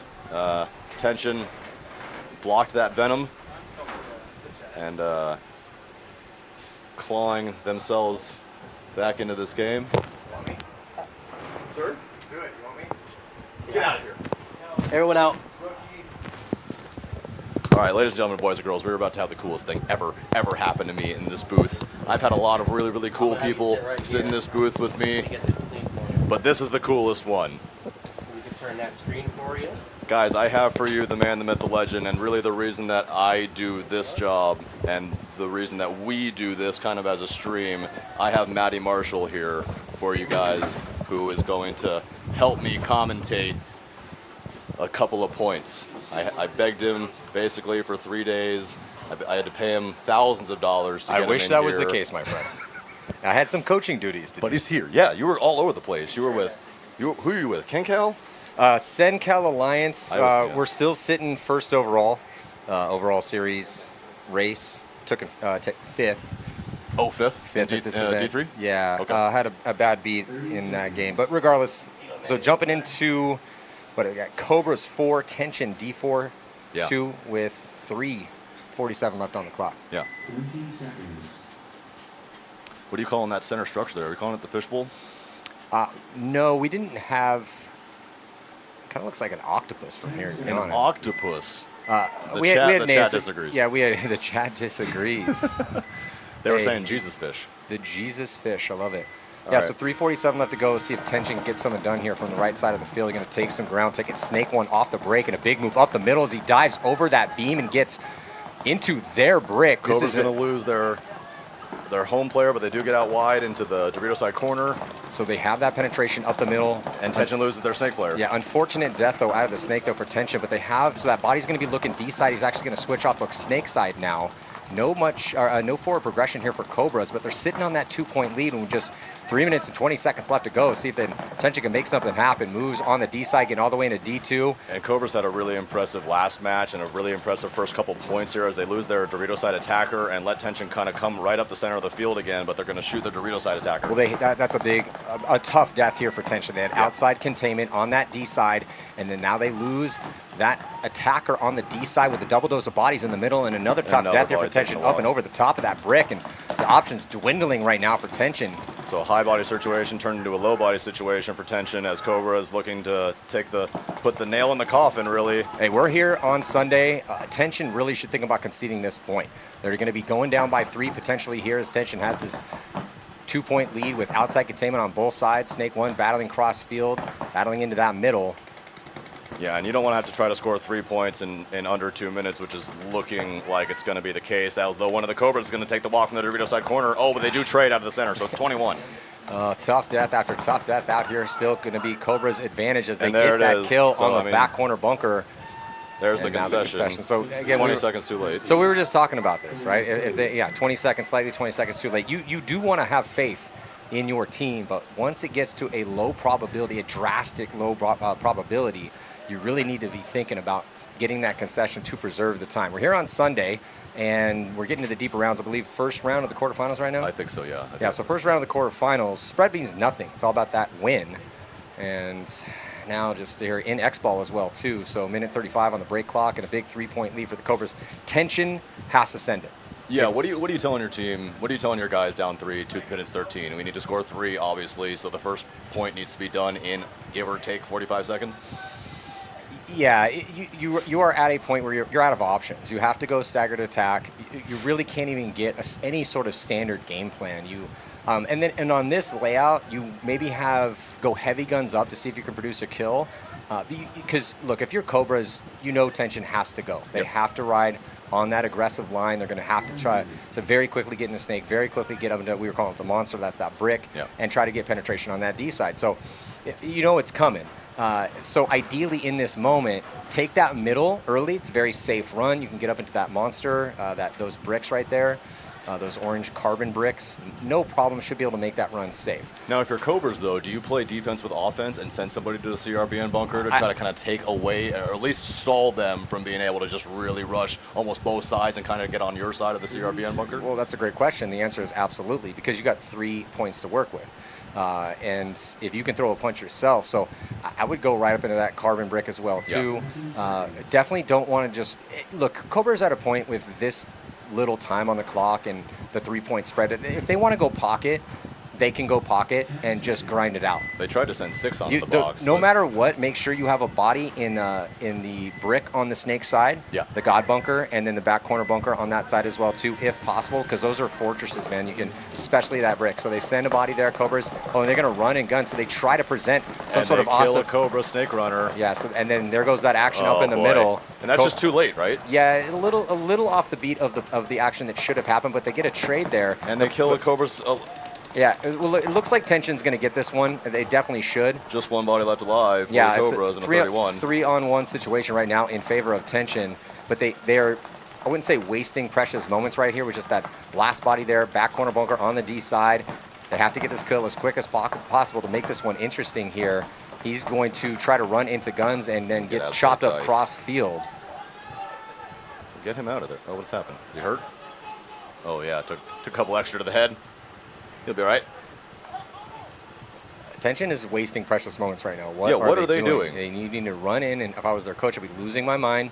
We're down by 3. We're deep into Sunday. There's going to be a minor penalty potentially assessed here. So plenty of bodies remaining to assess that penalty, but that did look like perhaps an overshooting. An overshooting penalty is a red, so it couldn't be that. Tough to see from this angle that I'm looking at right now, but it did look like a minor yellow flag thrown in the air and didn't seem to affect the situation though. So it's going to be 5-3 with just a minute and 12 seconds left to go. And right now you're in the exact same situation. If you're Tension, you have to have a full send. We call it the staggered attack for a reason. You want to be risking. Not risking, it's a sacrifice. You are sacrificing that first body to the paintball gods. He's going to get torched and hopefully draw some guns. Enough guns up in that center to get your wide guys wide. You know, you can, again, as I was saying before the start of that last one, you could even triple up the back center off the break and then on a delay run and get into that snake 1, because what you really want to have is a body out wide. So if you're Tension, you want a body out wide. So what you really want to do here is you want to ideally, so you can go heavy guns up. I saw this work out multiple times with some quick points, talking 30-second points, which is about where we're at. So you can go heavy here because you risk it early. Okay, cool. If you risk that body early and he makes it, that's fine. But Cobras are going to be expecting that. So you go heavy guns up 3 here and then immediately launch and get in, and then send the other body out here. This guy might get torched going into that snake 1, maybe but you not. send him at the same time, right? Yeah, because the first one's going to draw the guns, and then then you get to that back corner bunker on the snake side and pop the top and try to catch loaders. Yeah, and then get up the field. Middle, you go up to the monster, up to that brick in the middle. Absolutely, this is the run. I did this 12 times in the teams that I coached, and I also helped coach them, but I helped coach them. I didn't. Greg Sewers was their coach, but this door run right here. In the D3 win. So you can get into this spot. Yeah. So I would do that off the break, and he gets there. And then once this center guy launches, he launches and draws guns, get a read. This guy gets to this back corner bunker, gets a read on all this chaos. And then this guy goes, and then this guy trails, and then this guy trails. Yeah. That's the play. You heard it here first, team. That's the 30-second point. Drawn up to you right there. Let's see if Tension can do that. They don't do what? Okay.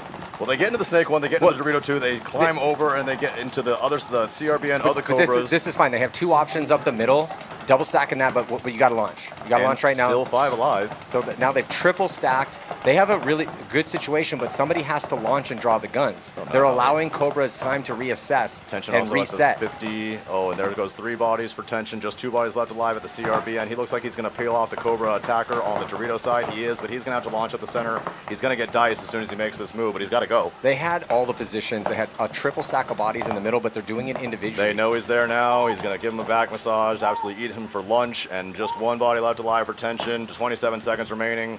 If this kid dies in this bunker while time is left, or if time expires and this kid is still in his bunker, I'm going to lose my mind. Preaching to the choir. Not only preaching to the choir, preaching to the clergy right now, and a minor. So, and I've seen it happen too many times where guys happened to Alliance. alive in their bunkers when time's expired. And I don't understand. No, I trust me, I was giving my team ear beatings. So again, coaching Alliance in D3, we won the first event. We just put that team together. And I told them, look, we're still sitting first seed. I am 95% very happy with where we're at and the progression of this team with just a couple months in of this team in its current incarnation and its existence. However, I am about 5% absolutely disgusted with how you guys finished that last one, because we cannot have bodies left of the Cardinal Sin of paintballs to be down by 1 point when time expires and you're still alive in your spot. Because I've seen both situations happen today where the players are with more than one player left is alive in their bunker when time expires, and I'm just losing my mind in the booth. And then I've seen it the other way where teams absolutely sent it. They drew the major penalty. Oh, I was got losing the swing point. I was losing my mind in the pits, my friend. Yeah, so it was cool to see both sides of it anyway, and good to know that there are ultimate professionals like you at least giving the brow beatings to tell the people, like, listen, I mean, if there's only a couple of cardinal rules of paintball, the snake is always hot, do not die in your bunker when time expires, right? Don't be alive in your bunker. I'm sorry, don't be alive when time expires. As a great Mike Hinman once said, when you get home and you're in the shower, the snake is still hot. Yeah. Yeah, so looks like time is going to expire. That's going to do it. So the Cobra's going to be taking the victory here, punching their ticket on to the semifinals here at the WCPPL, second stop on the tour. As Tension, unfortunately, going to be packing their bags and heading home. Who do we have next? We're going to find out, so we're going to take a break right now when we get the next set going. So stick with us here. We'll be right back after a short break. See you then. Thank you, guys.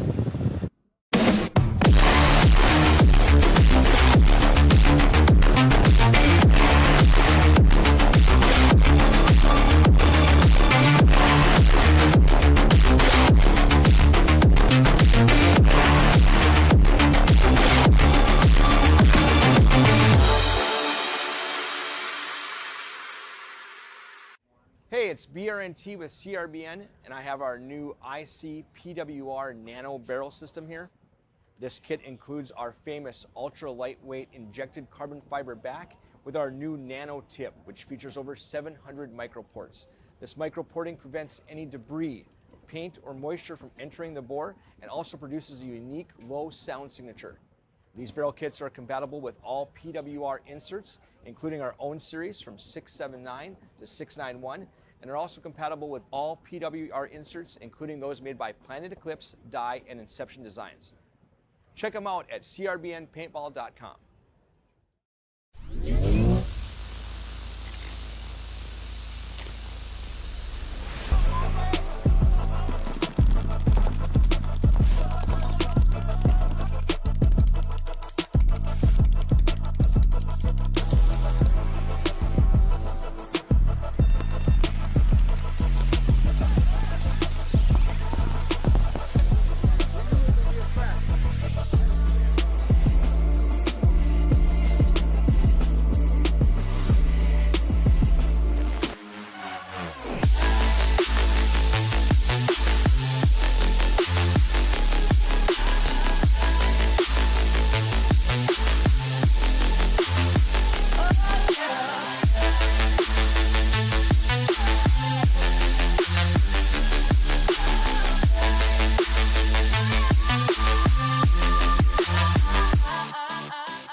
To show you the difference between the SC and the CC harness.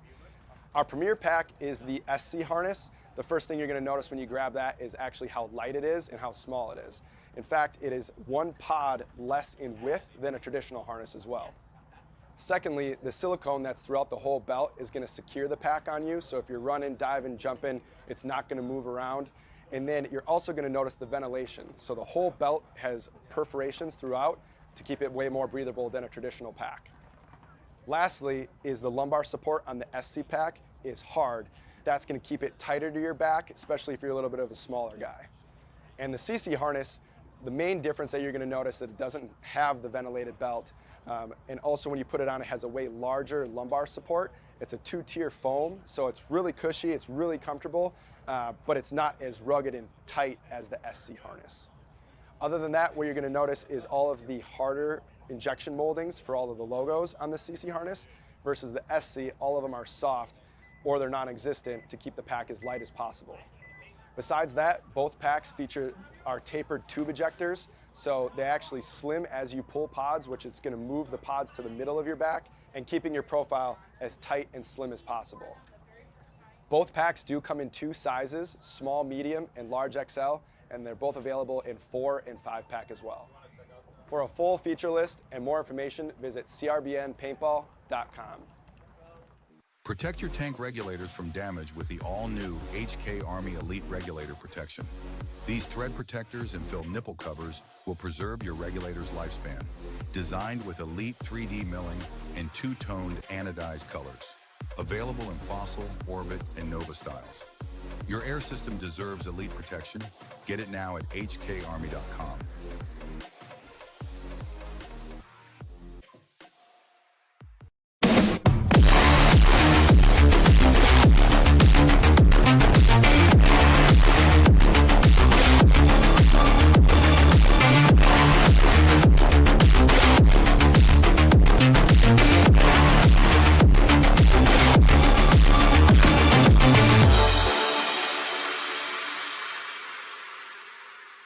Hey, it's BRNT with CRBN, and I have our new ICPWR Nano Barrel System here. This kit includes our famous ultra lightweight injected carbon fiber back with our new Nano Tip, which features over 700 microports. This microporting prevents any debris, paint, or moisture from entering the bore and also produces a unique low sound signature. These barrel kits are compatible with all PWR inserts, including our own series from 679 to 691, and are also compatible with all PWR inserts, including those made by Planet Eclipse, Dye, and Inception Designs. Check them out at crbnpaintball.com.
show you the difference between the SC and the CC harness. Our premier pack is the SC harness. The first thing you're going to notice when you grab that is actually how light it is and how small it is. In fact, it is 1 pod less in width than a traditional harness as well. Secondly, the silicone that's throughout the whole belt is going to secure the pack on you, so if you're running, diving, jumping, it's not going to move around. And then you're also going to notice the ventilation. So the whole belt has perforations throughout to keep it way more breathable than a traditional pack. Lastly is the lumbar support on the SC pack is hard. That's going to keep it tighter to your back, especially if you're a little bit of a smaller guy. And the CC harness, the main difference that you're going to notice is that it doesn't have the ventilated belt. And also when you put it on, it has a way larger lumbar support. It's a 2-tier foam, so it's really cushy, it's really comfortable, but it's not as rugged and tight as the SC harness. Other than that, what you're going to notice is all of the harder injection moldings for all of the logos on the CC harness versus the SC, all of them are soft or they're non-existent to keep the pack as light as possible. Besides that, both packs feature our tapered tube ejectors, so they actually slim as you pull pods, which is going to move the pods to the middle of your back and keeping your profile as tight and slim as possible. Both packs do come in 2 sizes, small, medium, and large XL, and they're both available in 4 and 5-pack as well. For a full feature list and more information, visit crbnpaintball.com. Protect your tank regulators from damage with the all-new HK Army Elite Regulator Protection. These thread protectors and fill nipple covers will preserve your regulator's lifespan. Designed with elite 3D milling and 2-toned anodized colors. Available in Fossil, Orbit, and Nova styles. Your air system deserves elite protection. Get it now at hkarmy.com.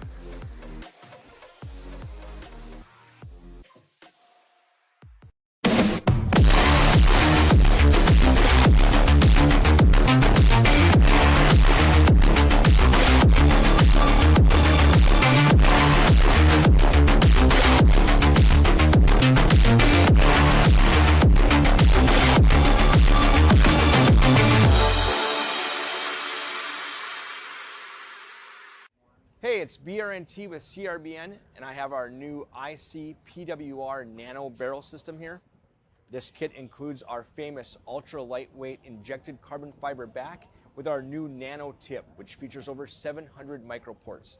This microporting prevents any debris, paint, or moisture from entering the bore and also produces a unique low sound signature.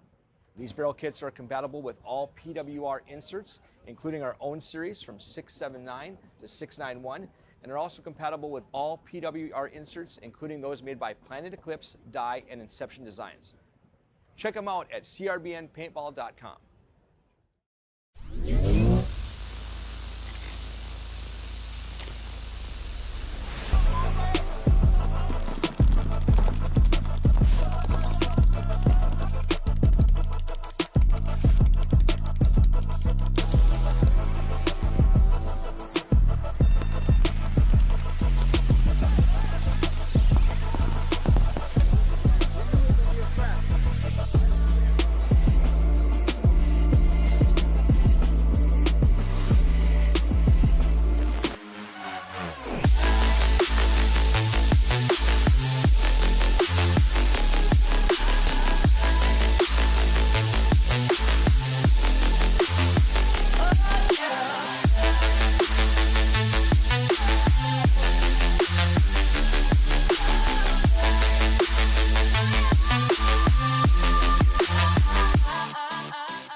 show you the difference between the SC and the CC harness. Our premier pack is the SC harness. The first thing you're going to notice when you grab that is actually how light it is and how small it is. In fact, it is 1 pod less in width than a traditional harness as well. Secondly, the silicone that's throughout the whole belt is going to secure the pack on you, so if you're running, diving, jumping, it's not going to move around. And then you're also going to notice the ventilation. So the whole belt has perforations throughout to keep it way more breathable than a traditional pack. Lastly is the lumbar support on the SC pack is hard. That's going to keep it tighter to your back, especially if you're a little bit of a smaller guy. And the CC harness, the main difference that you're going to notice is that it doesn't have the ventilated belt. And also when you put it on, it has a way larger lumbar support. It's a 2-tier foam, so it's really cushy, it's really comfortable, but it's not as rugged and tight as the SC harness. Other than that, what you're going to notice is all of the harder injection moldings for all of the logos on the CC harness versus the SC, all of them are soft or they're non-existent to keep the pack as light as possible. Besides that, both packs feature our tapered tube ejectors, so they actually slim as you pull pods, which is going to move the pods to the middle of your back and keeping your profile as tight and slim as possible. Both packs do come in 2 sizes, small, medium, and large XL, and they're both available in 4 and 5 pack as well. For a full feature list and more information, visit crbnpaintball.com. Protect your tank regulators from damage with the all-new HK Army Elite Regulator Protection. These thread protectors and filled nipple covers will preserve your regulator's lifespan. Designed with elite 3D milling and 2-toned anodized colors. Available in Fossil, Orbit, and Nova styles. Your air system deserves elite protection. Get it now at hkarmy.com.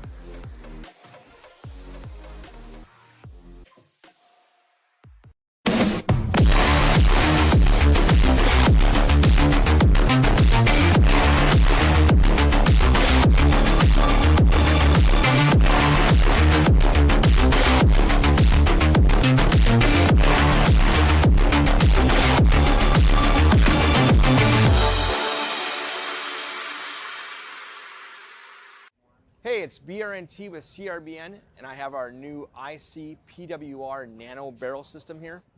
This kit includes our famous ultra lightweight injected carbon fiber back with our new Nano Tip, which features over 700 microports. This microporting prevents any debris, paint, or moisture from entering the bore and also produces a unique low sound signature. These barrel kits are compatible with all PWR inserts, including our own series from 679 to 691, and are also compatible with all PWR inserts, including those made by Planet Eclipse, Dye, and Inception Designs. Check them out at crbnpaintball.com.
guys. Hammercocks, California Patriarchs, quarterfinals. We got California Patriarchs making a good break, having a check-in on the snake one. He is clean. They doubled up the home, a little cuddle puddle back there. Oh, but that cuddle puddle is going to break apart, and the California Patriarchs, the D-side corner is going to take the walk.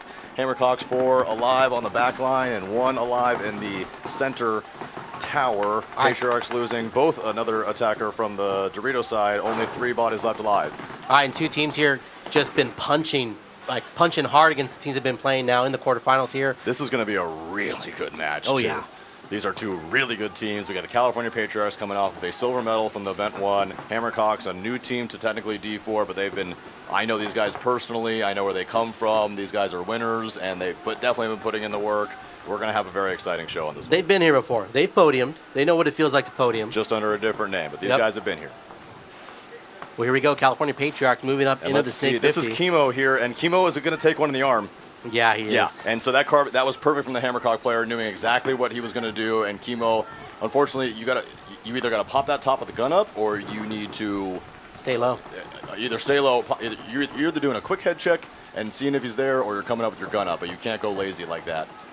We are getting tons of Patriarch chants in the chat here. Patriarchs have a huge following in the chat. They And so do the Hammercocks. Ooh, and the Hammercocks lose 2 real quick. 2 bad deaths is a 32 now in favor of the Hammercocks. It was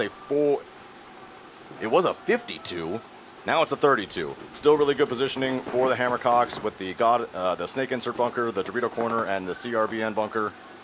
And both corners for the California Patriarchs, the Dorito corner and the Snake corner. So let's see. I'm seeing 2 bodies left alive for Patriarchs, correct? Yes. Two bodies both left. corners, yes, sir. And Hammercocks matching them on the corner on the Snake side as well. So all 4 corners occupied with 1 lone Hammercock in the Dorito side 50 wing. He's playing, it looks like he's playing on his stomach, or maybe... Yeah, he's kind of on his knees, kind of bent over a little bit. Super low on his knees, trying to get a cut shot in on that Dorito side corner.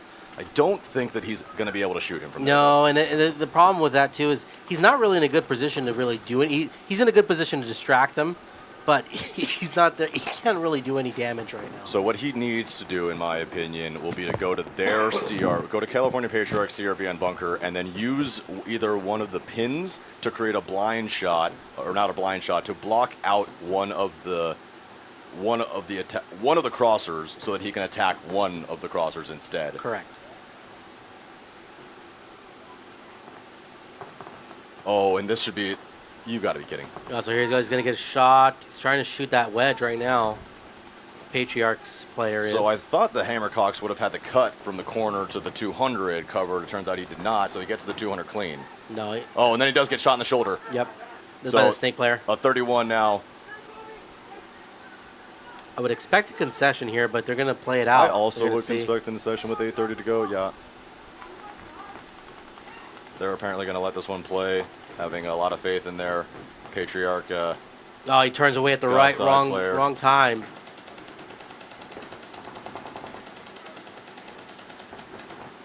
Well, he gets shot in the head. Yep. And Hammercock's going to go up 1-0 against Patriarchs. 8 minutes 21 seconds remaining, and there was that concession there. So they did wait until his homie did finally get fully blasted. Where are all the Hammercock fans here? It looks like Patriarch fans are just flooding the chat. Holy, that's a lot of you. Oh, first time seeing Narcos. Here we go, Cobras and Narcos D4. I'm gonna take the Cobras. Now, can the Narcos handle the Snakes? They do it out in Mexico. I think the Cobras are gonna spit too much venom here for the Narcos. But I mean, wait. Well, the Narcos can suck the venom out though. Well, if they get shot. see, that's what I was wondering. Yeah, correct. Yeah, because they're like undead, kind of. Maybe we don't want to be saying that. Probably not. But we said it. Yeah, but you said it. I didn't say it. Yeah. In case you guys haven't noticed, we lost Matty Marshall. Unfortunately, we went on that break. I am not Matty Marshall. It was a little bit too long. Ryan is not Matty Marshall. Fatty Marshall. That's me. I did have my mind blown, though, by Maddie. Taught me some things, gave me some suggestions, basically told me that I suck at this and that I should do a lot better. But my voice is good, so good news is that my voice is good. I just have a lot of things to clean up, so hopefully a better product for you guys soon. Cobra's on the left-hand side, getting wide on the Dorito side. Oh, and a penalty flag as a bird comes in for the Narcos. They're going to lose 2. They're going to lose their home, and they're going to lose the Dorito 1. That's going to leave the Cobras on a 53, but they do let the Narcos get out to the 200. Yeah, Cobra's in a really good position right now, Andrew. I would expect that tower to bump up into the carbon bunker here pretty soon. I am surprised with the lack of aggressiveness from the Cobras after seeing that bird go up, because the past couple of games that we saw where anything came up and they were streaking down the field. So they waited a couple seconds. Here comes the rundown. Yeah. So he's going to slide knee first into the Snake 50. He wants to try to get the free kill on the cross on the Dorito. Oh, yeah. He shoots him in the pack. He does shoot him in the pack. He's eliminated, and I expect more of a run here as just 2 bodies left alive. Dorito side completely blown out. Ooh, catches one. Nice catch right on his back. Check his pack. Yep. There's Juan saying, please get out. Darko's down. Snake gets shot, though.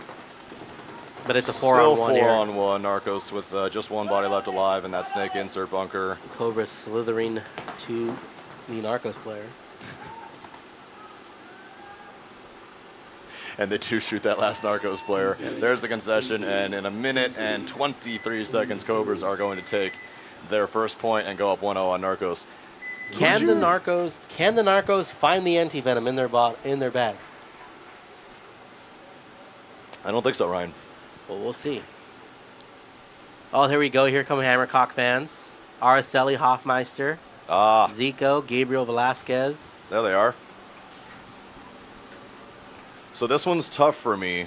I mean, honestly, it's not that tough. I'm gonna root for the Hammercocks because they're my hometown fans. I do like the California Patriarchs, though, quite a bit. I have mentioned now a couple of times. We did get to interview them in Event 1. I think, Ryan, you said you got to interview Chemo as well. I did interview Chemo, just a little while ago. Really good dudes, like I said, coming off that 2nd place from Event 1. But a really good story here, and with 8 minutes, 21 seconds, I promise we're going to have a good rest of this match. 10 seconds. 10-second countdown. Let's see what the Patriarchs have for the Hammercocks here.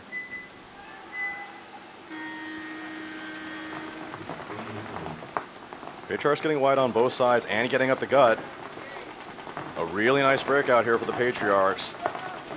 Yeah, he slid into that Dorito side wedge there in the center, and they don't know about him. Oh, we're about to have a poison.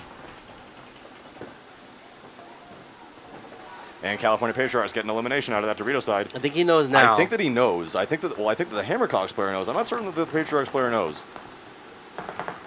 Yeah, he definitely knows he's going to get one. He's going to trade himself out, but he's going to take that first side attack route. That's okay. I'll take that. And then he's going to eat a couple extras, that Hammercocks player from the California Patriarchs Dorito player. Yeah, run to the sideline. Don't run right through everybody. So here's Chemo at the bottom of your screen for California Patriarchs, getting himself into the Snake 50. He's going to have, I think he just needs to back up a little bit, and he can have a shot in on that. Yeah, there it is, and right there there. he is, and he blows his head off. So it looks like 2 bodies left alive for the Hammercocks. Yeah, both corners. 42 in favor of the Patriarchs, and the chat must be going mad as Patriarchs looking to even this one up at 1. Really good game plan by Patriarchs there. 4-on-2. Can't throw these bodies, though. That's what happened, right? Hammercocks have been very good at being disciplined in these 2v4 situations. Look at Chemo here. He doesn't want to run the highway. He would like to crawl the highway. Instead, he will, in fact, just get owned on the ground right on the other side of that highway there. So an experimental move there, not exactly working out for Chemo. I'm not sure if I would have tried that in the quarterfinals here. Yeah, so this center Patriarchs player has to be careful to not to get shot by the Snake corner. He's playing like he doesn't know he's even there. No, but I think he's going to be blocked out nicely from that stand-up wing there. There you go. And it looks like he is able to engage that corner from there as well. He's going to push that tower to tuck in tighter, and then the Dorito player can clip him from the back. Yeah, so those students need to pinch that Dorito player out. Oh, they shoot the Snake corner instead. Great shot by that Patriarchs player in the Snake, too. Just 1 body left alive. You will not be seeing a concession out of the Hammercocks, as they are going to definitely let him play, and they are going to get... Ooh, I thought they got a kill on him on the Dorito 50, but they did miss him. No, 3-on-1.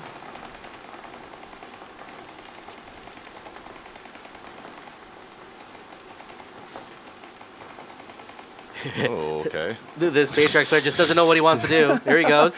Wasn't sure where he wanted to go and how he wanted to do it, but he did finally get there. Gets the He does trade. trade his Good body job. away. 2 bodies left alive for the Patriarchs. And the Patriarchs and the chat about to go crazy as they're going to go and tie this one up with 5 minutes, right about 30 seconds to go left in this one. And like I said, a 3-minute point here. This is going to be an exciting match, that's for sure.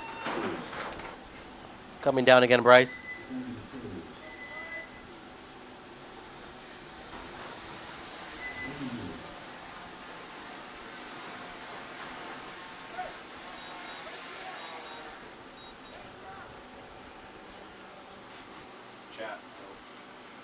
Chat, who you got in this one? Cobras and Narcos D4 for all you paying attention out there. I know we're split on the Hammercocks match, but this one, Cobras and Narcos D4. Normally Narcos has a pretty good representation in the chat. Usually we see HK Kenny definitely making a Narcos He's thing. usually there. This is D4, not Premier, so maybe not quite, but Kenny's probably asleep. Kenny's asleep at home. Kenny might Shout be out asleep. Kenny if he's here, if he's in the chat though. yeah, usually the Bloodhawks when they're on, all the chat is just fire emojis and eagle emojis. Fire and eagle emojis. Yeah. And just, yeah.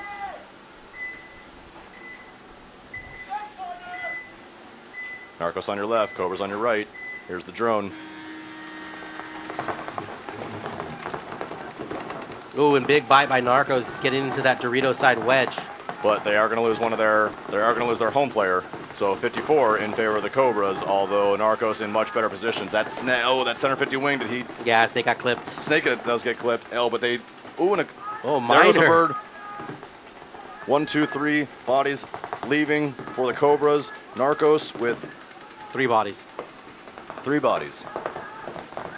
Narcos making their way into the Snake corner, trying to get a shot in on that tower from here. That tower engaging him. Yeah, so Cobras got bit themselves. Getting with that minor. Getting in the 300, but getting shot on the way from that wing. So that wing doing his job, trying to pull the jump shot on that tower. He should know that he's not being looked at. He can just wrap this now and punish this guy. Oh, minor penalty thrown though. No Snake corner way. was hit. And now we're a 1v1. And that's when I press record, Andrew. That is where you press record. And I believe this tower definitely knows that wing is here, but I'm not certain if he saw the bird go up, and I don't know if he knows that it's a one-on-one. I don't think they both know. Oh, and here comes the rundown, and they're gonna trade at least. No, I think he missed him. No way. He did miss him.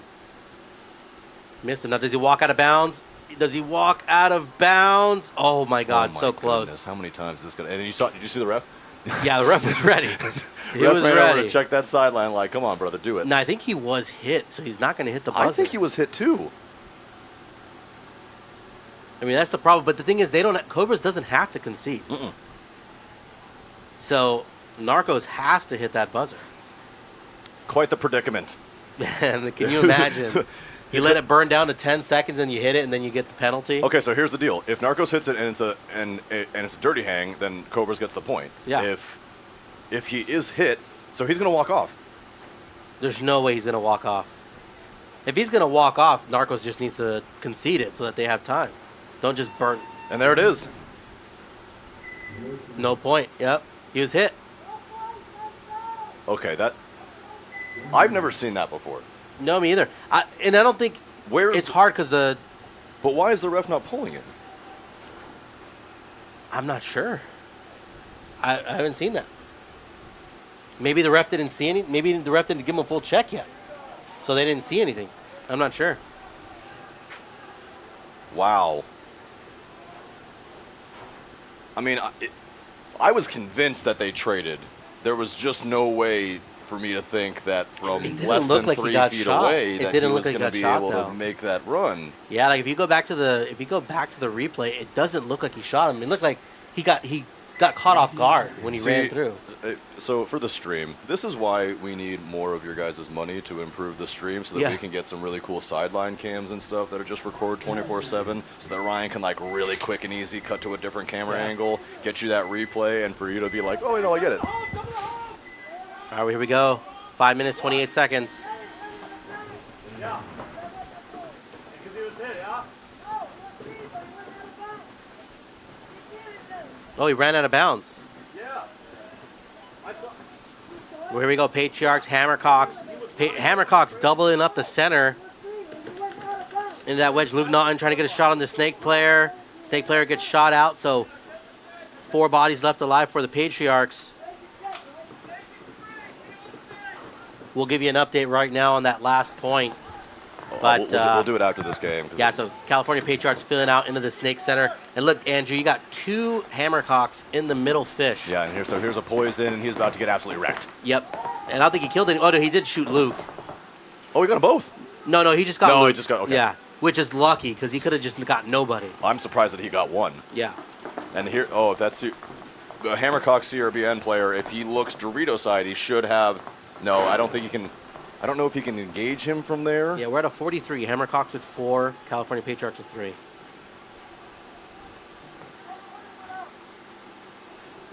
Hammercocks with a little bit better field position up at that center carbon brick and in the Snake 2.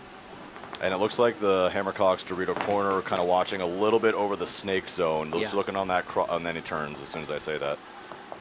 Yeah, can you not say that next time?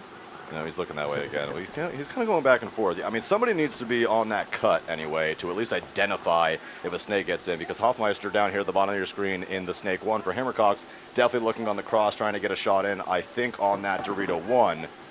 Oh, or the Dorito 400. He's playing with the Dorito 400 being tucked in from him now. Time winding down here, 3 minutes and 37 seconds. I think I feel the Hammercocks. I think you got to pick a side to bully, and I think that side is the Dorito as they go and they double up the Dorito. Oh, and he's gonna be absolutely punished. Get him out on his leg. Yeah, 100%. There goes. So there was the bait from the Hammercocks to try to get him, try to make him available into the 50 Dorito. He takes the bait. He gets shot on his way in, and the Hammercocks with a 42 advantage. And I think he makes it, to be honest with you, if he doesn't fall. But here's now. Do they know that? Okay, so they know that he's in the 200. That CRBN player, again, he just needs to turn back around, make himself available, go inside that wing. Oh, and they're going to shoot him anyway. That's going to be kill 4, and just a Dorito. A concession coming here right now. I agree. Unless they're like, yeah, there it is. Yeah. So Hammercocks with 4 bodies alive, going to take a 2-1 advantage. 2 minutes 55 seconds to go, and as predicted, an excellent, excellent match.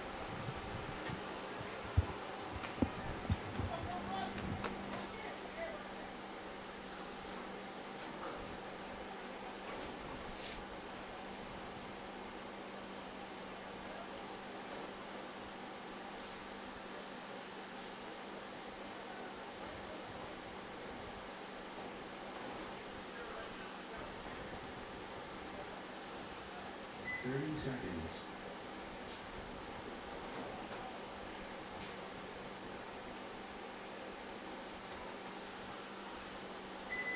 Seconds.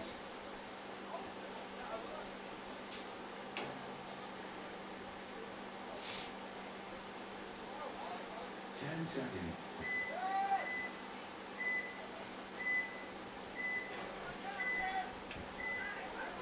All right, here we go, Andrew. Narcos and Cobras after. Go ahead and explain what happened that last point for the Narcos and Cobras. Yeah, so that Narcos player, they went what I thought was going to be a trade from that CRBN into the Tower player. That Narcos player went and bunkered the Tower, apparently shot him and stayed alive, and he just eventually walked off the field and called himself dead. He was not hit, according to head ref Alicia, and the player just said no mas. So the ref said that he was clean. They apparently took a good look at him and said that he was clean, but the player decided to walk out and not get the point. So all that for naught, as Cobra's still up 1-0 with 8 minutes to go.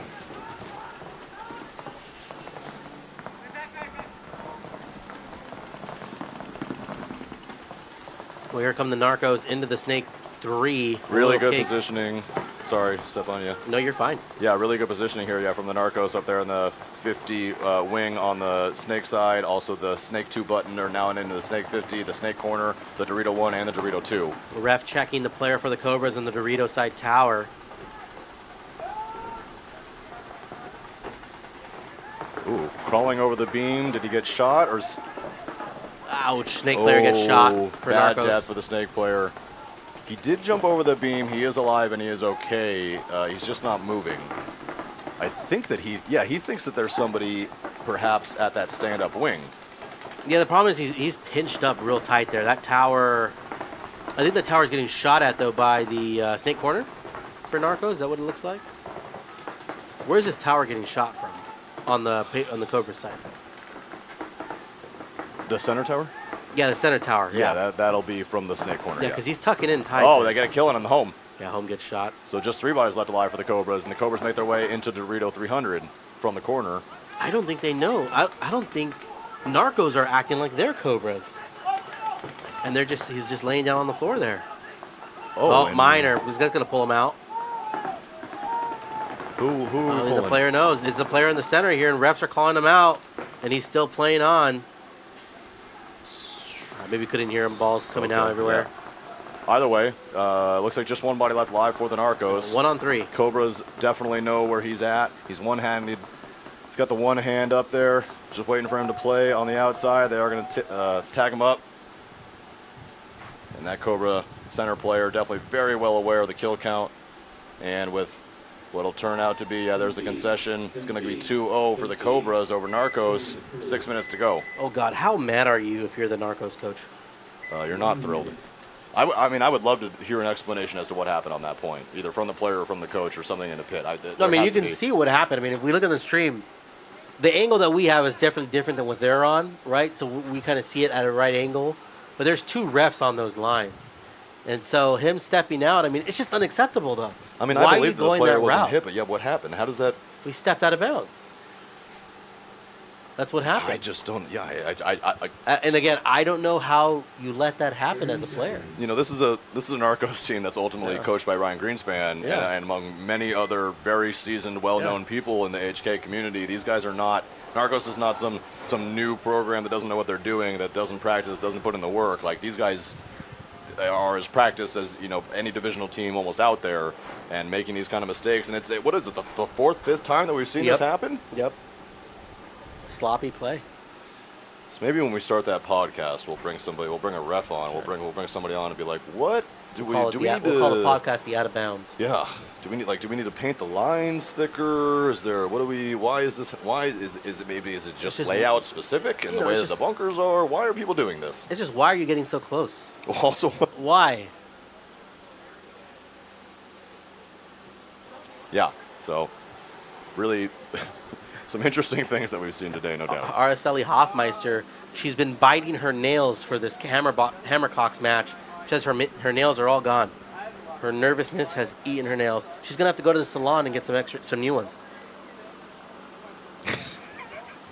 I mean, that's what you do, right? She'll have to do right, that. Araceli? What color her nails? Put it in the chat.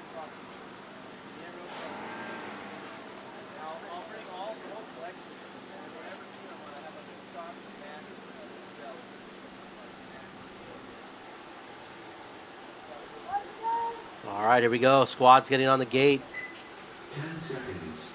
Very, very important point here. If you're the California Patriarchs, 2:55, down 1. 2 minutes 55. Kind of a jumbled break for the Patriarchs. They take massive dives. They get into the 400, but he gets shot. They get into the snake corner and the snake 1. They both stay alive. So it's still 4 alive for the Patriarchs, 5 alive for the Hammercocks, as it looks like that's the Luke Naughton up there. Yeah, he's playing a little sloppy That was out not there. great. He's been shot at a couple times, playing a little bit loose up there, but still a 43 and a point advantage for the Hammercocks as they get themselves into the 200. Yeah, man. Right now, Patriarchs have the opportunity to get up the snake. Oh, and they get a kill from the snake corner. Shot, yep. Then he gets shot. So 2 on 3? 2 on 4. 2 on 4. That's going to be Chemo at the bottom of your screen here in the snake. He's going to do as much work as he possibly can, but he's trying to get a cross shot in on either the 200 or the Dorito corner. Man, I tell you what, if I was in the coach right now, if I don't see a move in the next 20 seconds of the snake player. And they just lost their home. Yeah, They got to concede right now. They do, there. and Yep. they do.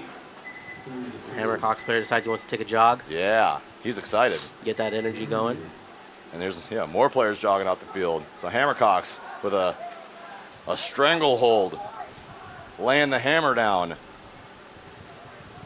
I mean, there's a lot of really inappropriate jokes with the Hammercocks that we just can't really touch. That I can't, you know, that they're making it really hard on me. You would you know what I say mean? that they may be putting the nail in the coffin for the Patriarchs? Yeah, but I've said that like 30 times today, so it doesn't really But I hold didn't as say much it, though. weight. 30 seconds. Do you think that Patriarchs could claw their way back? 20 seconds. Claw hammer? What? No, that's I'm trying to- you're reaching. We're reaching? No, he's reaching. No, trying to make too many innuendos that don't exist. Reaching around the Hammercocks. There you go. There you go. Setting you up on a tee for that one, Ryan. Cobra's on your left, Narcos on your right. 5:58 to go.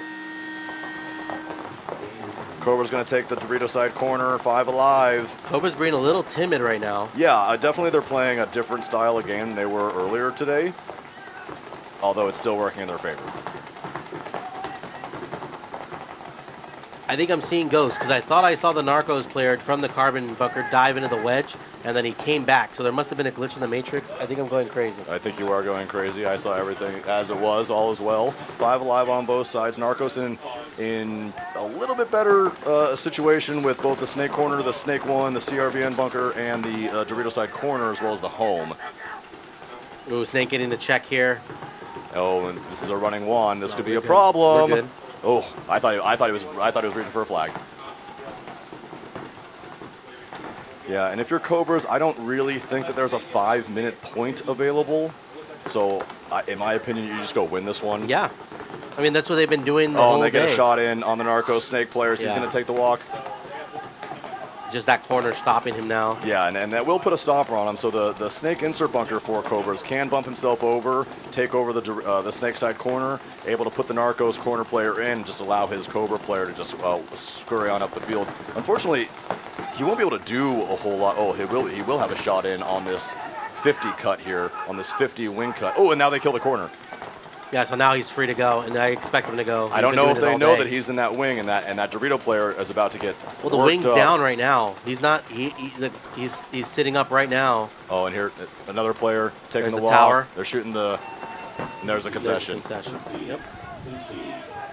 So yeah, I mean you're right, Ryan. Narco's definitely playing. Or I'm sorry, Cobra's playing a slightly more relaxed style in this match, and I would say the match before, but no matter. Well, I think what was happening is the Narcos were playing that sweet Cobra music that snakes like, and I think the Narcos just got tired. Yeah, exactly. Yep. Well, I think maybe they were summoning the wrong charm, and they were playing it incorrectly, like almost like a Zelda. What was the thing called? The thing that you That was played in the Zelda? The what? Ocarina. Yeah, maybe they were just playing like the wrong opening chant, and they were trying to tell it, to go to the wrong place there, and they were actually calling Cobras to attack them harder, as opposed to perhaps lay down and go to sleep in their bunkers. Yeah. Yeah. And speaking of harder, Hammercock's here up by 2 with the Patriarchs. I think Andrew liked that one. I'm just not as funny as Ryan. He's just way quicker on those for me. 2 minutes and 4 seconds. Let's see what the Patriarchs can do. Definitely taking Snake on the rip. He gets a little bit of a late jump. Oh, he But gets he in is clean. going to Gets make it in there clean. alive, and that's not Chemo. But So here they comes subbed Luke. him out, and Luke is going to take the walk, and he's not going to take anybody destroyed. with him. And He he got probably destroyed, he yeah. ate about 12 balls. He's on gonna his eat way, more and as he's he going to eat walks some through. more. The Snake's going to get him some. Oof. Oh yeah, he's walking out riddled. He might have to sit the next point. Yeah. 4 alive for the Hammercocks, a minute 45 to go. Really, really good positions for the California Patriarchs as they play full aggressive. They got 3 players up at the 50 or beyond. Well, here we go right now. Well, this is a very unique play here, trying to crawl and wrap that tower, the wedge. I don't quite know what he was trying to do there. I'm shocked that he did not get shot. Yeah, I really would like this snake to get on the ground and just crawl up. Because he can. It's available.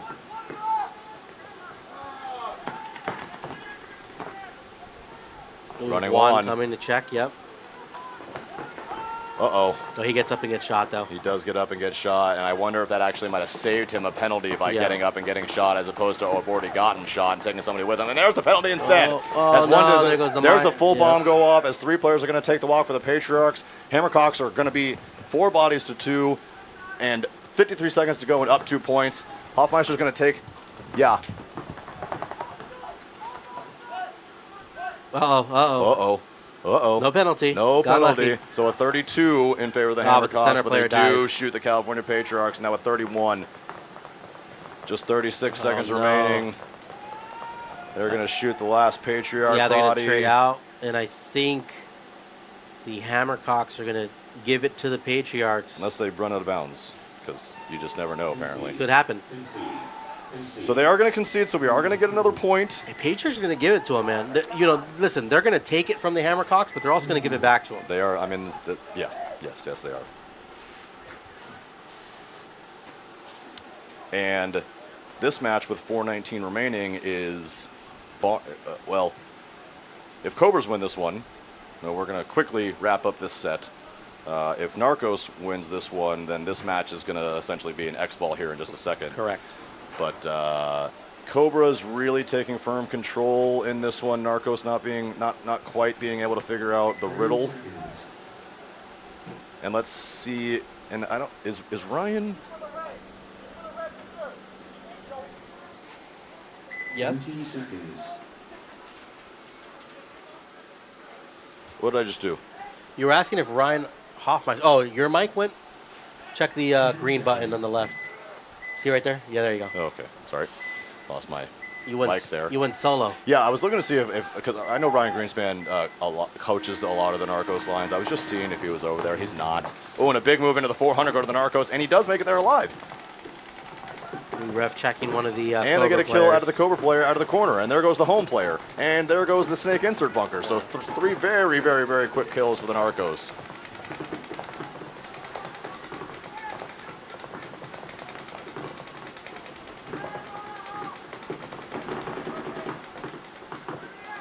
Three minutes 50, so plenty of time for the Narcos.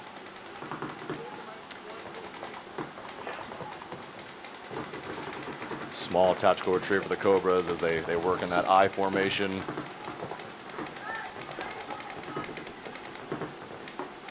Narcos apparently not interested in taking the snake. Seems like an interesting strategy.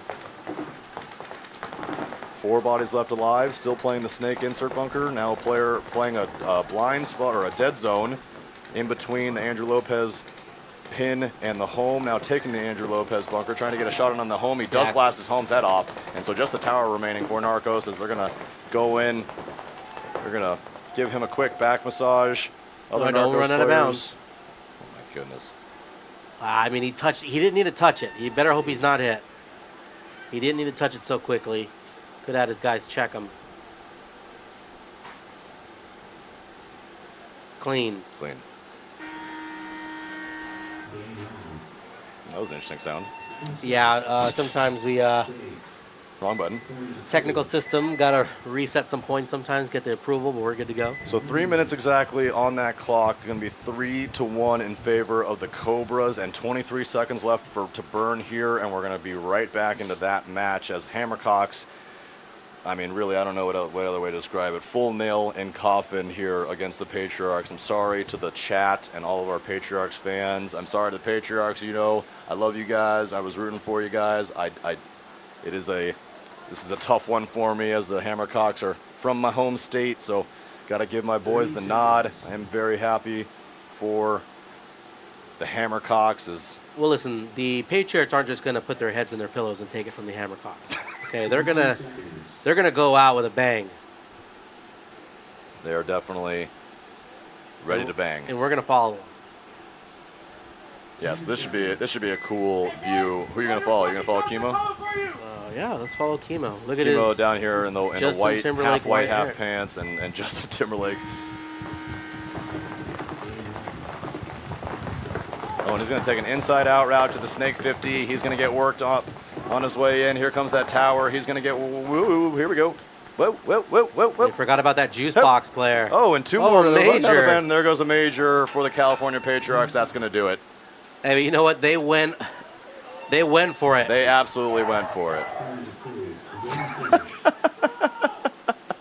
So you like to see congratulations, Hammercocks. Those are some very happy Hammercocks. They're going to advance to the semifinals.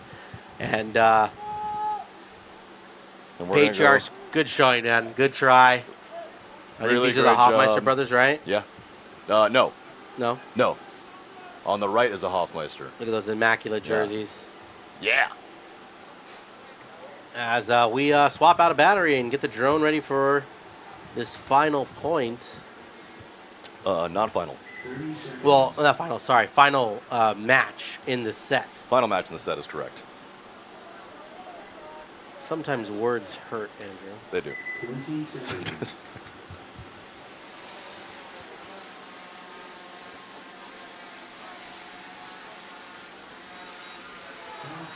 You want to just add it to me real quick?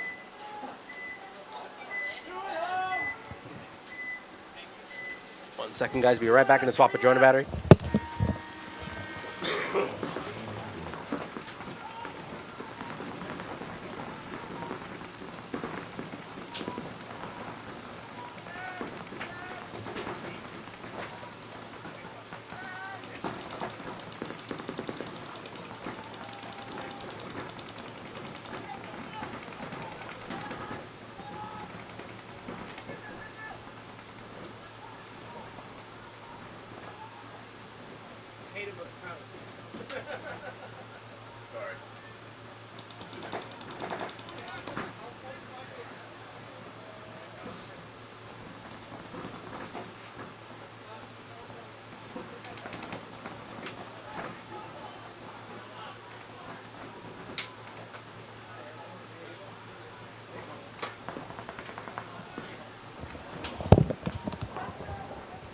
All right, we're getting this drone battery swapped out in the meantime. Cobras and Narcos D4, 2 minutes left on the clock as Cobra sliding into that Dorito 2, trying to get a shot on this tower right here.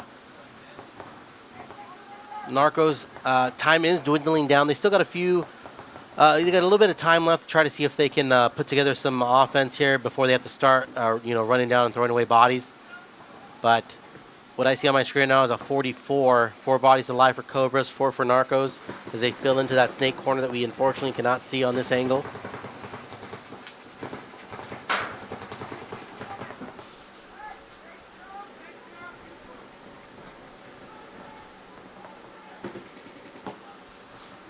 And here comes a fill into the snake 1 and doubling up this snake 2 for the Narcos.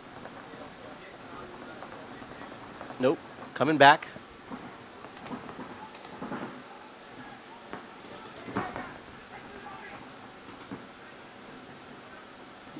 $60-second call, so Narcos now need to do something if they're going to want any shot at advancing. They're going to have to start throwing away some bodies here, try to get some momentum down the field. As a snake catches one. So I believe it's 3 bodies left alive. Here comes the snake player trying to make a move. Cobra's player comes out wide, shoots him. Now he's going to shoot the tower, and he's just going to take this game over. And that is the final body.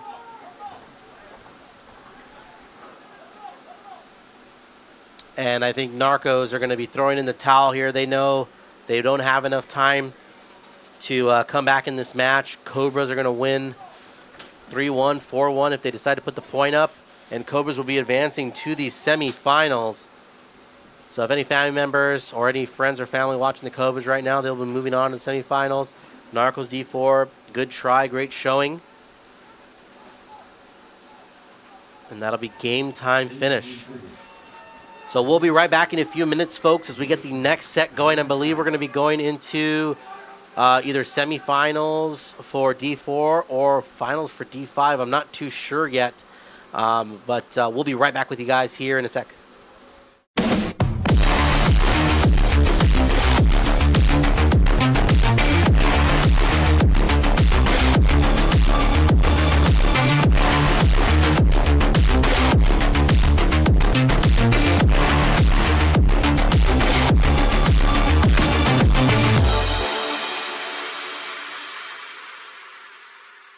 Hey, it's BRNT with CRBN, and I have our new IC PWR Nano Barrel System here. This kit includes our famous ultra lightweight injected carbon fiber back with our new Nano Tip, which features over 700 microports. This microporting prevents any debris, paint, or moisture from entering the bore and also produces a unique low sound signature. These barrel kits are compatible with all PWR inserts, including our own series from 679 to 691, and are also compatible with all PWR inserts, including those made by Planet Eclipse, Dye, and Inception Designs. Check them out at crbnpaintball.com.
To show you the difference between the SC and the CC harness.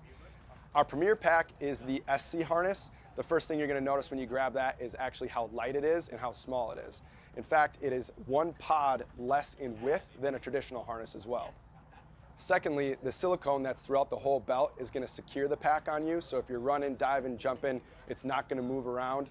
And then you're also going to notice the ventilation. So the whole belt has perforations throughout to keep it way more breathable than a traditional pack. Lastly is the lumbar support on the SC pack is hard. That's going to keep it tighter to your back, especially if you're a little bit of a smaller guy. And the CC harness, the main difference that you're going to notice that it doesn't have the ventilated belt, and also when you put it on, it has a way larger lumbar support. It's a 2-tier foam, so it's really cushy, it's really comfortable, but it's not as rugged and tight as the SC harness. Other than that, what you're going to notice is all of the harder injection moldings for all of the logos on the CC harness versus the SC, all of them are soft or they're non-existent to keep the pack as light as possible. Besides that, both packs feature our tapered tube ejectors, so they actually slim as you pull pods, which is going to move the pods to the middle of your back and keeping your profile as tight and slim as possible. Both packs do come in 2 sizes, small, medium, and large XL, and they're both available in 4 and 5 pack as well. For a full feature list and more information, visit crbnpaintball.com. Protect your tank regulators from damage with the all-new HK Army Elite Regulator Protection. These thread protectors and fill nipple covers will preserve your regulator's lifespan. Designed with elite 3D milling and 2-toned anodized colors. Available in Fossil, Orbit, and Nova styles. Your air system deserves elite protection. Get it now at hkarmy.com.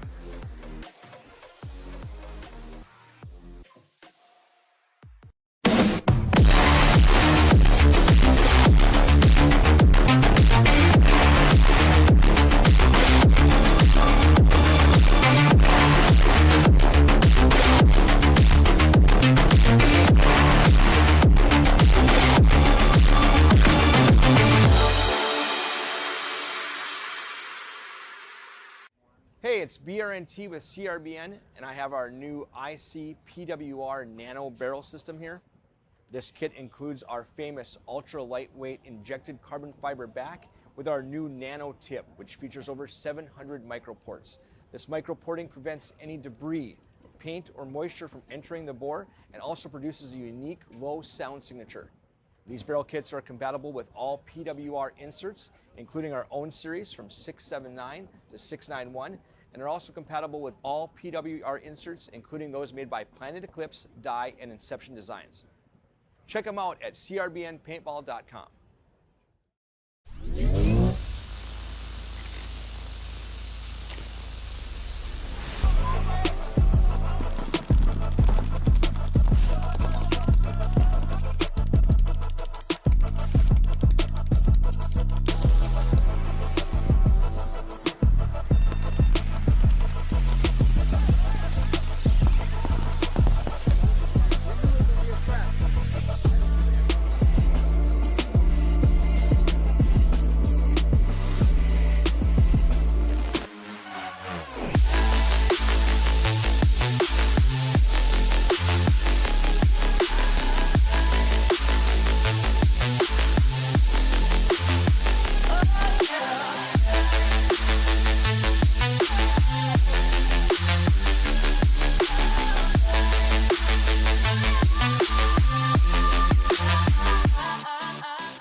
To show you the difference between the SC and the CC harness. Our premier pack is the SC harness. The first thing you're going to notice when you grab that is actually how light it is and how small it is. In fact, it is one pod less in width than a traditional harness as well. Secondly, the silicone that's throughout the whole belt is going to secure the pack on you, so if you're running, diving, jumping, it's not going to move around. And then you're also going to notice the ventilation. So the whole belt has perforations throughout to keep it way more breathable than a traditional pack. Lastly is the lumbar support on the SC pack is hard. That's going to keep it tighter to your back, especially if you're a little bit of a smaller guy. And the CC harness, the main difference that you're going to notice is that it doesn't have the ventilated belt. And also when you put it on, it has a way larger lumbar support. It's a 2-tier foam, so it's really cushy, it's really comfortable, but it's not as rugged and tight as the SC harness. Other than that, what you're going to notice is all of the harder injection moldings for all of the logos on the CC harness versus the SC, all of them are soft or they're non-existent to keep the pack as light as possible. Besides that, both packs feature our tapered tube ejectors, so they actually slim as you pull pods, which is going to move the pods to the middle of your back and keeping your profile as tight and slim as possible. Both packs do come in 2 sizes, small, medium, and large XL, and they're both available in 4 and 5 pack as well. For a full feature list and more information, visit crbnpaintball.com. Protect your tank regulators from damage with the all-new HK Army Elite Regulator Protection. These thread protectors and fill nipple covers will preserve your regulator's lifespan. Designed with elite 3D milling and 2-toned anodized colors. Available in Fossil, Orbit, and Nova styles. Your air system deserves elite protection. Get it now at hkarmy.com.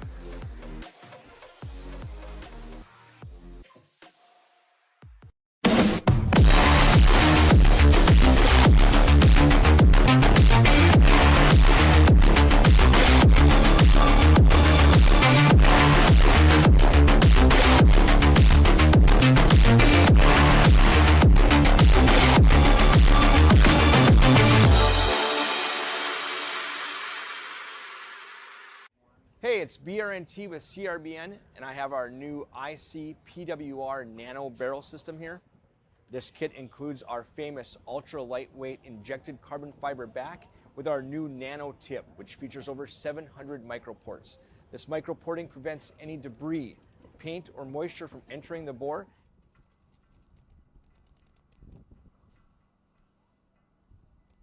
All right, guys, and here we go. We're going to be rolling into the D4 finals. Getting the drone up for you right now. But for third and fourth place, we have Narcos and the California Patriarchs. And then we'll get the first and second place matches. Sorry, as soon as I started talking, I got a massive gust of dust in my throat.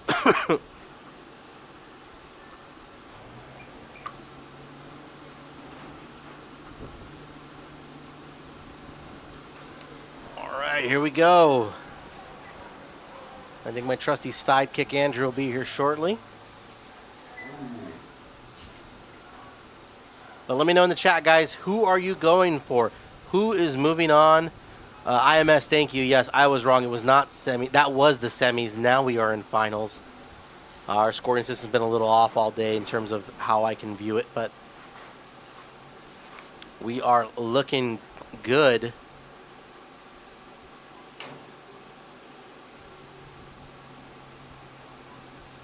As the match is about to start here in 30 seconds. Narcos D4 versus California Patriarchs. I know Patriarch fans are in the chat here. Got a chance to podium, got a chance to walk away with some hardware and some cash. So let's see who can pull it out.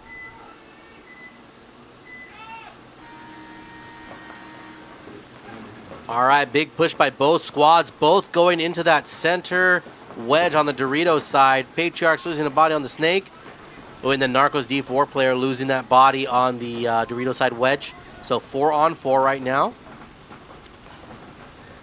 Snake player trying to get a shot on the back of the pack of the California Patriarchs player. He tucks in just in time. But the tower gets shot out. So 4-on-3 now. Actually, sorry, 3-on-3 it looks like.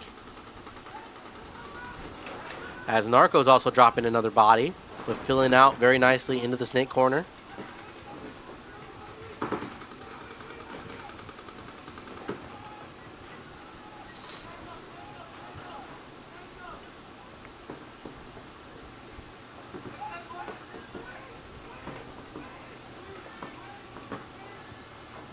All right, here we go. California Patriarchs trying to get a shot on the Snake 2 player now as they're aware where he's at. Narcos moving up. Oh, and that Patriarchs player gets shot in that wedge. And that's just going to leave, I believe, one body left for the Patriarchs. It is a 3-on-1.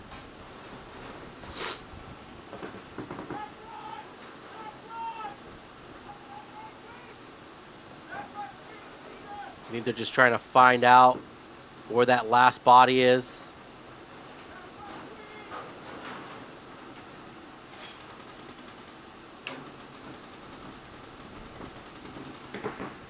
Oh, and that Patriarch player sticks out and gets shot right on the side of the head. Ouch, that hurt. Nice catch. And that'll be a point for Narcos, it looks like. Good point by the Narcos there.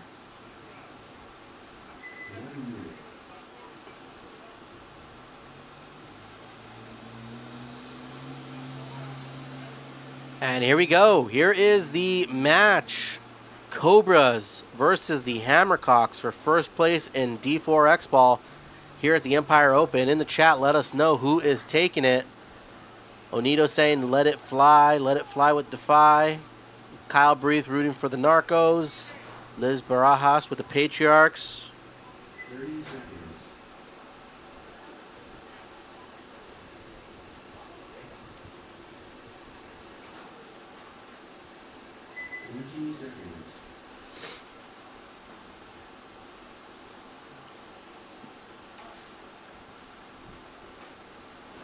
in 12 minutes or less, we are going to find out. Well, 12 minutes of game time. We're going to find out who's going to take home first place with a D4 X ball.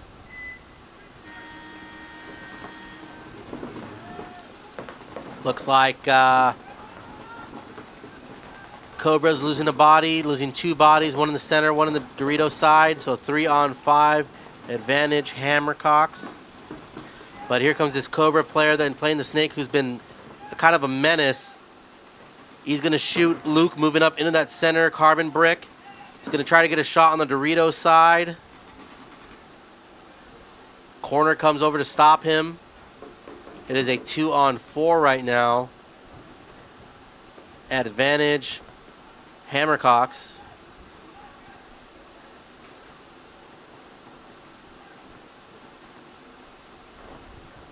This Cobra Snake player, though, has been playing really good ball.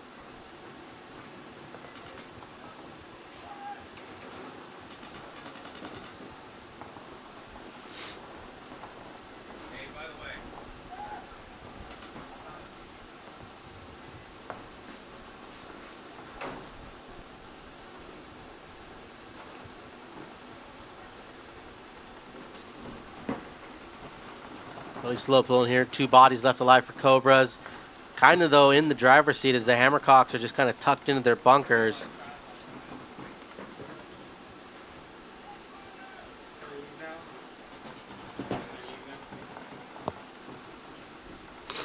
Excuse me, guys. A little nasally here from all the dust.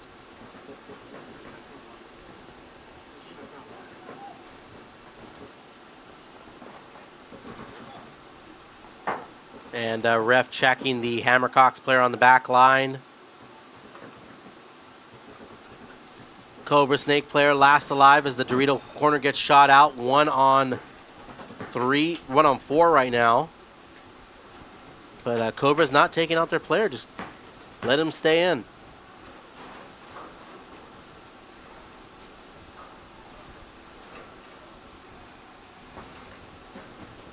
Yeah, and he's going to get shot out right now by the Hammercocks player who goes wide. And I would expect a concede to come out right now from the Cobras.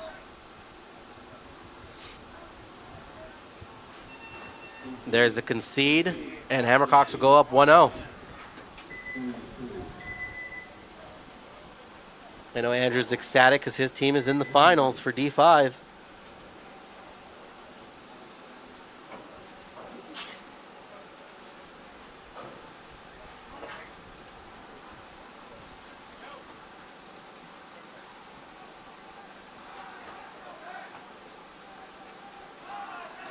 1, 2, 3, 4 for D4? Correct. This is 3rd and 4th right now. Mute me really quick, please. 30 seconds.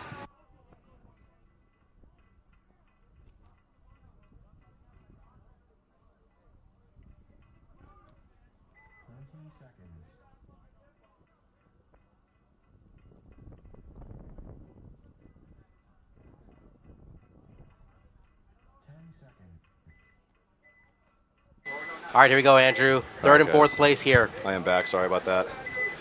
Patriarchs on your left, Narcos on your right. I'm still taking the Patriarchs to win this thing. They're going to take the Snake 1 and the Snake corner on the loses rip. his whole hopper. I bet he's not using the new carbon DRV hopper, and that's what happened. Yeah. Patriarchs lose 1. Attacker on the Dorito side as well. Narcos still doubling up that home, and they do break that out. Patriarchs player trying to call a hit across field. He gets it.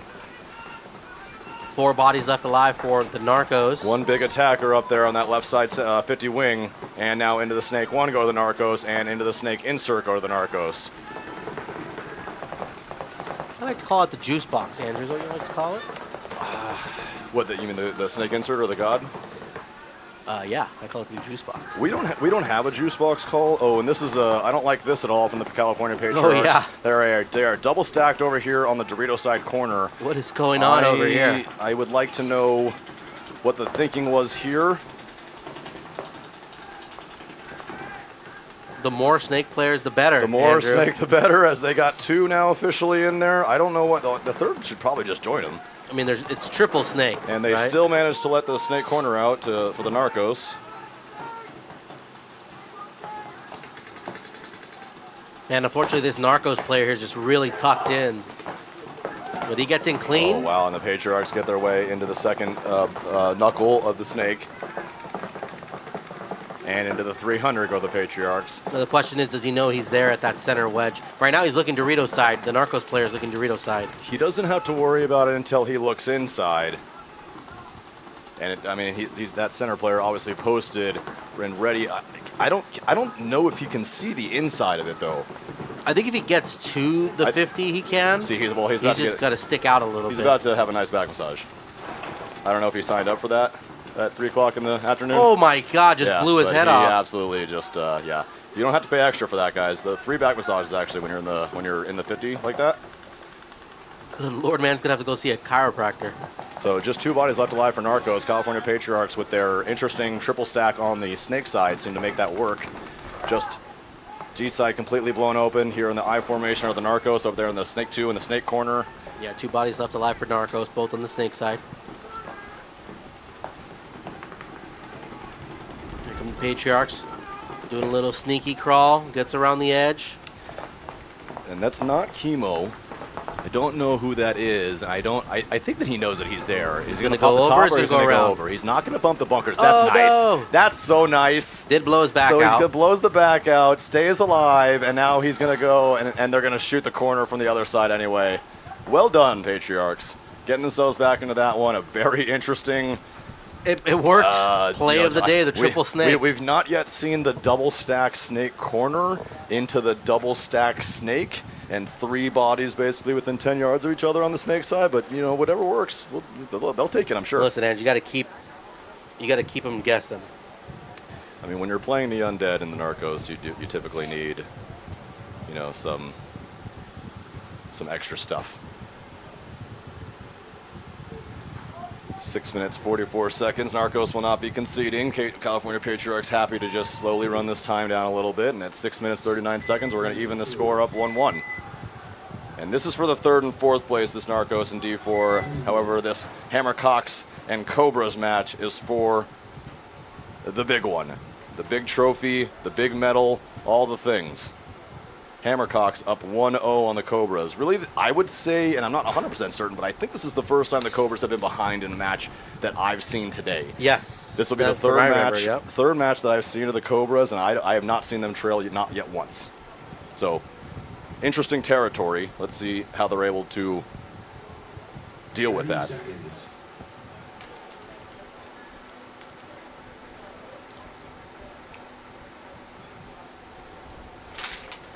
20 seconds.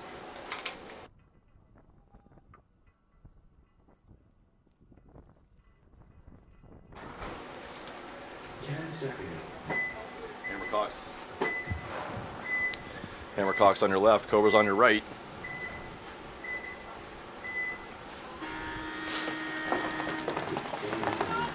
Hammercock's going to take the Dorito corner as their one bigger attacker. Cobra's going to go on the other side. Oh, and they get an elimination. Cobra's going to shoot the center. Mute me real quick. Just 4 bodies left alive for the Hammercocks. All 4 alive on that back row. No huge attacker yet for the Cobras as they now get into the Dorito 2. Expecting that center temple player to move into the CRBN bunker. He looks like he's trying to shoot the cut on the God, and they get into the snake 1 as well.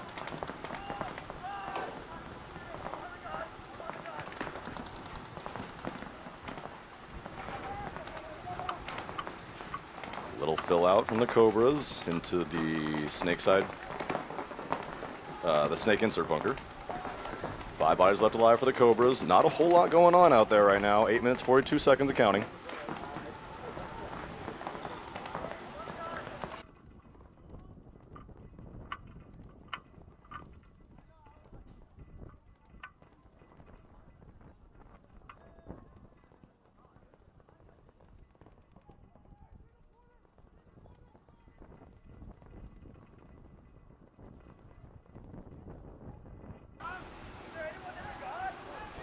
There's 2 big moves from the Cobras as they get into the 300 and they get in the Dorito corner and now into the Snake 50 as well. and now into the CRBN bunker. So 4 unilateral moves for the Cobras as they advance their way down the field. Hammercock sitting in the exact same 4 bunkers that they started in. No secondary move.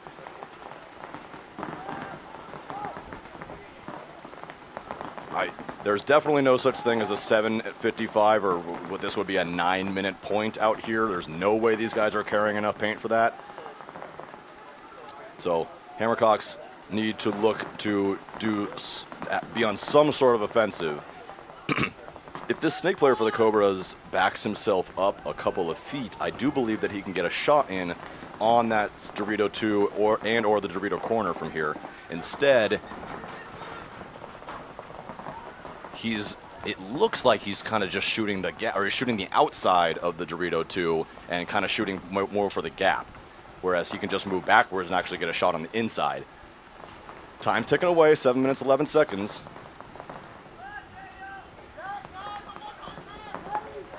Cobras, or rather Hammercocks, started on that back 4. They've made just 1 secondary move.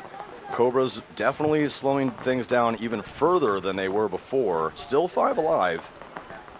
2 primary attackers at the 50-yard line, but just not making massive penetration. This snake side 50 player can put his head down and show up at either the knuckle or the actual snake 1. He is posturing. It's almost like he thinks there's a corner, and there he goes. So he's going to get a shot in on this knuckle. He needs to just wrap the inside of it. He can do that for free. And this is, I don't know, he's not actually going to have a shot at anybody cross from here because that pin is in the way. Both pins really in the temple are in the way. So he just needs to back up just a little bit, and he can get himself at least a free kill. They do shoot the corner. Oh, the corner's trade.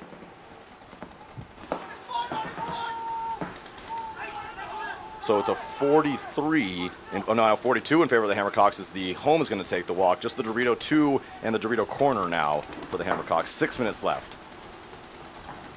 So Cobras are in favor right now. Cobras. Yeah. Now it's a 31. And now it's a 30-0. So Cobra's going to tie this up with the Hammercocks.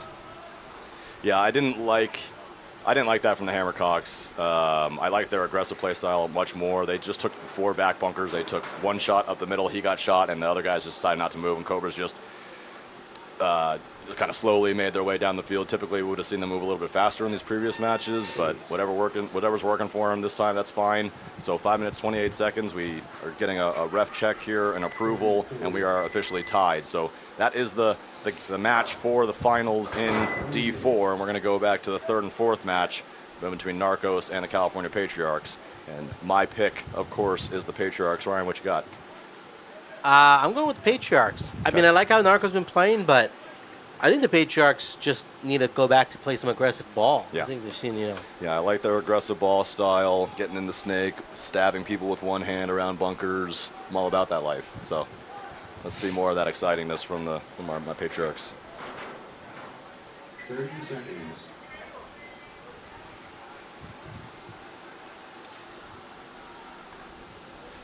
We're going 20 seconds, Andrew. We're going to see who scores. 20 seconds.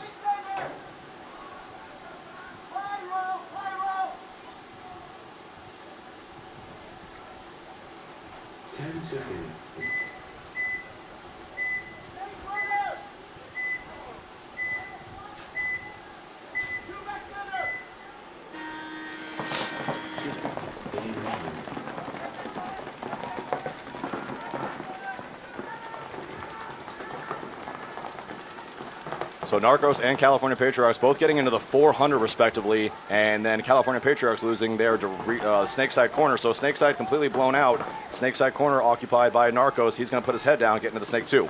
Let's see if he's able to continue that route. Oh, did he shoot the CRB as he made his way in? No, he missed him. And Narcos loses their D4, Dorito 4 attacker. Oh, here comes the wrap from the Narcos, and they shoot the California Patriarchs corner again. Here comes the Snake Runner. And he stays alive, doesn't get blasted by the corner. Narcos going to lose another guy. It's going to be a 33 technically in favor of the Narcos, as they do have better positioning. They are on the Snake side of the California Patriarchs. This CRBN player about to potentially eat a fistful of paint if this Narcos guy can. Yeah, and he does shoot him clean, does the Narcos. player, so just 2 bodies left alive at the 400 and the Dorito corner. And the 400 takes the walk. Now just the Dorito corner, but there could be a penalty coming as a running one coming and sliding, checking a snake side player. He is going to pull him out, but without the penalty. And they are going to shoot. Oh, no, he's still alive.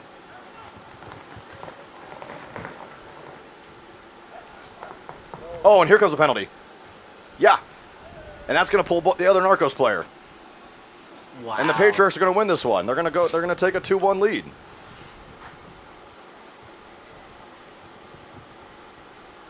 Whoa. Wow, Andrew. Whoa, We got a Patriarchs game. were right there on the brink of going down 2-1 and claw themselves back, draw a penalty. That Dorito side corner player knocking out both of the snake side attackers and drawing a penalty on the second one and saving that match for the Patriarchs, taking it up 2-1. That was awesome. Cobras, Hammercocks back at it with 5:28, almost the same amount of time left on the clock. You're going to see the Hammercocks on the right, Cobras on the left.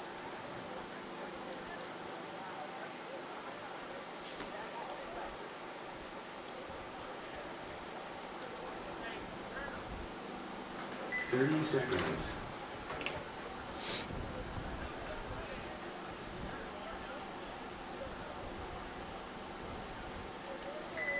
Seconds.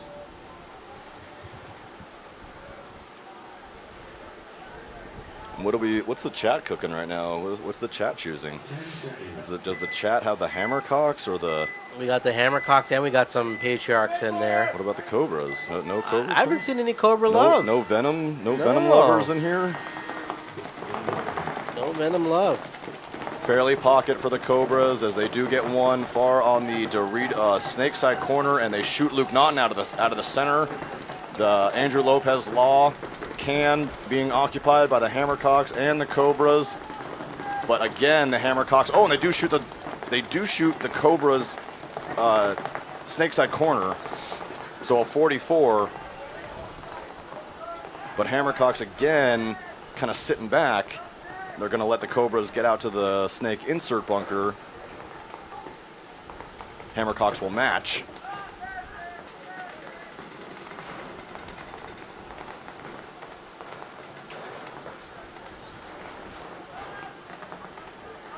Both these teams looking to make a statement in D4.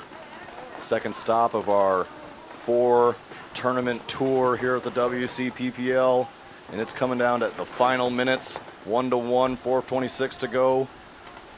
It's almost like we need tension in here because that tension is just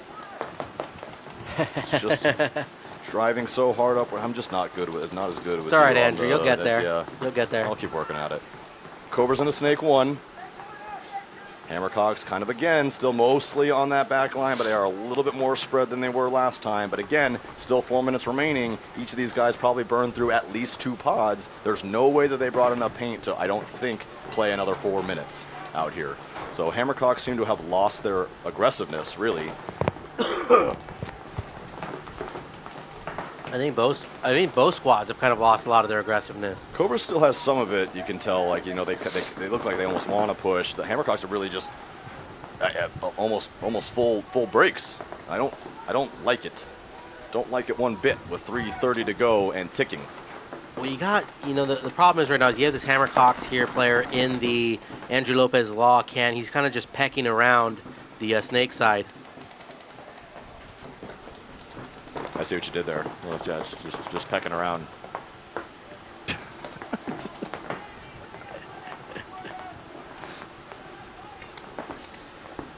We're gonna keep the puns rolling.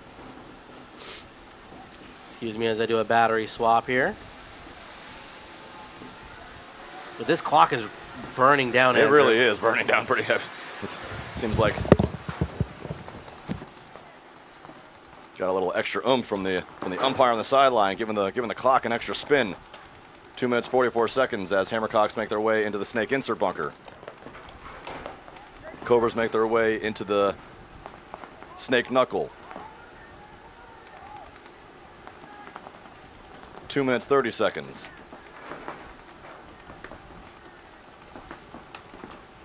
And just not a ton of paint flying.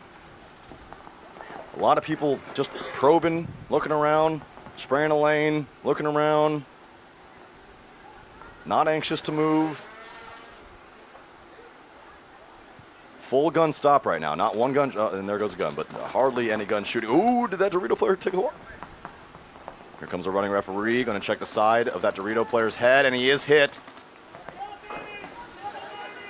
Wow, so time winding down here, 1 minute and 50 seconds left. Just 3 bodies left alive for Hammercocks. They've played the low body situation before. They are not new to this, so I'm sure that their nerves are not exactly racing as much as maybe some other teams will be in this type of situation.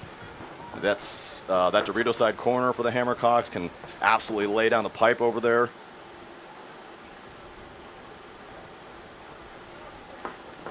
Minute 30, and this one's really getting down to it. Yeah, this Cobra player's been slithering in the snake here like he was born there. And this could be, whoever wins this point. This could for first place, right? Oh my God, this isn't even our team, Andrew, and we're nervous. No, and I don't know if I'm going to commentate my own team. Who do we got? Who do we got on the Hammercocks here that can lay down the law? Well, that Dorito side corner, as we know, he was able to get that. He was able to draw that penalty on that last game. He shot that corner attacker. Or I'm sorry, he shot that snake side attacker. Then he shot the following attacker, drew that penalty, and won that point for them on the last one. Here comes the Here comes the highway move, and he's going to play that. This is a nice blind little lay. Oh, and he's going to get absolutely roasted by that God bunker. 2 on 2. Pop the top there. 3 on 2. Sorry. Big fill to the snake. He's clean. Yeah, gets into the snake one. 33 seconds, and if you're the Hammercocks, you got to go. You're up. Oh, it's a 33. It's a 33. So you might see an overtime point here. We very well might see an overtime point. Well, this wedge, though, might get a shot on the snake. He does. Oh, he gets a 2 shot. players. Oh, no, he gets a oh, goal. no. Just the corners left for the Hammercocks. And 18 seconds remaining. And here come the Cobras. Oh, Cobra player gets roasted. I think he got shot by his own guy. So He's 21? Yep. 21. 10 seconds. If you're going to go, you got to run now. You got to run. He's going to run for it. 5, 4, and he's gonna 3. Wow, with 2 seconds, 1 second left. As long as he's good and clean. And the Cobras are going to steal this match. And they are your D4 champions for the event Empire 2. Open. Oh my God. What a great match, though. Pit going wild.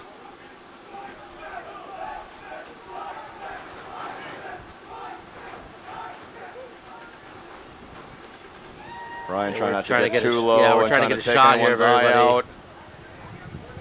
There they are. Your Empire Open there they are. Champions. Cobras, congratulations.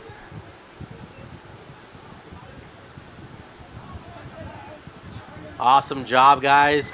Getting aggressive at the end there, Andrew, to close it out. Yeah, I mean, and it's clear that they didn't, they know how to play aggressive. That was never a doubt, and they were able to very much capitalize on those low body situations. They knew exactly what needed to be done there. Congratulations to the Cobras, beating the Hammercocks in the finals. They're going to take first place. Let's see who's going to take third place. Narcos, California Patriarchs on the left. Take some nice bites. They get into the snake, but no, he gets blasted.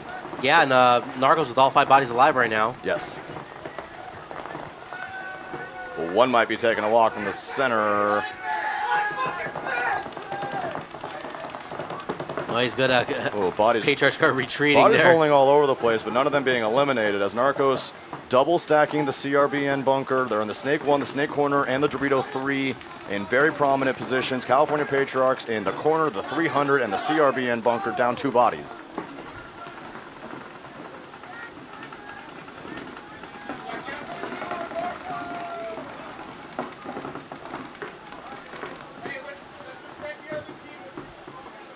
Pretty much a nail biter at the standstill right here, Andrews. He's moving up into the to match the Narcos player there on the Dorito side wedge. So this could be crazy depending on what he does here. Oh, so he's going to move the bunker. Yeah, so he should know. He definitely should know.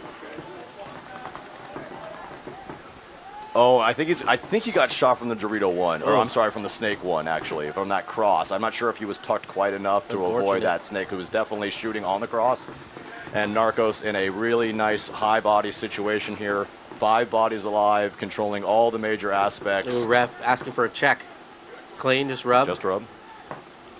Just 2 bodies left alive for the Patriarchs. 3 minutes, 25 seconds remaining and counting. Narco's got all 5 bodies, I believe. Yeah. But they're up a point right now. They just got to burn time.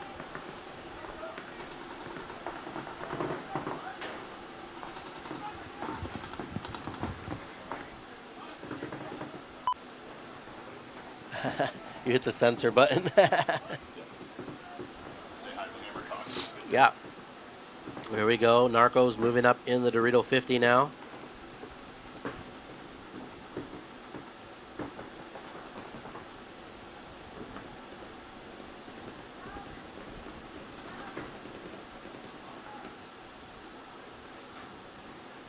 Just nail biter of a match now with 2 minutes and 39 seconds left on the clock.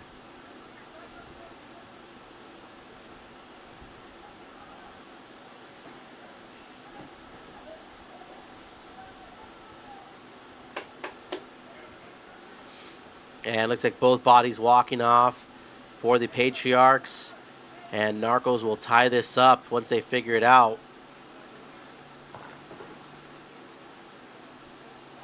With about 2 minutes and 9 seconds left.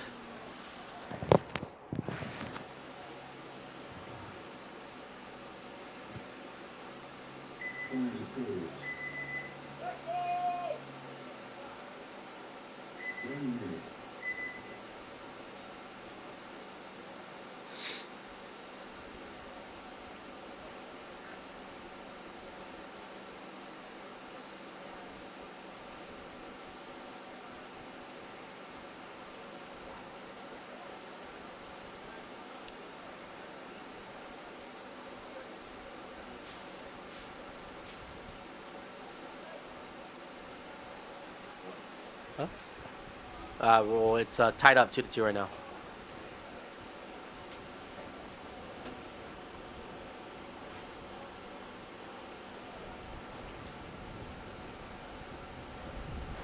Sorry, guys. Just had to give my Hammercock boys some love. Hell of a performance from him. Can't win them all. And I think that they just chatted with them just a little bit. They did just lose their aggressiveness. Luke, normally their most aggressive player, didn't get every spin out there, and I think that might have just been maybe just not the right play call in the finals. Yeah, they were trying to play with the pocket, right? Trying to be a little bit less aggressive. Trying to promote some of their other guys that that can get the work that they need that final experience, that high intensity stuff that you can't exactly practice and replicate. And so they got it. They got some of that experience. They got some of that love.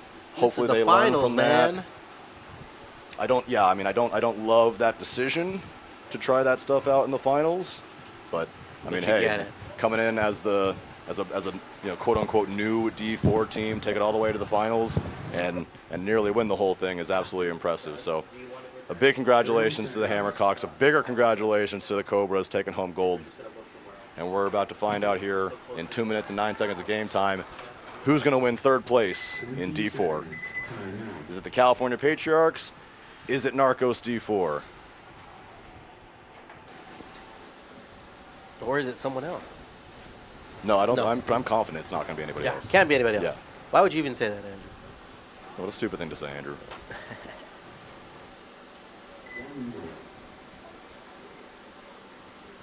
Austin Slays in the chat saying brutal loss for the Hammercocks, Andrew. What do you got in response to that? Yeah, tough, man. They just lost their aggressiveness, Austin. They wanted to send Luke. Luke would get shot, and then those 4 back guys, unfortunately, they just I don't know. Maybe the moment was just maybe slightly too big, although I know that they've been there and done that. Obviously, they practice super hard.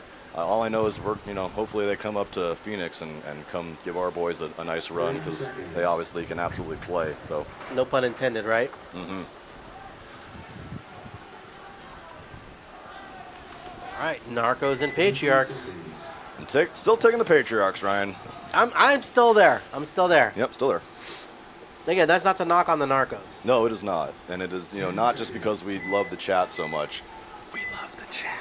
We love you, chat. Rack for sure!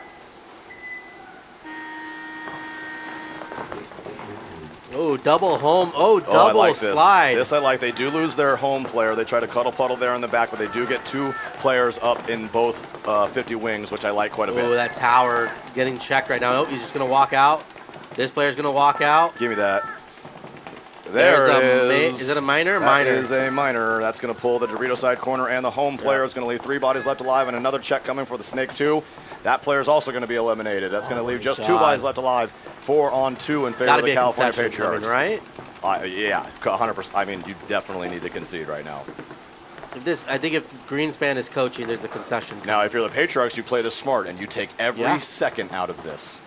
As they're going to shoot that center player, right? No, nope. He's just going to stumble, but he is going to stay alive.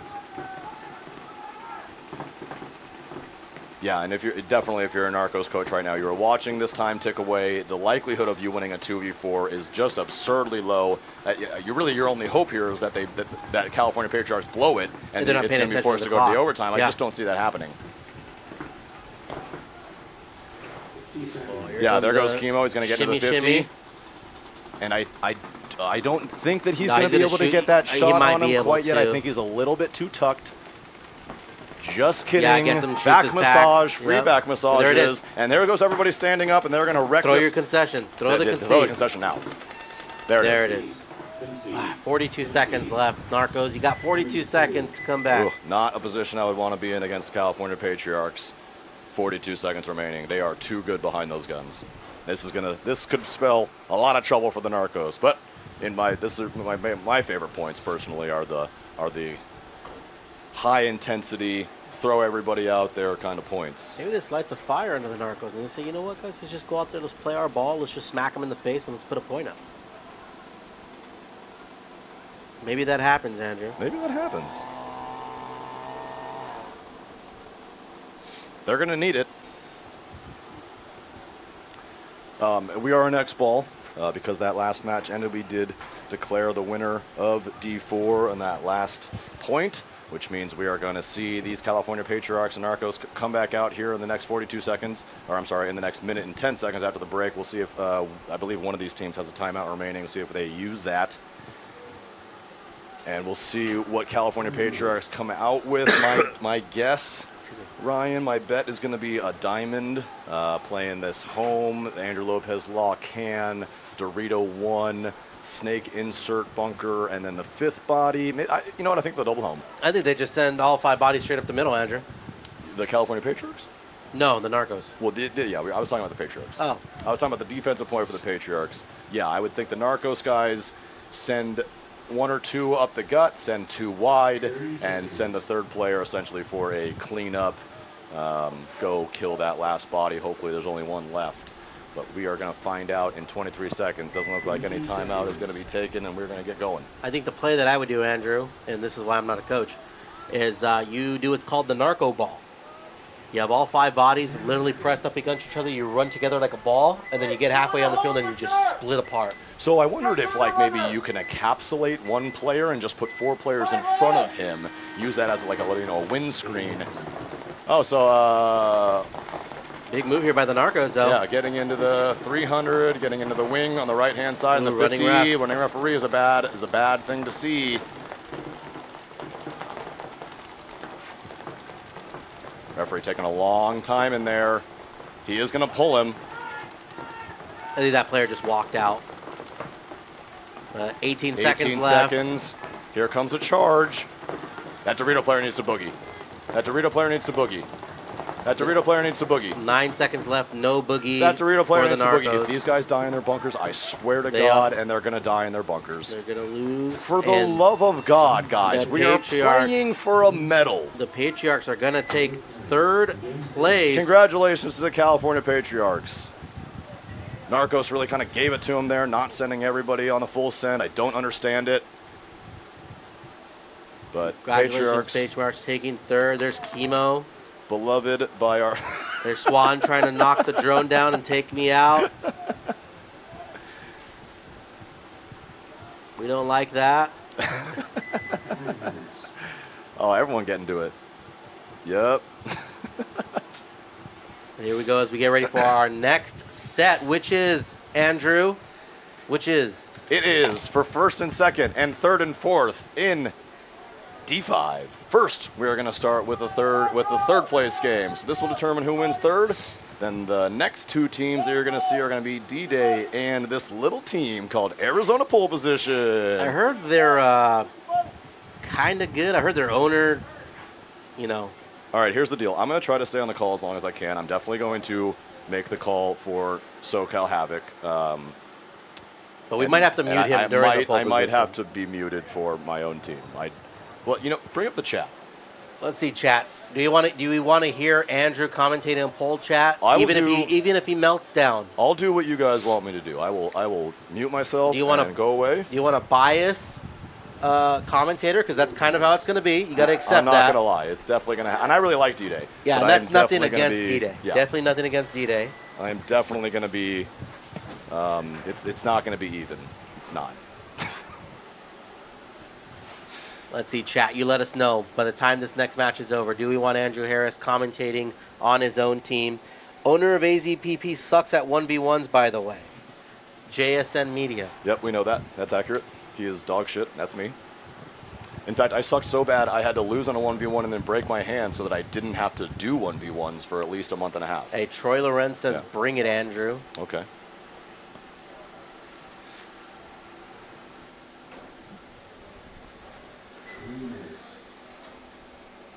Everyone's saying, Gage saying, needed to hear Andrew. Chris Jordan says, have Andrew only commentate. This is a little unfair. These are all my teammates. Yeah. So I think they just want to see me melt down, to be totally honest with you. Have Andrew commentate for Protocol. Andrew loves Protocol. Big fan.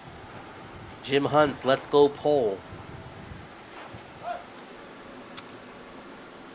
Oh, it's Jason, Jim. Jason Filio, let's go Protocol. Let's see, who else we got, guys? Who else we got in the chat? Which teams are you going for? Who's taking third place? SoCal Havoc Mob and Protocol. Are there really Protocol fans in the chat? There's a few. Wow. Okay. That's Jim Hunts is saying that you must commentate, Andrew. Again, also a teammate. Oh. GP Cheech says, only if he trash talks his own players. That's going to be tough, GP. It's going to be tough. I mean, I got no problem throwing shade at my guys. There's no doubt about that. Salty K says Andrew has to commentate. Again, teammate.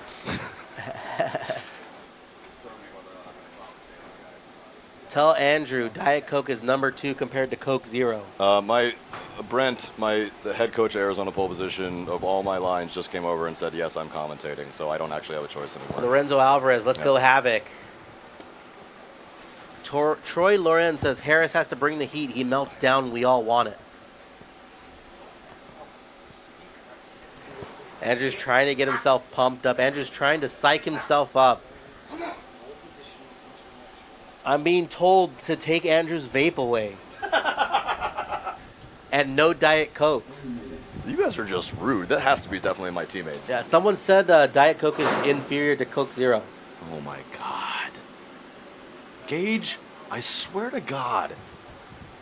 All my teammates are rude as shit. That's all I know. Daniel Ramirez, let's go Havoc Mob. I also am rooting for Havoc Mob, 100%. Definitely. Someone's unknown commenter said, "Ah, yeah, we get a meltdown." Oh, we might chat. 30 seconds. All right, SoCal Havoc Mob on your left. 10 seconds. That other team on the right.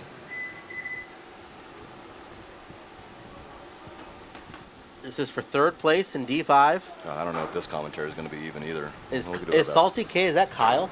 Yeah.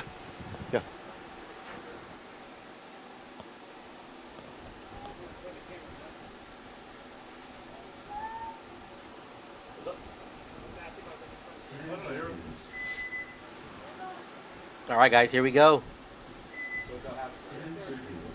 D5 finals, third place. Whoever wins this match between SoCal Havoc and Protocol.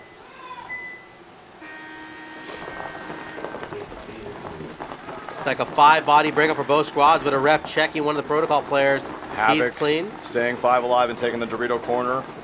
That's a little pocket play from both squads right now, Andrew. He's playing a cuddle puddle in the home for Protocol.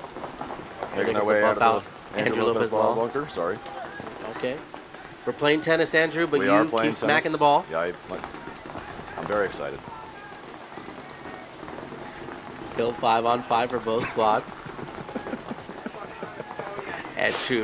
Andrew cannot contain his excitement for the for this final match coming up. It's all of it, actually. It's all of this. All of this. It's been a really, really, really bad weekend for most of me and my team, so this is the most exciting thing ever. Oh, and a little bomb goes off of the SoCal Mob losing 2 bodies. Losing both their Dorito side corner, their Snake 1, and their home all at the same time, and there goes Protocol. They're going to put their head down. They're going to get in the Snake 50. And expect their Dorito player to make a bump as well. From what I've seen from them, they love to be aggressive on that Dorito side. Clean player after ref checking the Protocol player getting into the Snake. And there's a concession.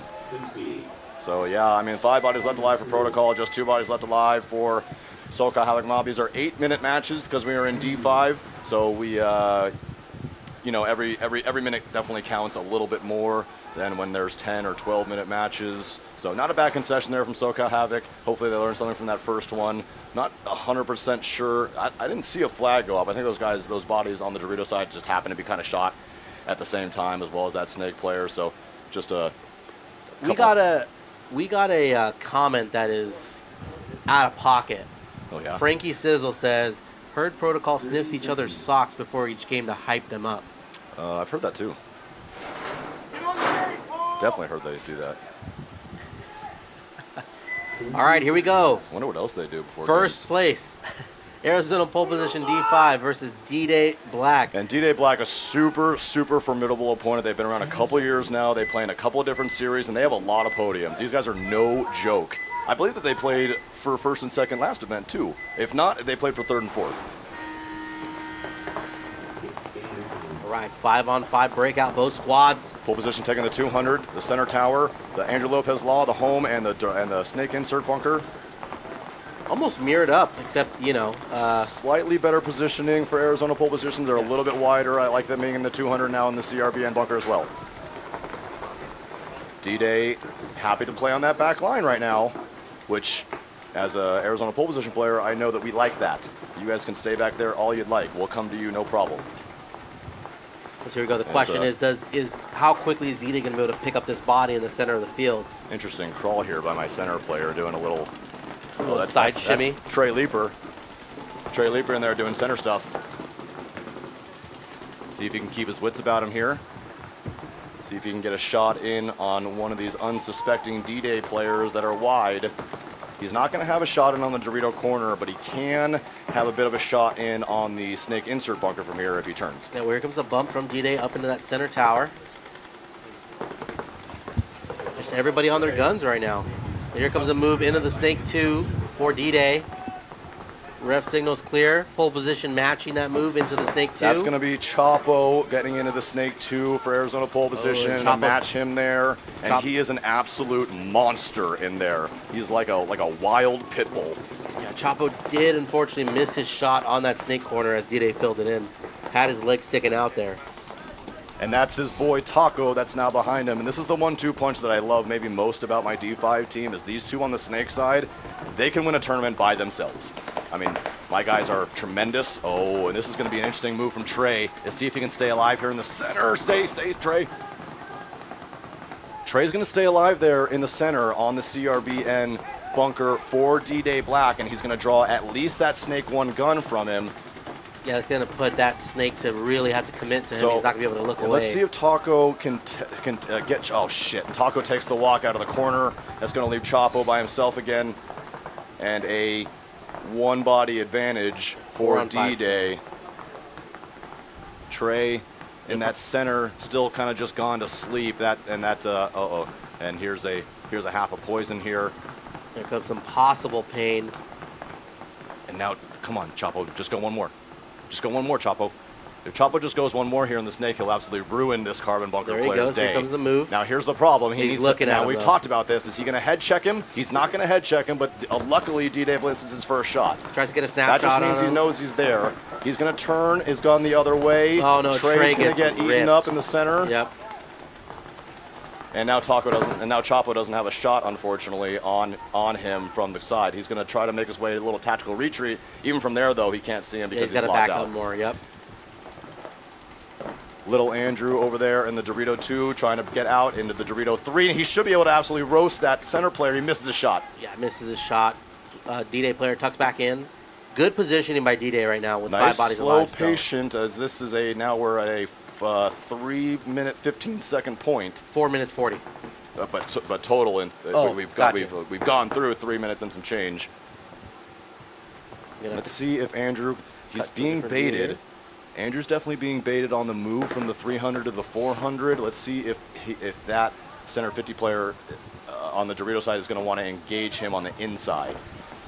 Because if Andrew can get that kill on him from there, he'll be able to get into the 400 and have a shot in on the Snake 1, potentially. Andrew, I'm swapping batteries, being a good boy. Yeah.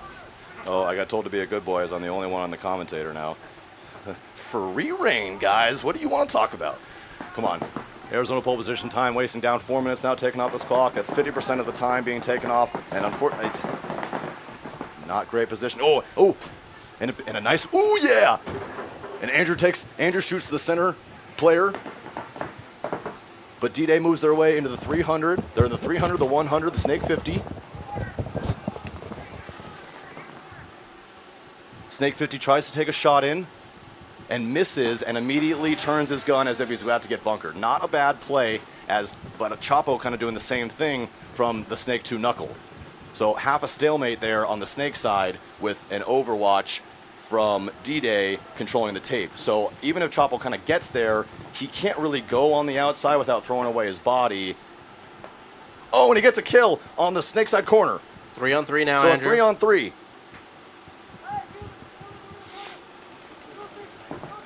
There he goes. I think Chapo might. Chapo is definitely posturing to go. Oh, he pulled him. Oh. Fuck. Oh, and Good we lose trade, Andrew yeah. on the Dorito Good side. We got to trade. concede. 2 minutes and 47. Concede. 2-on-1. Yeah, well, there's only 2.5 minutes to go. If he loses, then we got a minute left and we're down.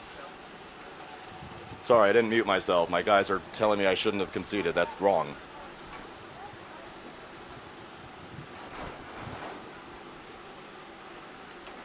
Yeah, Liz, to answer your comment, Liz, I wish we could. We're just not set up yet to do those. Podiums are so they're so random in how they're done because everybody needs to get flights and things like that. So it's very hard for us to be able to stream podiums. But trust me, it's something we're working on.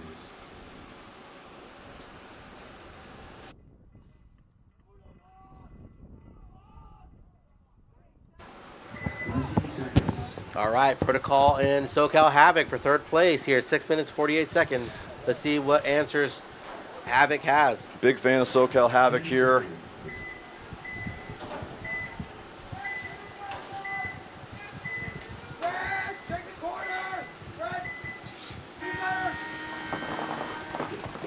Cuddle puddle for Protocol. So basically the same breakout as they had last time. They take the 100 and the 200, and then they move it into Andrew Lopez Law pin, and they shoot the Dorito side attacker. That's actually one of their more formidable attackers is Protocols. Oh, and they shoot the 100 as well. So two bodies take the walk real quick, but a running referee going to check the Andrew Lopez Law tower. If he's out, that's got to be a penalty. No, he didn't run his gun. And a running Juan says you're okay. Yeah, he didn't run so his I guess gun he didn't after run that, it. yeah. But still, so Protocol escapes the pocket a little bit, and they get themselves out to the Snake corner, but the Dorito side completely blown open. They need to recognize that, and they need to push. And I think they do here. Oh, and they shoot the Snake corner as shot. well. Just two bodies left alive. Andrew Lopez Law and the home bunker as they do a small tactical retreat into the Snake insert bunker. SoCal Havoc Mob picks that up and makes their way into the Snake 50. He's looking on the cross, so he has lost a little bit. Now, here's the problem. If he gets too sloppy when he looks out the outside, he'll get crushed. Oh. They both miss their shots. Is D5, Andrew, so you got to be realistic there, too. Sometimes they miss their shots. Trying to get a shot on the home bunker here. Oh, and they waste Dan. Eat that. One body left alive. Just one body left alive. The Snake corner, and that 200 player for SoCal Havoc should be able to just run his merry way down the field if you'd like. They're trying to play a little smart here. I mean, they got time. They have plenty of time, no doubt. There you go. Here's the bump. Yeah, this is just a matter of time. A 41 here. Nice patient from SoCal Havoc Mob. He's gonna go the highway. I would prefer that they just go and absolutely waste this guy. I don't like that move. Oh, and he doesn't get him. No, they do finally get him. So a win's a win. Yeah, they're gonna trade out. It's just that's a scary move to do when you're going that wide on that. Yeah, I take the tape side, run your gun, and absolutely punish the dude and trade yourself out. It's so difficult. Very easy to get a major. Very easy to make. Yeah. But SoCal Mob is gonna put one up on the board and tie protocol with 4 minutes and 46 seconds left. 4:45 actually. Oh, okay. Sorry. Fuck me, right? Andrew, my boys over here, pissing his pants. The floor is wet. I've thrown up 3 times. I've pissed myself. All right, that's inappropriate. That's too much. I'm sorry, chat. D-Day Black on your left. Arizona pole position on your right. 2 minutes, 46 seconds remaining. This point is going to be major. Mutual respect for the teams out there, and the guys know that D-Day is a cool program. Nothing but respect for pretty much all these teams out of California. Most of these teams, I mean, we like all these guys. We do desperately want to beat all of them, but nothing but respect, especially off the field. On the field, 20 seconds. in the game it can get a little intense from time to time, but we certainly don't promote any hateful stuff or stuff like that. Either way, 2 minutes, 46 seconds to go. Let's see if pole position can pull one out. They take the 200, the CRBN bunker, the home, the Andrew Lopez Law, and the Snake Insert bunker, and they stay 5 alive. Yeah, 5 alive breakout. D-Day 4 on the back line and 1 in the Andrew Lopez Law, so they're playing behind their guns for sure. They're wanting pole position to come their way. D-Day playing some damage paintball right now. Yeah, right? Yeah. So it's going to be up to pole position. They're going to have to find a way to get through these guns. That's Chapo getting out to the Dorito corner. I'm sorry, Snake corner. There's definitely a way, right? The way is you got to play the center here a little bit better. Ooh, and D-Day making a nice move into the Snake as well, and the Snake insert bunker. So 2 good moves from D-Day as they kind of extend, they get a little bit wider. Absolute nail biter of a match right now. Here comes Chapo, getting up into the Snake. Is he going to make it there alive? He is. Yes. Stays tight. We're ref checking him though, but I didn't see a shot, but of course I'm not a ref. Oh, minor and that's penalty. gonna be bad. 3 bodies left alive. 1 minute 41 seconds. Pole's got to do something here. I don't think that a concession is the right play at this point now with such little time left. Oh no, and whoever's in that center, they're turned away for a second. Well, he's fine now. He's not gonna have to worry about the Snake 50, but he needs to do so. Oh well, this could be. Minute and 25. And then that center player gets they shoot chopped the CRB up. bunker. And unfortunately, this is not looking good for pole position with 1 minute and 12 seconds left. I think you throw a concession here. If I'm the coach, one body dropping off, 4 on 2. But I think you give your guys a chance to try to get 2 points in 50 seconds. It's a 4 on 2.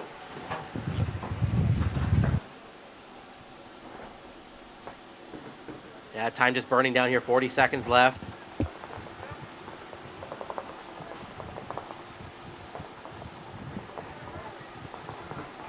Yeah, I don't really have much to say. No problem, Andrew. We get it. You told us it's tough. That can gets roasted by D-Day. That's Big Adam, unfortunately, our heaviest gun. He's going to take the walk, and Little Andrew's going to be the only one left, and he's going to have to take a beating.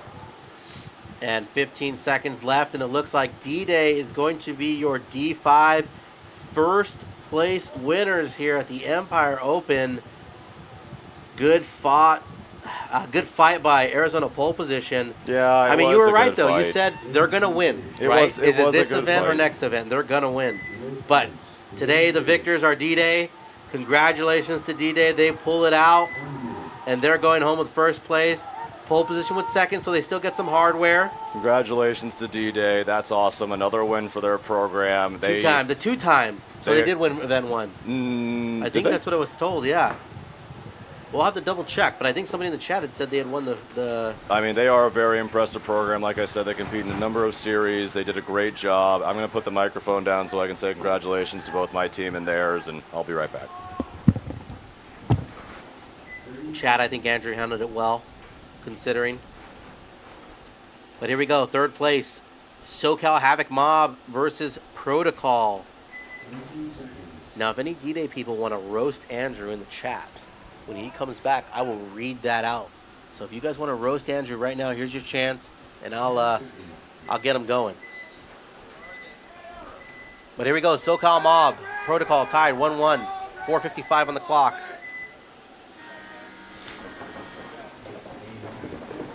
There you go, five-man breakout, big jump by SoCal Havoc into the middle.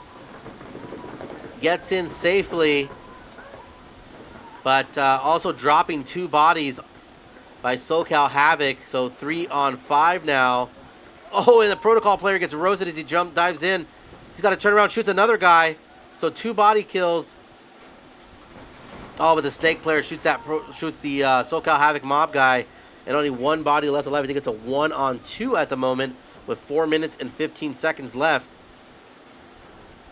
That can is going to be very difficult to stay alive in by the SoCal Havoc player.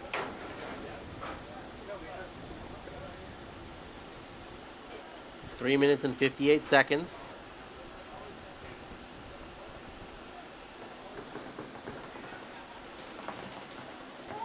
And then here comes a snake run down from Protocol. He's going to shoot at that Mob player.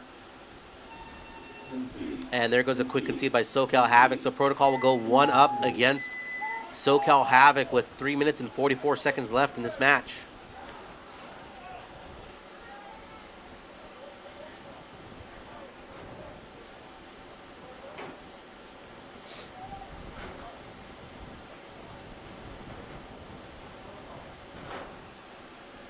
So if you guys are just tuning in and missed it, D-Day is your D5 X-Ball champions for the Empire Open.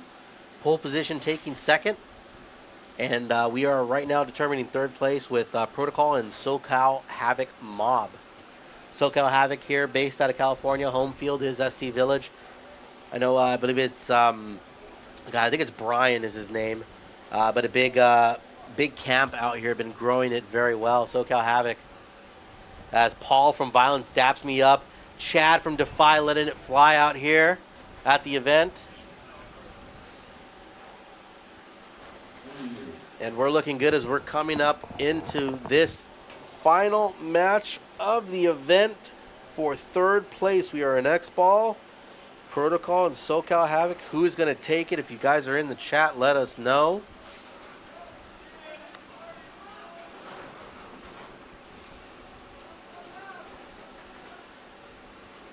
I think Andrew is back.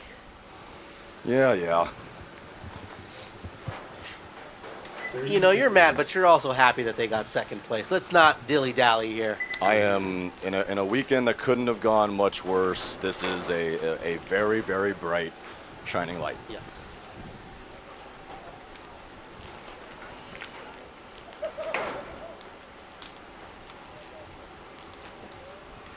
So here we go. 3 minutes. 3 minutes 44 on the clock. Again, we're in X-Ball, so we'll have 2-minute breaks in between each point.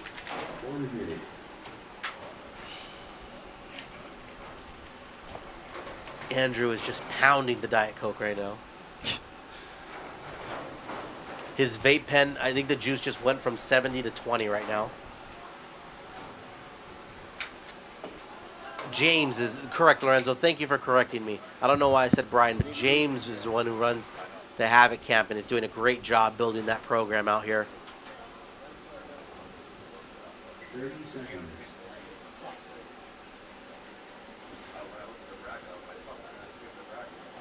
Shout out to Bryce Diaz shooting for Kinetic this weekend. If you're a Kinetic team, Kinetic takes care of you. Buy their pants, buy their jerseys. Bryce will be out here shooting you, whether it's rain or snow or intense, death-defying heat.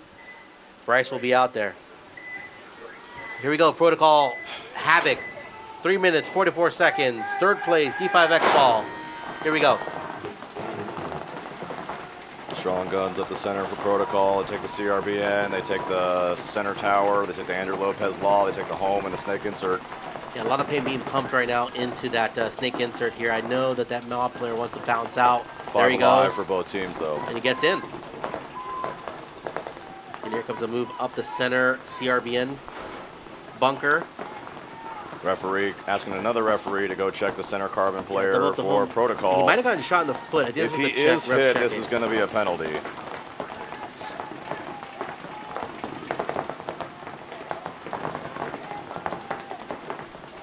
He is hit. There it is, a There's major. penalty. It's a major. And it's a major. Yeah.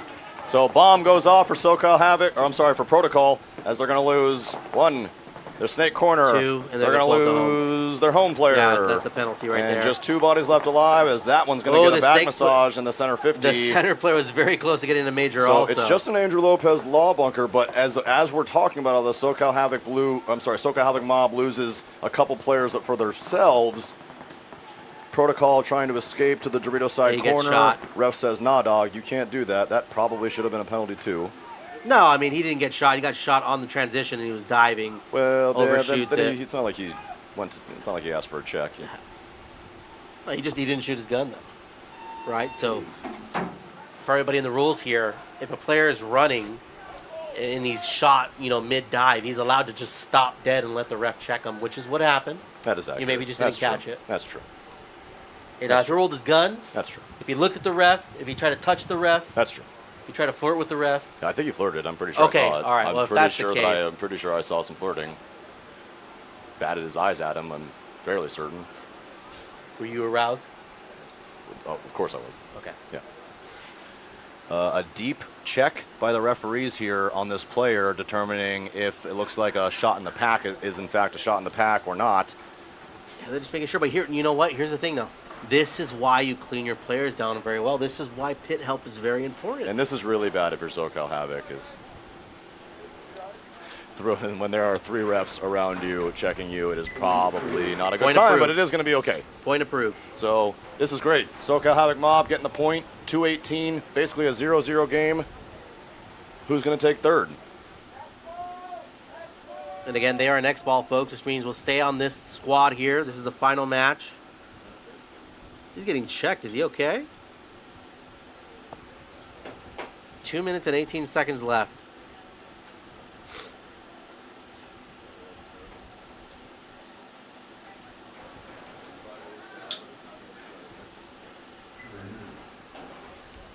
And it looks like we got a timeout called by one of the squads.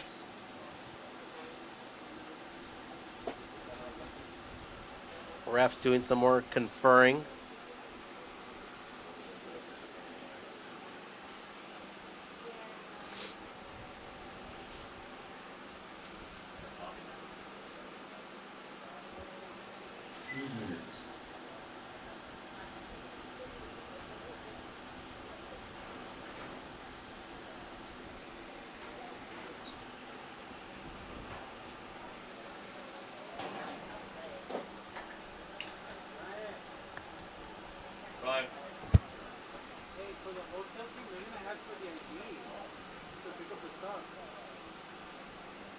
Want me to go? I'll go. Yeah, okay.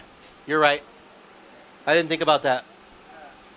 I remember a photographer, AFG filming who shoots for the league, telling me how good I look. And if you haven't bought your event shirt, we still have, I believe, a few sizes left for the event shirt. Go get one. It's got your team on the back. What are the refs saying, Sean? Sean, the refs are talking about how beautiful you are, Sean. How such an amazing commentator you are, Sean. How you brighten up the chat and make everybody else around you happy. That's what they're talking about, Sean.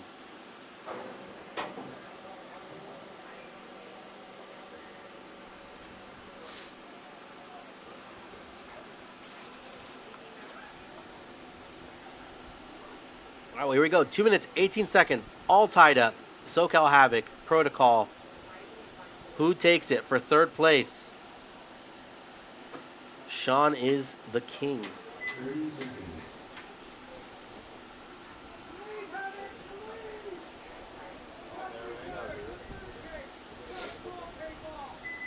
Seconds.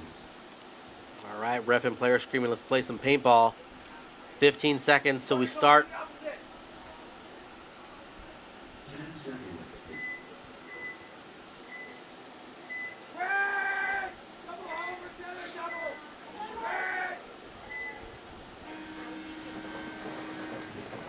There we go, 5-on-5 breakout. Big runs out by both squads. Everybody getting to their bunkers safely. Protocol taking a little bit more real estate here, bumping up into the snake 50, but he gets chopped up from the from the can. So 5-on-4 advantage SoCal Havoc Mob right now. Protocol though up into the center carbon bunker, shoots out the home, so 4-on-4. And this is a match here. Protocol bumping up into the center wedge on the snake side now, looking Dorito way.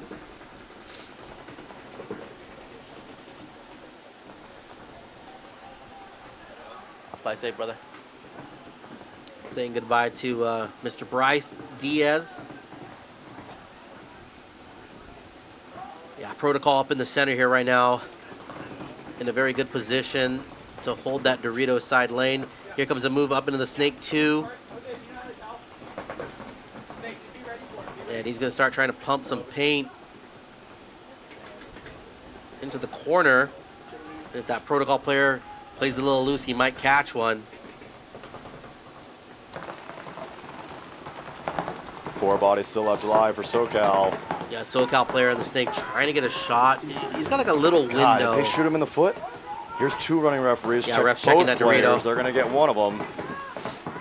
So good shot by the Havoc Mob guy. 51 seconds. Here comes the move up the middle. Shoot cross. Oh, shoot no, cross. he's not looking. He's Didn't not see him. looking. He turned around, He's shot gonna him. get owned. Yep. Did he miss him? He missed him. He missed. Well, it would have been a penalty, I think, if he shot him. Yeah. So a 33, No back to a lucky there. 33 now. All right, here comes a bump out. Oh, but they definitely picked him up. They picked him up twice. So they know that he's there.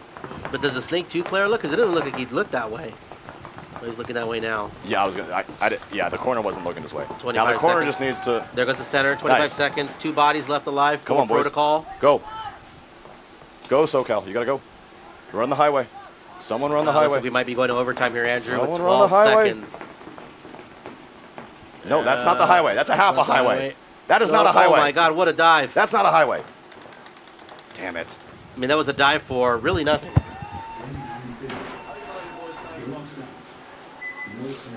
And we are going to overtime here for 3rd place. The D5 X ball. Doesn't get much more exciting than that. Can't ask for more than overtime. And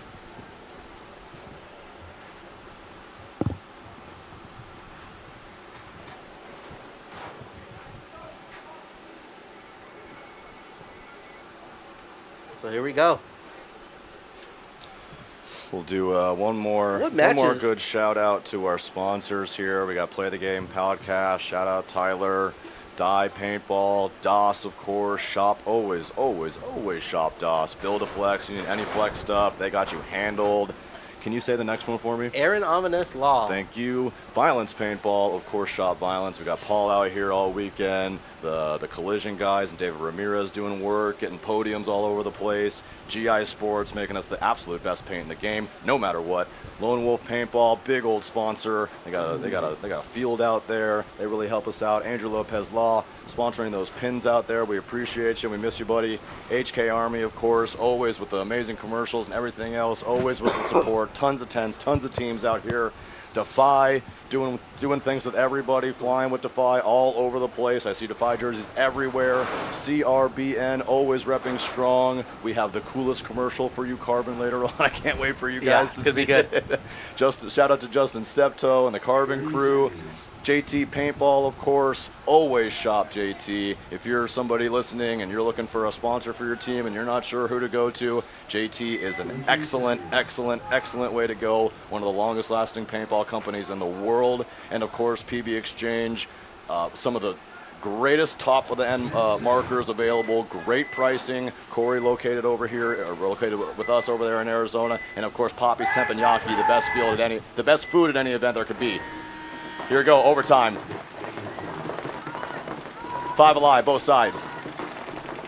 basically a diamond in one for SoCal as they take the Dorito side, or the snake side insert.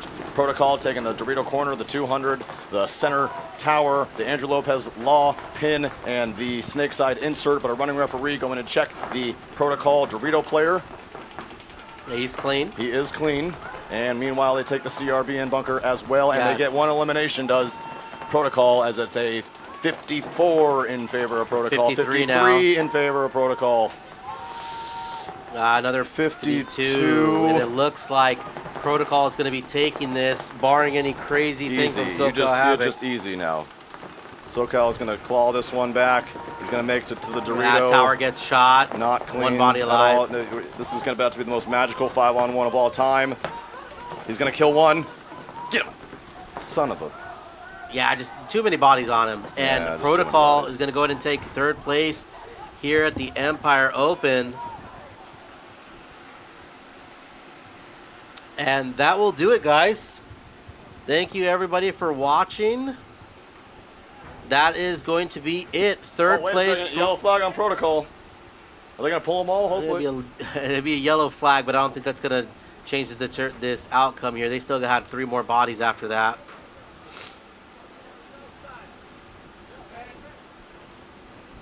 And once they hit this bunker, this buzzer. Potential dirty hang. Nah, they're all clean. Okay. We play fair out here.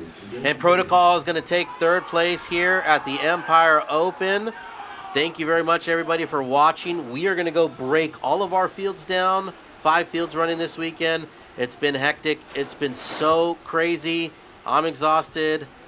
I'm going to go break some stuff down so I can go home and go to sleep. Thank you guys for joining us. We will see you at event 3 here in just, a month and a half or so. Yes, sir. Thank you to everybody for tuning in. We'll see you next time.